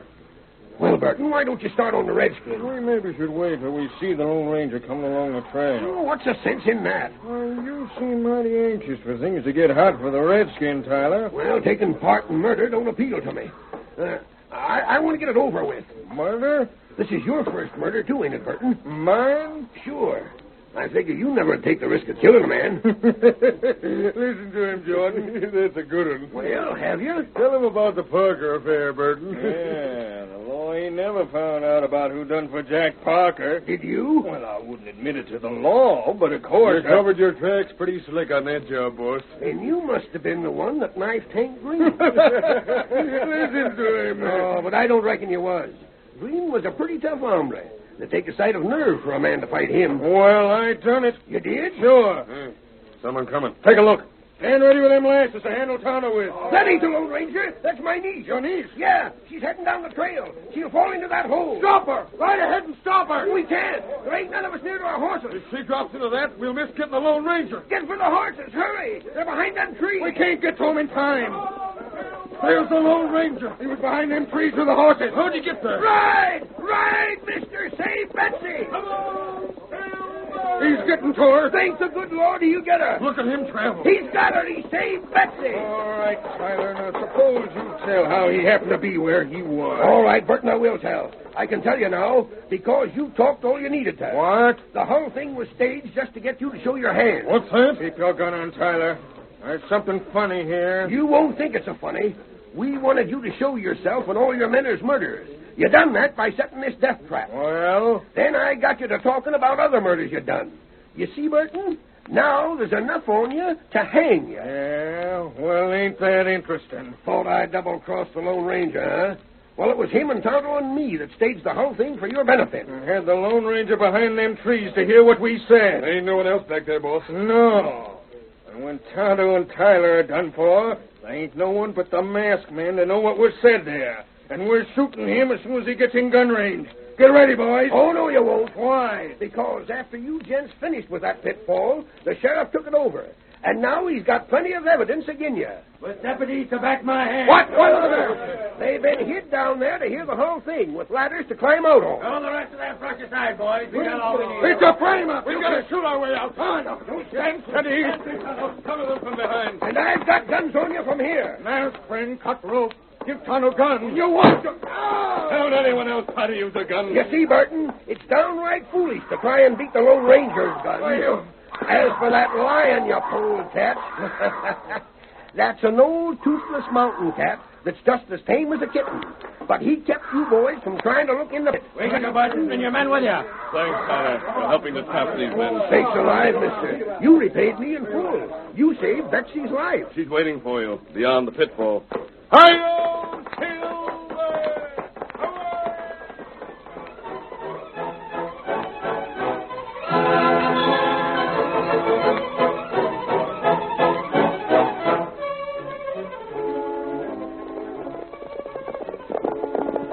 Come on, Silver! Press out there, old boy! That looks like a house afire beyond the valley! Hi-yo, Silver! Hooray!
The story you have just heard is a copyrighted feature of the Lone Ranger Incorporated.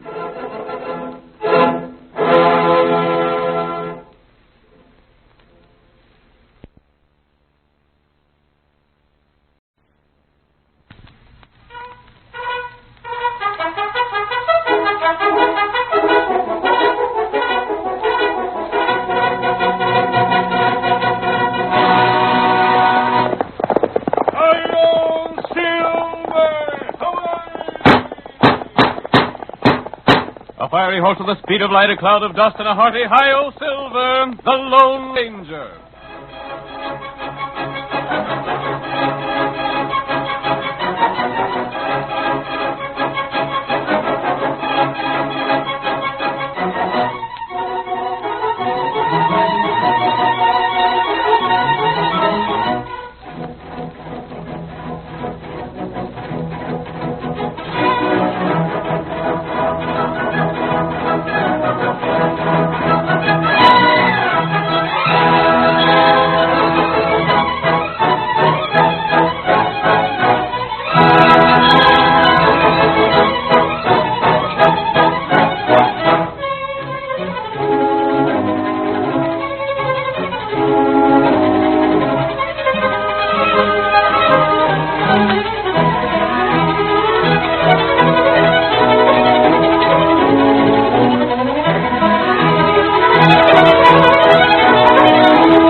The famous masked rider of justice urges the great horse Silver down a new trail of the Old West to bring us a stirring adventure story of the pioneer days.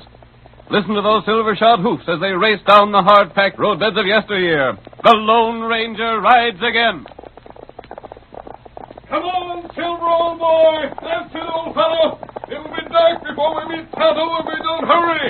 Hi-yo, Silver! Away!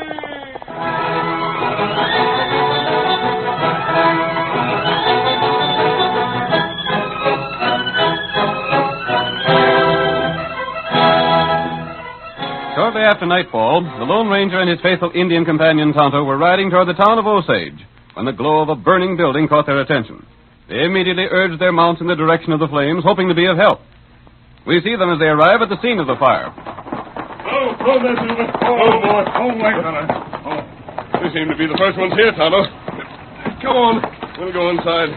Might be someone trapped there. Oh, no, you won't. There, fella, behind you. I'm holding a rifle on you. Who are you? I'm the owner of this house, that's who. Is there anyone inside there now? No. Where are the others? We're safe in town. Now, mind your own business. Right now, my business is to save what we can from that fire. I told you to keep out of there. Do you want everything you own to be destroyed? Ain't none of your affair. Now, keep back or I'll start shooting. I don't want nothing to be saved. Why not? If I want my house to burn, by ginger, it'll burn. I don't stand for an outlaw interference. I'm not an outlaw. You're wearing a mask. But you'll get away from here pronto. I'm not convinced that this house is yours. Now lower that rifle, because I'm going inside before it's too late. I'll shoot you. Get him, Tonto. You got him now. You keep him still. Rope him, Tonto. We can't take any chances on his getting loose. Let me fix him. Let me go, I tell you. Let me go. I'll think about letting you go when I've examined that house. Him crazy. But Tonto, fix him. I'll get this rope on him. Bless you. This'll hold him. Don't hurt him. Ain't nothing worth saving. Let me loose. Get you for this. I'll get you. Watch him, Tonto. I'll take a look inside the house. Think I'm loco, don't you? Well, I drat these ropes. You keep him still, rope, not hurt. I'm warning you, sure as my name is Zeke Salters. When I get these ropes off, I'll show you. I'll learn you two hombres. Ain't nothing in that house. Nothing. You won't find anything in there, I tell you. We'll find out.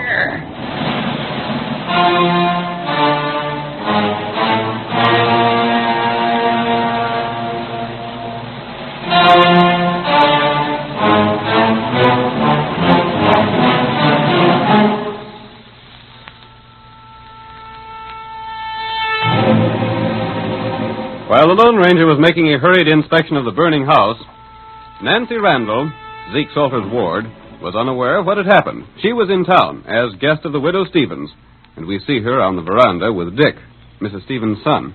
Then you leave for your home by the ocean. Will you let your poor darling go too? Or will you leave her alone, unprotected, when you know that she loves only you? There now, Dick Stevens, I'm not going to sing another thing tonight. Oh, gosh, Nancy. I could spend the rest of my life listening to you sing. I wish you would come to visit Ma more often. I was awful surprised when Uncle Zeke let me come this time. He isn't your real uncle, is he? No, he sort of adopted me when my folks were killed by Indians. Yeah, that's what I thought. I wonder what he's got again me, Nancy. What? Why, nothing, Dick. What makes you think Oh, yes, he has. You know, this is the first time in months I've had a chance to speak to you without him sitting a couple of yards away. Oh, silly. Well, it's the truth. Nancy, this is the first time you've been away from your house for more than half an hour for the past 3 weeks. I know, but I suppose you can't blame Uncle Zeke for it. He feels it's his duty to take proper care of me. Well, that don't say he's got to make a prisoner of you. Oh, he don't do no such thing. He's been mighty good to me all these years. Sure he has. While he's had charge of all your money. Well, he has to account for it all. Wonder if he'll be able to. What do you mean? Just that. You're coming of age pretty soon now, ain't you? Uh-huh. And when you do, according to your father's will, you'll come into all that money yourself. I wonder if you will, or if Zeke will Dick be... Stevens, you can't hint such things about Uncle Zeke. Oh, he ain't bad when you get to know him. Well, he ain't very easy to get acquainted with. He's the most unfriendly man I ever knew. He is not. It was him suggested I come over here to visit your ma. He did? Yes, he did. Told me to stay just as long as I was having a good time. That is, unless I wore out my welcome. No chance of that happening. Say, look over yonder. Where? See? Over toward your place. There's a glow over there. Looks like it might be a fire. But sakes alive, I wonder if it's... Hey, there's a fire over yonder. Dick, I wonder if it is Uncle Zeke's house. I'll go get some horses. We'll ride over that way and find out. Hi, Dick. Dick Stevens, where are you? Here, Sheriff. Come on, we're riding over towards the south. Looks to be a fire over there. Maybe it's Uncle Zeke. Looks to be. Never mind your horse. Lem Purdy's bringing up his buckboard. You can ride on that. I'm a-going, too. There's plenty of room. Well, come on, Nancy. Now, pull up there, Lem. Dick and Nancy are riding with you. Oh, there. Oh. Come on, Dick. Get aboard. Get aboard, Nancy. Looks like your uncle's place is going up in smoke. I'm a-getting aboard. Here, Nancy, I'll give you a hand. There. I'm ready. Let her go, Lem. Let her up them horses. Get up there. Get along there. Come on, get up.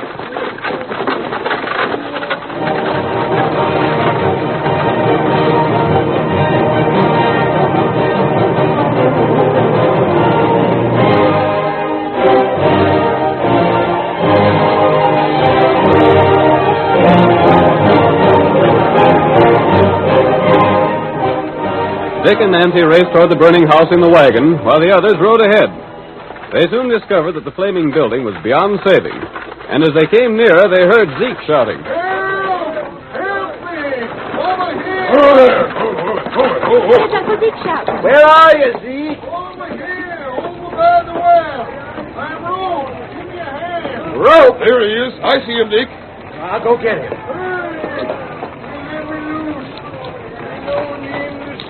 The whole life hog tied. Get me loose. I got a knife here. Just a second now. There.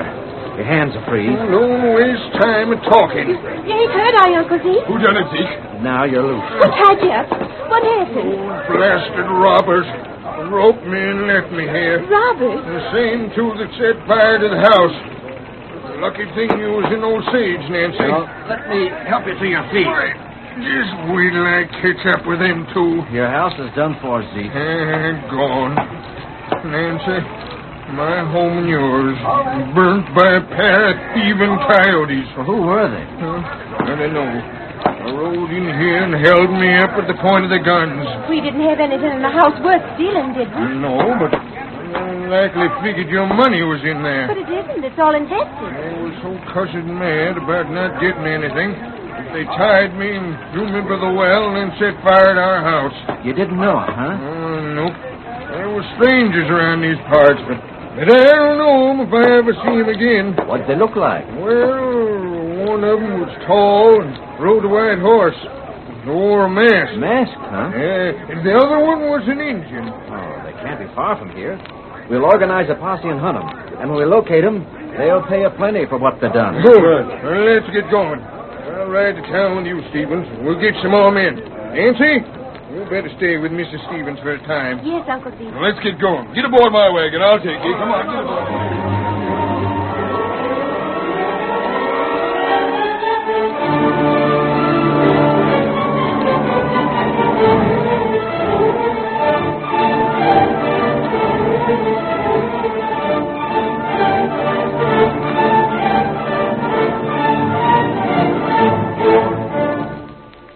Several days passed. During the interval, the Lone Ranger had made a number of trips to town, investigating the strange behavior of Zeke Salters. We see him now in the well-concealed camp he shares with Tonto, discussing the situation with his companion.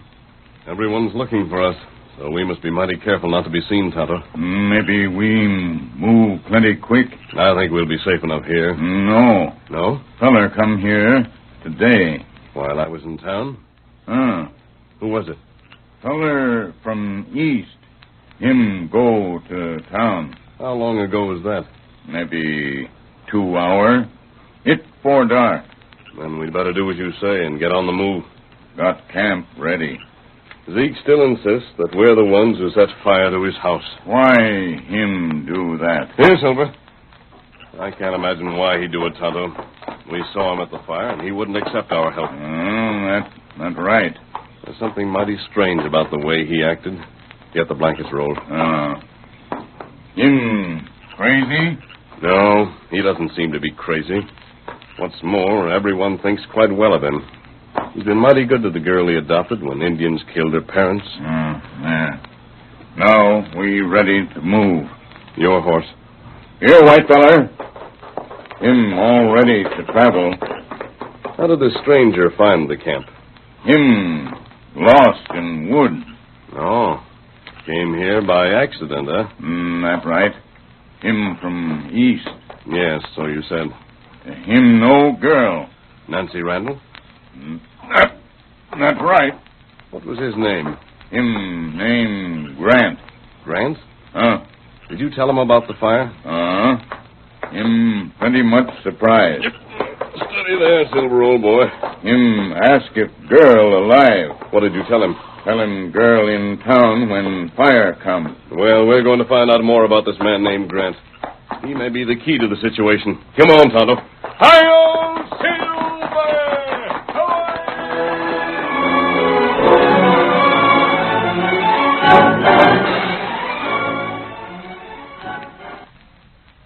The curtain falls on the first act of tonight's Lone Ranger drama. Before the next exciting scenes, please permit us to pause for just a few moments.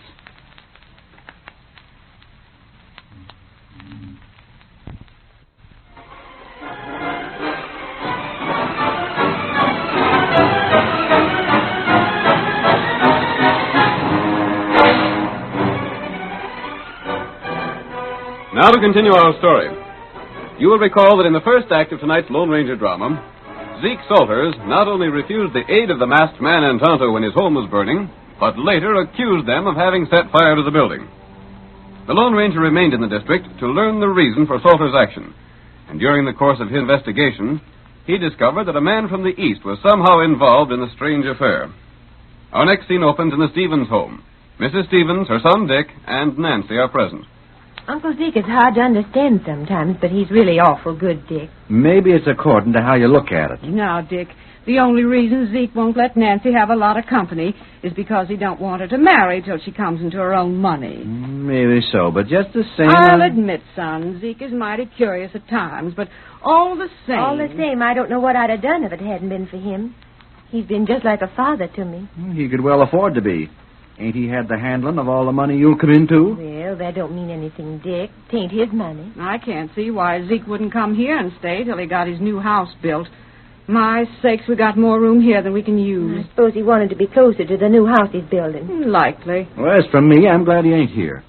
This is the first chance I ever had to really talk with you, Nancy. Dick, you might be better off hunting them two that fired Zeke's house. We have hunted, Ma. Gosh, we just about scarred the whole neighborhood, for miles in all directions. I wonder what they'd do such a thing for. Do you know, Nancy, it's my notion that they come intending to abduct you. Oh, Dick, you don't think that? Yes, sirree. That's the sheriff's notion as well as mine. And Nancy not being there, they were so hopping mad, they set the house afire. Yep. And maybe Zeke had some inkling of that and sent you to spend some time with Ma. Wonder who that be. I'll go see. Who is it? It's me, Dick. Zeke's Roland. Come on in. Uncle Zeke, I'm glad to see you. Nancy, have any strangers been around here? Why, no. Not around here, Zeke. You ain't seen nothing of no strangers? Not a thing. Why? What's the matter, Zeke? You look all head up. I am. What's the trouble? Trouble aplenty. See here, Nancy, if anyone, I don't care who it is, comes here, don't let them see you. But why? Them's my orders. Dick, well, listen to me. I'm a-listening. Go ahead, Zeke. You claim to care something about Nancy. I do. All right, then. You pay strict heed to what I tell you. If anyone comes here that you don't know, pull a gun on them and keep them away. Is there a scheme underway to abduct Nancy? Maybe so. Yeah, that's it. I reckon they must be. Who's that? That's Lem calling to you. He's riding down here mighty fast, too. Dick! Hey, deputy. You want in town? Who, me? Here, come fast. Come on the run. We got the masked man. You have? Yep, the sheriff and four other men's holding him and the engine at the point of a gun down in town. Then you got the one that set fire to our house. Good. Good work, Lem. I'll be right with you. Where's my gun belt? I don't know where you leave your things, son. Oh, here it is. You don't need no horse, Dick. Just down the road a piece. I won't take no time to get a horse. I want to see the face of that masked man. You'll see it. The sheriff's got him and the engine both hogtied. Let me go. You stay right where you are, Nancy. But I want You stay right here. Keep an eye on her, Mrs. Stevens. I will, Zeke. Hurry, Dick, hurry. I'm ready. Come on, Zeke. Come on, Lem. Let's get trapped. Come on, Lem. We'll go down here.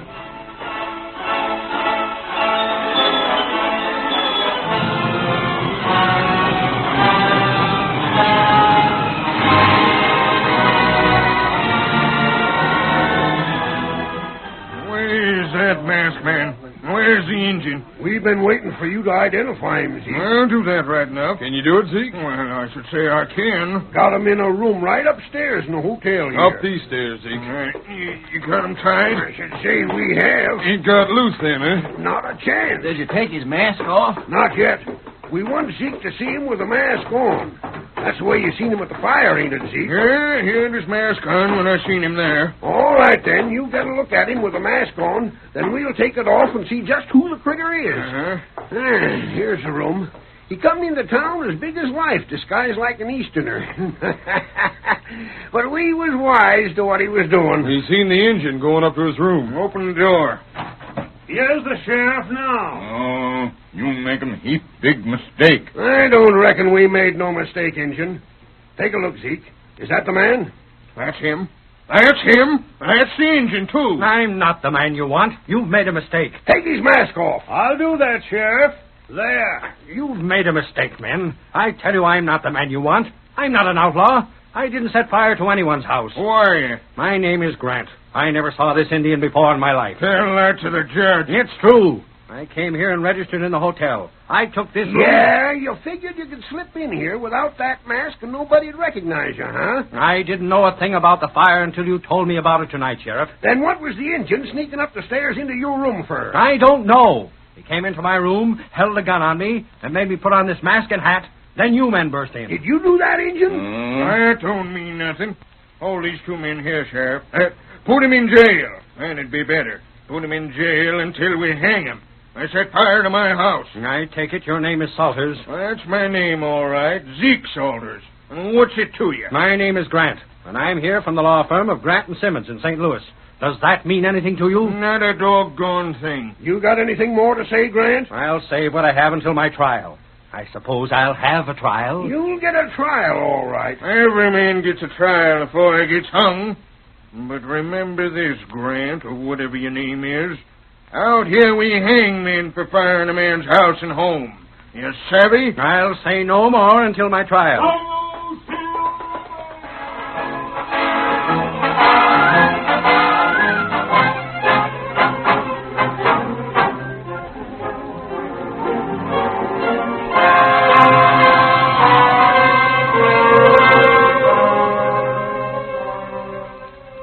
The sheriff arrested Tonto and the Easterner and took them to jail.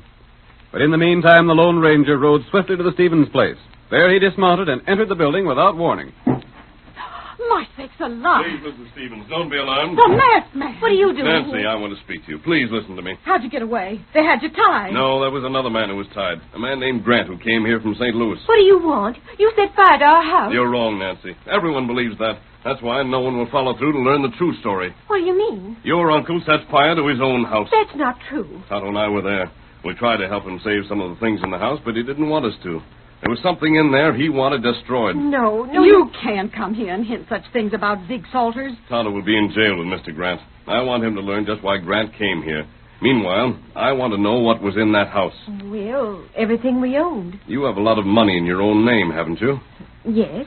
Would Zeke take that money? We couldn't. He has to give it all over to me with an accountant as soon as I'm of age. When will that be? Next week. As soon as that? Yes. That's something to know. Look here, mister. You can't get away with this sort of high-handed proceeding. You can't come here masked and ask a lot of questions. Dick Stevens will be coming back soon, and you better not be here when he comes. Listen carefully, Nancy. I did save something from that house in spite of your uncle. What was it? I'll tell you after you come of age. We'll see just what Zeke is planning. There's the man coming back. Good. Now this man will get caught. Hey, whose horse is Come on, we'll see pronto. Now you're trapped. You can't get your horse. The men have come. I'm leaving by the rear door. We'll meet again, Nancy. Hey, who's that man? What you doing here? He went the back way. Hey, Stop get him! him. Stop What's him! this horse? Get him out. Cover him. Don't let him get that horse. Stop him. Come on. Come on, boy. Come on.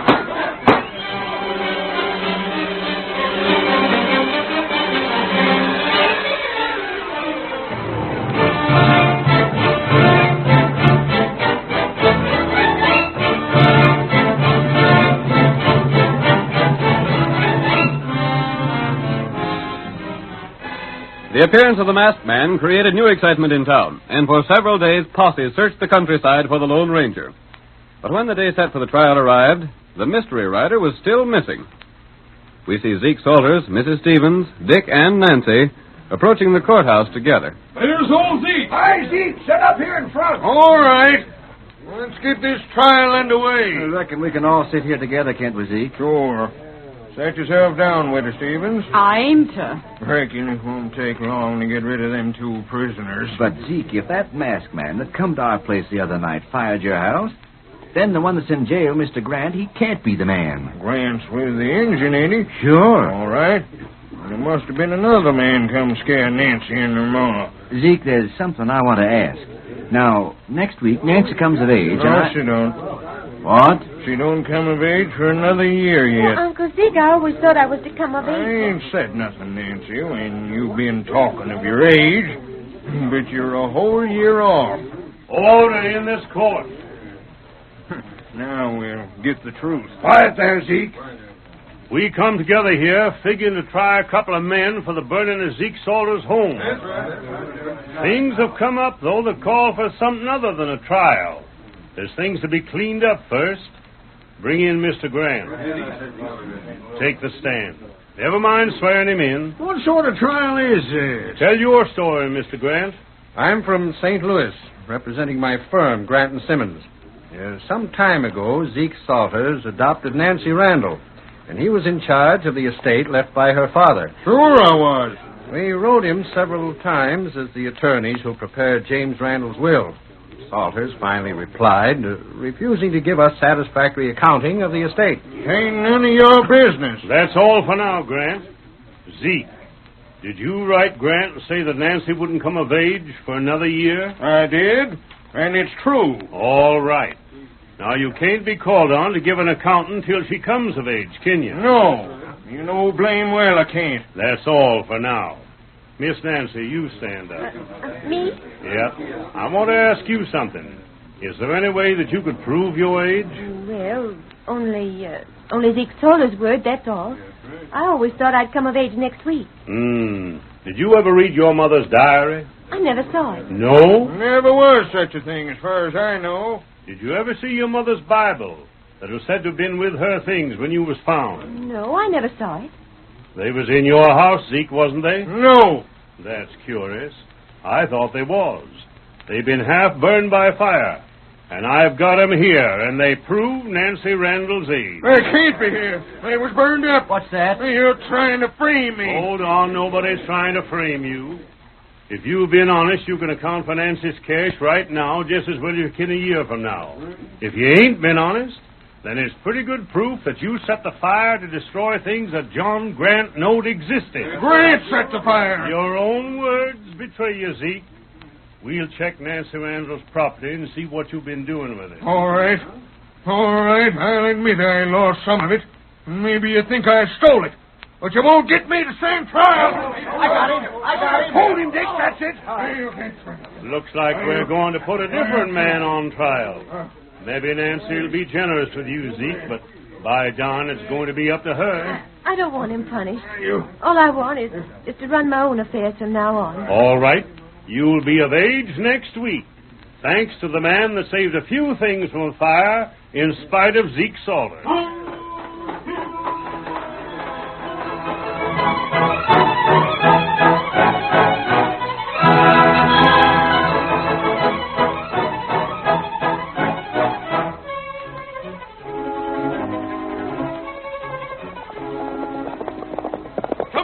There are vigilantes in Greenville.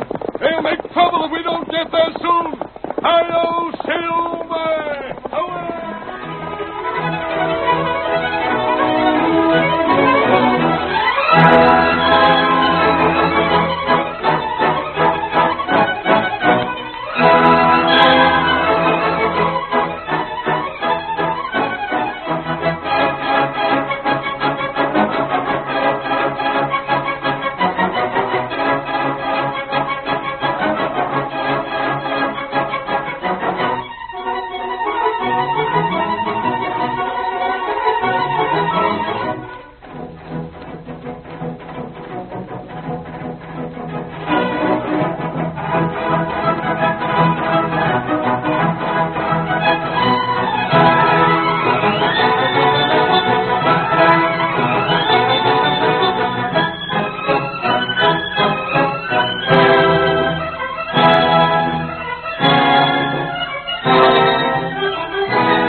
story you have just heard is a copyrighted feature of the Lone Ranger Incorporated.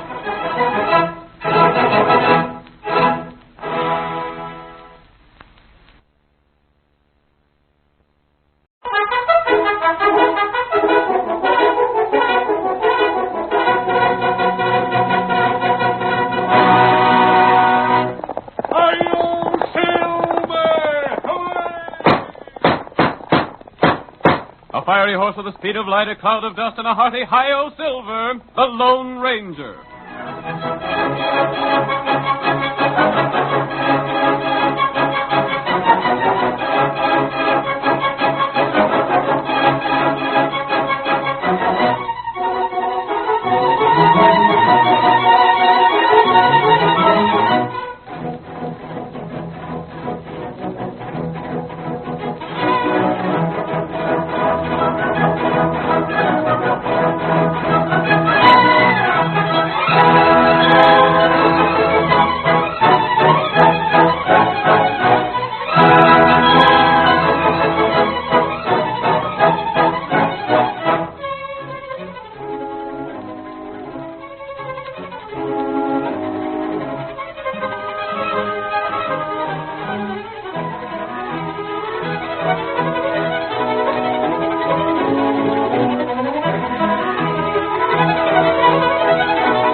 Wild and untamed west of yesteryear lives once again as the famous masked rider of justice takes us down the danger trails of old for another of his stirring adventure stories. Listen to those silver-shod hoofs as they race over the hard-packed roadbeds of long ago. The Lone Ranger rides again. Come on, Silver! That's it, old fellow! We're riding the Texas trails today! We're nearly Silver, and Tonto's waiting for us on the trail ahead! Hi-yo, Silver! Away!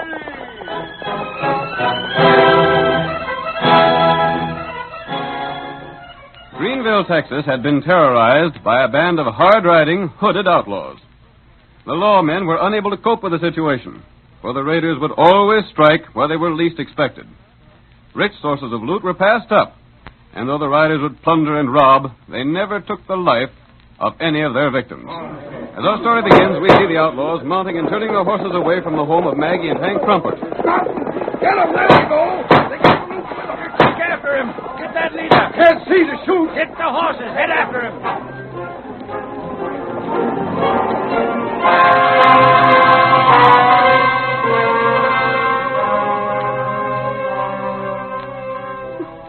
Oh, Hank, they took everything. Everything that you and me had set by for our old age. There now, Maggie. After all, they left us alive. That's something to be grateful for. What's the good of being alive now? There ain't nothing ahead for us but starvation. Try and buck up, Mrs. Crumpot. Maybe the men will capture those raiders. There ain't a chance of that, Betsy. Them raiders have horses that are too fast for any of our men to catch. Rat it all, anyhow. That's 6 times they've raided someone around Greenville. What's the matter with the law around here? Cleaned out. Everything gone. Oh, Hank, what'll we do now? Now, don't you worry, honey. I'll take care of you somehow. You're too old a man to do any more work, Hank. You slaved all your life to get the savings them crooks stole. The folks around Greenville won't see you go hungry, Mrs. Crumpot. Now try and bear it. Oh, charity. We'll have to live on charity. The lawmen might overtake them, Maggie. They won't. Even if they do get close, them raiders will just shoot them down. I wouldn't say that. It's a curious thing about them hooded men. They don't hanker to kill. They never killed anyone yet, have they? Not as I know of. They did. They did so. They killed poor Zeke. They got him tonight. They did? Is Zeke Lucas dead? Of course he is. One moment. Oh, Another of 'em, I'll... Steady there. Don't reach for the gun. Got me covered, huh? Oh, Hank, don't fight him. Please listen to me. This'n's come back to get anything the others overlooked like as not. No, I'm not one of the outlaws. Who are you then? Why, you miss? I'm here for information about the raiders who just left here. Well? I've heard about that band of outlaws, but they seem to strike no place else but here in Greenville. Well, they come here plenty frequent. Have they ever attacked a bank, a store, or an express office? Not as far as we know. Always a private home, isn't that the case? Yeah. But who are you? They always pick on old folks like the Crumparts here. They ain't the nerve to stack up against real gunmen that could defend themselves a mite. They rob the most substantial citizens of Greenville, don't they? Yes, they do. They cleaned out my folks the first time they come here. Then after robbing Betsy's father, they robbed Clem Burbank, then Dave Ostrom. Let me ask another question. A half-breed named Manuel Mendoza was captured and hanged here, wasn't he? Yeah. I recollect that ornery breed. I was on the jury that sent him to swing for murder. And who else was on that jury? Now, let me see. There was Clem Burbank. One of the men who had been robbed. That's so, come to think of it. My father was on that jury. And he was robbed. Sakes alive, Hank, come to think of it, Dave Ostrom was on the jury, too, remember? Yeah, and he was robbed. By Juniper, everyone that has been robbed by them critters was on that jury that swung Mendoza. That's the point I wanted to know. Here, Silver. But who are you, mister? Yep, we'll meet again. Thanks for the information. Wait, hold on, stranger. Hi-yo, Silver!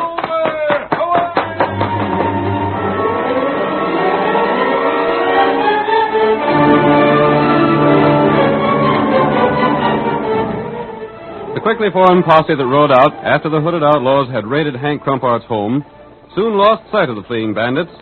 Once the raiders found safety in the hills bordering the Rio Grande, they seemed to disappear, and the posse abandoned the chase. Ain't no use of going no farther. We lost the track of them completely. I'd give a heap to know what sort of horses those crooks ride.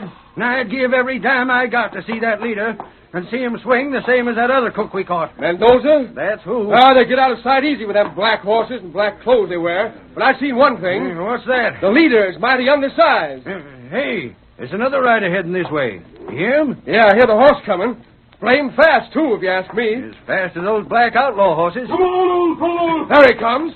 That white horse.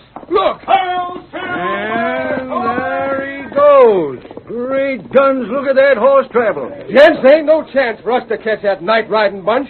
But if ever the horse was born that could catch him, it's that one that just passed us. Look at him run!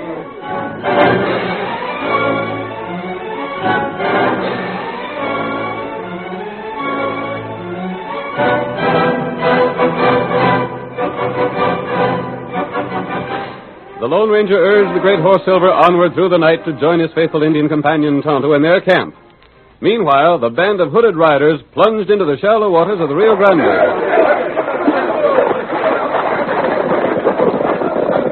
Beyond the border, they continued their swift pace. But with the first light of dawn, they reached their destination. It was a rancho, many miles from the scene of their raid. The tired riders dismounted from their black horses, but the leader remained in the saddle. A quick gesture removed both hat and hood and revealed an attractive girl. Who has brought the money? Put it over there and then stand back in line. I have something to say to you all. Be quick. She's very angry. What is wrong? Now, hear me. I have given the most strict order that no one is to be shot dead. Why was I disobeyed? Senorita Mendoza. Speak. Are you the one who shot to kill? No, senorita.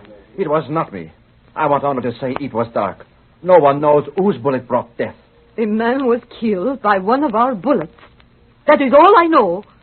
I do not want pigs and murderers to follow me. Who fired that bullet?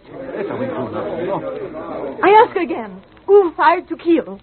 I will have the truth. Quick! Senorita, I am the one. You will stand there, Pedro. The rest of you will go to your places until again I summon you. I did not mean to take the life. It was a mistake. You will pay the penalty. I have sworn that each one of the jury that condemned my father would pay for the outrage. Not with life, no, with money. I explained to each one who swore to ride with me that there would be no death. I made each one of you take that pledge. Si, I know, senorita. I go now to the house, Pedro. You have a gun in your belt. Si, senorita. I give you 5 minutes alone, Pedro. May your soul have mercy. Si.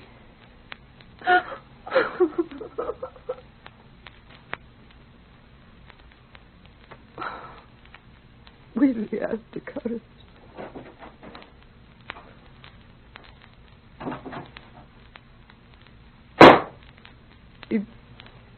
He did have the courage. Oh, Padre, Padre, send me the courage to carry on until I have avenged this terrible wrong done to you.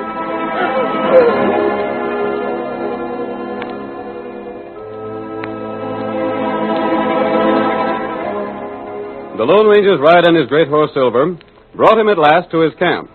Tonto was waiting for him, and when the masked man told his faithful companion what had happened earlier that night, the Indian said, Me no Manuel Mendoza. There could be no other purpose in these raids, Kimosabe, than to injure the people who sent him to the hangman's tree. Not right. 6 men have been visited and robbed by these night riders. We maybe catch raiders next time. We want the leader, Kimosabe. If we capture the men, the leader would have a new organization built in no time. The only people who have been attacked are those who were on the jury that convicted Manuel Mendoza. There are still 6 who have not been attacked. One of those 6 will be next. That's right. We go to Greenville and watch for those raiders. Their horse plenty fast. But none as fast as Silver. Tonto, we are heading for Greenville.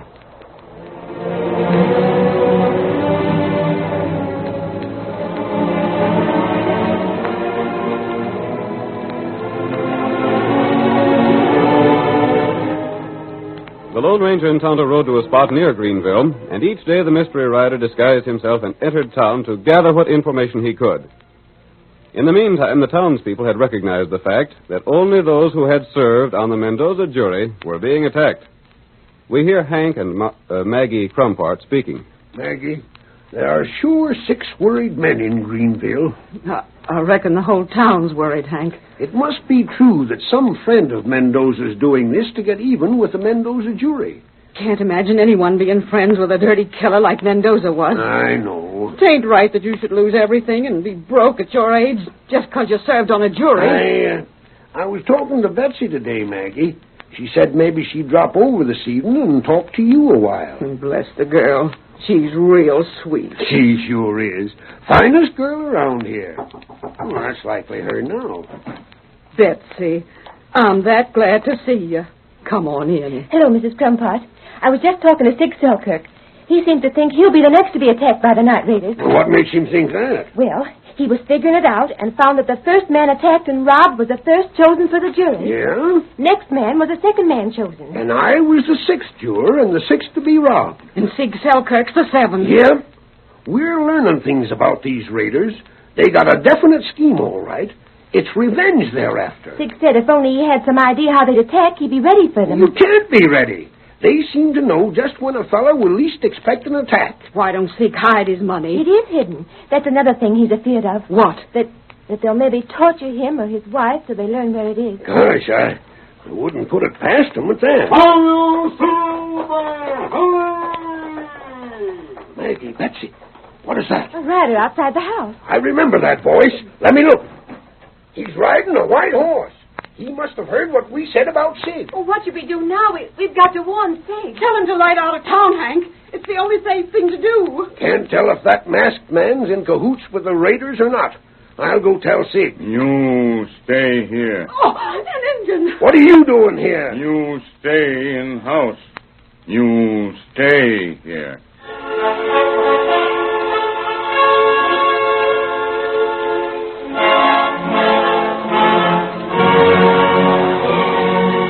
The curtain falls on the first act of tonight's thrilling Lone Ranger drama.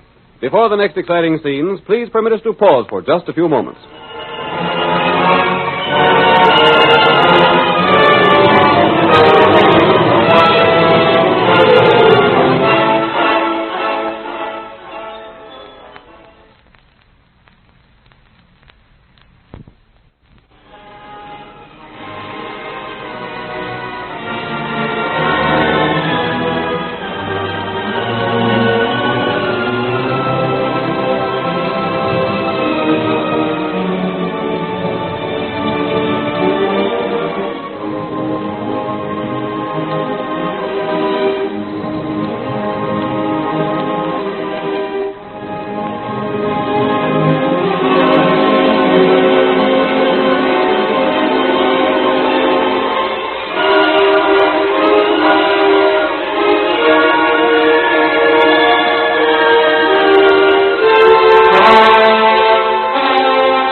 to continue our story.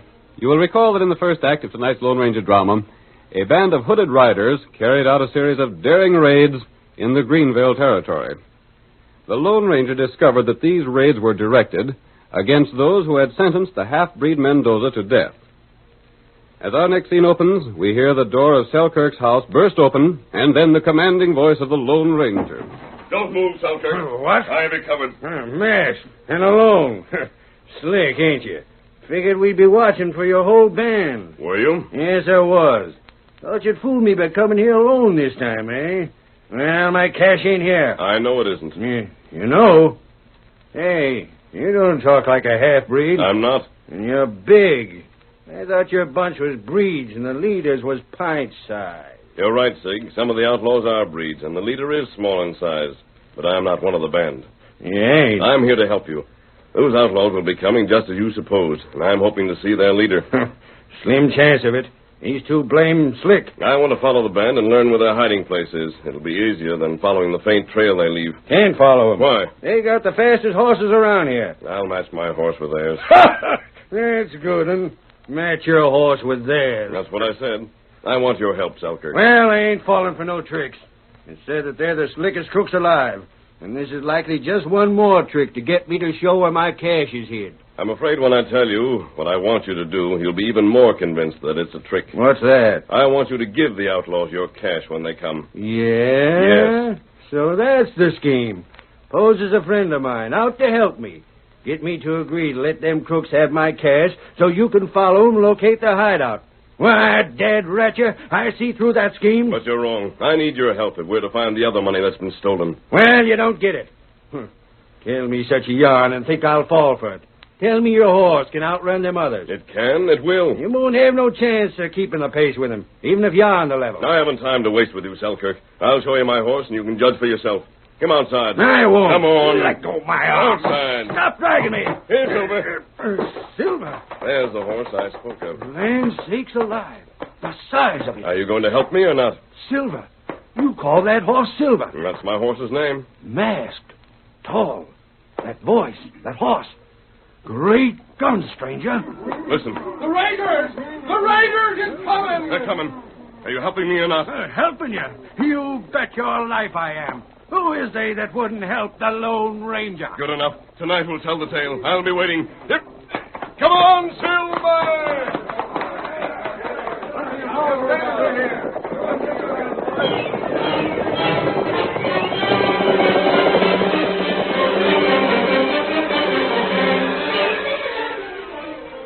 The raiders, their hoods lashed close about their faces, charged down on Selkirk's home. They swiftly surrounded the building, while one of their number dismounted and ran inside. No more, senor. We'll shoot. So it's my turn, eh? You know what we're here for. Make it fast. The money. My money, eh? Sapristi. Ain't no use trying to bluff you. The cash is in that flour sack in the corner. Take a look. You stand still. It's there all right enough. I see it. Good. I take this sack and all. Now, look here. Can't you leave me a little cash for myself? No, we go. You make number 7. There will be others, senor. We will return again pronto. Listen, won't you let me? No. You have it? Si, senorita. To the saddle, then, and ride. They got my cash, boys. Boys, get them. They got all my cash. No Selkirk is cleaned up. Where they go? Ain't no horse alive to get them. Where's the law? There ain't no law where that man is concerned. Wait, boys. There's a law, and there's a horse to get him. And there he goes.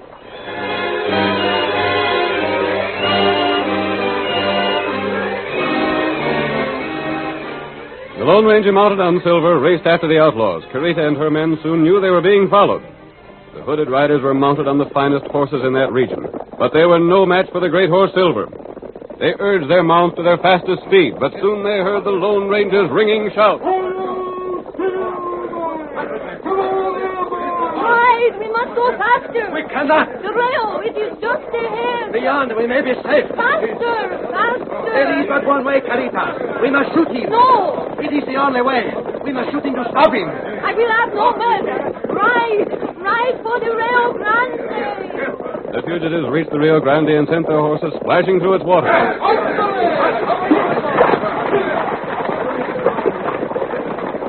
Once more on firm ground, the Lone Ranger finally overtook Carita and her band.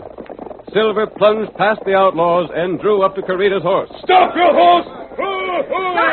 Stop! I want to speak to you. Let me go! Shoot it back! I'm watching every one of you. Let go! Let go! You're going to ride with me. No. We shoot. No, not shoot him. You're riding in my saddle. Stop and let me go. That girl. Let me go. The rest of you keep back. Hi-yo, Silver! Away!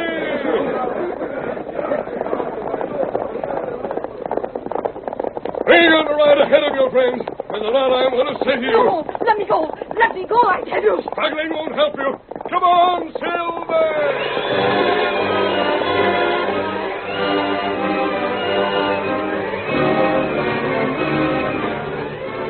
The outlaws dared not fire at the Lone Ranger for fear of hitting Carita.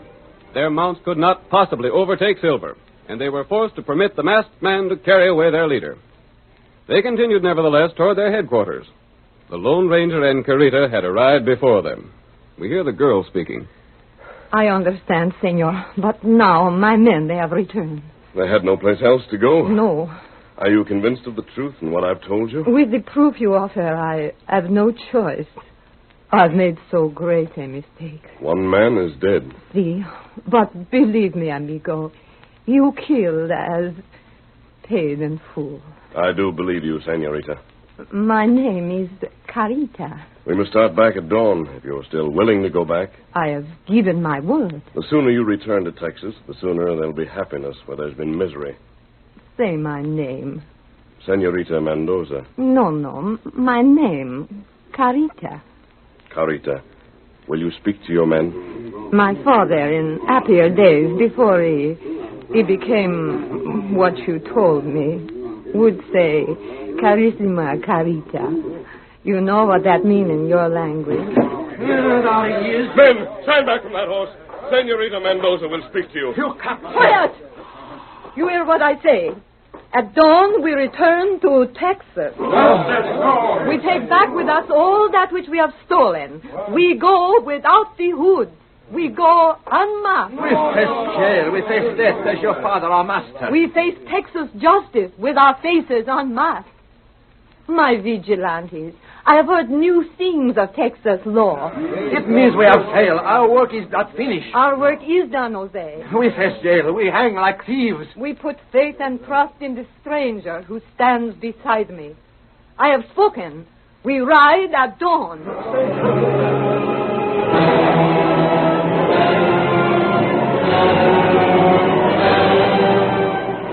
The Lone Ranger made the return trip to Greenville alone.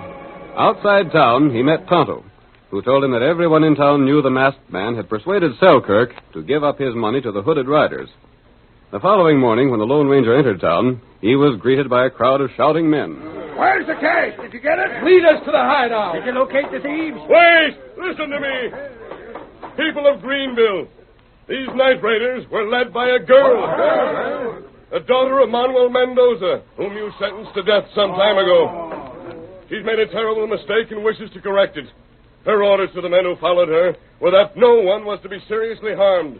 Zeke was killed, and the man who shot him paid for it with his life. Hey, look yonder. There she comes. The raiders coming again. Please, don't open fire on them. I gave them my word that you'd let the girl speak before you judged her and her men. Keep gun in leather. That girl wants only to see justice done. We ought to drill a lot of them. They're coming to return your money. Let the girl speak. Hey, folks, let her have a chance. Amigo, you have told these people. They will listen to you, Carita. Good. People, I have made the great mistake. I could not think my father was so wrong. He sent me a message just before he paid for his crimes, telling me of injustice that was done him. He beseeched me to take the men who worked for us at the rancho and come to seek vengeance on those who passed judgment on him. I could not kill or have killed.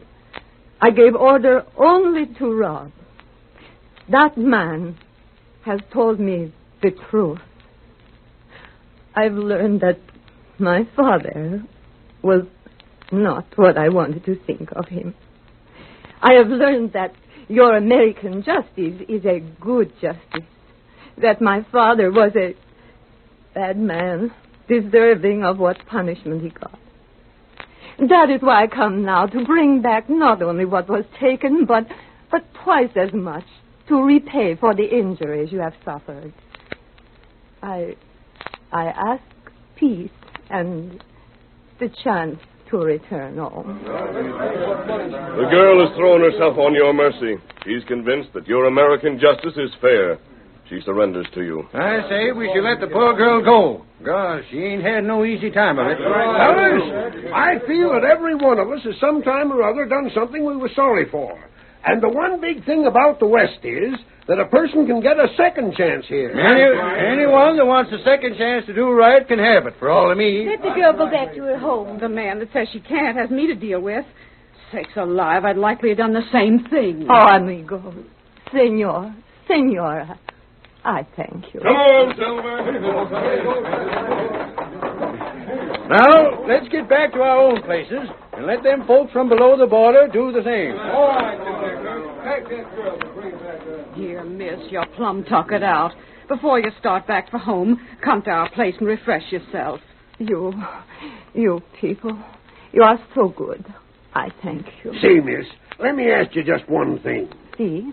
Just how could this masked man convince you that you was wrong about your paw and that he was telling you the truth? You, senor, perhaps would not understand. The heck I wouldn't. Just tell me. He took me in his arms. He held me on his horse. He was so grand, so brave, so strong. Yeah, but what did he do to prove that... I knew, senor, he told the truth because, you see, I admired him, so I trusted him. I loved him. And that's all that it took to convince you? Si, senor. Well, I'll be doggone. I can't savvy women.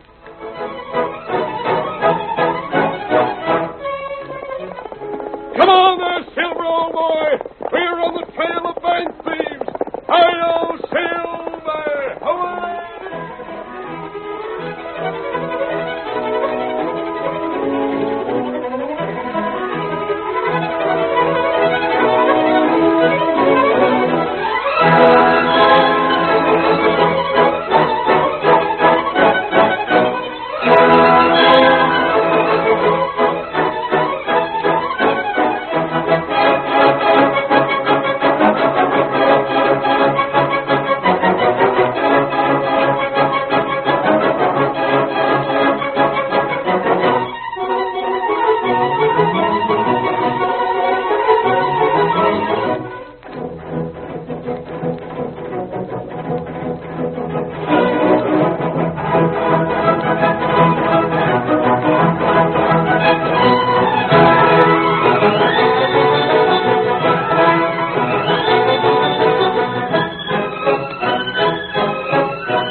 The story you have just heard is a copyrighted feature of the Lone Ranger, Incorporated.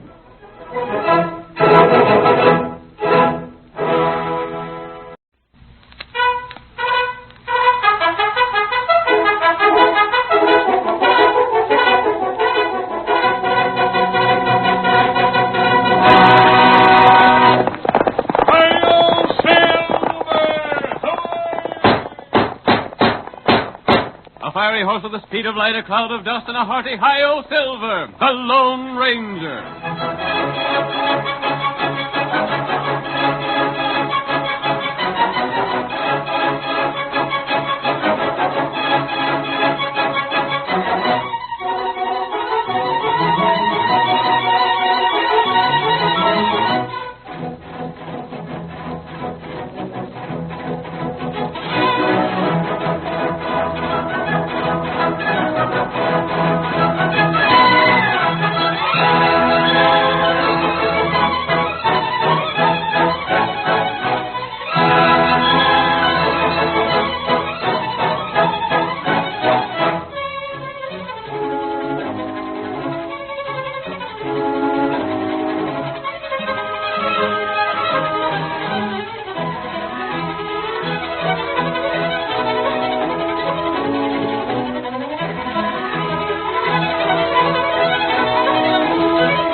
History has never recorded the deeds of the Lone Ranger, but the old-timers who lived when the United States was expanding its western frontier told exciting stories of a masked man who rode a white horse, a mystery rider whose heavy 6 guns carried bullets of silver, who was known as the champion of justice in the West of yesteryear. From out of the past come the thundering hoofbeats of the great horse Silver, and once again we hear the inspiring shout, Hi-yo, Silver! The Lone Ranger rides again. Come on, Silver, old boy! Tonto's waiting for us in Big Bend! So hurry, old boy! Hi-yo, Silver!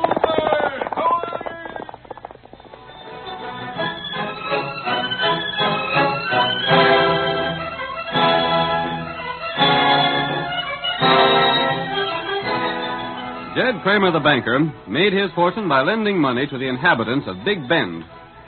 His terms were harsh, and he was quick to foreclose when his clients were unable to pay. As a result, nearly every man in town was his enemy. We see the moneylender in his bank long after closing hours. It is night, and he is working by the light of an oil lamp. Before him on the counting table is a heavy metal cash box. There, I reckon this is all just as it should be. Sounds like the door creaking. Maybe I'm to have a visitor. Have a look outside, see if there's anyone around. Pitch dark. Can't see nothing. If anyone's close by, they hear just what they should hear. Gotta act this thing just so. Who's there? Come to see you on business, Jed Kramer. What? Take it easy. I don't aim to hurt you unless you make trouble. Who are you? I don't matter none, Jed. What I'm after won't take long. Come out into the light where I can see you. What do you want? No, you won't, Jed. Don't reach for that gun. I've got you covered. You're after my money. You thief? That's right, Jed. Well, you won't get it. Oh, no? Make one move and I'll drill you clean through. Now stand up and reach for the ceiling. You blasted. That's it. Now face the wall. If I could get one good look at you. Don't try. My face is covered. You won't get away with this. That's my worry. Now just take that cash box. $10,000 you're taking. $10,000. Too bad it ain't more. You'll ruin me. I wish that was the case, Kramer. But you got a plenty more cash. Keep facing that wall. But you can't. For years now, you've been cheating, swindling, and bulldozing the honest folks around here out in the hard-earned cash. Every time that scheming face of yours pokes out in the door, it means trouble for someone around these parts. It ain't true. You're lying. I know what I'm talking about. Kramer, I'll tell you just one thing. You want to know who I am? I'll find out and... Never mind the threats. I'm one of the men you swindled. Then You gave me a mortgage on my farm and then cheated me. You saw to it I didn't get enough credit in town to make a go of things. I never did. I'll set the sheriff after you. He'll find out who you are. You can't tell who I am from what I've told you. No. You've swindled everyone around here. You can't tell which one I am. Well, I've got the money now, Jed, and I'll leave you to figure it out for yourself. I might be most any man in town. Goodbye, and thank you. I'll get you for this. Sheriff, help me. I've been robbed. They've took my money. They've got $10,000. It's gone. Help! Quick, get the sheriff. The thief ain't gone far. You can still get him. He's who? The thief, you fool, the thief. What thief? What's all the noise about, Sheriff, he took my money. Who took your money? One of the men I swindled. I don't know who. But he ain't gone far. Which way did he go? I don't know that either, but he went. How in blazes do you expect me to do anything? Calm down now and give me the true facts on this thing. I've lost $10,000. It'll ruin me. $10,000? I saw a man running like blazes down toward the livery stable. Oh, that's him, then. That's him. You sure, Abe? Yeah, he was carrying a box or something. After him. Come on, boys. Right out there. You get him.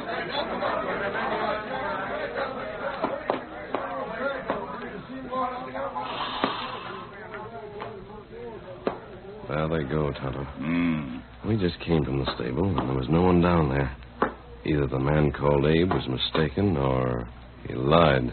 Maybe him take money. It's possible. Abe owes Kramer a lot of money. Plenty fellow owe him. Right. Abe might have robbed the banker, left the money somewhere, and then returned to join the others. I wonder... What you do? We're going to go to Abe's house and wait for him. If he's the guilty one, we'll find it out. Come on, Get him up, white fella.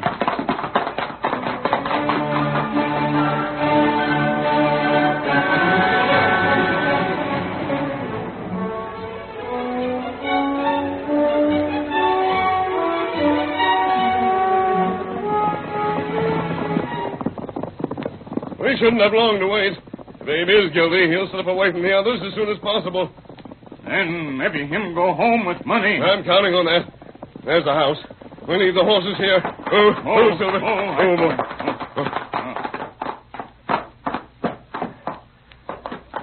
There's a light in the house, Tonto. Oh, me see it. That must mean there's someone inside. We'll have to be careful. If Abe suspected that he's being watched, we'd find out nothing. We'll wait over near the window. Plenty dark there. Kimosabe. What was that? That baby. Abe Turner's child. I didn't know. That little feller. Plenty sick. A sick child. We're going to send the man to jail. Horse come this way. I hear it, Kimosabe. Him come plenty fast. Yes. Here he comes. It is Abe.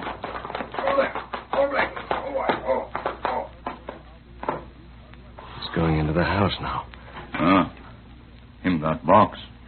He has, Tonto. We were right. Abe Turner must be the thief. Let's get nearer to the window. There, woman in room. Mrs. Turner. That poor woman looks half-starved. The baby. Poor youngster. I'm going inside. Perhaps we can prevent Abe from stealing again if we act before he's found by lawmen. What me do? Go back toward town. Watch for anyone coming this way. If you see anyone coming, signal me. And I'll take Abe to our camp and talk there. Me do. Me go. Plenty quick. Hey, white fella! Get him up, white fella. Get him up. Abe, it's an ape man. Hello. Mister, we ain't got nothing to steal. Please go away. Don't hurt him. I'm not going to hurt you, Mrs. Turner. I came here to speak to Abe. What do you want? There was a robbery in town tonight, Abe. Jed Kramer was held up in his office, and $10,000 were taken. What of it? You told the sheriff that the thief carried a box. Well, what about it? I want to ask you just one thing. What's in that box on the table? Well, that's... I saw you bring it into the house. You had it with you when you came from town just now. You mean you think Abe done it? Well, he wouldn't do anything like that, mister. Tell him you wouldn't, Abe. Tell him. I didn't think I was seen. He's right, Jane. Then you're a thief. Jane, I did it for you. For me? I couldn't stand it around here month after month watching you little Jimmy starving for food. But, Abe, you stole. You stole money for your wife and child. Did you stop to think what it'll mean to them when you're caught and jailed? A man don't stop to think when the folks he loves are starving. I just took what's mine. I have a right to it, mister. A right. You've no right to the property of others. Jed Kramer swindled everyone around here. The only difference between him and me is that he does his stealing with the law on his side. I know what's best for me and my family, and I won't tolerate no interference. That money's mine. No one's going to take it away from me. The law won't take long to find out who took Jed's money, and when they do, they'll My soon... tracks are covered. Aside from you, they ain't no one... Abe! Listen to me. If I let you replace what you stole and blame me for the crime, give you a chance to stay honest and find another way out of your trouble... I'm satisfied as I am. I'm not. That money's going back where it came from. No one suspects you yet. Keep still and you'll be in the clear. The cash ain't going back. Don't you touch that box, stranger. Abe, that look in your face. Has the devil possessed you? You don't savvy. No one understands. I'd be in the clear if it wasn't for you, mister. Not for very long. Forever. I'm playing this game like it was planned, and you ain't going to stop me. The cash is going back. I know who you are. I've heard about you, and Stand back, Abe. I'm taking the cash box. Don't shoot him, stranger. Don't shoot, Abe. The poor man ain't himself. I never seen him like this. I'm sure of that. All right, stranger. You win. I reckon I can't stop you taking the cash box. Put your gun down. Go ahead and take the cash. I know when I'm licked. That's better, Abe. Just wait another day and see if things don't improve. I'll take the box back. Like fun you will. Abe, what have you done? That fetched him. It won't get me. You hit him. Caught him off guard, huh? Listen, Jane. Everything has changed now. I can't go ahead like what is planned. In the name of heaven, Abe, what'd you do this for? Take care of him, Jane. He's a squire's finest man alive. Don't take his mask off. Bathe his head with water and bring him to and leave him go. I've got to take to hiding now. Oh, Lord, why'd the Lone Ranger have to find me? Why did you have to turn thief? I can't tell you. Jane, I'm heading away, but you'll have cash. You'll be took care of. That's the main thing. You and baby Jimmy won't go hungry no more. But, Abe... You won't be in no trouble. Jane, just remember that whatever I've done for you and the baby. You can't leave like this. I gotta.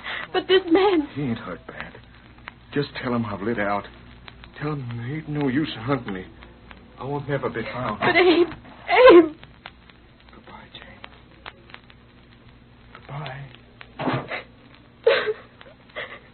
Oh, Lord in heaven, what's happened to the man we love?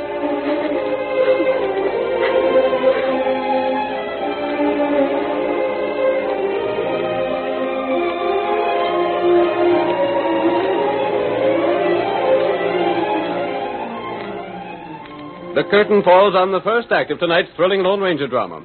Before the next exciting scenes, please permit us to pause for just a few moments.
Now to continue our story.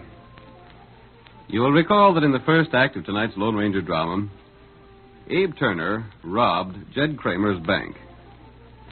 The Lone Ranger and Tonto pitied Abe because they were convinced he'd become a criminal only to help his starving family. However, when the masked man attempted to persuade Abe to return the money, the man struck the Lone Ranger down. Abe then made his escape, assuring his family they'd be cared for. Our scene opens later that same night. We see the sheriff's posse riding toward Abe's home. I don't like the way Turner gave us a false lead, then disappeared. He said he'd seen a man heading away from the bank. Yeah, then went on to tell about the man carrying the box. Dad read a deputy. He must have eyes like an owl. Yeah, and we didn't find hiding a hair or no one where he said to look. Just so. That's why I hanker to ask Abe a few more questions. Won't do no harm. I'm downright sorry if it's Abe that robbed old Jed Kramer. Abe's wife has enough troubles without seeing her man jailed. Say, Sheriff. Yeah? Have you noticed a white horse traveling ahead of us? No. Well, there's one there. I first sighted it when the moon poked out from behind a couple of clouds a minute ago. If you look sharp, you can see it. I see it. Traveling fast, too. Faster than we are. Darn sight. And heading for Turner's place. Maybe to warn Turner. Deputy, signal the boys to come fast. Get along there. Come on, boys. We sighted something ahead. There's a horse at Turner's house. Yeah. The rider's gone inside. See, the door's wide open. There's two men outlined in the light. And two horses outside. Come on, boys. Something's going on at Turner's place. How's Jane Turner standing in the doorway? Hey, hold on there. Stop! There they go. Stop in the name of the law. They ain't stopping. The rest of you men get after them, too. Hold there. Hold there. Now, they'll catch them all right. Come on, Deputy. I'm with you. Hold on there, Jane. We aim to speak to you. Sheriff, It's me, all right. how'd you know about Abe's platoon? Come on inside, Deputy. Yeah? Please don't judge Abe too harsh. So, Abe turned thief, huh? He done it for me and the baby. Looks like our suspicions was right, Deputy. There's a cash box on the table. Yep. Where's your husband, Jane? He's gone. Where? I don't know. He just left. He said we wouldn't see him no more.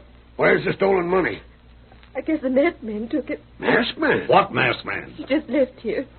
He come and tried to get poor Abe to take that money back, but Abe must have gone crazy with worry and was seeing us go hungry and baby Jimmy needing things so bad. Abe knocked the masked man down and then Well?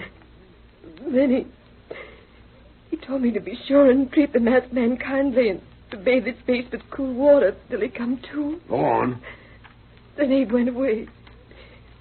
Masked man come to and asked me what Abe took from the cash box, and I told him the truth, just as I'm telling you the truth. Abe didn't take anything from the box. The masked man took something, though, and then an engine lit up. We seen the engine. The masked man joined him, didn't he? He just went away as you come up, but... Oh, Sheriff, please find Abe for me. We'll find him, all right. I can't imagine what's got into the poor man. He ain't to be blamed too much for what he's done. He didn't mean no harm, Sheriff. You say this masked man has the cash from the box? I don't know. It's sure enough empty now, Sheriff. Then the masked man must have cleaned it out. I know Abe didn't. Why'd poor Abe have to do this sort of thing? I'd be the first one to admit that Jed Kramer was a first-rate skunk that needed a dressing down and trimming.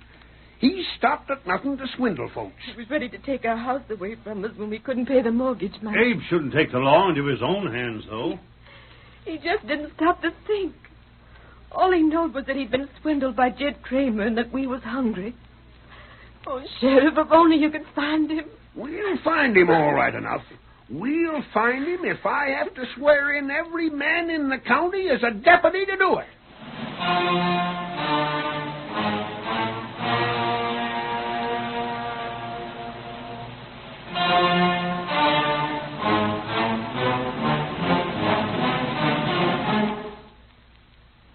The sheriff's deputy spent many days searching the country for Abe Turner, but without success.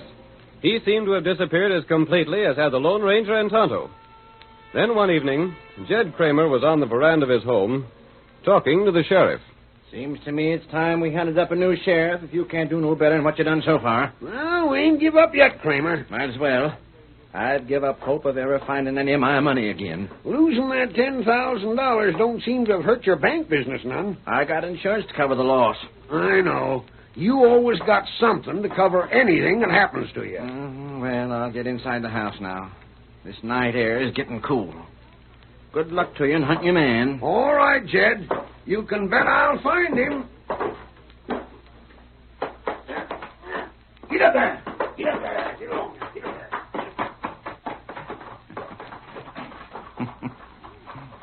If only he knowed how close he was to Abe Turner. But I don't reckon he ever will.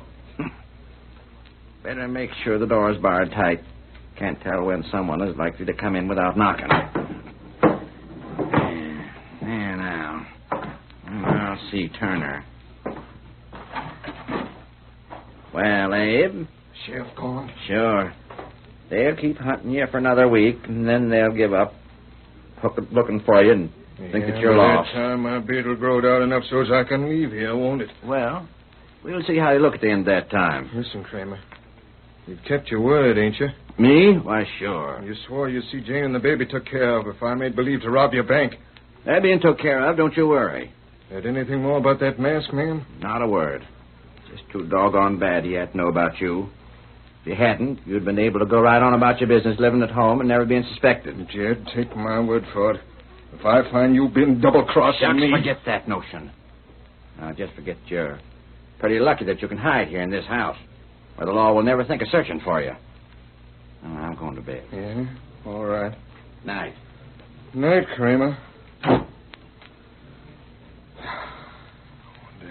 fella is now. And give him a right arm to see him again. I wonder if I'll ever get there. Abe, keep quiet. What the... Not a sound. I don't want Jed to know I'm here. It's lucky that window was unlocked. You again. A masked man. You'll not get the chance to knock me down again, Abe. Listen, if only you know the truth. Perhaps I do. Well, When you left your house, you didn't stop to empty out that cash box. I did. Yeah? Take a look at this paper. Is this what's in the box? That doesn't look much like a mortgage, does it? No, it don't. Now, this ain't nothing but a legal form. They ain't even filled in. You haven't seen your wife of late, have you? What do you mean?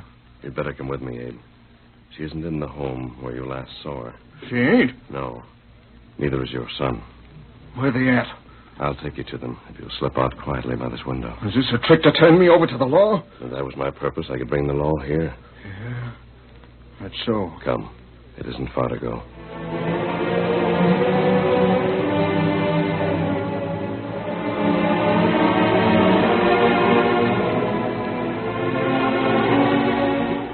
Abe left Kramer's home by way of the window and was taken to the Lone Ranger's camp in the nearby woods. There, beside a small fire, he found his baby asleep in blankets. His wife sat with her back to Abe, her head in her hands. Tonto sat across from her. What's this mean? Abe. Oh, Abe, for mercy's sake, it's you. Jane, honey, what are you doing here? Where'd you expect to find me, Abe? Mace men and Tonto have been feeding us. They fixed a little lean-to of pine branches for us to sleep in, and You mean to say you ain't got no home? You should know the answer to that question, Abe. Ain't Jed Kramer sent word to you? Ain't he sent you food? I'd sooner starve than eat Jed Kramer's food, even if he did send it. Well, that ornery... Now, Abe, don't lose your head again. Remember that the last time... Jane, haven't you had any food? These two friends have seen to it that I haven't gone hungry. Listen, Jane, you wait right here. Where you going? I've got some things to tend to. You wait here and I'll be back for you inside an hour. But, Abe... Let him go, Jane. You'll see me in an hour or less. Abe! Quiet, Jane. Do you think that... He's gone now, Jane. I think tonight we'll see an end of all your troubles. Wait. You here? Steady, Silver. Horse, come this way. That might be the sheriff. There they are! I said it'd be good to investigate this fire. It is the sheriff. He'll jail you. Stand ready, Tonto. Be ready. Wait a minute, Sheriff. I'd have gone for you if you hadn't come here. We got you covered. Listen to me. You'll put those guns in nothing right away from here in a hurry. You want Abe Turner? Do we? I should say we do. Then listen, and you'll get him.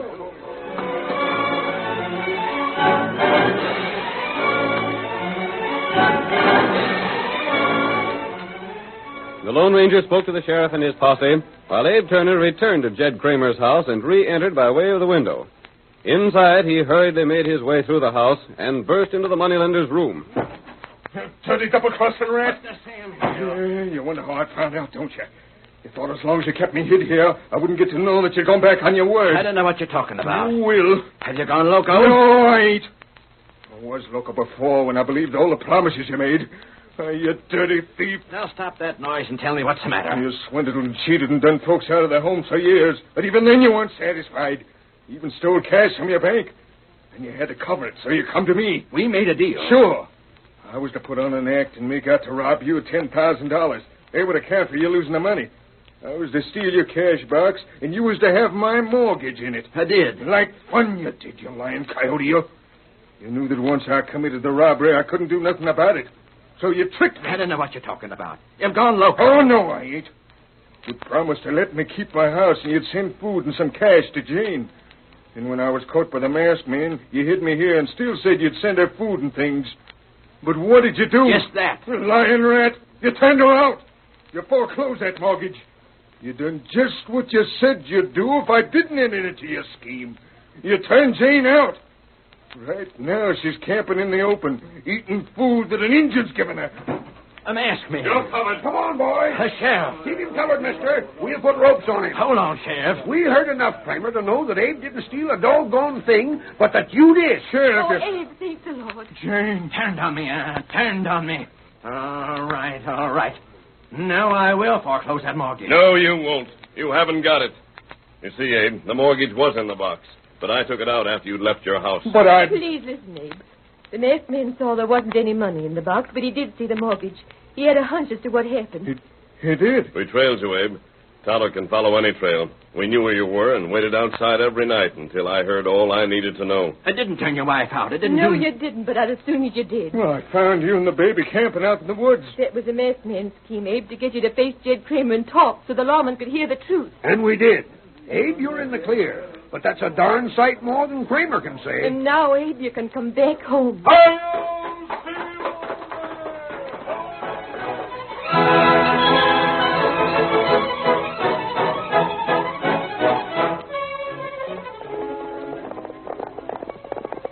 Come on, Silver, old fellow. There's a new stage line running to Dalton, and there might be trouble. Hi-yo, Silver! Away!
The story you have just heard is a copyrighted feature of the Lone Ranger Incorporated.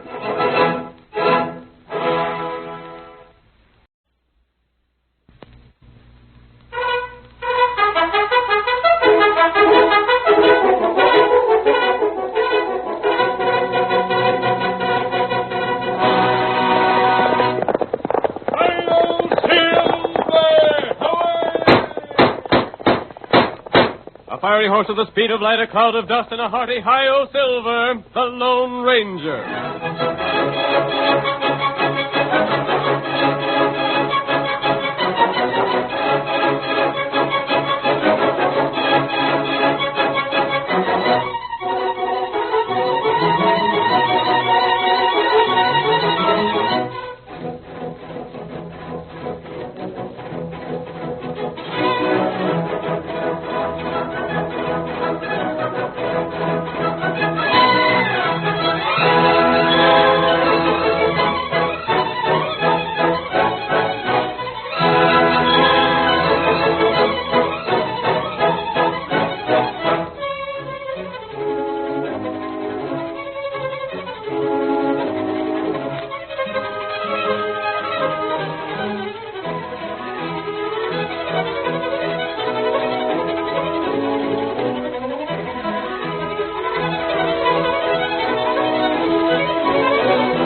The wild and untamed west of yesteryear lives once again as the famous Lone Ranger urges his great horse Silver down the trail to new adventure. He has a stirring action drama for us now. So make way for those silver-shot hoops and thrill to a story of the phantom figure of the plains. The Lone Ranger rides again. Come on, Silver, old boy. There he is up ahead. We're coming, Tonto. Hi-yo, Silver. Away!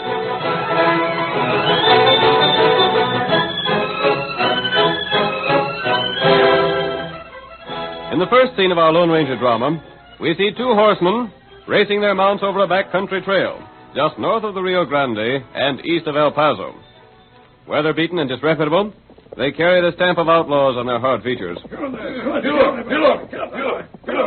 These parts are getting too civilized for us, Mike. Always beefing about something. It ain't only me. It's the rest of the boys, too. I'm giving orders and you're taking them. But you gotta admit that rustling don't pay no more. Too hard to get rid of the cattle afterwards. There's going to be a new stagecoach line from Paso Doble to Dalton. They'll carry gold. Hey, what about it? I said gold. Oh, hold up for me. The country's too open. Ain't no cover in the whole 30 miles. They start operating in a week. Hey, look at that creek we're coming to.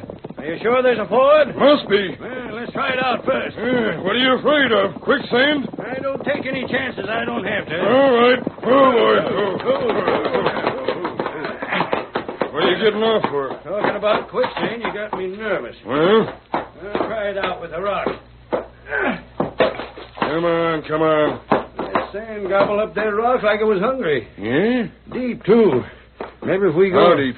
What? The creek. About 10 feet. Think a stage could get to the other side? Nah. Listen, Butch. You can start spending that gold from Paso Doble. What's the stage got to do with the creek? Plenty. The stage is going to take this road. No. It follows the main road straight to Dalton. It won't after we fix up the signpost at the crossing. The signpost? That's what I said. It's a new route, and the drivers will be dependent on them a lot, especially at night. Yeah. What's more, it'll be on the night stage they carry the gold. Mike, I gotta hand it to you. We'll be ready for 'em on the first run. Come on. The boys will be plenty glad to hear about this. Get up there. Get up.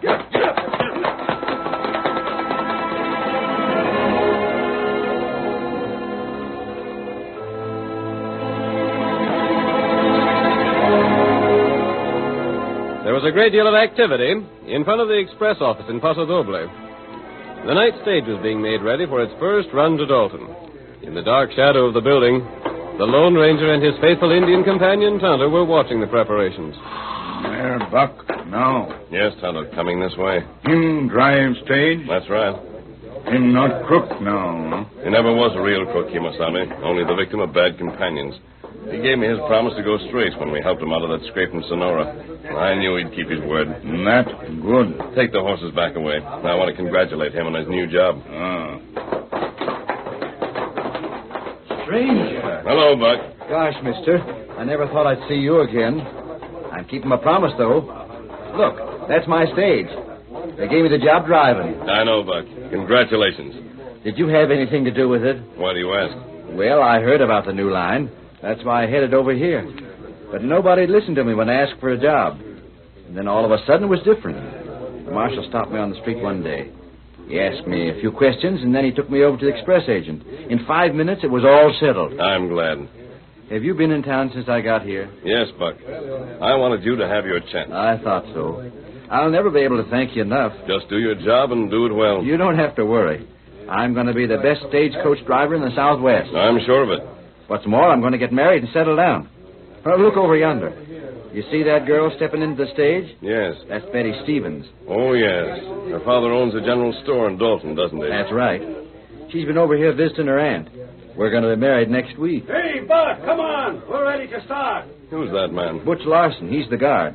You know him? I believe I do. Come on! Right away. Goodbye, mister. The best of luck. I may see you in Dalton. Be right with you, Butch. Are you comfortable, Betty? I'm fine. You'll be in Dalton before you know it. Give me a hand up, Butch. Sure. Gold stowed away? We're all set. Get up. Get up there. Come on. Get up.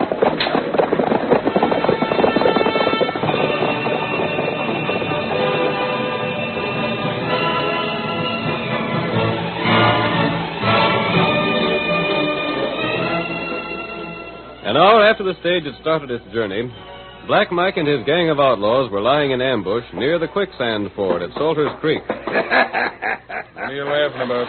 A Butch getting a job as guard on the stage. There ain't a chance of things going wrong now. Oh, he got the signpost changed all right. Yeah. We'll see the stage any minute. What do we do after Butch knocks the driver out and stops it? I told you once. You and a couple of men ride down there. Get the passengers out and take them into Dalton. Then report to the sheriff. And you and the boys unload the gold, cut the horses loose, and drive the stage into the creek. That's it. The stage will be underwater. It'll sink into quicksand, and the express company will figure the gold went with it. It's a slick scheme. Hey, Mike. Stage is coming down the road. Over the hill, men. Get your horses out of sight. You stay here, Jake. Yeah. Don't treat any of the passengers rough. They gotta think you're trying to help them. I get you, boss. Out of sight. Get away before the stage gets here.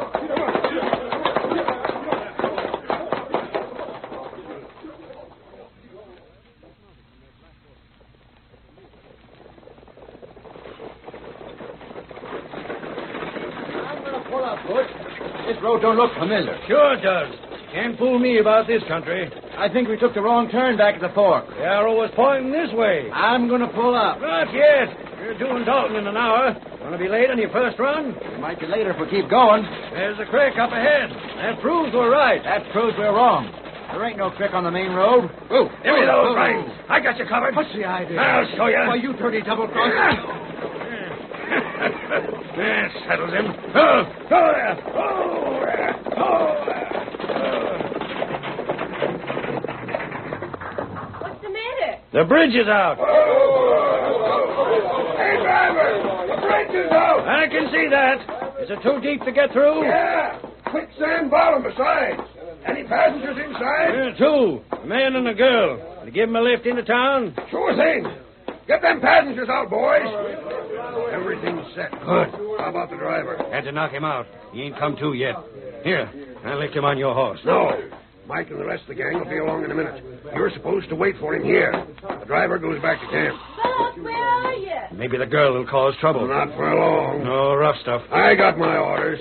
I gotta hurry, though. See you later. Bob! He's all right, ma'am. He just don't want to leave the stage. We're gonna take you into Dalton.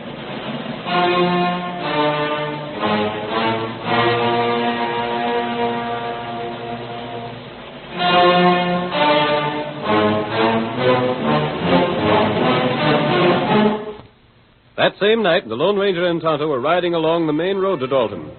Suddenly, the masked man reined in his great white horse. Go, Silver! Oh, boy. Oh, my fellow. Oh. Why will you stop here? That signpost.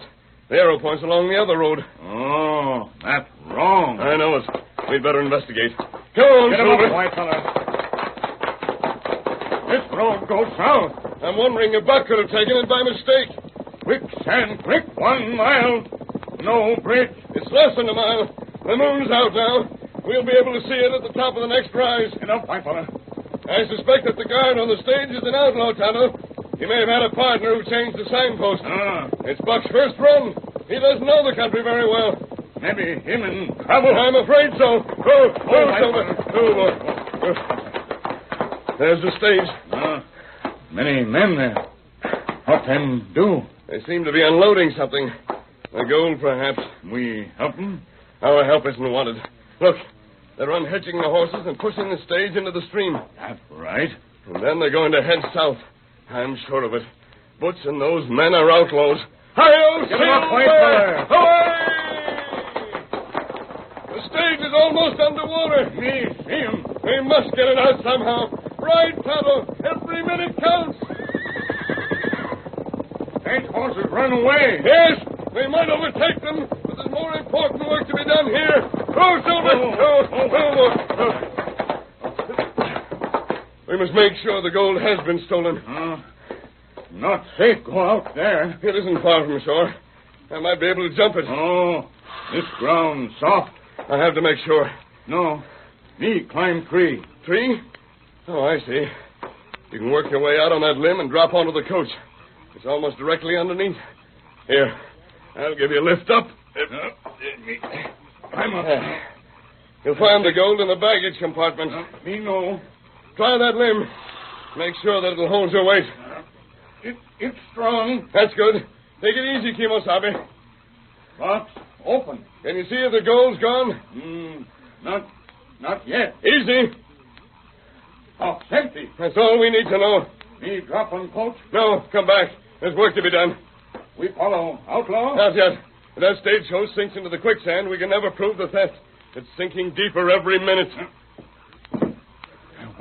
What we do? Silver has never failed us yet, Tonto. I have a plan. Listen.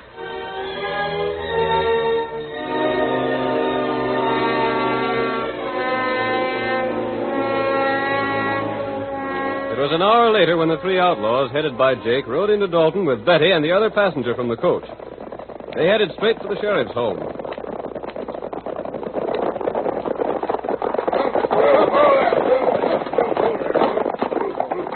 What do you want with the sheriff? I got to report what's happened to the stage. Nothing happened to it. He just can't get through. There's gold on board, and there's outlaws riding the range. Outlaws? I've heard tell there is. Then Buck may be in danger. Tell the sheriff to hurry. The sheriff will hurry all right when I get through talking to him.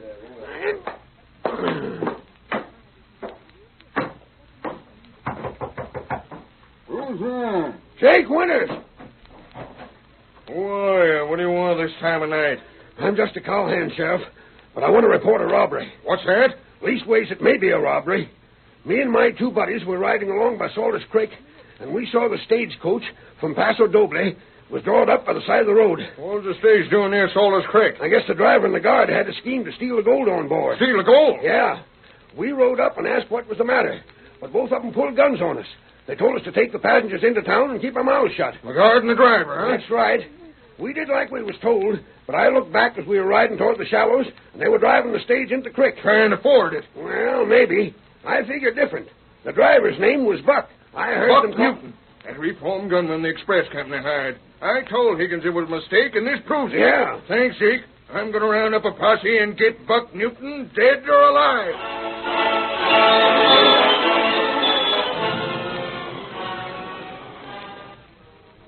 The curtain falls on the first act of tonight's Lone Ranger drama. Before the next exciting scenes, please permit us to pause for just a few moments.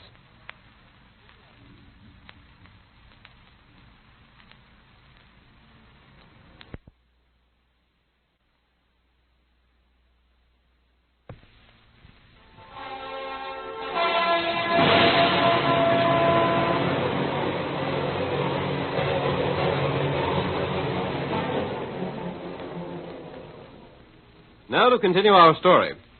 You will recall that in the first act of tonight's Lone Ranger drama, a band of outlaws thought of a scheme to steal the gold carried over the new stage route to Dalton. Signposts were changed, leading the stage into the quicksands of Salter's Creek. Three of the outlaws posed as cowboys and took the passengers on to Dalton. The sheriff received word that the stage had been wrecked and organized a posse to ride out after the outlaws. Our next scene opens in the outlaws' camp. The stage driver has been bound and gagged and placed near the campfire. Mike, the leader of the band, is speaking. Any of you men still want a new boss? Not us, Mike. That gold sure looks good. We gotta hand it to you. Hey, what I'm thinking is this. We ought to keep right on moving till we hit the border. We gotta wait for Jake. Maybe when he shows up, he'll have some good news for us. Maybe we can stay here. Ain't no sense in that, Mike. I say as we wait. Here's Jake now. Steady, steady, boy. Did you talk with the sheriff? Just like you told me to. Did he believe you? Sure did. He organized a posse, rode back the creek. The stage had sunk into the quicksand just like we figured. There wasn't any evidence against anybody. That make you feel any better, Butch? You could see the stage underwater, couldn't you? Not a trace. Yeah, funny it should go down so fast. Tell him the rest of it, Jake. You mean about Buck? Yeah. Well, I told the sheriff that Buck had driven us away from the stage at the point of a gun and then run it into the creek. At first, he took my word for it that Buck was a crook. But he got thinking on the way to Salter's, and he allowed that maybe Buck was only trying to fool. I gave him an argument at first, and I allowed that maybe he was right. Maybe. Yeah. The sheriff's plumb convinced that two men couldn't have made off with all that gold by themselves. He figures it sunk down the quicksand with a coach. Ain't no other way to look at it. But if anybody starts getting suspicious, Buck's the one who'll get the blame. And Buck ain't going to show up in Dalton for a long, long time. We don't have to worry about nothing. Maybe we can make a little more money if we stick around here. What do you mean? They'll be sending another coach from Paso Doble tomorrow night. You can't pull the same trick twice, Mike. Why not? Well, for one thing, the driver won't take the wrong turn. He'll be warned about it. Listen, we'll do it a little different. What if we stop the coach before it gets to the crossroads? Yeah? We make the guard and driver prisoners just like we did to Buck and you. Then two of the boys drive the coach down the creek and into the quicksand. Well, wait a minute. You wait. We unload the gold before. When the coach sinks, there ain't no evidence. There ain't nothing to see. But if it happens twice, the sheriff will know there's something wrong. He'll start hunting for Buck. But he won't find him. How'd you like a trip to Mexico, Buck? Let's get rid of him right now. Now, Jake. He's going to do a little job for us. It's this way. Just in case somebody should see us hold up the stage, Buck's going to be out in front. And he won't be wearing a mask.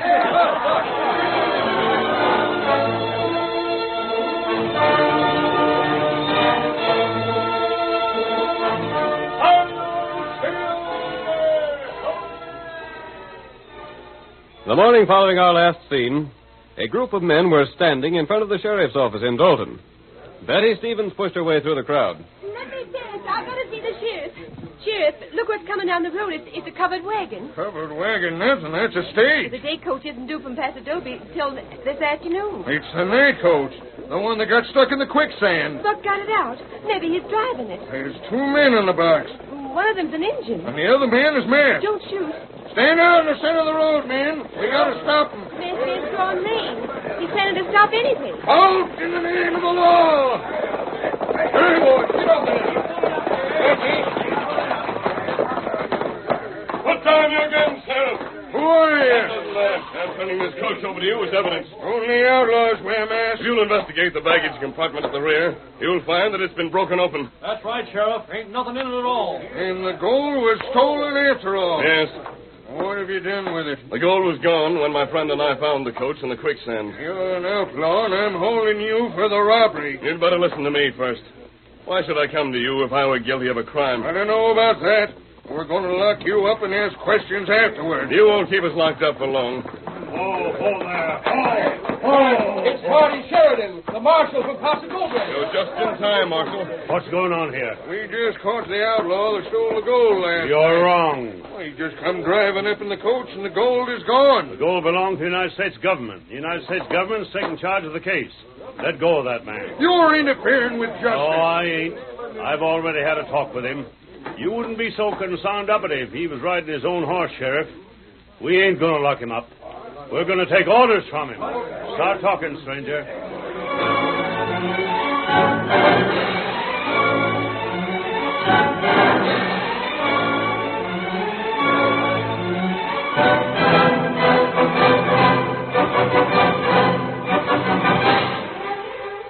The Lone Ranger, backed by the authority of the United States Marshal, made plans for the capture of the outlaws.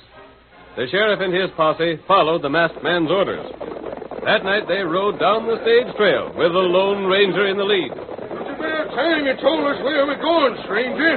He's the one in command, Sheriff. Ain't no harm in asking where we're headed. We're heading for the crossroads. You sure the outlaws are going to hold up the stage there? Yes. You know all you have to do is point them out to me, and I'll do the rest. We'll only watch the hold-up, Sheriff. Good slat. There'll be plenty of time to attack later when we get all the evidence. What's more, we got to get back that first shipment of gold. They won't be carrying it with them. Get up there, Pete. Get up there. Benny, what are you doing here? You didn't think I'd stay at home and Buck was in danger, did you? This ain't no woman's work. Won't do no good to tell me to go back, Sheriff. I'm riding with you. Tell your men to pull up. We can watch the crossroads from this hill. Go, Silver. There they are, hiding in that gully. Good thing there's a full moon. We can see everything. They're wearing masks. One of them isn't. Oh. Quiet, Betty. Ain't that the stage coming down the road? Sure it is. The outlaws got it spotted, too. See? They're stepping out in the road. That ain't the new stage. No. I thought your Indian friend drove it back to Paso Doble so it could make the night run. I had a better idea, Marshal. It's Buck Newton out in front of the outlaws. Sure looks like him. Can't be. Ain't no doubt about it. This here's all the evidence we need. Buck is not an outlaw. I got eyes, ain't I? Maybe we made a mistake about Buck, stranger. No, Marshal. Man! Don't give any orders yet, Sheriff. Why not? They strapped the coach. They're tying the driver and the guard. They're unloading the gold from the back. We can't stand by and watch a hold-up. You can't accuse an innocent man either. Look closer. Look at that man standing behind Buck. He has him covered. It's true. He's a prisoner. I ain't so sure. You will be. They're driving the stage down the creek road. That's Buck who's got the reins. We've seen all we want to see here. Tell your men to follow me. And let them outlaws escape. There's no time to lose now, Sheriff. Follow me. Hi-yo, Silver!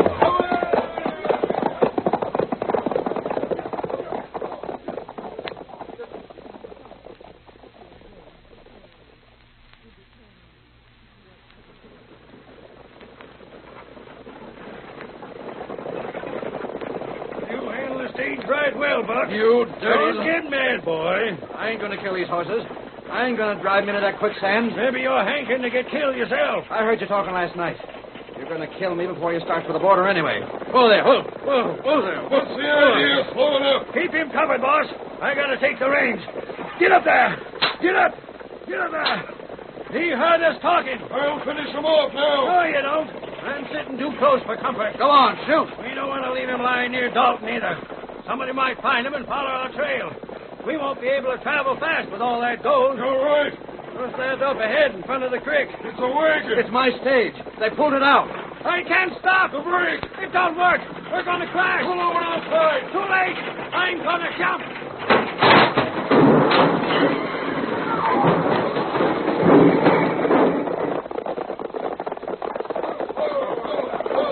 Jake, let's walk over there. Don't let him get away. Windy, boss. Get on a horse and make tracks for camp. Right. Are you hurt much? You hurt? No, my leg. I can't stand up. I'll help you up my horse. Hey, hang on. Get up there. Get up. That stage. The sheriff and his men must have raised it today. It ain't possible. We saw it, didn't we? Maybe they followed our trail to camp.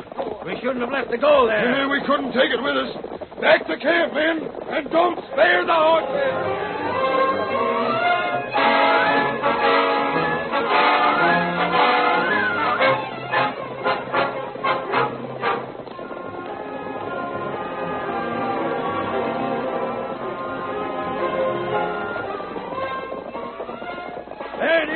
Ain't nobody been here yet. We'll know better, but when we get to dig up the gold. Oh, boy.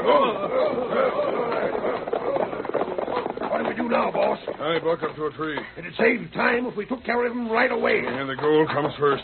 Dig it up. It's safe, all right. They wouldn't have bothered filling up the hole. Light a fire so we can see better. Hey!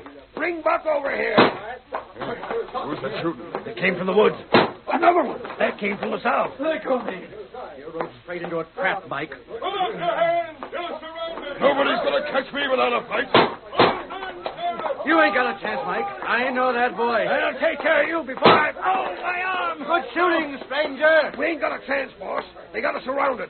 They can see us and we can't see them. We got to surrender. Don't shoot anymore. You yellow rats. I'm going to fight it out. Not with that arm. Come on, mister. They're all reaching for the sky.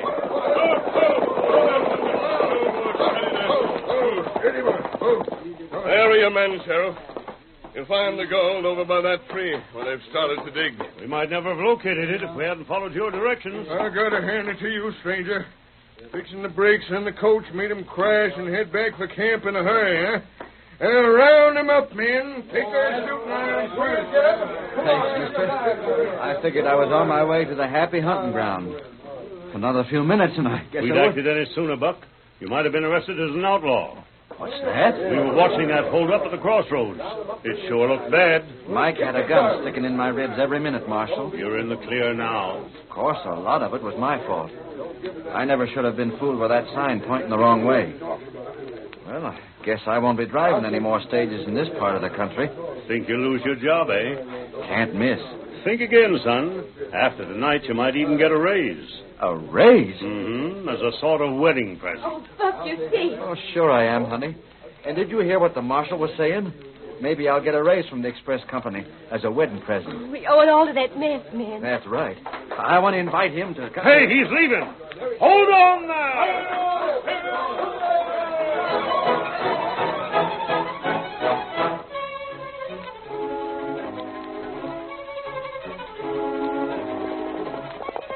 Come on there, Silver, old boy. Justice is needed in El Dorado. Hi-yo, Silver. Come on.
story you have just heard is a copyrighted feature of the Lone Ranger, Incorporated.